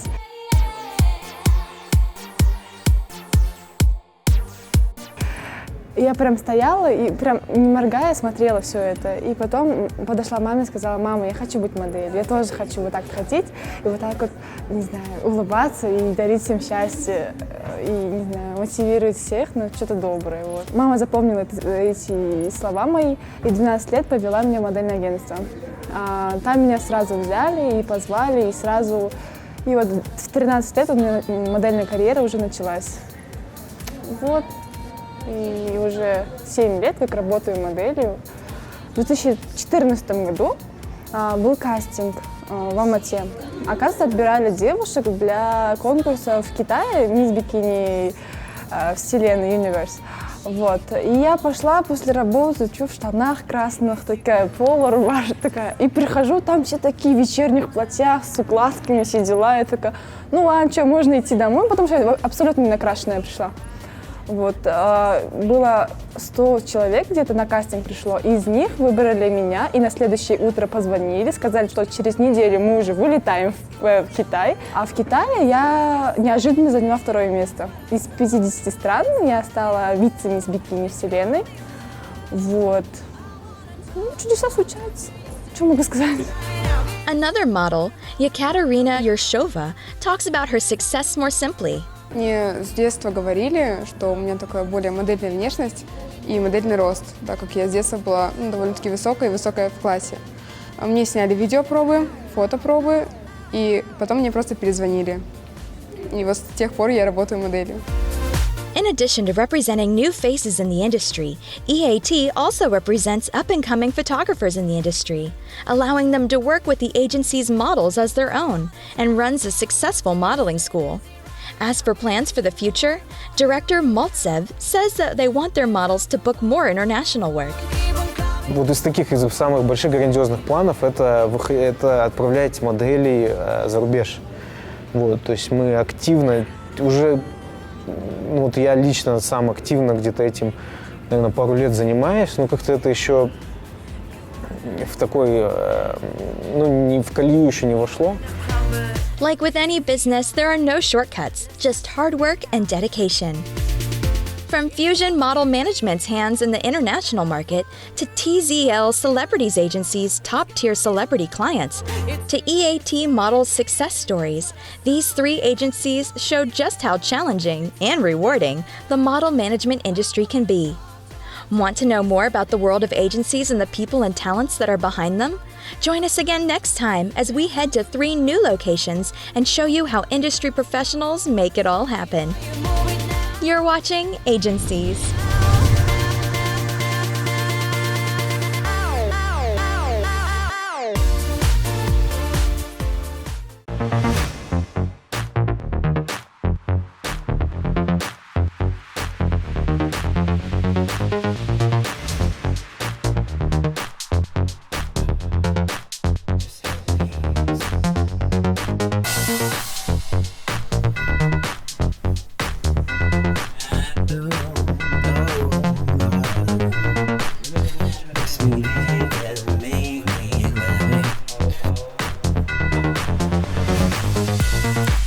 Everything falls into place so perfectly. Makes me think there must be something, and I really mean something. 'Cause this is just exactly what I needed. Some inspiration and some revelation. I'm not so keen on explanation. There's only so much to say. I just wanna dance it out. 'Cause this is gonna make me head over heels. I know this beat is gonna bring out the old disco demon within. Exactly what I need, and this is its power, this is its will. I know this beast is gonna try to take over and smash everything. You recognize it when it's here. Tomorrow on Weekend Special.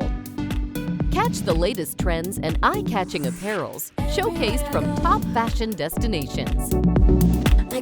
Take a dip into the world of resort wear and dive into beach ready as we showcase the hottest resort wear fashion.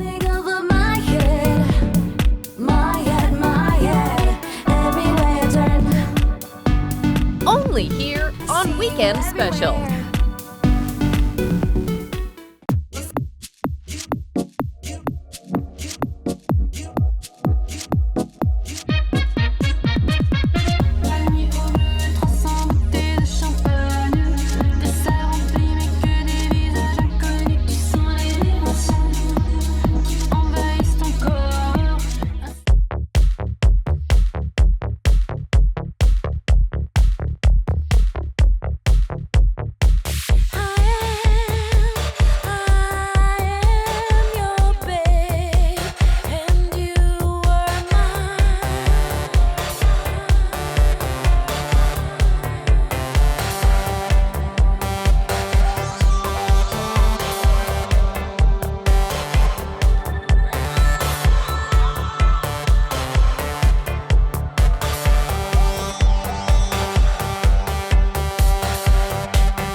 we charge towards each other, our guards will fall. March right in, break every wall. Our shells will crack and we will fall in love.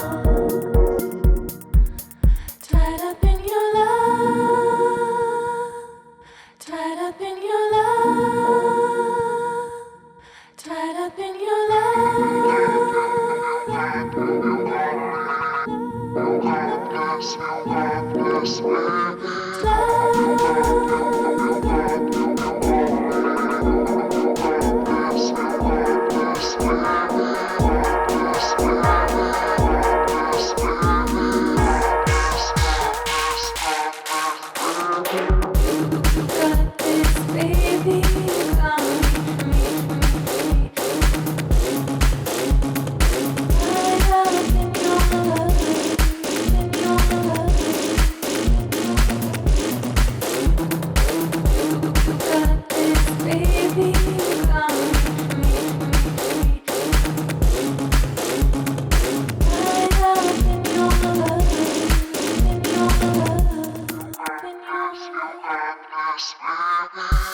You got me a full submission.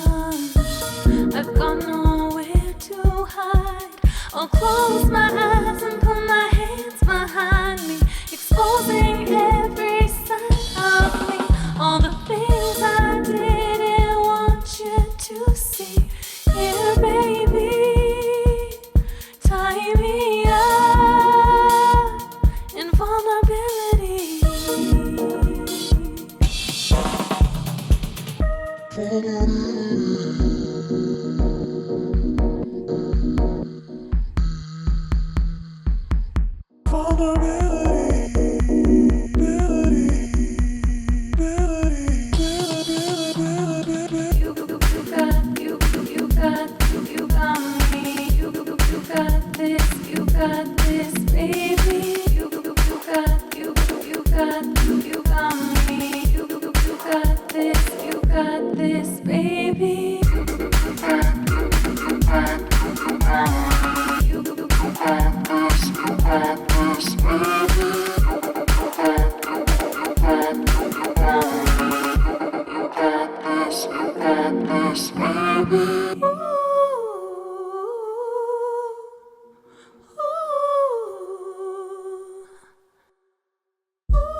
Shot right into my side.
Discover and learn the difficult A to Z terminologies of fashion, only here on Fashion Dictionary.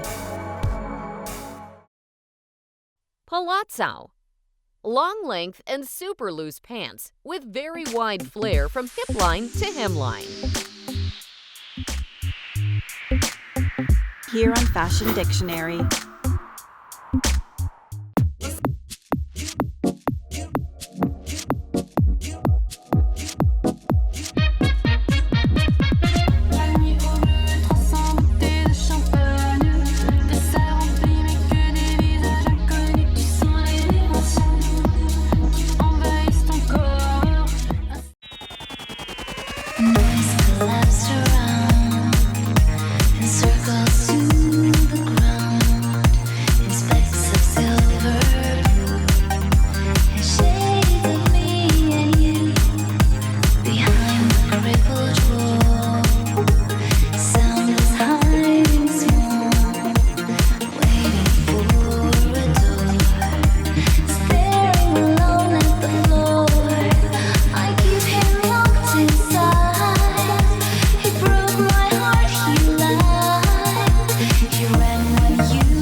a stranger unknown.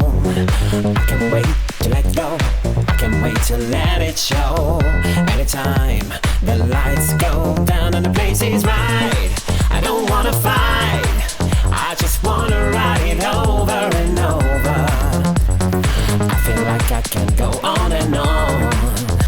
My stamina gets stronger when my agenda gets clearer. See, this is gonna make me head over heels. I know this beat is gonna bring out the old disco demon within. Exactly what I need, and this is its power, this is its will. I know this beast is gonna try to take over and smash everything. You recognize it when it's here, here, here, here, here, here, here.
This month on Weekend Special, catch the latest trends and eye-catching apparels showcased from top fashion destinations. Take a dip into the world of resort wear and dive into Beach Ready as we showcase the hottest resort wear fashion. A feature on menswear designers and the latest trends in the menswear industry. No one does menswear quite like Paris. Join us as we highlight the best collections from Paris Menswear Week Spring-Summer collections, highlighting the best of the best. This week, we're rounding up Autumn-Winter collections from Paris Haute Couture Week, a retrospective fashion spectacle of the most glamorous runways, of all things that speak for ladies' fashion. Get to know the trendiest wardrobe selections for any season. All these here on Weekend Special.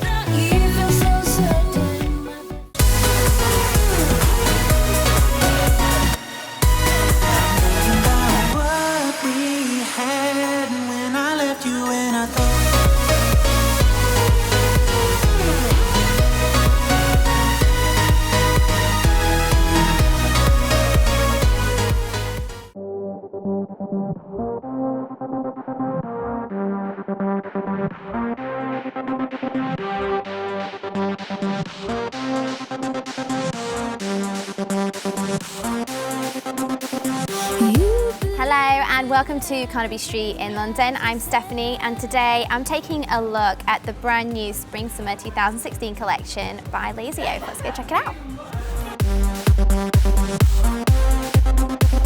Never doubt her like if she was a saint.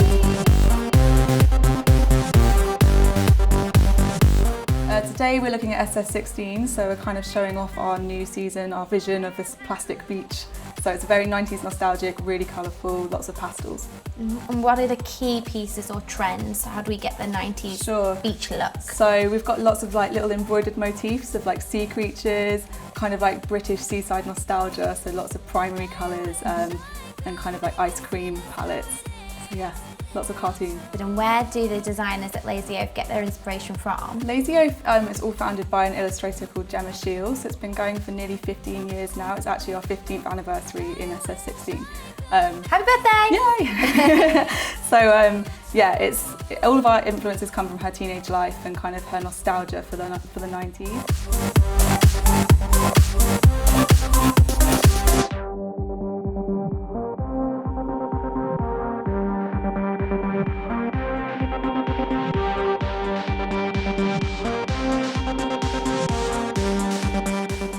Pieces do you think are ones that everyone at home should get their hands on before the limited edition runs out? So this one here, this is our sheer shirt here. It's just got lots of motifs of bananas and cakes and all the good things in life. Ice cream. Animals, ice cream, all of our favourite tropes. And what would you wear this with? I think this would look really, really cute with like a white triangle bra and maybe some skinny jeans in the summer. Like obviously it's a bit more conceptual and it's so sheer, you'd have to layer this up, but you could also wear it unbuttoned and kind of like a throw on. Perfect. This guy. I love this, yeah, pink this and great. cat, ideal. You can trust us to put a cat on anything. So this is pastel pink denim with little kiddie pockets with 3D ears. Yeah. Really spacious and just, again, that kind of like 90s, 80s pink ladies sort of feel, but with an oversized construction, so it's just a bit more wearable.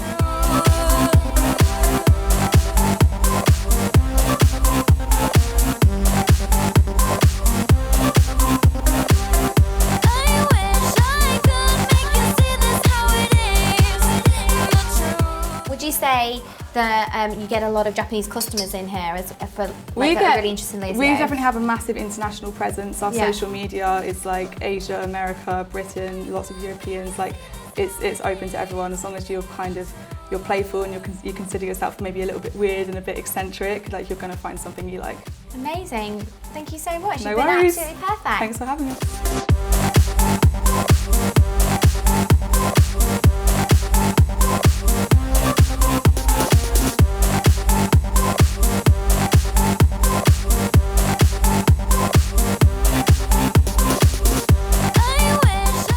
The Lazy Oaf collection for Spring Summer 2016 is really fun. It's for you girls that literally want to stand out, have that cutesy edge, but be totally different at the same time. It's got a real Japanese kind of street style theme to it with all these cute icons and crazy colours, but I completely fall in love with all of it here today. So that's all I've got time for, but you can catch me next time on the network where we bring you the hottest fashion news straight from London. See you soon.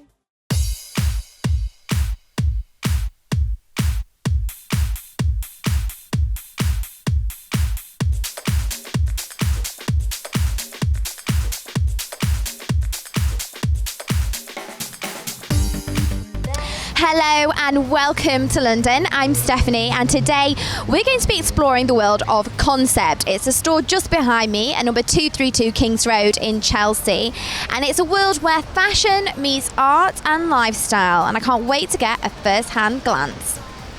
I think London is one of the very few cities in the world where if you work hard, if you have an idea, you can make it. And I really truly believe it's one of the very few cities where actually anything can work. It just requires a lot of hard work. And I always had a passion for beautiful things. I think I always had a good eye. That's my part of the talent. And but always had a passion. I always wanted to have a shop, particularly a concept shop where you can put together all sorts of different items, different pieces for every aspect of life. but also for me it was always interesting how you can promote young or unestablished brands, or brands that are simply they're not big international brands. So find these small little studios, designers, pieces that you can bring to life. I think everything is becoming more and more high street and chain brands, and we just wanted to get out of that chain, and we wanted to create something that is more selective, exclusive to the clients. And we handpick every single item in the store, and we would love to represent each and every single of the brand with the attention. So we have very well established brands in our store, as well as very young designers where they get the same respect like the established brands. Travel is the way we find our items that we sell in the store, and I think that's kind of the only way where you can find difference, and where you can find the unknown. Just traveling through small towns, places, making a bit more research on each country and see, who is upcoming, or going to schools, see what is happening. And it's just visiting like small towns and visiting small studios, see what people are doing, what people are up to. We follow the fairs, we have good connections in Middle East, in Asia, in Europe, and we go and meet them, we select them, and then we just put them in our store. It's not very easy because it's a concept store. You have different items. You have fashion, jewelry, interior design, cosmetics, alcohol. So what you have to do, every single item you choose have to make sense with the other item. So at this point, we have the concept of wings and angels. So all around the shop, you see the busts, wings, angels, and so yeah, even when we choose the vodka, then it has to have the gold element in it, or the leaves, so it just complements each other. I think it was just an inspiration. It's just that we find it very decorative yet soft, and also the Christmas is coming. It's very techy, I know, but it's just that it's something that people always feel close to. So we just, and I have a big passion about the ancient Roman history. So with the busts and the angels and the wings, we just decided, okay, let's just go with this concept this time. The concept store here in Chelsea is absolutely exquisite. The two co-founders have sourced some of the most beautiful and luxury items that the world has on offer and brought them here to London. I personally love the range of fashion, the wonderful angels concept, and their fashion mugs are to die for. I'm definitely taking one home with me today. Sadly, that's all I've got time here today, but you can catch me next time on the network, where we bring you the hottest fashion news straight from London. See you soon. Hello and welcome to Berkeley Square in London. I'm Stephanie, and today we're going to be taking a look at some of the hottest handbag trends for spring-summer 2016. First up on my hit list is Nika. Tell me a little bit about Nika as a brand. Who are you guys and what do you do? So Nika's actually was started by our head designer Nika Kim. So she's from South Korea, and she puts a lot of focus into designing bags that are kind of really functional, really wearable, and she has a lot of emphasis on travel. So a lot of the bags are kind of really fun. They've got really cool prints, really colourful, fun straps. So I mean, this is a perfect bag to kind of take around on your travels, and then you can just adjust the straps so it just goes over like a crossbody. So a lot of the time there's really fun designs. So yeah, it's a really fun, quirky brand to work on. It looks amazing, and that's so nice that you can be so versatile and change things like your straps if you want a little shoulder bag, if you've got something heavier, like you've got your laptop with you. It's ideal. Definitely, it's perfect. And we've got a lot of backpacks that you can use wear as a backpack, or you can kind of mix it up a bit and take it out as a crossbody. So from day to night, it's perfect to, kind of wear with anything. And I'm loving some of your prints that you've got going on. So there's an amazing palm leaf and flamingo, and there's also a snake print as well. Yeah. And what's the inspiration for spring summer? So this season it's kind of really exotic and quite tropical. There's a lot of kind of bright pastel pops and kind of fruity colours. So yeah, just very tropical, very fun, and again very kind of focused on that idea of travel and practicality. So. Which one is your favourite piece? If you have to, I know it's hard, but if you had to pick, which one would it be and why? I think it would have to be this backpack. It's absolutely gorgeous. Yeah, I love it. I mean, you can wear it day to night again, as I said, and you can have it as a backpack or as a crossbody. So, yeah. How hard is things like that to design and create? Because that must be a lot very technical. Yeah, there's a lot kind of that goes behind the scenes, a lot of wearer testing. So we'll all take the bags out, we'll, see how it really works for a real woman. So you know that it's really practical and it's always going to, keep a really good quality. So. Oh, that's important. It's not only the practicality of it, you want to make sure it's going to last the season as well. Absolutely. We want to make sure that, when you're buying a bag, you have it for a long time. And, it's just really easy to use every day. So.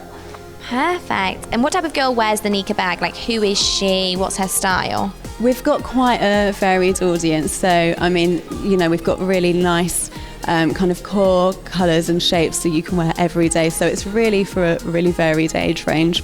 I love them. I adore the snake print. I think that's amazing. And I also love the pops of blue as well. They're really pretty. Yeah. And how hard is it when you're designing a collection? Like, how long do you need to put something like this together? Because it seems like there's a lot of work. So Nika always starts off with her inspiration trip. So she kind of travels all around the world. And that's always really reflected in the collection. And then we'll have about 3 months maybe to kind of really start putting it together, honing in on the designs, looking at it, how can we adjust this to make it really fit into your everyday life. Well, it sounds amazing. I'm very jealous of her job and everything she's created as well. And you guys, it's just been absolutely beautiful. The Nika collection for Spring/Summer 2016 is fun and fearless. I love the use of a beautiful dusky pink and that powder blue that really pops when you look at it, and the fantastic faux snake print. The brand have really got it on trend for next season, and there's a few pieces in there I'm dying to take home with me, and I love it all. Sadly, that's all I've got time for today, but you can catch me next time on the network where we bring you the hottest fashion news straight from London. See you soon.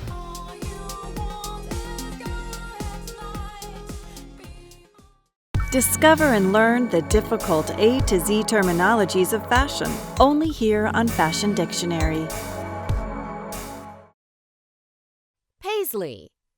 A pattern based around twisted teardrop shapes, used commonly as prints or embroideries.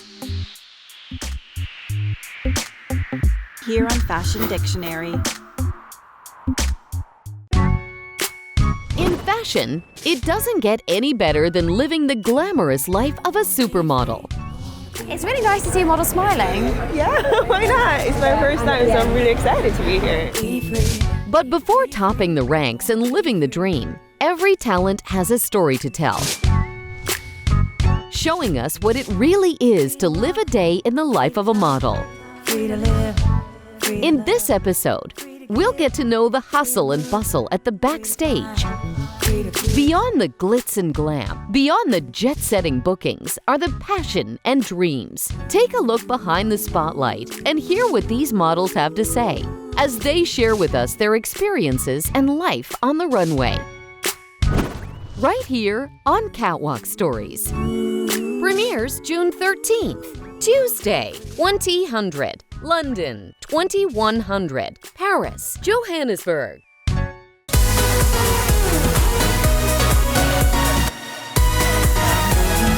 What we had when I left you and I thought.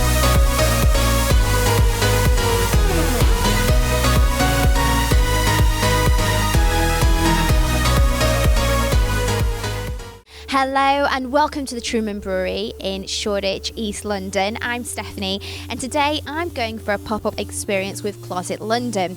These guys are usually found retailing online, but today is their first ever store experience and I'm going to take you guys with me to check it out.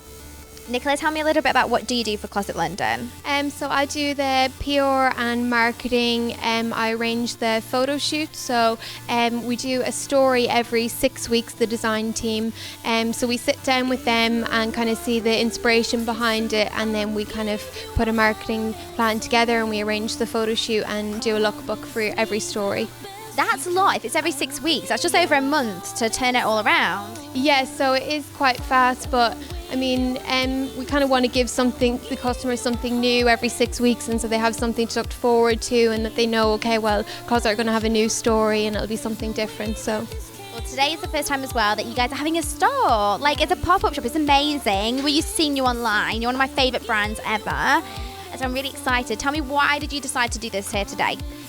We thought it would be a really good opportunity to kind of meet customers and old and new and get some feedback from them, because we don't have a store, so it's nice for us as the team to kind of meet people and you know, find out what they maybe want from the brand more, or the things they love, or the things they'd like to see more of. So it's really important for us. We're here for 7 days, so we'll get to chat to lots of people and see.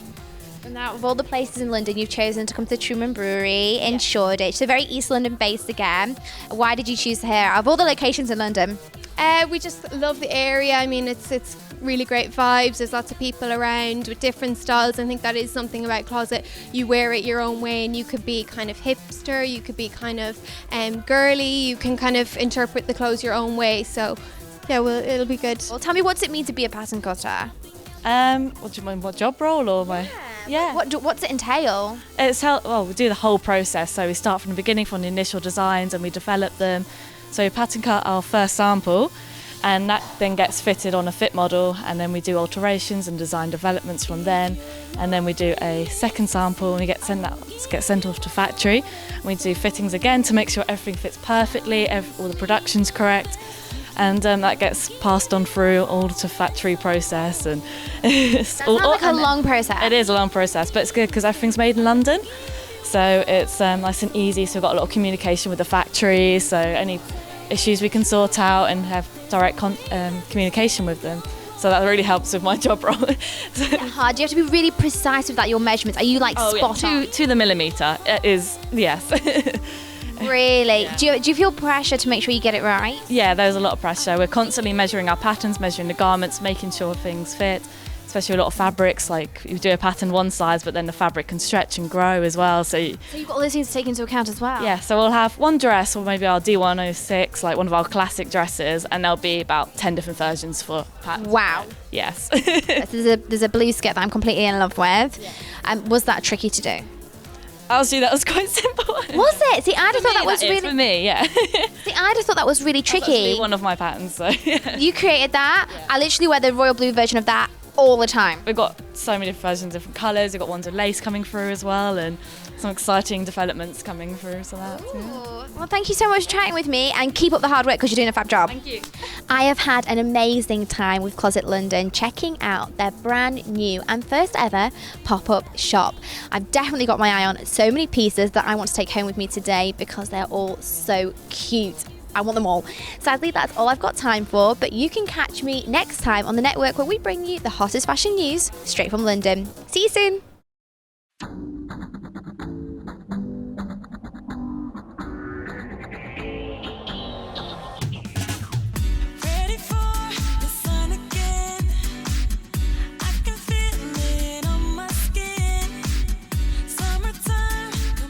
We're on Hollywood Boulevard at the Shirt King Academy, and we are having a cultural invasion which features the most cutting-edge emerging brands from the UK and other parts of Europe. And we've brought our culture, we've brought fashion, we've brought jewellery, we've brought music, and we've brought art, and we're here to kind of submerge the two cultures together authentically.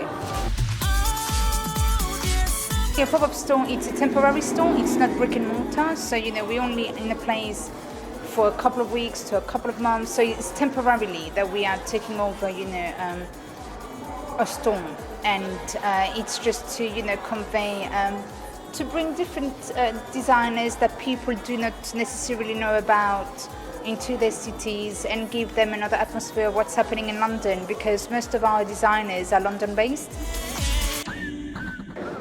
Well, I brought two collections which fit more the concept and the history behind Shirt King Academy, and one is based on the female bodies, more sportswear deluxe, and the other one is based on a boiler room. Hollywood, California is such a place full of opportunities. You never know who's going to come through the door, and it gives us the opportunity to align with celebrities, to align with influencers, to be seen, to be heard, and just generate not only sales but buzz and brand awareness as well. LA is kind of like somewhat a sponge, so I think for them coming here for however long, I think they're here for 2 weeks or a week, I think just from the people who come here and the little pieces that we get is going to somewhat like infect the surrounding areas and it'll kind of spread. That's one thing I will say about LA is people see something, they catch on, and it kind of just spreads. And just the fact that we get to be given this opportunity to showcase ourselves, the football, the people we get to meet, the network, the partnerships, that's what excites me the most. And just the ability to be able to meet new people, smile at them, discuss emerging brands with them, and really give them the vision that we brought here, you know. It's more bold, it's a streetwear, it's a lot more kind of exclusive look to it. There's a lot more androgynous style right now as well, so, you know, with the long oversized tees that you see me wearing, there's a lot more of that happening. There's a lot more mixture of like gender neutrification of fashion. So that's what the European fashion is all about at the moment.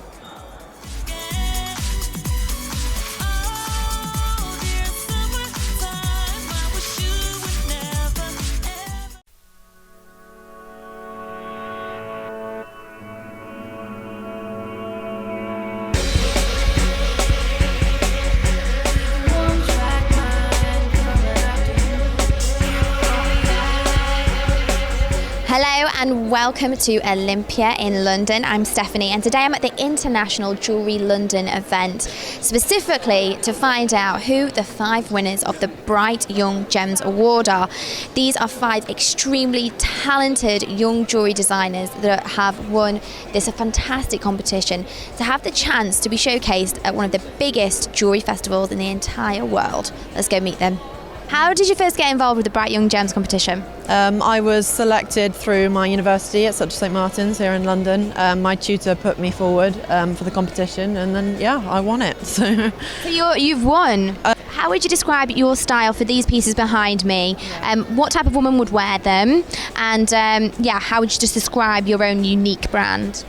Generally, I create catwalk fashion pieces, so to go on the catwalk mainly, but then I create more like commercial pieces that can be worn like every day. Someone that's a bit edgy, fashionable, someone that likes quite like clean and simple fashion, and style. Can you talk me through some of the materials that have been used in the pieces behind us? Yeah, so this is all 3D printed in nylon, which is like a white powdery material, and then the smaller pieces are then cast into silver, and then the gemstones are set. But for some of the pieces, they're then spray chromed in like a silver paint, so it's not actually metal. So that's not metal? Yeah. Talk to me about the pieces. What was the inspiration behind this collection? My inspiration is from snake and gemstone. I really like gemstone, and most especially this gemstone is a special bully cape. So it's quite special gemstone, and I found this gemstone, and I'm trying to mix with a different color, trying to make this smooth combination, and I'm trying to put the snake skin, this idea inside the whole collection. Yeah. How hard was it to achieve that look?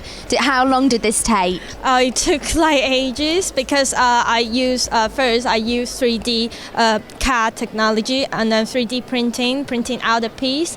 But it's like all the, for example, like this, my statement necklace, I print out 8 separate pieces, and then after use a traditional bench scale to finish and setting as well, and to put them together. Yeah, it's like took ages for me, but it's like really good challenge for me to finish this whole collection by myself. Yeah. Congratulations. Thank you. Talk me through your collection that's got you to where you are today.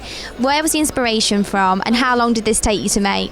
This particular collection is inspired by the connection parts that I used in scaffoldings, and I ended up making 7 different pieces with metal and dyed resin. So talk us through your winning pieces. Where did the inspiration come from, and how long did they all take to make? So my collection's called Cure for the Itch, and it's all about nervous anti-anxiety fiddling habits. So the inspiration came from things like worry beads, so it's kind of like a modern 21st century worry bead. Yeah. So the inspiration for the pocket pebbles, which are objects that you keep in your pocket to access on a day-to-day basis. So you can feel in your pocket when you're feeling anxious or nervous or anything. You've got a distraction. Yeah, a grounding tool to put your mind onto, kind of in a meditative sort of angle. And the inspiration came from looking at different types of behaviours. That's how I found all my forms and decided on my different material combinations. They all have a significance towards each different type of fiddler. Can you tell us some of them? Yeah, sure. So, for example, this one back here with the white in it, this one I designed for my best friend. She nervously fiddles with tissues, so she rolls them up. So that's the papers that she rolls up in the end there as that visual connect, so she has the memory of the emotion, feeling comforted just by looking at it without engaging in the behaviour. And the ebony is included as a textural comfort because in itself it's quite a warm, soft material. It gives you a comfort through that. And then the shape of it is designed to follow her thumbs round in the action she would have done. So all of the pieces are inspired by the most common types of fiddling actions that I found. So you find the one that suits your fingers best, and that's the one you keep in your pocket to use. That's amazing. I've literally never heard of anyone doing that before. Thank you. Well, I think that the artists always strive to be original, so it's a good compliment to receive. Thank you. What is the concept and where did you get the idea from? Basically, the concept, you can see all the jewelry pieces, the concepts come from the water splash. And then I trying to represent these 2D images into a 3D jewelry object. Then I created a special liquid, the gravity similar as a diamond, allow my diamond naturally swimming inside my jewelry piece to represent a diamond splash concept, to create a sort of sensation about diamond splash crush on your body, that sort of feeling. So all the pieces are unique, they're organic and they're hollow, so the diamonds can traveling freely everywhere you want it. All of the 5 winners are incredibly talented and their designs are so different from one another. It's very clear to see why they've been picked. So that's all I've got time for today, but you can catch me next time on the network where we bring you the hottest fashion news straight from London. See you soon.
Tomorrow on Weekend Special.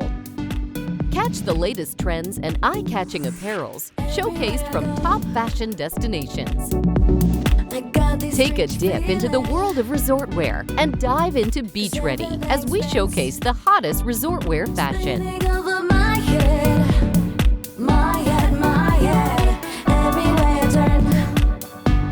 Only here on Weekend Special.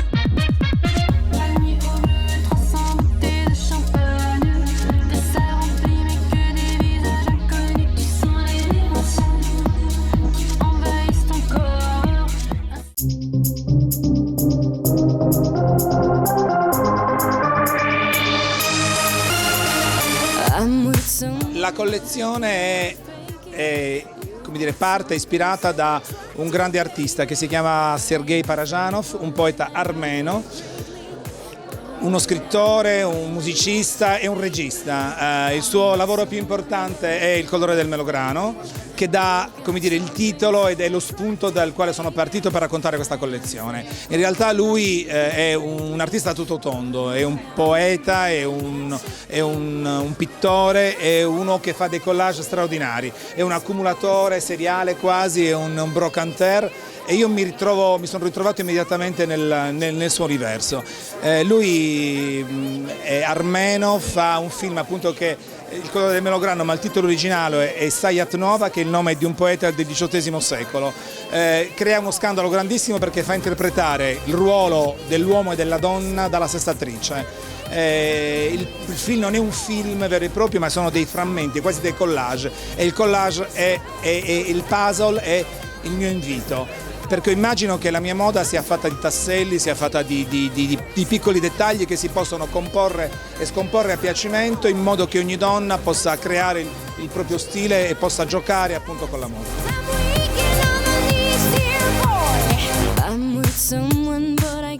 Hi, my name is Tom Pesce. We are backstage at Antonio Maras. Today the girl is a girl who is traveling. The inspiration comes from Armenia. And as you know, Armenians had left their country before the war, and they've been to many other countries. So they get inspired, like Georgia, for example. So they've been inspired by many different cultures, but no matter what, their own culture is in their DNA. So through the face, we try to express the different culture. The pink represents the youth, the silver on the ice represent the metallic, the industry, the dots represent the surrealism, the artistic side of it, the individuality, and the lips represent femininity and power.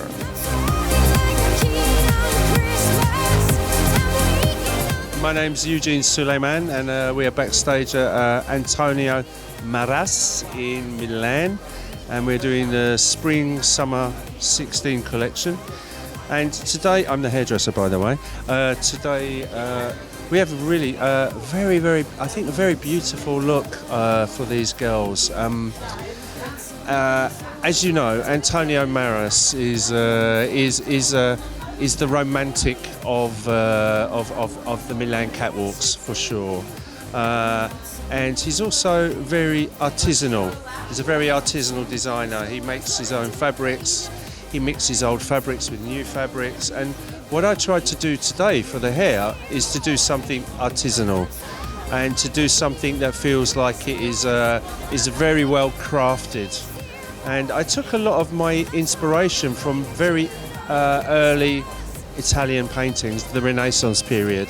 And in the Renaissance period, there were a lot of braids. You've got something so attractive, baby. I am faithful and I behave greatly. Hi, I'm Isa. I'm from Belgium, near Antwerp, and this is my 4th show in Milan. I'm really enjoying it, and I love the set outside. My outfit is like really tight skirt here with a belt and then poofy. I also love the hair. It's so different because everything is kind of natural this season, and this is just so different, and like the dots and eyes, it's fabulous, and I'm so excited for you guys to see the show. On Christmas, I'm weak on my knees, dear boy. Hi, I'm Jillian Christmas. I'm from Atlanta, Georgia. I started in Atlanta about four and a half years ago. I started in New York in the spring of last year. This is my 2nd season, 1st season in Milan. I did Paris and New York last year. The shoes are amazing. I am a lover of shoes. I mean, what woman isn't a lover of shoes? But the entire look is just so very elegant and has so many beautiful details. I mean, and this fabric is so flowy. I'm in love with my look today. But when I'm with you, my next trick, baby, I'm with someone, but I cannot fake it. You got something so attractive, baby. I am faithful and I behave greatly. But when I'm with you, my next trick, baby. Tattoo my memory. Tattoo my memory. La collezione delinea una donna colta e viaggiatrice alla scoperta del mondo orientale. È qui che incontra la geisha, simbolo appunto di bellezza e arte, e rinasce come una moderna nouvelle butterfly. Ripercorre il concetto un po' ideale della via della seta, si veste di tessuti preziosi, jacquard in seta cotone, che ricordano appunto le porcellane cinesi, fil coupé riemersi da antichi telai fiamminghi, tessuti armaturati fino ad arrivare alla tela de Jeanne, il denim, anch'esso reinterpretato in seta cotone. È anche una donna comunque sportiva perché prende ispirazioni, i suoi capi prendono ispirazioni da quello che è il mondo delle arti marziali. Diventa quindi simbolo di un mondo globale dove ci sono continue contaminazioni culturali.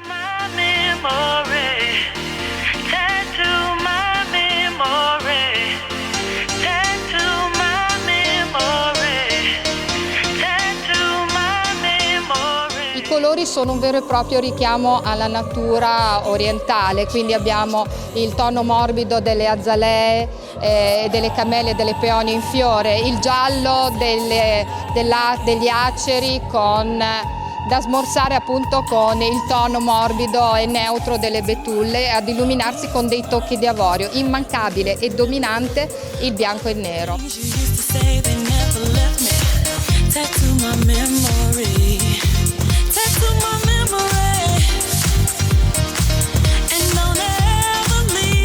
Gray. We're backstage here with L'Oreal Professional at Le Copain in Milan.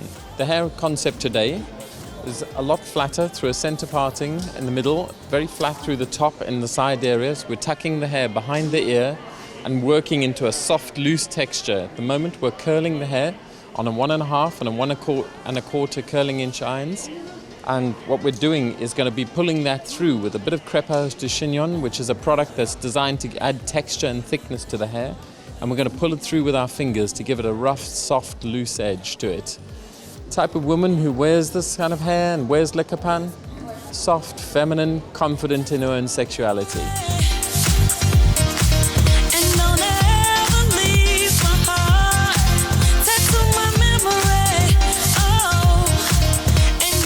Hi, I'm Lloyd Simmons and we're here at Le Copain for Spring-Summer 2016. And what we wanted was just a really fresh, healthy, gorgeous, natural golden girl. So beautiful skin, a little shimmer on the cheek as you can see, and then a beautiful sort of wet, bronzy gold around the eyes, and a nice, neutral, gleaming mouth. Perfect, easy summer makeup.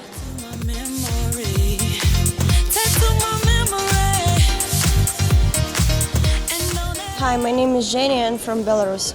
I have two outfits and one dress, and the second look is the short with a jacket.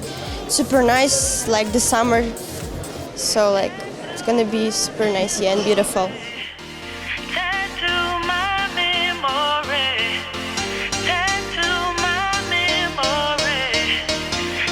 Hello, my name is Ash and I'm from Toronto, Canada, and I'm 19 years old. I think I have two dresses. One is like black and white and one is yellow and black, and there's like some nice pins and sparkly stuff. It's very girly, very cute. I like it, yeah. I can't believe it's been a while since last September. Hi, my name is Lamika Fox. I'm 17 years old and I'm from Washington, D.C. I have two looks. One look is this knit off-the-shoulder dress, which is really pretty. It's a really beautiful green color. And the other one is a pantsuit with shorts, and it's really tailored and pretty.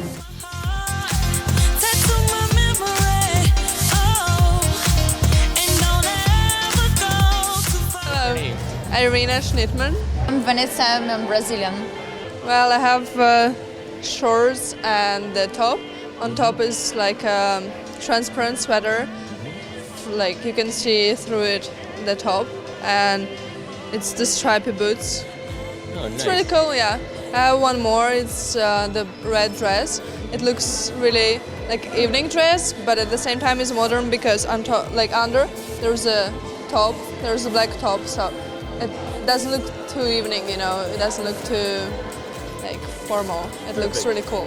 It's like top and pants, like looks kind of simple but super cool and strong.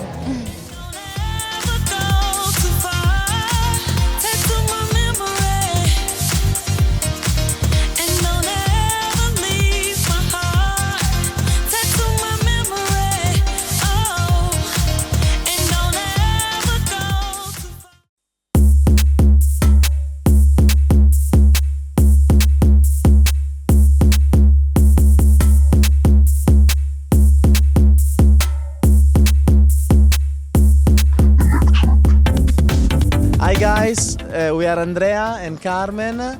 Originally from Portugal? No, Venezuela. From Venezuela and me from Italy. And we are here every year to enjoy this show, Costume Nacional. We love fashion and nothing. We're gonna enjoy this new one and enjoy. Can you tell me? You know you shouldn't go where she stands, but the thought of her electrify your mind.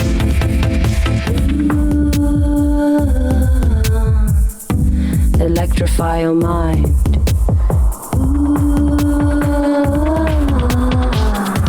Electrify your mind.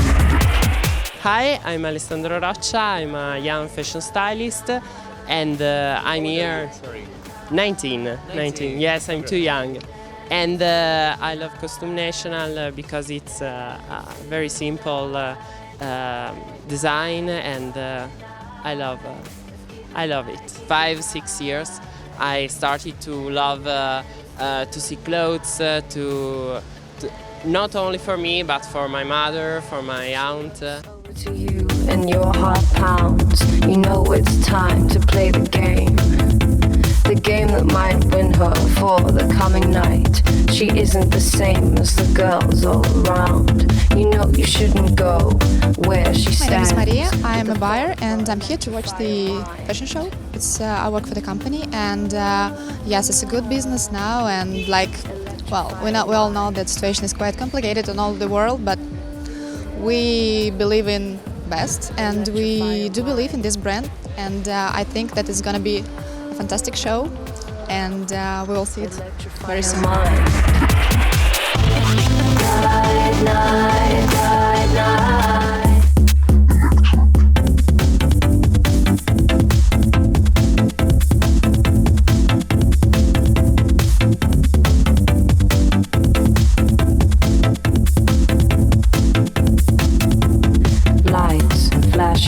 All around. Hi, my name is Ilaria. I'm a fashion stylist, and I'm here at Costume Nacional.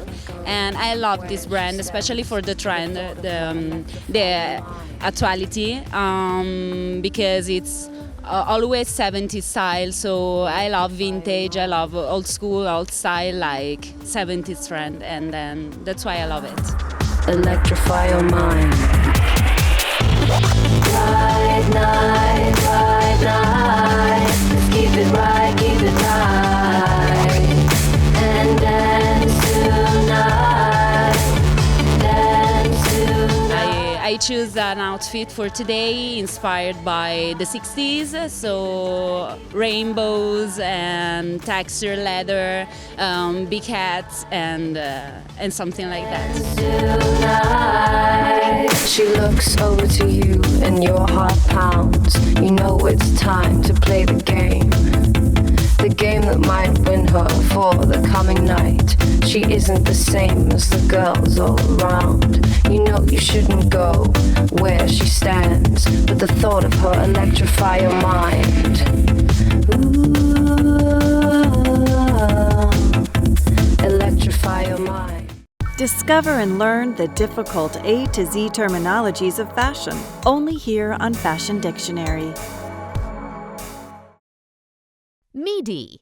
If it's not as short as a mini and not as long as a maxi, it's midi, usually used in reference to skirts, dresses, and shorts. Here on Fashion Dictionary.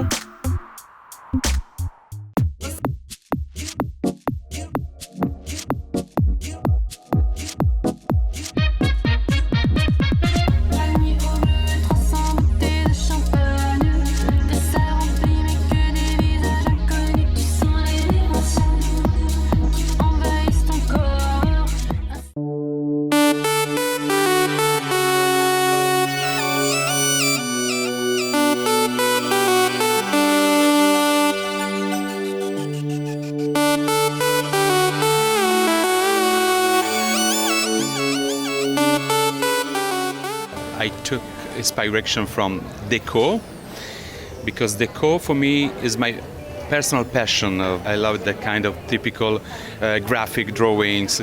I think that moment was, especially for the creative people, very strong, because before the big war, close to the big wall. So very rational, very square, with some sweet twist, because when we feel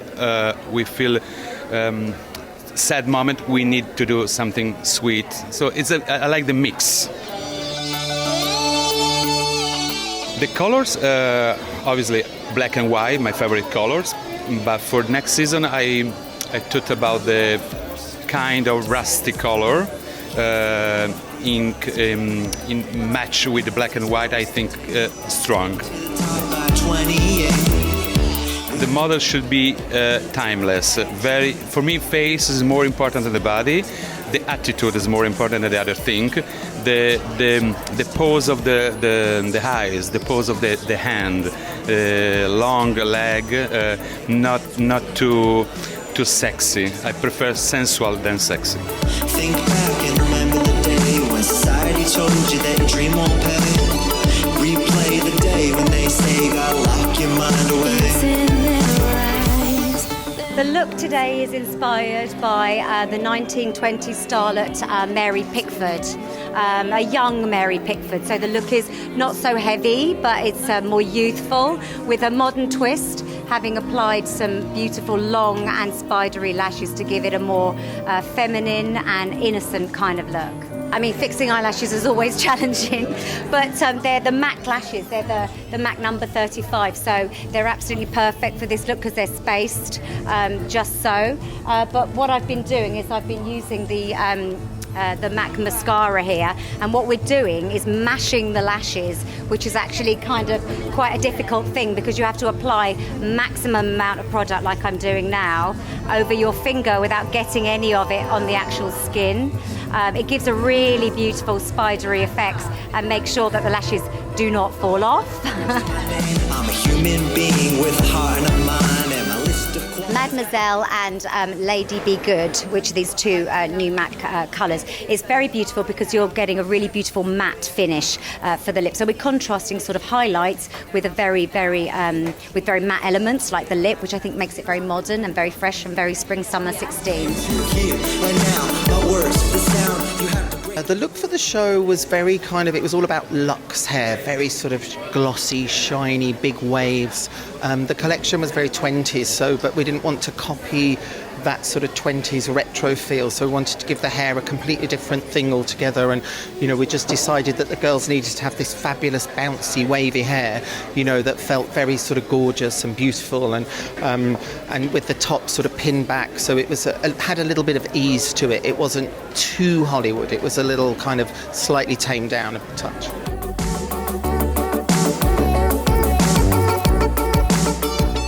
Dax is a very, very important brand because it has big heritage, but I'll try from 7 here when I started, I'll try to do something different, but very slowly. I don't like the shock elements. I like to continue it step by step, but in very slowly way, in very elegant way. I'll try to do this. Without you, the happiness you feel with it.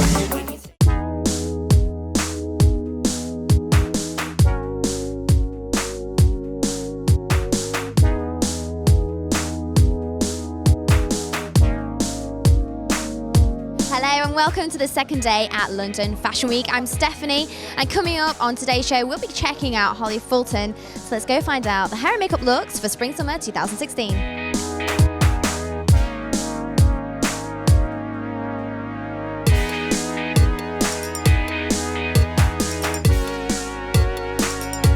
Talk us through the look for Holly Fulton for Spring/Summer. Okay, it's really simple. Beautiful flawless skin using MAC Studio Water Weight Foundation just to give this kind of invisible perfection because it doesn't look like product there. Just lip balm on the lips, clear brow set just to groom the eyebrows. No mascara, we're not even curling the eyelashes, but we're doing this beautiful kind of stained glass window glaze on the eyelid. Some are having landscape green and some of the girls are having burnt coral by mixing those two products with clear lip gloss, so you get this really lovely kind of transparent oiled sweet kind of glaze. How long does something like that last and how hard is it? Would you put the colour on first and then the lip gloss on second? No, we've mixed it so it's transparent. rather than putting the colour on and then gloss on top of that. Think about you since that day you became my lover. Every night in my dreams. Today the look is supposed to be, it's based on an artist named Aline Edgar. She was a little bit of an eccentric, a little bit crazy. And the whole idea for the hair is intentional accidentalism. So the hair is really, it's clean and simple, center parting, straight down. And then we use a little bit of a powder right here in the crown of the roots, and then right before they go, we just push it up and we hit it with a classic hairspray. So it's like, it's a mistake. So the first girl that walks out, you're like, second girl, you're like, and the third girl, you're like, I got it. So then people be like, right, okay, I see, this is the look, this is the thing. It's really, she's eccentric and she doesn't care about those moments.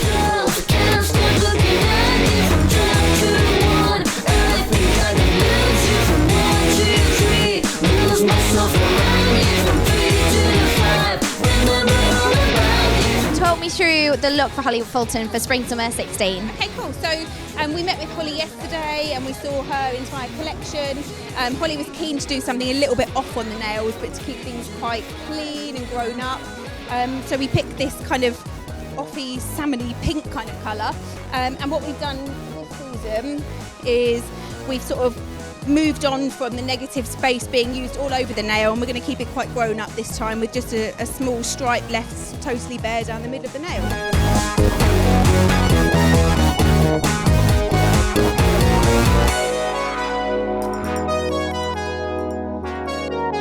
How has it been so far? We're on day 2 today. It's been stellar so far, and what are you thinking of the brand new venue as well? Really pleased with the venue. It's first time we've moved venue for Fashion Week for a few years, and it's a really great light open space which I think everyone's really enjoying, and the designers, their collections really look great in here. Great shows this morning. Sibling was great, sadly without Joe this time, but a brilliant collection. Julia McDonald had some menswear for the first time ever, not quite up my street, the little string vests, but great for some people. And we've just got Holly Fulton coming out now. She's a wonderful designer, started out with sort of oversized jewellery and it's now full-blown collections, which are really to die for. And I'm a boy. So yeah, we're really pleased. It's a great venue. Fashion Week's going really well. The designers have got really great collections this season. Lose myself around you from 3 to 5. Remember all about you. The Holly Fulton show for Spring Summer 2016 was eclectic, vibrant and energetic. As ever, Holly really put her stamp on the girls with unique prints, colours and embellishment. And I loved her use of really heavily embellished silk patterns that were woven in the materials, which then were offset with bright Swarovski crystals. It was really eye-catching, unique and different. And what I love is that she designs for the woman that doesn't care what anyone thinks, wants to wear bright, vivid clothes and simply look and feel good. It's more about being fun and just enjoying fashion rather than taking it too seriously. So for me, that's definitely a thumbs up. So that's all I've got time for today, but you can catch me next time for more fashion news straight from London. See you soon.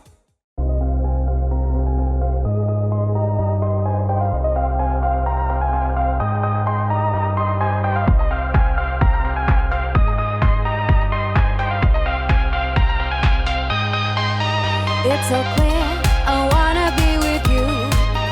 I'm a mess, there's nothing I can do now. Don't protest, is this what you want to? 'Cause I'm obsessed, so in love with you, yeah, yeah. So in love with you, yeah, yeah.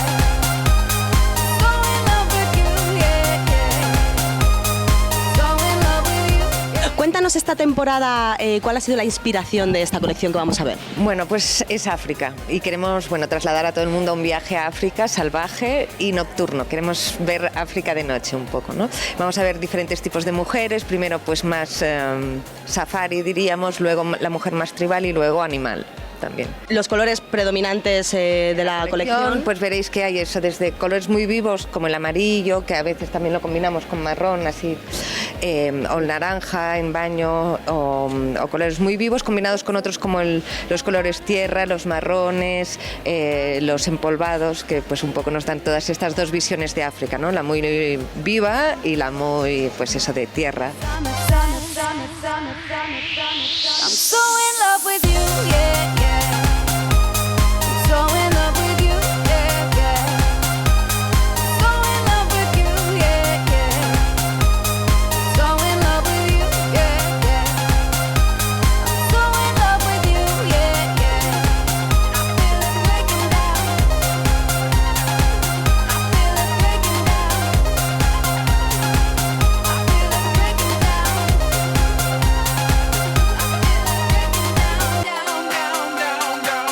Pues hay varias colecciones, hay unas colecciones de zafiros con oro blanco montadas con diamantes, hay una colección de ébano y oro amarillo, que nosotros la llamamos colección étnica, que va muy inspirada también en los modelos de ellos, algunas joyas con turquesa, todo montado en oro blanco y oro amarillo y oro rosa con diamantes, tanto en diamantes negros como en diamantes blancos.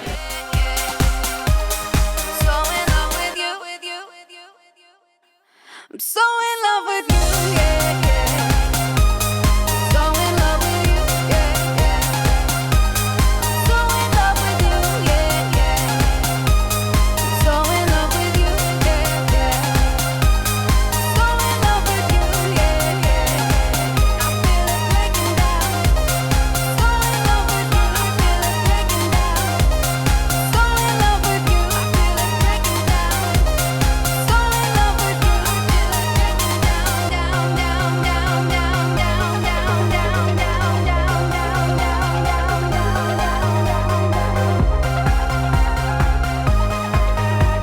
Y este año pues hemos hecho esta versión más África, con las cuentas en madera y la piel tipo, bueno, también simulando piel pitón. Mira, por ejemplo, hay prendas hechas con nuestra Malices, que es una colaboradora que está haciendo todo el tema también de bolsos, nos ha hecho prendas hechas en nuestro encaje y nuestra seda, como pues para transformarlos en cinturones más así safari.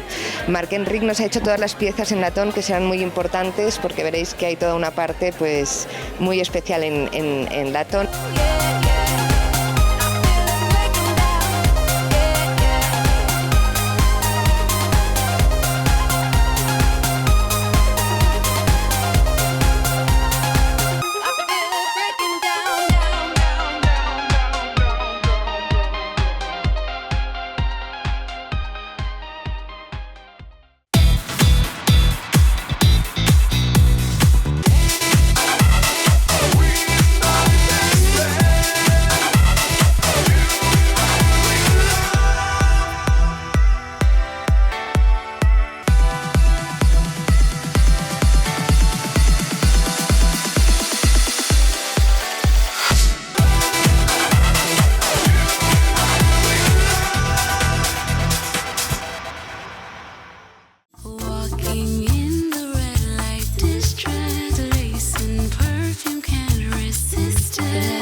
Eco-fashion, sustainable designs which support our human impact on the planet indefinitely. It's more than a trend, it's the way fashion should be, conscious and transcendent. Come around the world as we show you the most cutting-edge, ethical designers that are paving the way for eco-fashion. This episode, we trek over to Berlin, to Spain, and finally, we end our journey in Toronto, Canada, to hear from 3 designers that specialise in attention to details and their conscious concept ideas that give their products that extra level of charisma and charm. Kruber is a German-based brand founded in 2008 by eco-fashion designer Myra Becker, whose company motto is nothing but hope and passion. This brand's name, broken down, stands for Create Resolutions Using Berlin Argument, which means to view the environment we live in as a source for inspiration and to be wild and creative. Now, that's fashion on a whole new level. My background as a designer started very early. I already wanted to be a fashion designer when I was a little girl, and I very classically did little doll dresses and drove my mom crazy, ruining her sewing machine. When I started design school in New York at Parsons School of Design, and studied there and in Paris, also at the Parsons School of Design, and went on to work in New York for fashion companies. When I heard of Berlin as a new base for fashion, I was very thrilled. Of course, like every designer, I dreamt of having my own label and was very lucky to fulfill this dream here in Berlin. We launched Kruber in 2009, shortly before I had moved to Berlin. The idea was to start a brand, a long-lived dream, always thinking about starting my own fashion business. We started out as a cashmere label initially, but then very soon moved to more with really high quality fabrics, because we felt this is what our customer really enjoys about Kruber. To work with natural fibers, be a local, very cultural, enriched label here in Berlin. Eco-friendly for me means to spend time and think about every step you do in your company. That starts from choosing which paper you print on. It starts from, as a fashion company, reflecting upon where you get your fabrics. That's one way. And where you produce, and what are the conditions where you produce. Urban, wholesome environment means for us to really care about your local environment, to support regional economy and build trust within the people that surround you. So we very much care for working locally with all our manufacturers, have our sampling room here in Berlin. That's very important to us. Just have a happier environment, because we feel that's more contemporary today than anything else.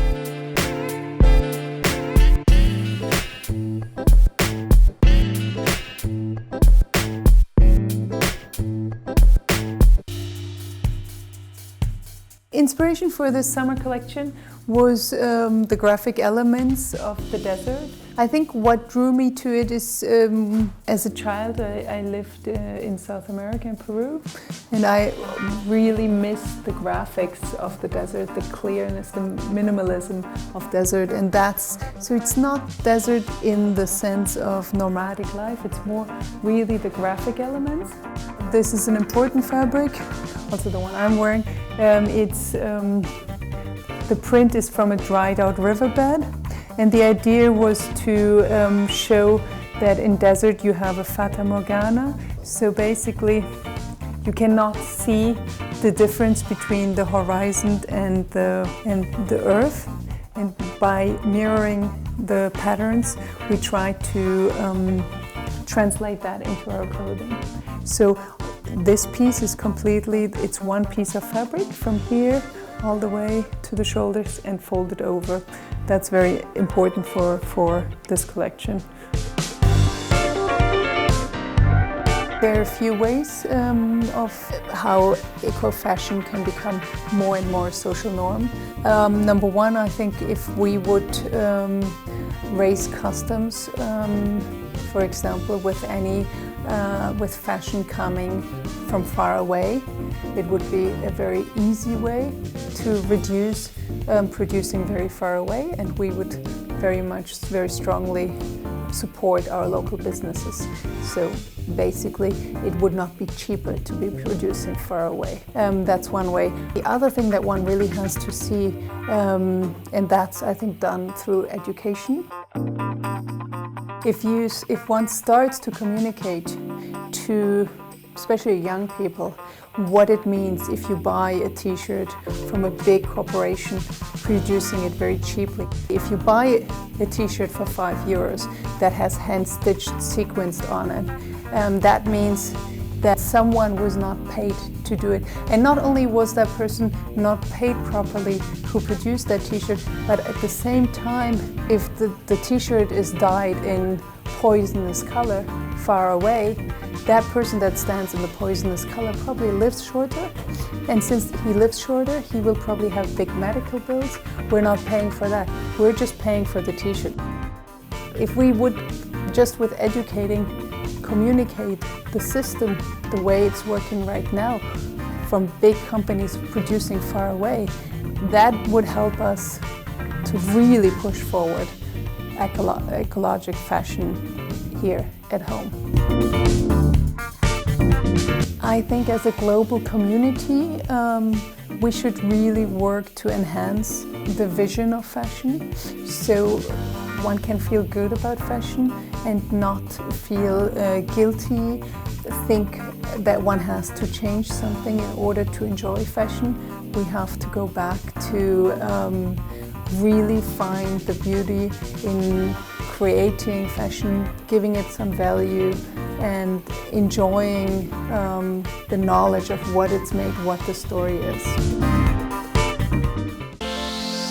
iStudio.com for fashion and entertainment professionals. Connect with accredited and experienced industry pros like photographers, commercial directors, models, casting agents, actors, and makeup artists. Find professionals that are plugged in. They're all connected. See you on iStudio. www.istudio.com, where the modeling industry meets.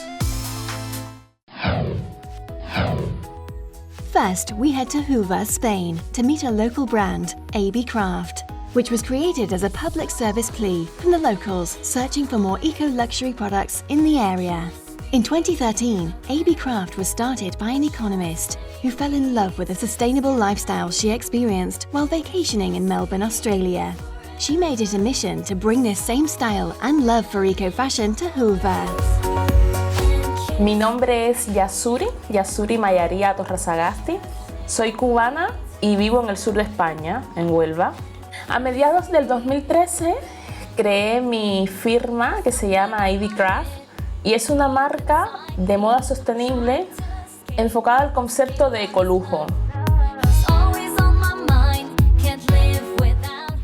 Vi la oportunidad de hacer algo diferente. Y no solamente porque era un concepto innovador, sino porque también me sentía yo, satisfecha conmigo misma, sabiendo que estaba aportando algo a la sociedad, aportando algo positivo. Tenemos como objetivo, pues, crear valor en nuestra sociedad, valor económico a través de la costura, con un trabajo digno para las mujeres que lo hacen, que lo realizan. Tenemos el objetivo de poder ayudar al medio que nos rodea, a la naturaleza. Hacemos, prenda sostenible basada en los factores que podemos cumplir, porque realmente al ser una marca internacional, el transporte no es sostenible por las emisiones de CO2, ¿vale? Entonces, nosotros nos basamos en los materiales, que todos los materiales que utilizamos son ecológicos y además son certificados. Hola, mi nombre es Alberto y soy ilustrador. Ahora mismo estoy colaborando con Yasuri y Ivy Craft, nos estamos sumergiendo en un nuevo proyecto social que consiste en exposiciones de vestidos pintados de tela ecológica, pintados con pinturas ecológicas completamente, para recaudar fondos para gente necesitada. El proceso creativo de estas prendas empieza con el diseño de Yasuri y ya entre ella y yo nos vamos poniendo de acuerdo sobre lo que buscamos un poco más, o yo le doy una idea y a lo mejor ya a partir de ahí vamos trabajando. Los materiales que usamos son pinturas completamente ecológicas de una empresa española que se llama Ecology. Todos nuestros productos están diseñados y confeccionados de manera tal que eliminamos todo lo que tenga que ver con los desechos. Todos los desechos los reutilizamos. Hola, buenas tardes. Mi nombre es Lola Galeano. Trabajo para Oquiena, Central de Moda Ética. Soy la jefa de taller y bueno, pues un poco contaros cuál es la filosofía de esta empresa. Es una empresa joven que nace a través de un proyecto que tiene la Fundación Don Bosco, en la que pues se da formación para mujeres en riesgo de exclusión, totalmente gratuito, insertar a estas mujeres y darle la oportunidad de tener su primer puesto de trabajo. A la gente de aquí pues la verdad es que le ha cambiado mucho la vida porque se le ha dado una oportunidad importante de formación y de reinserción en el mercado laboral. Entonces pues trabajamos con gente de un sector muy desfavorecido. El hecho de poder formarlas y darle una vía de salida para sus problemas es abrirles las puertas a la vida y a la solución de sus problemas. Esta es la colección de este verano 2015 y está confeccionada en 3 tejidos. Seda de la Paz, que es mi tejido favorito. Esta seda proviene de una cooperativa de comercio justo en la India que se llama Fabric Treasure. Esto es un tejido de 100% bambú. El bambú es un tejido biodegradable. Esto es una mezcla de bambú y algodón orgánico. Y esto es un tejido que se hace en la India y es un tejido totalmente artesanal. Está hecho por mujeres en riesgo de exclusión social de la cooperativa Indigo London. Esto también de la primera colección, es 100% alpaca, que proviene de la cooperativa de comercio justo Eini Bolivia. De esta alpaca solo se hacen 4 metros al mes, porque se hace completamente a mano como con técnicas antiguas, entonces no pueden hacer una gran cantidad. Con Ivy Craft, mi objetivo y mi deseo es poder, seguir creando valor, creando una integración vertical empresarialmente para poder así tener un mayor control de todo el proceso y de toda la trazabilidad de la empresa.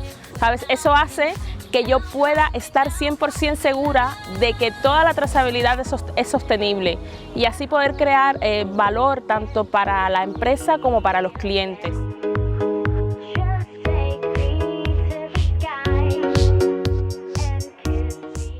Discover and learn the difficult A to Z terminologies of fashion, only here on Fashion Dictionary. Peg top. Pleated, tucked, or gathered at the waist and hips, but tapered to narrow at the hem of a skirt or the ankles of the pants. Here on Fashion Dictionary. This month on Weekend Special. Catch the latest trends and eye-catching apparels showcased from top fashion destinations. Take a dip into the world of resort wear and dive into beach ready as we showcase the hottest resort wear fashion. A feature on menswear designers and the latest trends in the menswear industry. No one does menswear quite like Paris. Join us as we highlight the best collections from Paris Menswear Week's Spring-Summer collections, highlighting the best of the best. This week, we're rounding up Autumn-Winter collections from Paris Haute Couture Week, a retrospective fashion spectacle of the most glamorous runways, of all things that speak for ladies' fashion. Get to know the trendiest wardrobe selections for any season. All these here on Weekend Special. In fashion, it doesn't get any better than living the glamorous life of a supermodel. It's really nice to see a model smiling. Yeah, why not? It's my first time, so I'm really excited to be here. But before topping the ranks and living the dream, every talent has a story to tell. showing us what it really is to live a day in the life of a model. In this episode, we'll get to know the hustle and bustle at the backstage. Beyond the glitz and glam, beyond the jet-setting bookings, are the passion and dreams. Take a look behind the spotlight and hear what these models have to say as they share with us their experiences and life on the runway. Right here on Catwalk Stories. Premieres June 13th, Tuesday, 2000, London, 2100, Paris, Johannesburg. Now, we take you over to meet Elizabeth Rock, creator of Rock Cork, whose home base is in Toronto, Canada. But the heart of their company lies deep in the cork forests of Portugal, where they get their material from the necessary bark harvesting of the trees to help them grow. We think that a beautiful bag is the extension of a beautiful personality.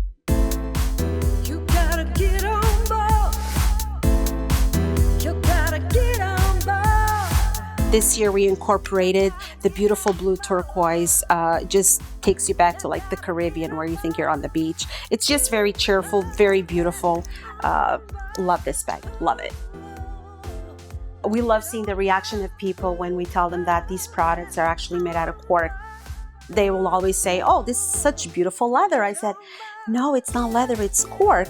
And they look at me and like, cork? I'm like, yeah, cork from the tree. And say, no, can't be. And then we actually go and we have a bark. We have a piece of the bark and we actually show them. We say, no, look, this is the actual bark of the tree. As you know, it's hard, it's rugged, but then it's transformed into this beautiful fabric, which can be manipulated as any other type of fabric with the bonus of being easy to clean, stain resistant, and it blows people away. And because when they think of cork, they actually think of that, the bottle stoppers, right? And they think of that surface hard. They think it's going to fall apart, but it's not. You gotta get on board.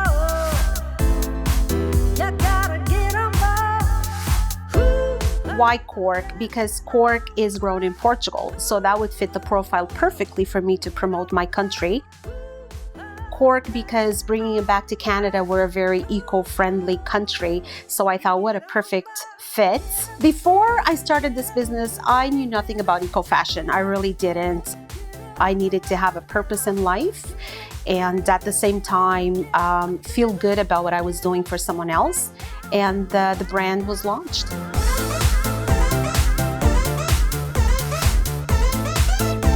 This year's trend is all about small but functional bags, structured bags. And we found that this is the perfect size because, if you want to go out for dinner, if you want to go to the office, you have the function of doing it as a cross shoulder or just a beautiful little feminine silhouette to go for dinner.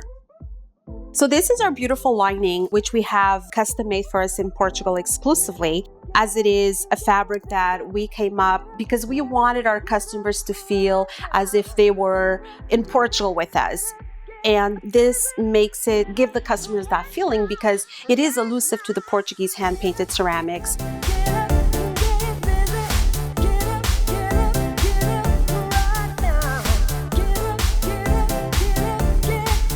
Portugal is the world's largest cork producer. Half of Portugal is made up of beautiful cork fields, and it's actually a habitat for wildlife.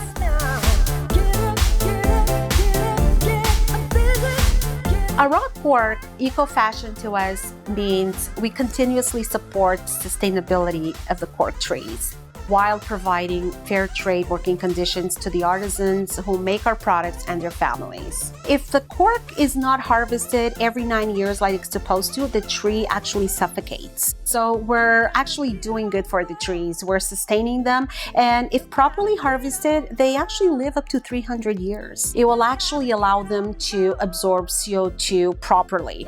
Harvested trees will absorb 3 to 5 times more CO2 than a tree that is not harvested.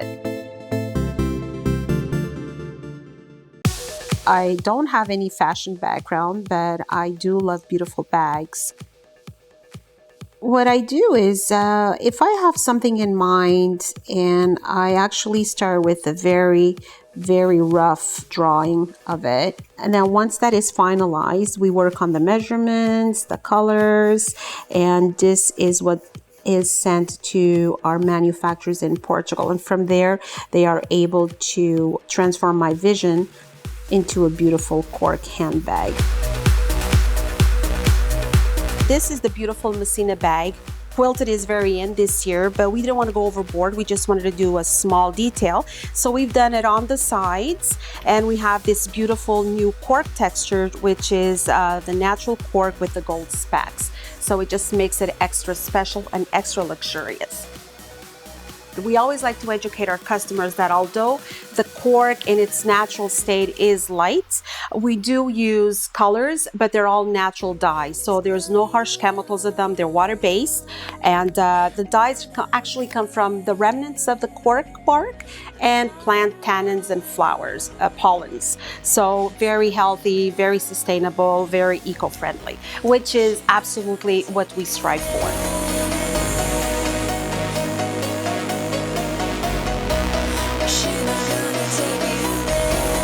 Rock cork only uses grade A quality cork.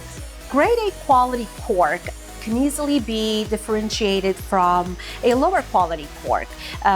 You can look at it by the look of the product, the texture. High quality cork is velvety smooth when you touch it. It's stain resistant. It doesn't attract the dirt as much as a low quality would, and it doesn't break apart. And I think that's the misconception that people have when they think of cork. They think, oh my God, I'm gonna buy a cork purse, but it's a tree, it's gonna fall apart. But that goes back to the quality of cork being used in the products.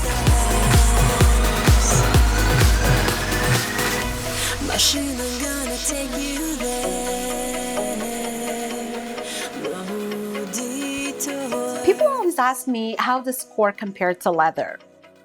They actually go hand in hand together. Now, cork is lightweight, leather is not. Cork is waterproof, leather is not. And cork is renewable and biodegradable.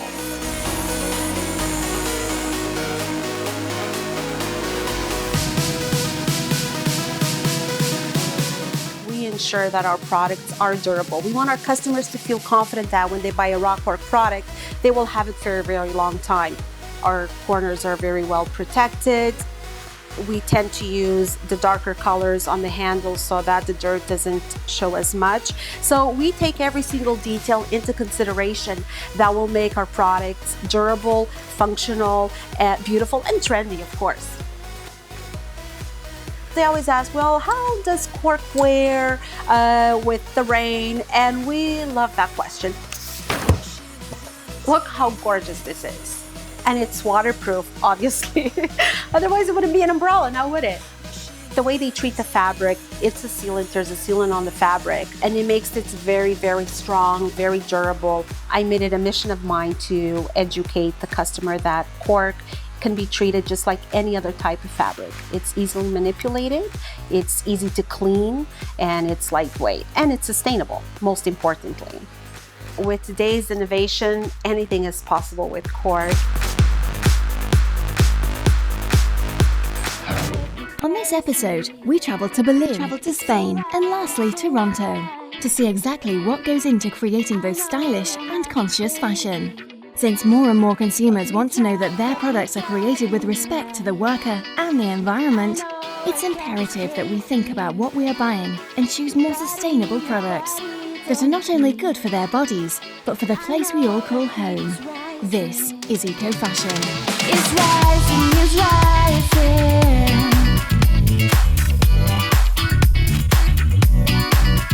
It's rising, it's rising.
day 4 of the Mercedes-Benz Fashion Week Australia, and coming up next is Kate Sylvester.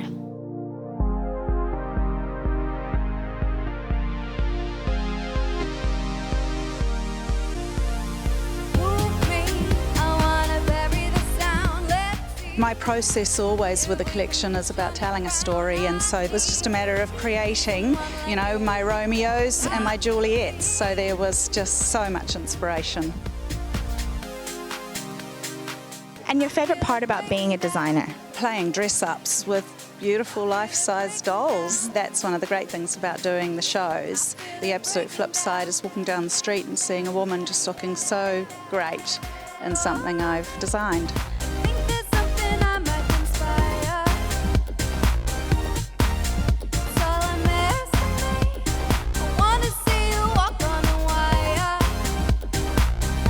Juliet's a very romantic, that kind of Claire Danes inspired girl. So we've blow dried the hair with some diamond oil, got a beautiful luxurious feel in the hair, and then we're twisting it back and pinning it with these bespoke barrettes made by M-Point for us, especially for the Kate Sylvester show. These girls, when they walk, they've got these beautiful floaty little bits. It just feels like a girl who's had her first kiss, you know? And then our second look is our Romeos, so it's a very androgynous, cool, kind of tough rock and roll. So the girls are having their hair blow dried back off their face with some root fall and some thickening spray just to make it feel nice and strong. And then I'm working with rough paste, just putting it through. So it feels like a dude who just put some product in his hair and went like that and then walked.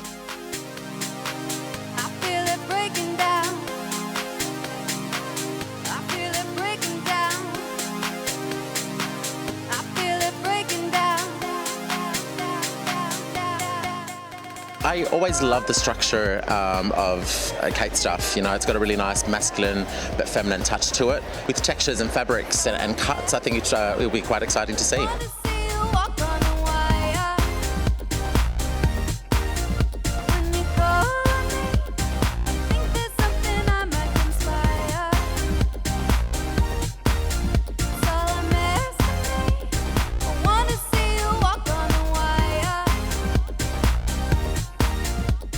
I design for myself and for my friends, and when I refer to my friends, I very much see my customers as being my friends. It's all about I design clothes for women to live in. Tomorrow on Weekend Special. Catch the latest trends and eye-catching apparels showcased from top fashion destinations. Take a dip into the world of resort wear and dive into beach ready as we showcase the hottest resort wear fashion.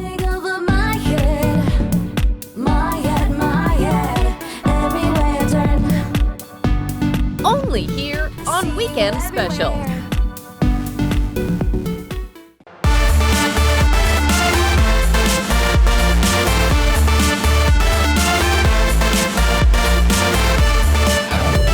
Want to get the inside scoop on what happens inside the modeling world? Come on, we'll show you. We give you an exclusive look into the lives of the most prestigious modeling agencies on the map.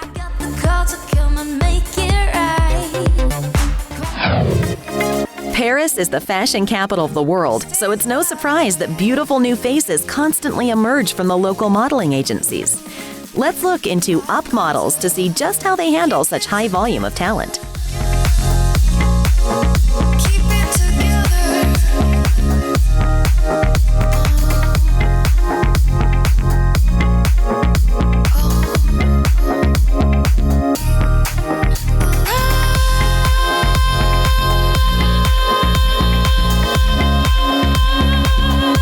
My name is Laurent Poutot. I'm the director here at Top Models in Paris. Today we have a big casting for Fashion Week in Kuwait, but as well for big shows in Paris. Today we have to select about 30 models for 3 different shows. We actually, our client looking for some tall girl, like minimum 177 up to 180 and 181. Some girls with a nice allure, who know how to walk, who know how to present and to show the clothes from the designer, from the different designer. What is important, in a model, to have to do a good catwalk, is just not to think too much, to be really confident, to be confident in herself, look straight and far.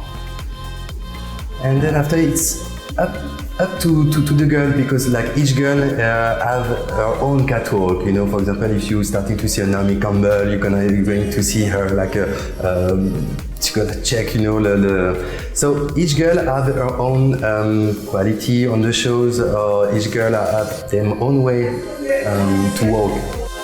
Hi, my name is Monica Pchkoskaite. I come from Lithuania. Now I am in Paris in Up Model Management, which is my agency in Paris, and I'm 20 years old right now. Well, I came to Paris because I'm a student at Sciences Po, which is University of Politics in France. So I studied in Hans, which is very close to Paris. That's why I came to Paris for modeling. So I have been a model for 4 years right now. So I started modeling in Lithuania. I was discovered in the shopping mall when an agent approached me. And then I became a model, started traveling all over the world, like the US and Milan and Germany. And now it was convenient for me to come to Paris since I'm in France anyway, so that's why I came to Paris. So today we're at the casting for Kuwait's Fashion Week, and I knew about it before I even came for the summer season. So I knew that it's happening, and obviously I did a lot of shows before, so I'm working on my walk and on my looks, and obviously I chose the outfit that would emphasize my figure and the heels and everything, so I prepared for it, and I was very excited because I have never been to Asia and to Kuwait. So obviously I want to go, and it should be a really, really exciting and interesting experience for me. When you're posing, you have to know your angles. For example, I know that this side of my face is more pretty, so when I pose, I never pose on this side because I know that this side doesn't look that well. So then when I pose, I always try to pose this side, and then since I know my corners, my angles, and I know that my eyebrows are usually people, like clients, love them. So when I pose, I try to play with my eyebrows. Sometimes I raise them, sometimes I become angry. So that's I think is very important with your face. So that's my tip, like know your angles, know how to move, how to pose, how to be like in the camera, in front of the camera, and like play with your hair also. It's very important because you can play with your hair like this, you can do like that. So that's why like your face changes when you change your hair also. So it's very important, I think. My name is Barbara Lištvanova. I'm from Czech Republic. I'm 25 years old, and my agency is Up Models.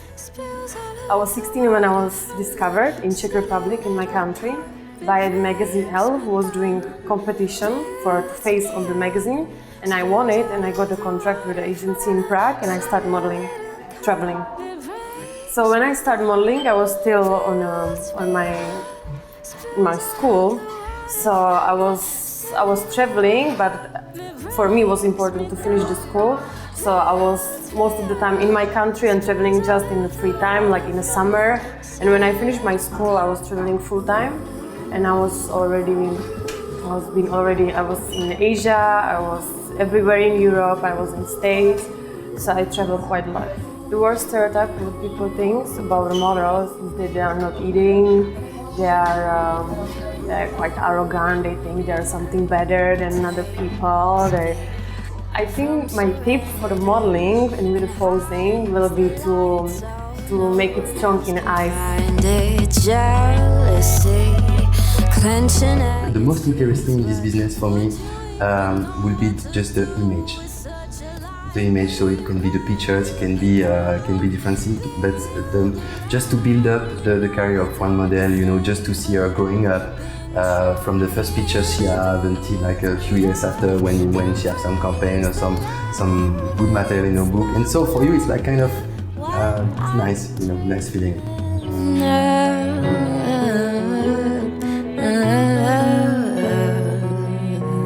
In 2 weeks in Paris, we'll start the Fashion Week. So right now it's starting to be kind of crazy. It's a lot of models who are coming from all over the world to do the casting, to do the shows. Actually, it's become like a busy season. It will be about like, I don't know, 12, 15 casting per day. It's gonna be like, the haute couture is a bit different than the prêt-à-porter. Haute couture, clients are looking like for really big girls, you know, like it's campaign in the book. For me now, it's about 16, 17 years I'm in this business, so it's kind of for me, I can tell you, straight from one pictures if there is a potential or not to become a model. But then after, if I see a girl who don't have the potential, so I will reply just simply, you're good looking, but you're not able to do modeling.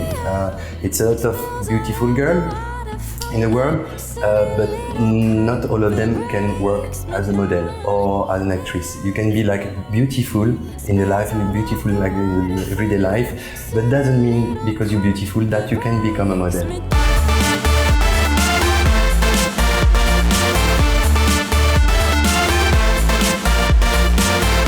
After the break, we introduce you to Francina Models in Barcelona, Spain. This party up to 10 tonight. I got the call to come and make it right. iStudio.com for fashion and entertainment professionals. Connect with accredited and experienced industry pros like photographers, commercial directors, models, casting agents, actors, and makeup artists. Find professionals that are plugged in. They're all connected. See you on iStudio. www.istudio.com, where the modeling industry meets.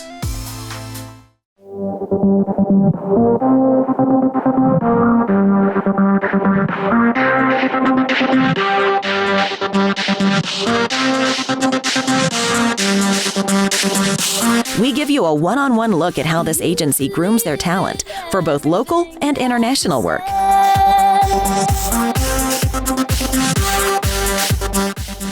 Francina Models, it was one of the oldest agencies in Spain.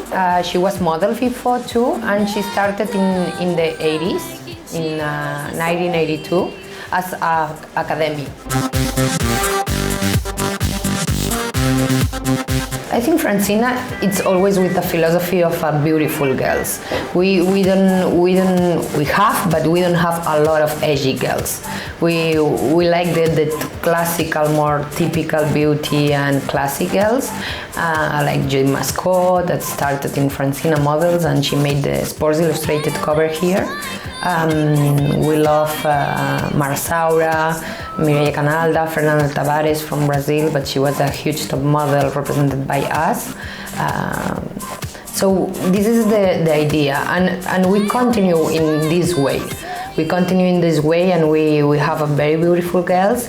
And when I bought the agency, I started with the curve department because we love the beautiful girls, and it's not about the size, it's about the beauty. We receive a lot of proposals every day, a lot of proposals from new faces and for models that wants to be represented in Francina for Spain. So it's foreign girls and boys that they would really want to come.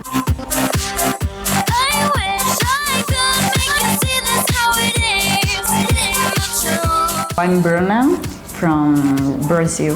When I was young, I tried to be a model. And I saw the life, and I talked to my mom, I don't want this anymore, please, I don't want, because I saw all the castings are full of people, and all the time they say no, no, no. But in the end, I started to be a model. A normal job, yeah, but people expect so much of us. They press us so much, the word. They think all this glam, but it's not that much. We work a lot. You try to make an agenda the day before, but it's impossible because here in the fashion world we have not a super provision of jobs or castings. So every day you can have some jobs for tomorrow and some castings for tomorrow. So you have to organize to all the girls and boys, call them, make sure that they will go. This is very important.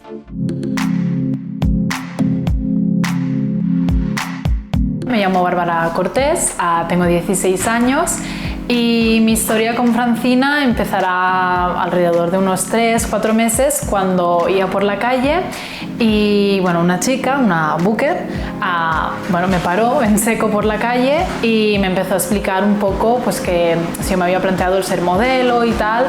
Al principio era obvio, desconfiaba un poco, ¿no? Porque podía ser cualquiera. When I started, I was a little bit younger and I started to travel. It was my first travel with Francina. And I went to Turkey. I didn't know anything about the life. It was so funny because I started to open my mind. I see the difference of culture, so it's really nice for me. We do a lot of scouting as well internationally. In all the countries, you do interchange with the other modeling agencies. So that means that, for example, if I go to Amsterdam, I go to the agencies there, I show you the girls from Spain that are free for that market and that fits more that market, and then we interchange girls one by one. So if I have one very good girl, they will give me a very good girl in interchange. My name is Lotta, I'm 18 years old and I come from Finland, Helsinki. I've been modeling 3 years now and I'm still a student in Finland and I'm based in Finland.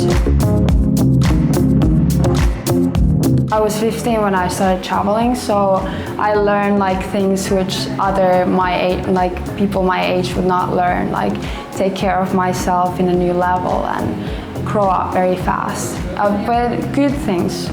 You just need to find an agency which really fits for you and who are willing to push you and they believe in you, because then you can do anything you want if you have the right kind of agency.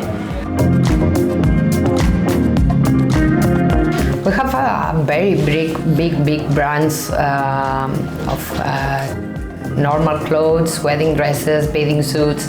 So we have a very good market here that it's that everybody knows internationally.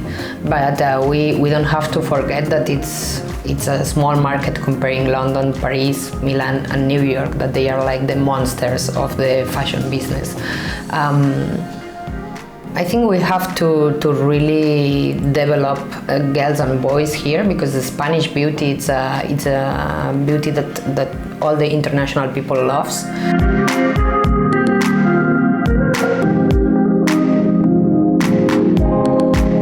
Stay tuned for Boss Models in Johannesburg, South Africa when we return. I'll let you know.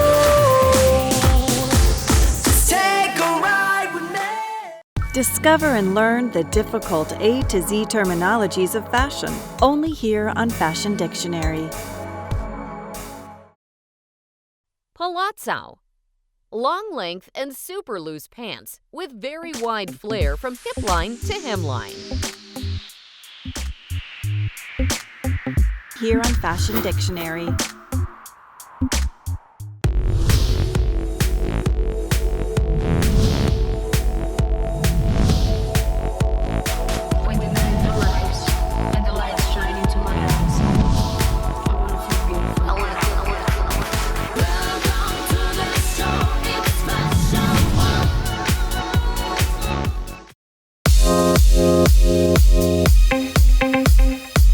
Next up, we chart south to Johannesburg, South Africa. This city is infamous for providing both breathtaking backdrops and exotic models, perfect for any brand's photo spread. We give you an up-close look at Boss Models, one of the busiest agencies south of the equator. Hi, my name is Laura White. I'm the director of Boss Models in Johannesburg, and welcome to our offices.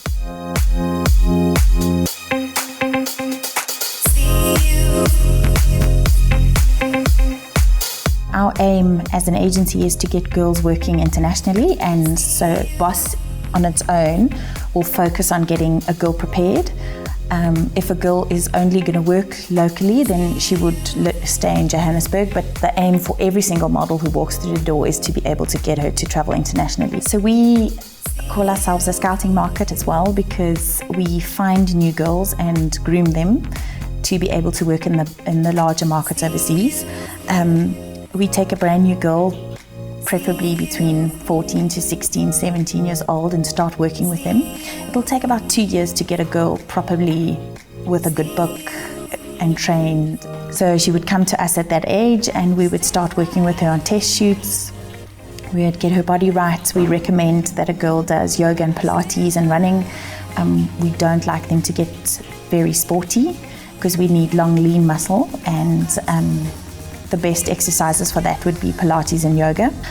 We try and teach them to be comfortable in front of camera, and we do little acting courses, and we do quite a lot of shoots ourselves here in the office, and send them out to photographers and get them to do as much free testing as we can.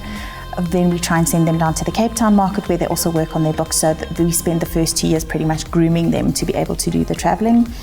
When they're mature enough, then they're ready to travel and have an amazing book.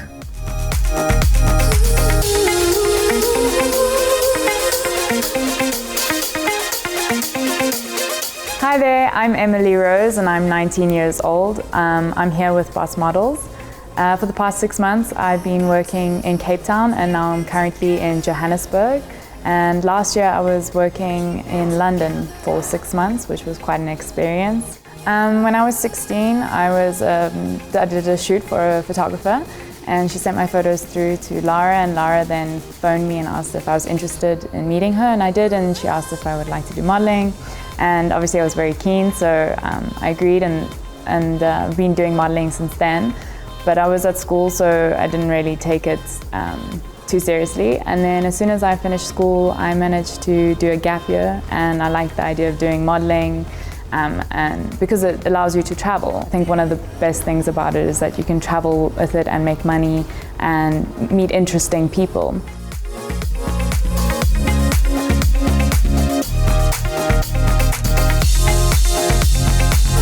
Hi there, my name is Taryn Cannings and I'm head booker at Boss Models in Johannesburg. I think the basics of booking apply to everyone, you know, the junior bookers, the senior bookers, the head bookers. But being a head booker, you have a little bit more responsibility. You oversee quotes, you have a little bit more interaction with the models. If there's any issues or if models need someone to talk to, they will generally approach the head booker to do that. Possibly because they have that little bit more experience in the industry and know how to deal with the different situations more than a junior booker would.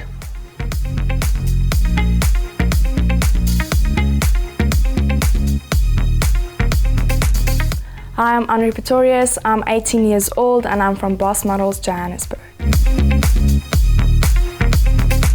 Started 2 years back, the end of the year, and I did a whole year course. It consists of ramp work, photogenic work, and they teach you how to act and also style, so that was really nice. And then I got my first casting in July last year. I got the show, my first show. I was so excited. I was like, I'm so cool now, this is awesome, my first show. Well, little did I know like what awaited me. So the people there told me, okay, you should really do Top Model South Africa. And I said, okay, I will do it. I talked to my mom, she said it's fine. And I entered there and I got through as a finalist. I did the competition and I won there. That was like, I'm like, this is the biggest part. I'm happy, I'm satisfied. And then I got like the information I'm going to Top Model Worldwide in London. That's so nice. Excited because I've never been to London, always wanted to, and that's like a fashion capital, like wow. And competed there, and yeah, I won there, wow, yay.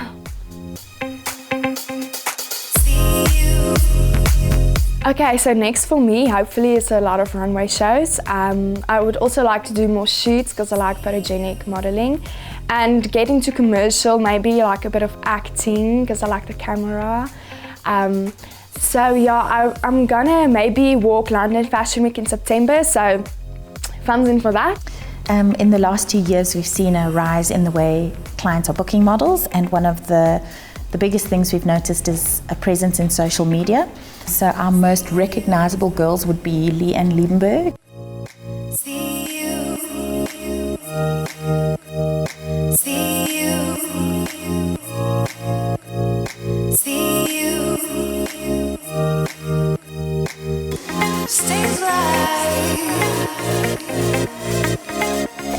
Melinda Bam.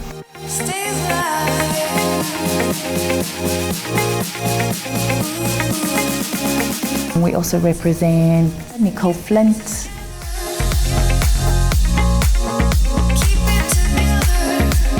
And Miss World Raylene Strauss.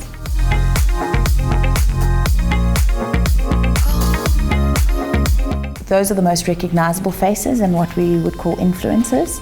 They have very high social media followings.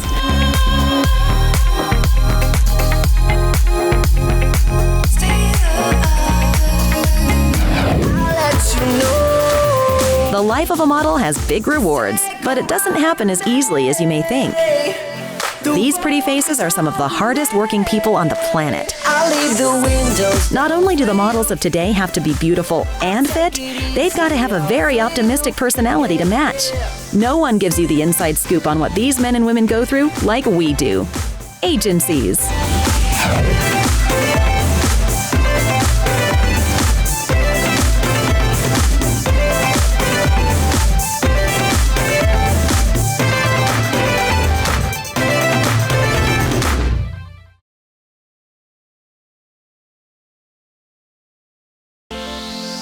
iStudio.com for fashion and entertainment professionals.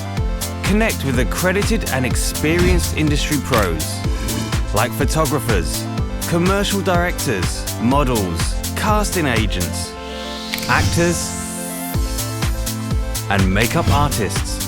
Find professionals that are plugged in. They're all connected. See you on iStudio. www.istudio.com, where the modeling industry meets.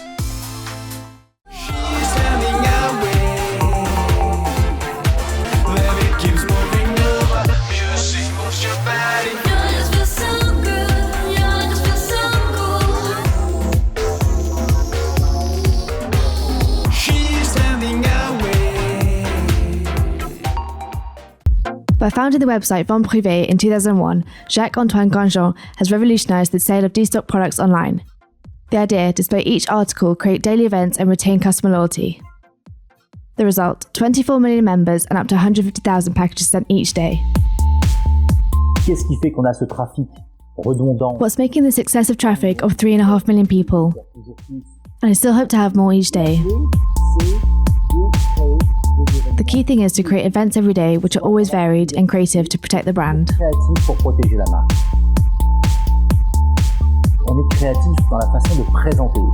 We are creative in the way that we present things. We are not a site dedicated to discounts. On the contrary, when you see the way in which we handle the events, and each time, we try to improve the quality, the creativity. And there is a place called The Agency in which there are 150 people who are just thinking about one thing. It's the presentation of all the events that we create. From the layout of the selling space, which is the Vente Privée place, the consumer comes for many reasons.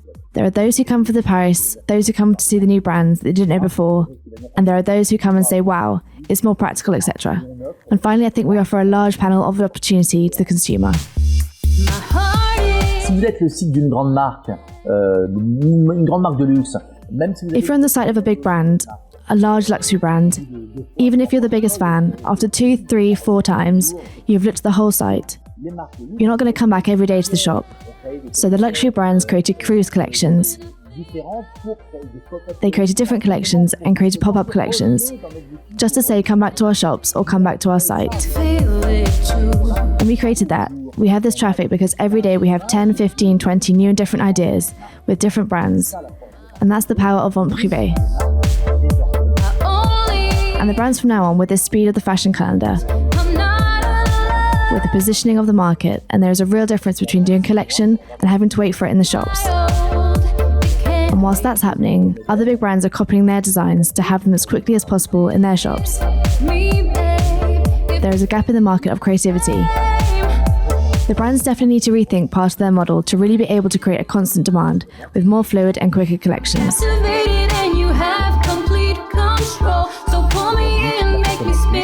Today the consumer goes to a shop, but sometimes she also wants to shop from home, or in the waiting room of her dentist, sometimes on her iPhone, and she wants to be free.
insane. This is just so insane. I keep on coming back around and around and around again. Never seem to learn my lesson. Standing right here with my heart on my sleeve. Never meant to cause a steal. I'll make a scene. I can tell the sheep is slowly going astray. But promised land is only half a kiss away.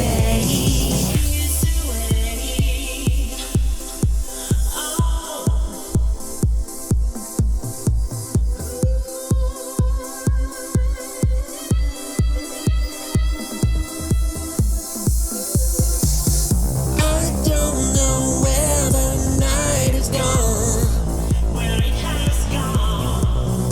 I just woke up with the blasting television on. Don't you play the fool again. Sooner or later when it hits, you will be back for Rico Ligeri. standing right. This month on Weekend Special, catch the latest trends and eye-catching apparels showcased from top fashion destinations. Take a dip into the world of resort wear and dive into Beach Ready as we showcase the hottest resort wear fashion. A feature on menswear designers and the latest trends in the menswear industry. No one does menswear quite like Paris. Join us as we highlight the best collections from Paris Menswear Week Spring-Summer collections, highlighting the best of the best. This week, we're rounding up Autumn-Winter collections from Paris Haute Couture Week, a retrospective fashion spectacle of the most glamorous runways, of all things that speak for ladies' fashion. Get to know the trendiest wardrobe selections for any season. All these here on Weekend Special. From the catwalk to beach boulevards, there's no stopping to the heat of summer, along with the renegade color trends that stayed season after season. The chic explosion of complementary colors will surely leave a lasting impression of what summer hues are all about.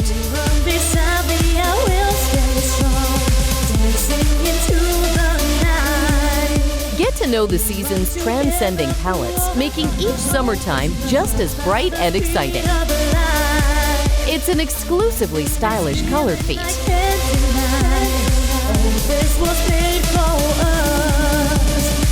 Only here on Shades of Summer.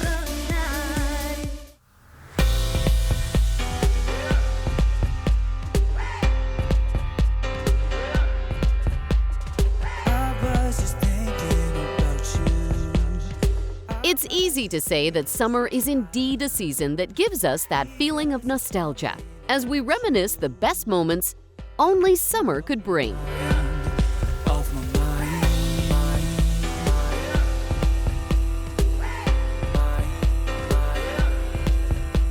The golden hours that seem to extend forever, embracing dusk with a gorgeous promise of bright crimson, are just a few of the best things about the summer sky.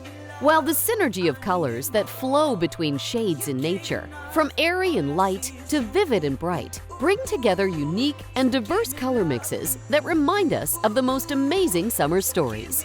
A season where we see creativity unfold. Every year, we are presented with transporting and transformative color canvas, transcending each summer season to the next. And with all of the world's colors, here are the lasting shades that precisely captured the promises, hope, and transformation brought about by the season. Brown, a palette that conveys earthiness. There's a little dark From coffee to mocha and terracotta, summer season can come in any color, as long as it's brown. It's not every year that this shade gets to be on the color trend list. However, brown has always managed to make its appearance, whether in subtle patchwork or in full swing ensemble. Gotta get to you that you've been missing all this time. My heartstrings tugging on you because I wanna love someone for good. With the revival of the 70s Renaissance on the catwalk, the nostalgia of brown hues has reached high points on suede numbers, layered coats, tasseled jackets, and loose paper bag waist pants. Felt a rush of faith, I'm gonna see it out because I wanna love someone like you.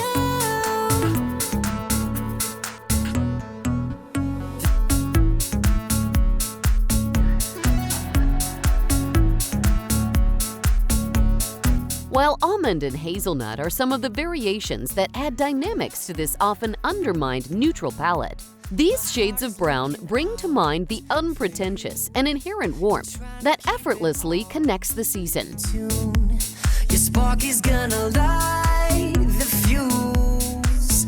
Yeah, the dynamite in you.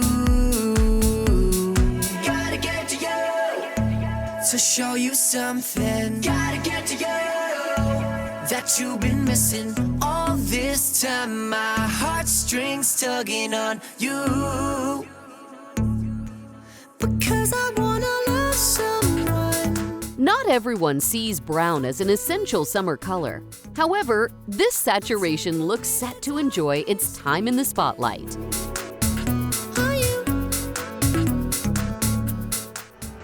Blue, a top-notch color staple for fashion. If there is one color guaranteed to make it in every spring-summer shade, it's blue. Aside from the fact that it is the most popular color for fashion, since denim is literally everywhere, blue also brings a very close association to what most people remember about summertime, and that is the sky, the beach, and all things that speak for the ocean. The refreshing shades of blue call to mind a change of scenery, our desire to unwind, and our dream of the great escape, ready to set forth towards the tropics. On the runway, it's easy to spot blue denim favors, either in full scheme ensembles or used as gorgeous touch-ups.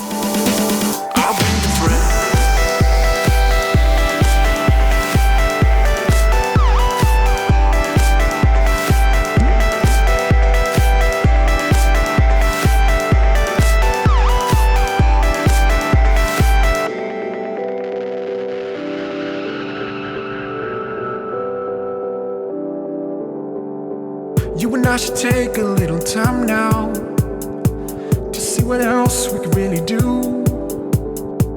This fire's never gonna burn out. What trouble are we gonna get into? Don't let it weigh you down, just let it out. Even with just laid-back dungarees, anything blue never fails to radiate a calming effect and energy, giving the person wearing the blue outfit that strong aura of confidence and inner radiance.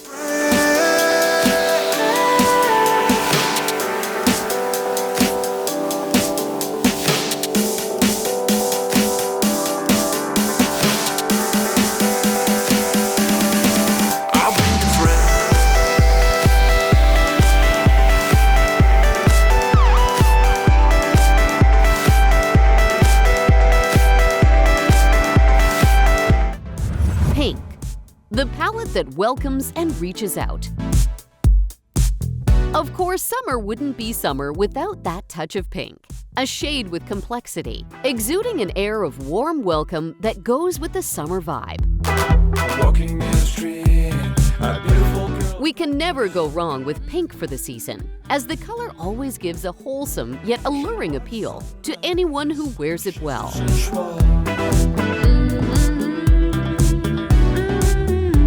I asked her for her number, she instead gave me a kiss.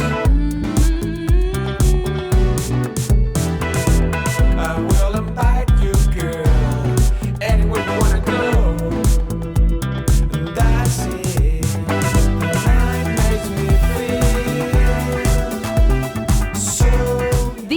shades of pink are tropical and festive, captivating and stimulating any color combination, mashed up in an outfit.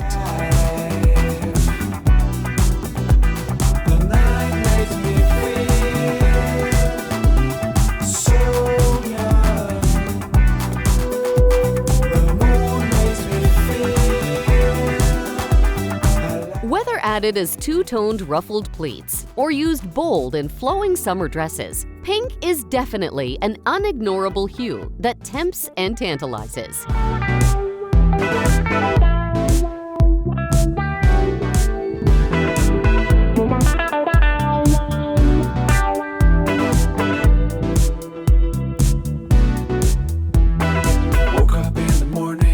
The summer runways would never run short of this playful and feminine palette. It's a perfect summer color that grabs attention, lifts the spirit, and gets the adrenaline going.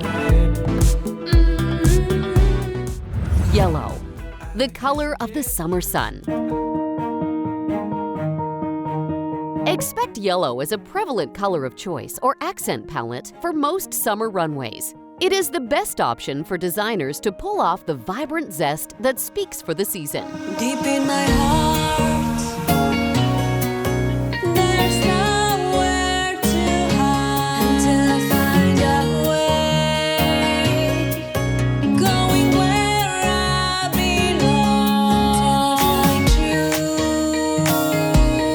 belong. By contrast, shades of yellow running between bright, zesty lemon or Dijon mustard would always add vitality to any summer wardrobe.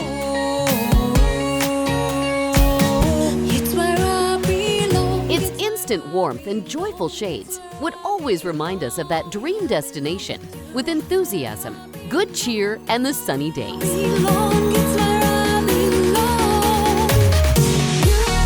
With yellow, an ensemble can come unexpected and unusual, yet stylishly outstanding.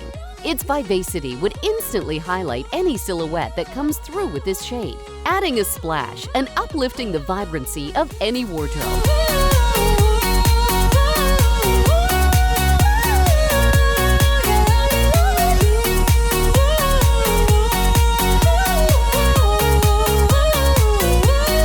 It's a mellow yellow or going old for gold. This prevalent color domination for summer only proves that there is, after all, an option for everyone to go sunny side up this season, no matter the skin tone.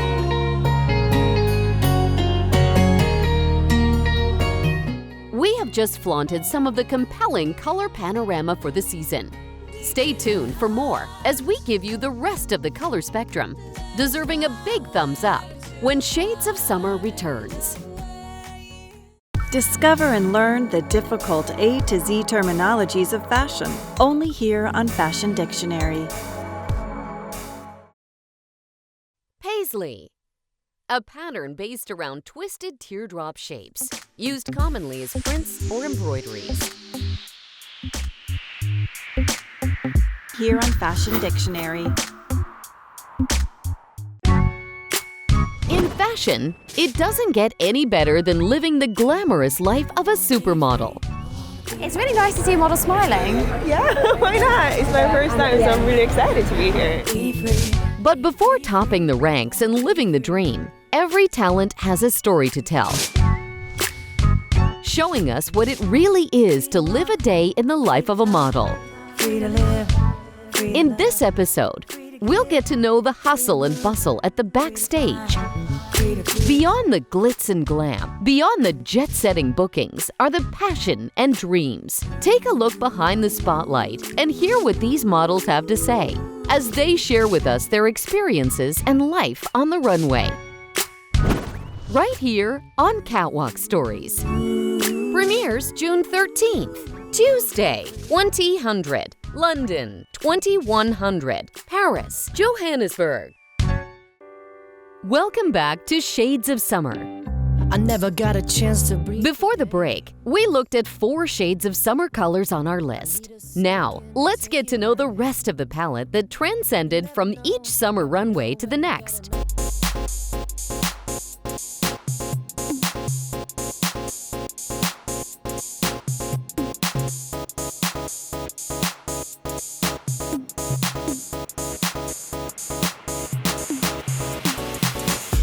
have a moment. Let's have a moment to talk about our plans. It's not about the time. Now you can tell me, how can you love me? Come on, let's try this. Just you and me beneath the sky. Purple, a color for luxury and passion, reminding us of the princely robes and noble vestments in dazzling gems and florid prose. Historically, purple is the color of royalty, for some reason that for so long it was very hard to obtain it. A grand and versatile shade that runs along hues of pink and red and is often associated with all things precious.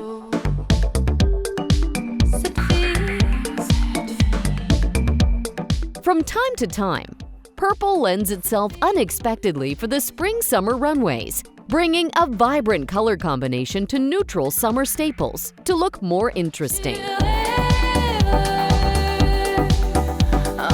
Since this color runs well with common summer hues, bright, rich purple is often used to turn simple fashion accents into fashion statements.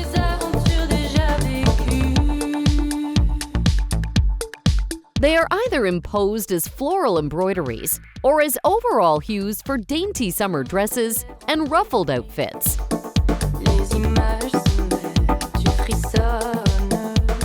Whether in dark suede violets to soft shades of lavender, this saturation has managed to establish its place in every spring-summer collection.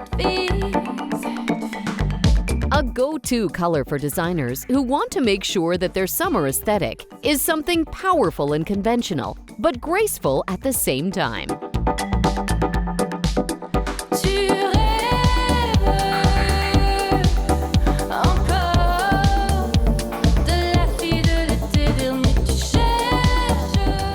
Orange, a call for the flame that represents the outgoing, fun-loving, and carefree spirit of the summer season.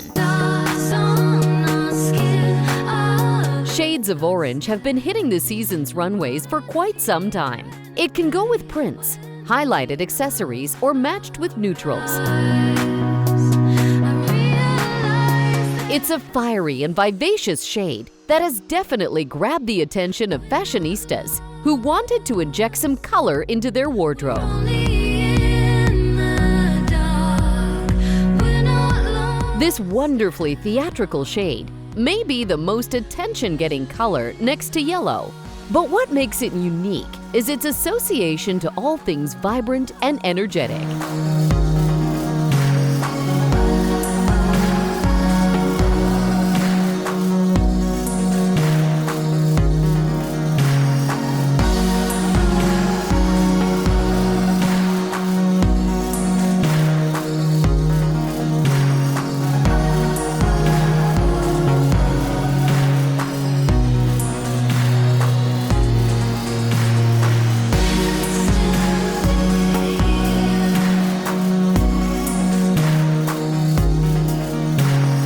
It's a shade full of energy, fit for playful personalities, with a hint of creative edge, giving the wearer an aura of confidence, ambition, and boldness.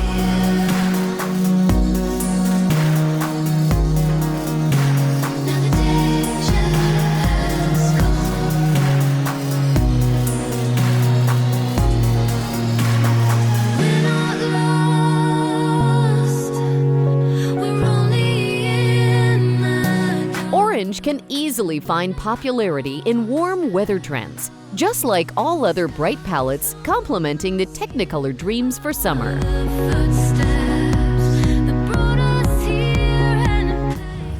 Red, fashion's most passionate color. For many seasons now, red has always proven itself to be exciting and dynamic, bringing forth an unmistakable breed of confidence. No summer runway can get away with red's fiery and obvious silhouettes.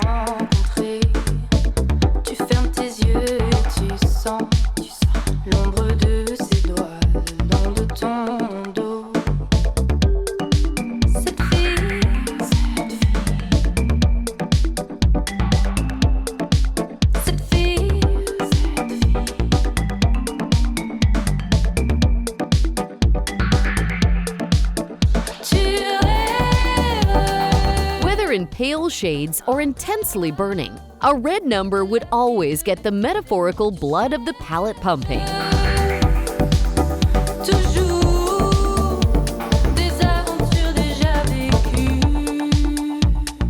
Wearing red for the summer is instantaneously pleasing to the eye. It is a color that represents a woman with a past, a woman of passion and a heart who is both warm and sensual.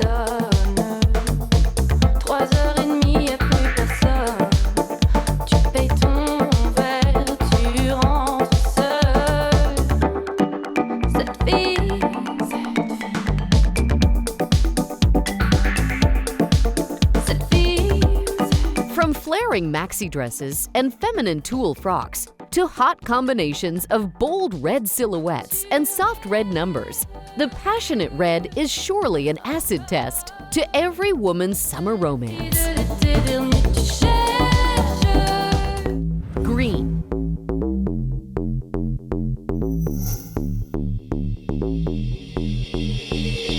Would you believe that the human eye sees more shades of green than any other color in the spectrum? For the summer season, green would never miss a spot on the color trend.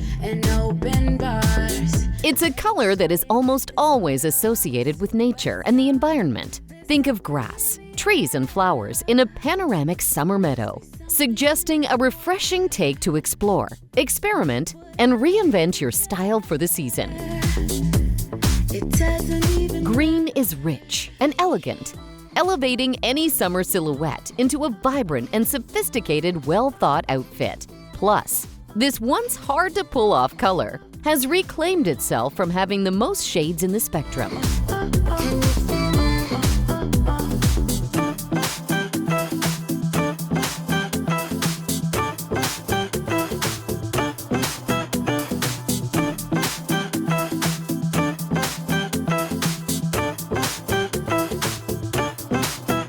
From olive, lime, to emerald, each shade of green has been found to be an effective eye candy, creeping into everything from boho off-shoulders and tent dresses, sequined cutouts and color block accents, to soft layers and metallic kimonos and floral appliques. Something in the air. Must be something in this water. But I don't even care. It doesn't even matter.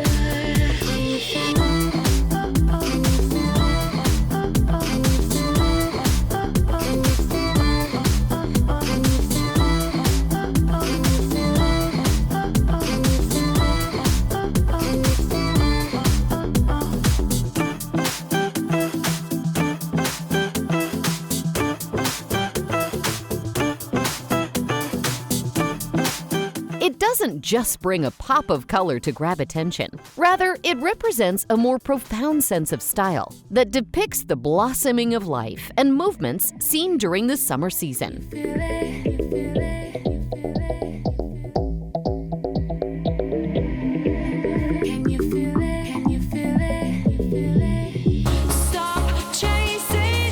The summer season is generally the best time to put an edge to our wardrobe's color tone. From the earthiness of brown, inner radiance of blue, gracefulness of purple, and the profound movements of green, our summer outfit would always need a touch of exquisiteness and balance. At the same time, the season also deserves an ingenious twist of colors to speak for the vibrance and energy it brings, drawing red, orange, yellow, and pink at their rightful place for the season's color spectrum. Whether in bright shades or complementing hues, going for the effort of adding a touch of color to your summer wardrobe will definitely buy out the rest of your summer fashion. So don't be afraid to wear your color. You can never go wrong when you wear it proud and wear it well. This is Shades of Summer. Stop chasing all the city lights. Breathe me in, go on. iStudio.com for fashion and entertainment professionals. Connect with accredited and experienced industry pros like photographers, commercial directors, models, casting agents, actors, and makeup artists. Find professionals that are plugged in. They're all connected. See you on iStudio. www.istudio.com, where the modeling industry meets.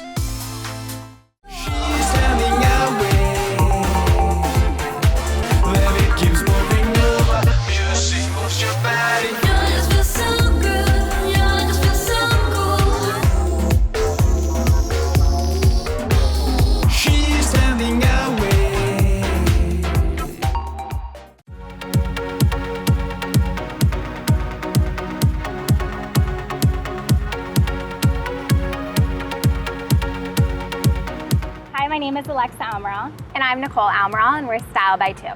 We're 21 years old, and we were born and raised in Miami.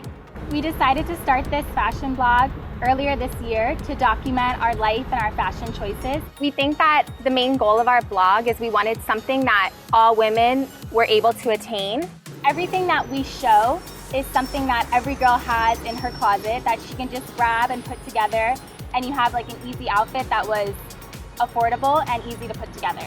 We say that we're blogging on a budget because everything that we show is something that any girl can afford, that she can go out and buy. It's not something that you necessarily have to save up forever just to get that one thing. Everything is affordable. Today I decided to wear my new jumper from Zara. It's a nice bright blue, which I love. I love pop of color, and it's really in right now. I paired it with a bracelet that has a really pretty blue stone that incorporates the blue from the romper.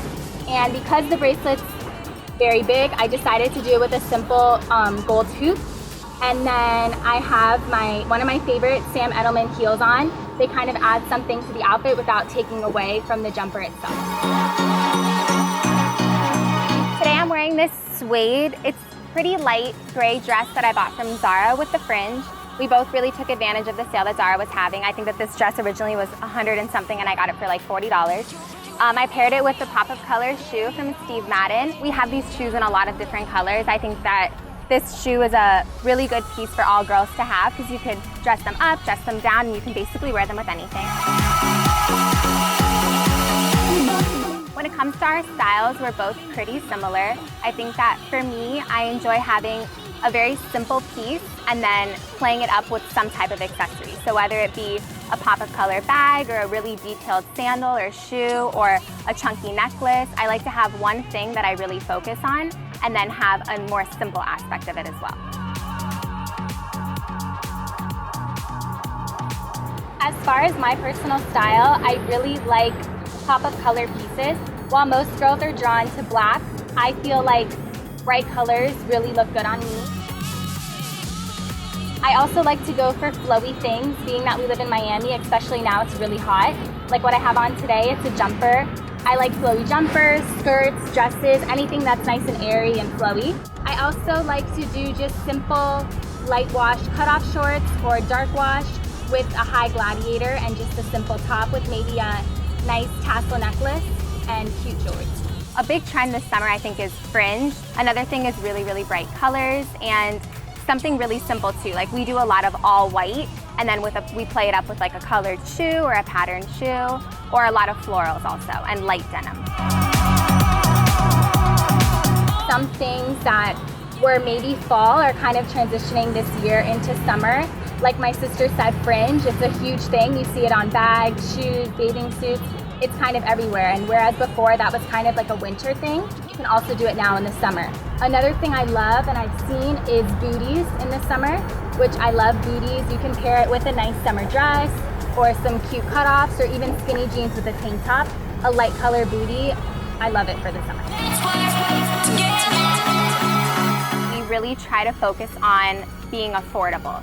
So it's like a lot of the time you see a lot of bloggers with like Valentinos or Chanel handbags, which is of course beautiful, but not a lot of girls, especially at our age, can afford something like that. So we want people to know that you can go out and find pieces that aren't that expensive, and it could still be really cute, and you could still rock any look you want to rock, not spending that much.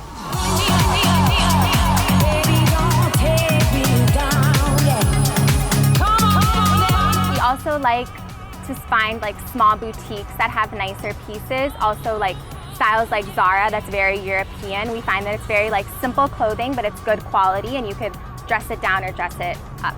There's one called Steps. It's in Sunset Place, and a lot of the time they have things that other boutiques have for half of the price.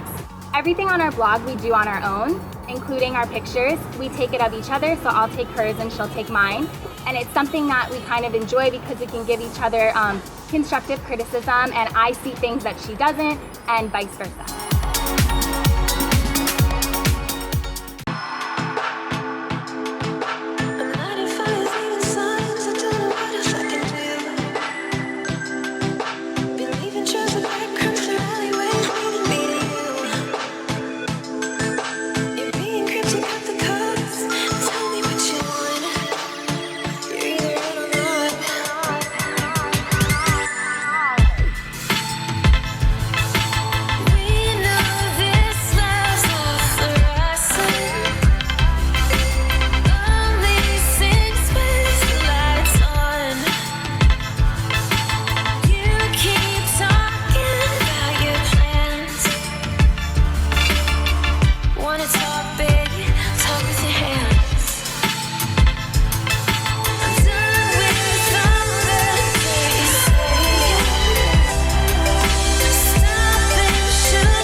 Joel, c'est des conneries.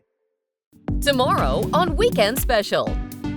Catch the latest trends and eye-catching apparels showcased from top fashion destinations. Take a dip into the world of resort wear and dive into beach ready as we showcase the hottest resort wear fashion.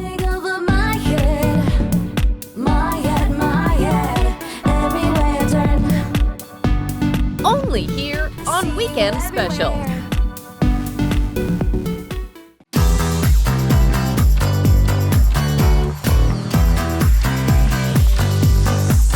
Yeah, you can't say no to me. Yeah, you're gonna cave eventually. Just open up your mind and let the beats make your mind.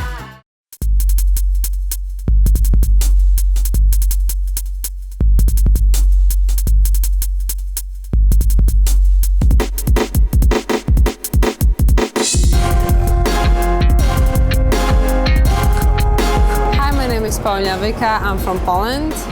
We are on a set now we're shooting for Harper's Bazaar, Poland.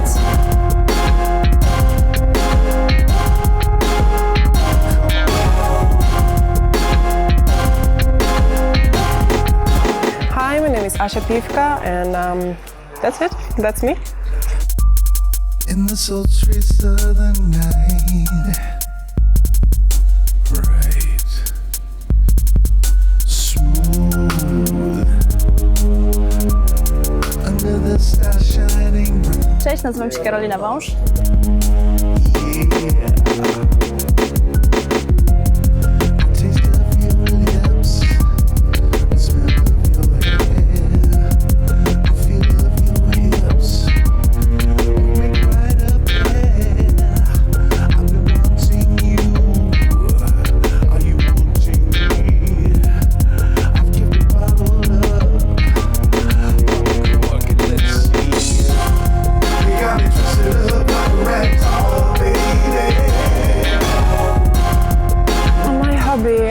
Painting, and also I'm playing the guitar for it's like 2-3 years.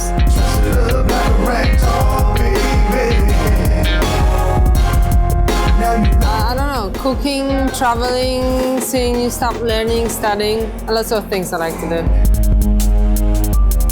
Hallowed with each turning day.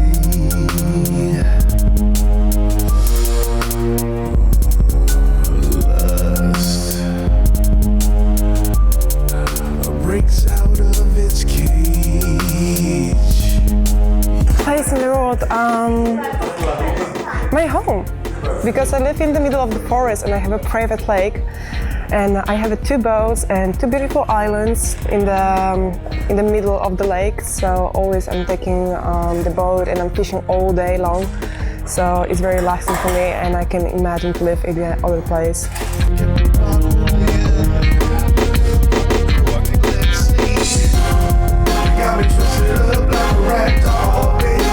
Home? I think home. Yeah.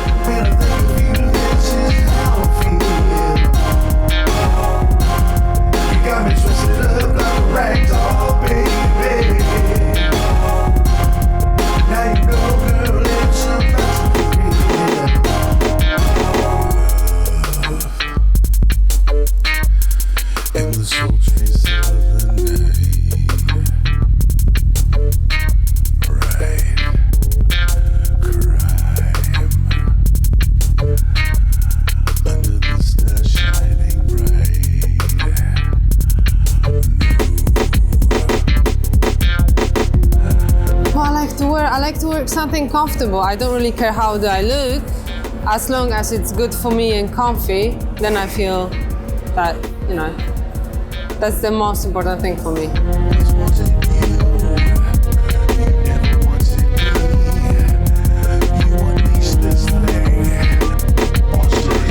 I really like my Martens, and I like very rock style, just like leather jacket, you know, black pants, kind of like the girl with the dragon tattoo mood, you know, this kind of stuff. I'm not pinky. No. Mostly of my clothes are black, just like totally black, gray, white sometimes. So.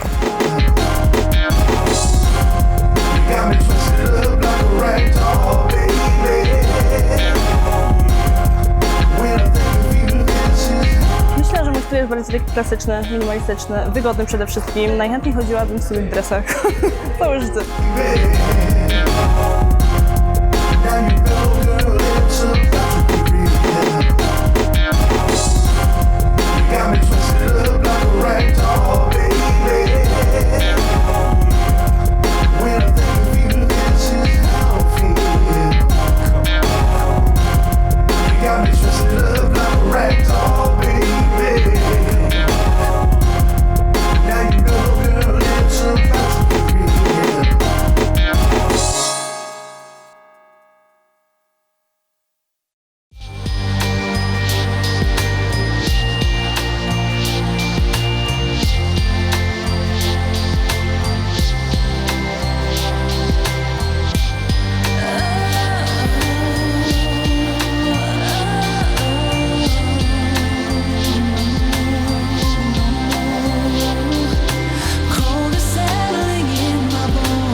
Bohaterką sesji i modelką była Magdalena Jasek, nasza polska top modelka, niezwykle oryginalna i unikatowa dziewczyna nie tylko pod względem urody, ale również charakteru.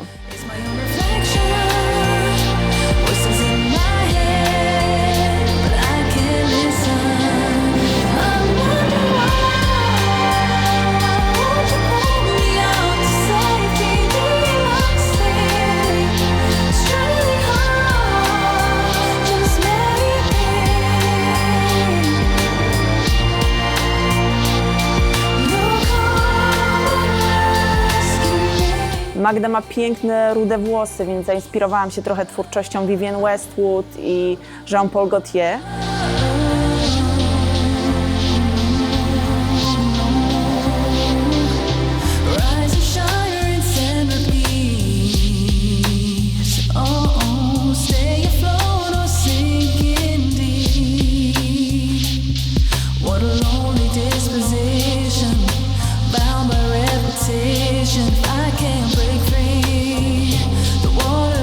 Stylizacje były bardzo skomplikowane, dużo warstw, pomieszanie nadruków, żakardów, kwiatów z kropkami, kraty z kreskami, no w zasadzie wszystko.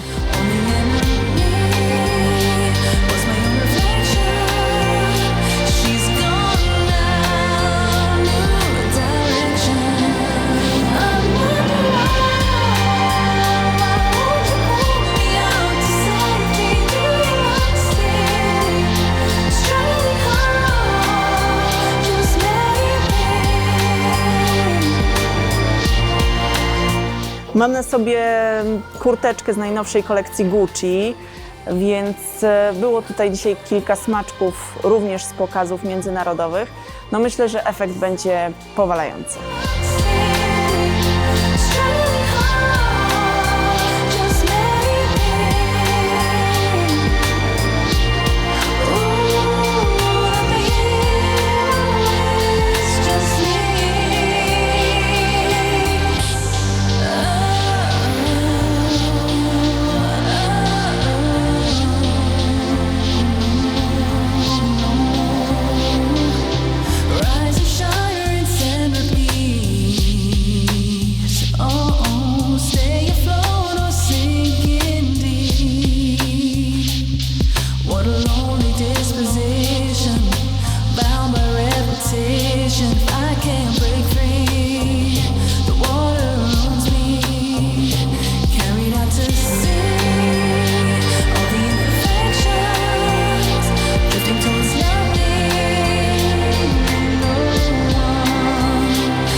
Hi, my name's Vic and I'm from Australia, and today we're in China and we are shooting for Cindy Wei Zhang's studio. I've been shooting for Cindy for about 2 or 3 years now, and most of her collections are shot by me. And we were fortunate last year to win the award from PDN for fashion photography when we were in Guizhou. It was a really great shoot and we had absolutely perfect weather. The design for that season was inspired by the prints and patterns of one of the ethnic minority tribes there. The concept was to assimilate the model and the garments into the surrounding environment, and sometimes in a sort of surrealistic manner. Also had chickens where we were gonna get a chicken in the shot, and it was definitely a lot more difficult than we anticipated.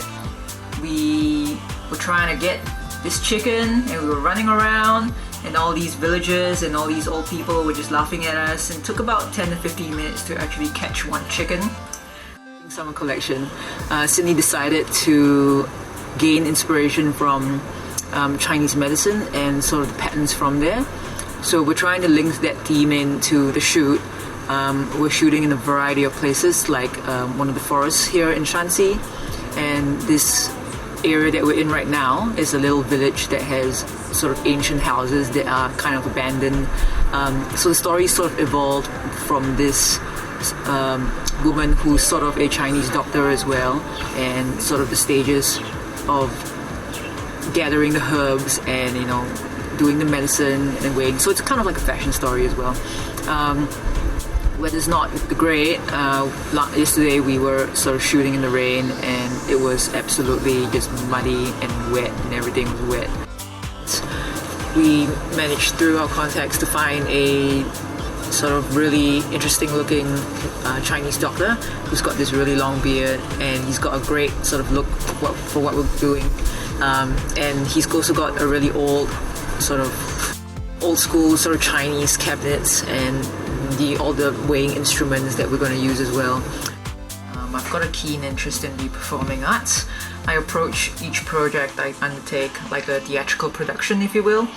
And I intuitively get a sense from each client about how far I can go with my presentation of ideas and concepts. And I kind of draw on all areas of my life that I'm interested in, including especially the performing arts and sometimes obscure theatrical performances.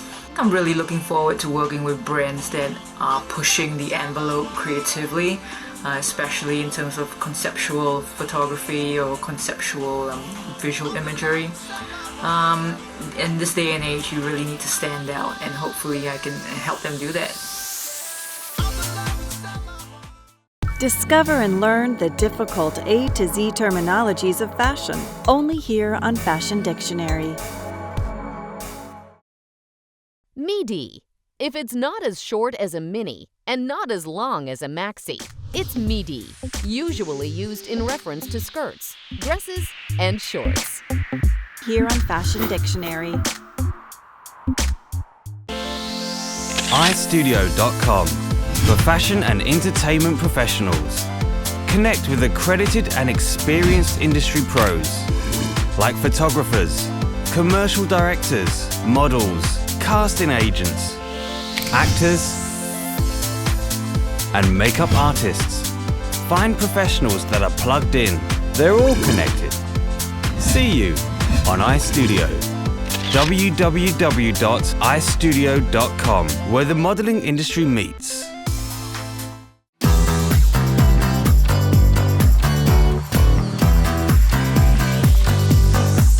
Yeah, you can't say no to me. Yeah, you're gonna cave eventually. Just open up your mind and let the beats make your mind.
Hey, it's Gosia and Piotr. We just finished an underwear shooting for Polish version of Cosmopolitan.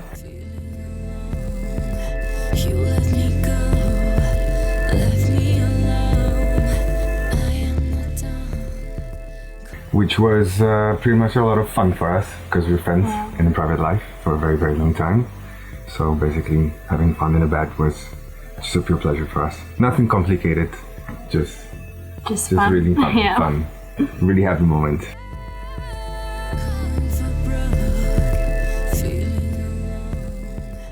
I'm from Mango Models, and Piotr is from... I'm from Panda Models in Warsaw as well. Yeah, I love traveling and sports. I love Japan and China. My passion is traveling as well, and photography, sports, and my favorite place in the world is Hong Kong. No doubt. Thanks.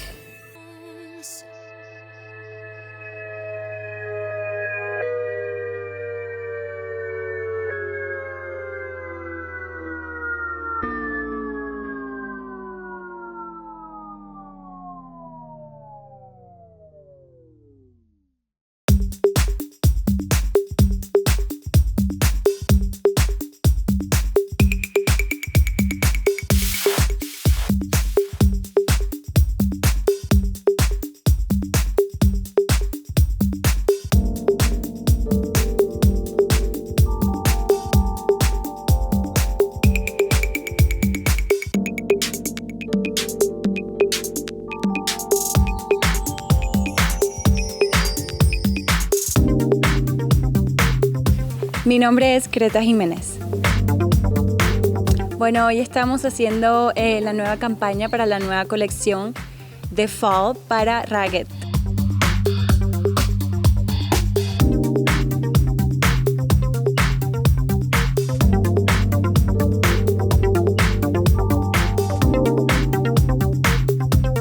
Ahora estoy con una agencia que se llama Elite Model Management en Miami y en Nueva York estoy con One Models.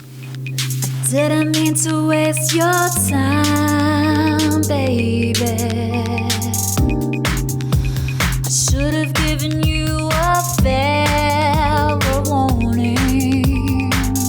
I know it's hard to gaze upon such a far and distant shroud.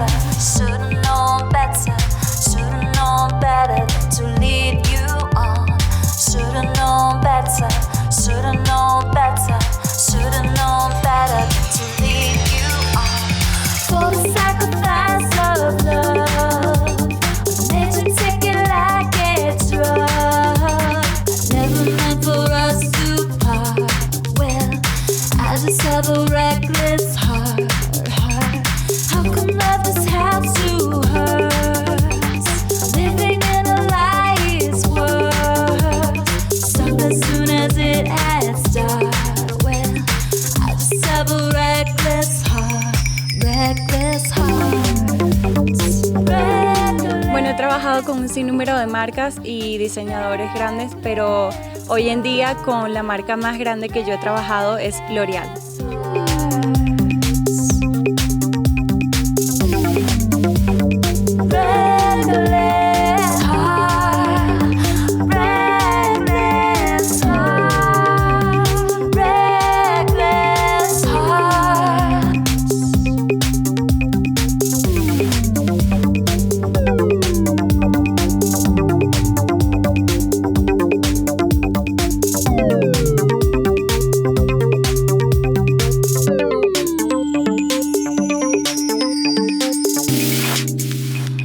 Retrospective looking back, you gave me wings I never had.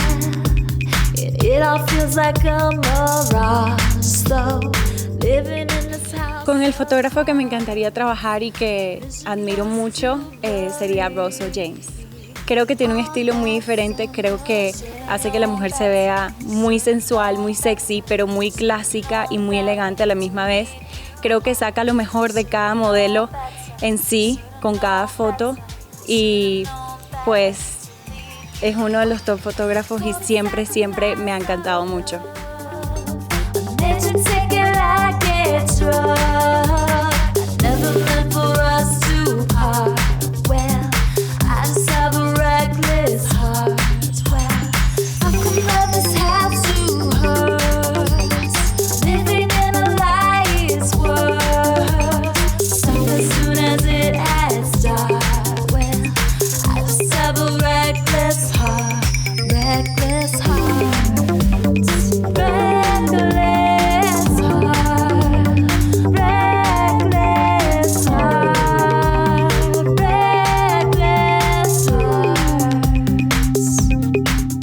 realidad nunca tuve en mente ser modelo. Todo sucedió, pues yo diría que por suerte y por impulsos de mis amistades y de un exnovio que yo tenía, que me apoyó y que creyó en mí y todo surgió de esa manera. Un día me presenté a la agencia, les encanté y me dieron un contrato, pero en realidad nunca tuve eso como objetivo en la vida.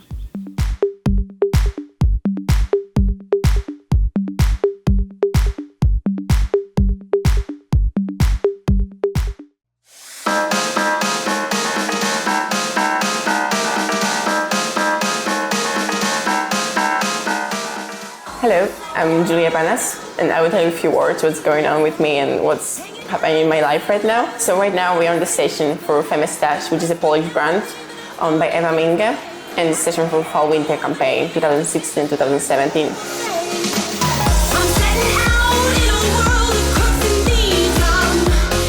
I changed my hair color for Marc Jacobs campaign for Fall Winter this season, or next season of course. Marc Jacobs campaign was like kind of really funny story because just Guido changed my hair color and then from one day to another I get this campaign. It was like a lot of super interesting people like Courtney Love, like Marilyn Manson, like Cara Delevingne and Kendall Jenner and me. I'm just a small girl from Poland. So I was like super surprised and like super enjoyed this moment. So after this, like my life is getting kind of crazy. This campaign is out right now, but I did like few nice editorials like for Love magazine, for Garage magazine, for Vogue, for almost like every country, like interview, etc, etc. So I also did like Zara campaign with Mario Sorrenti, and it will be out really soon too. And also the campaign for CS Management. I changed my hair color and like everything is getting kind of crazy. So yeah, this campaign was happening in New York, which kind of I'm based here right now. I'm based in New York and changed my place from Warsaw to New York. I moved there. I found my own apartment and yeah, I'm kind of living there and super enjoying my life here. It's amazing. I highly recommend it to everyone who wants to change your lifestyle. Yeah, do it. Just move to New York. That's amazing.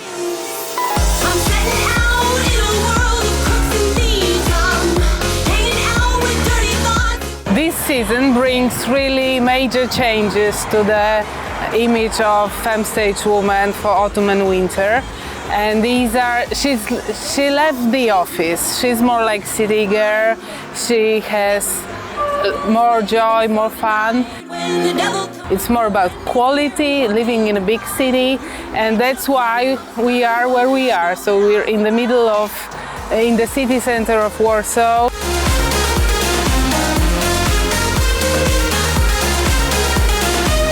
Pictures are mixed. We've mixed pictures from the studio, very simple and very quiet, elegant, with very dynamic and spontaneous, I would say, pictures from the city. These are like this woman has two different faces, and this is femme-stage woman for autumn and winter. Thank you so much for watching. I hope you enjoyed it too. Have a nice day.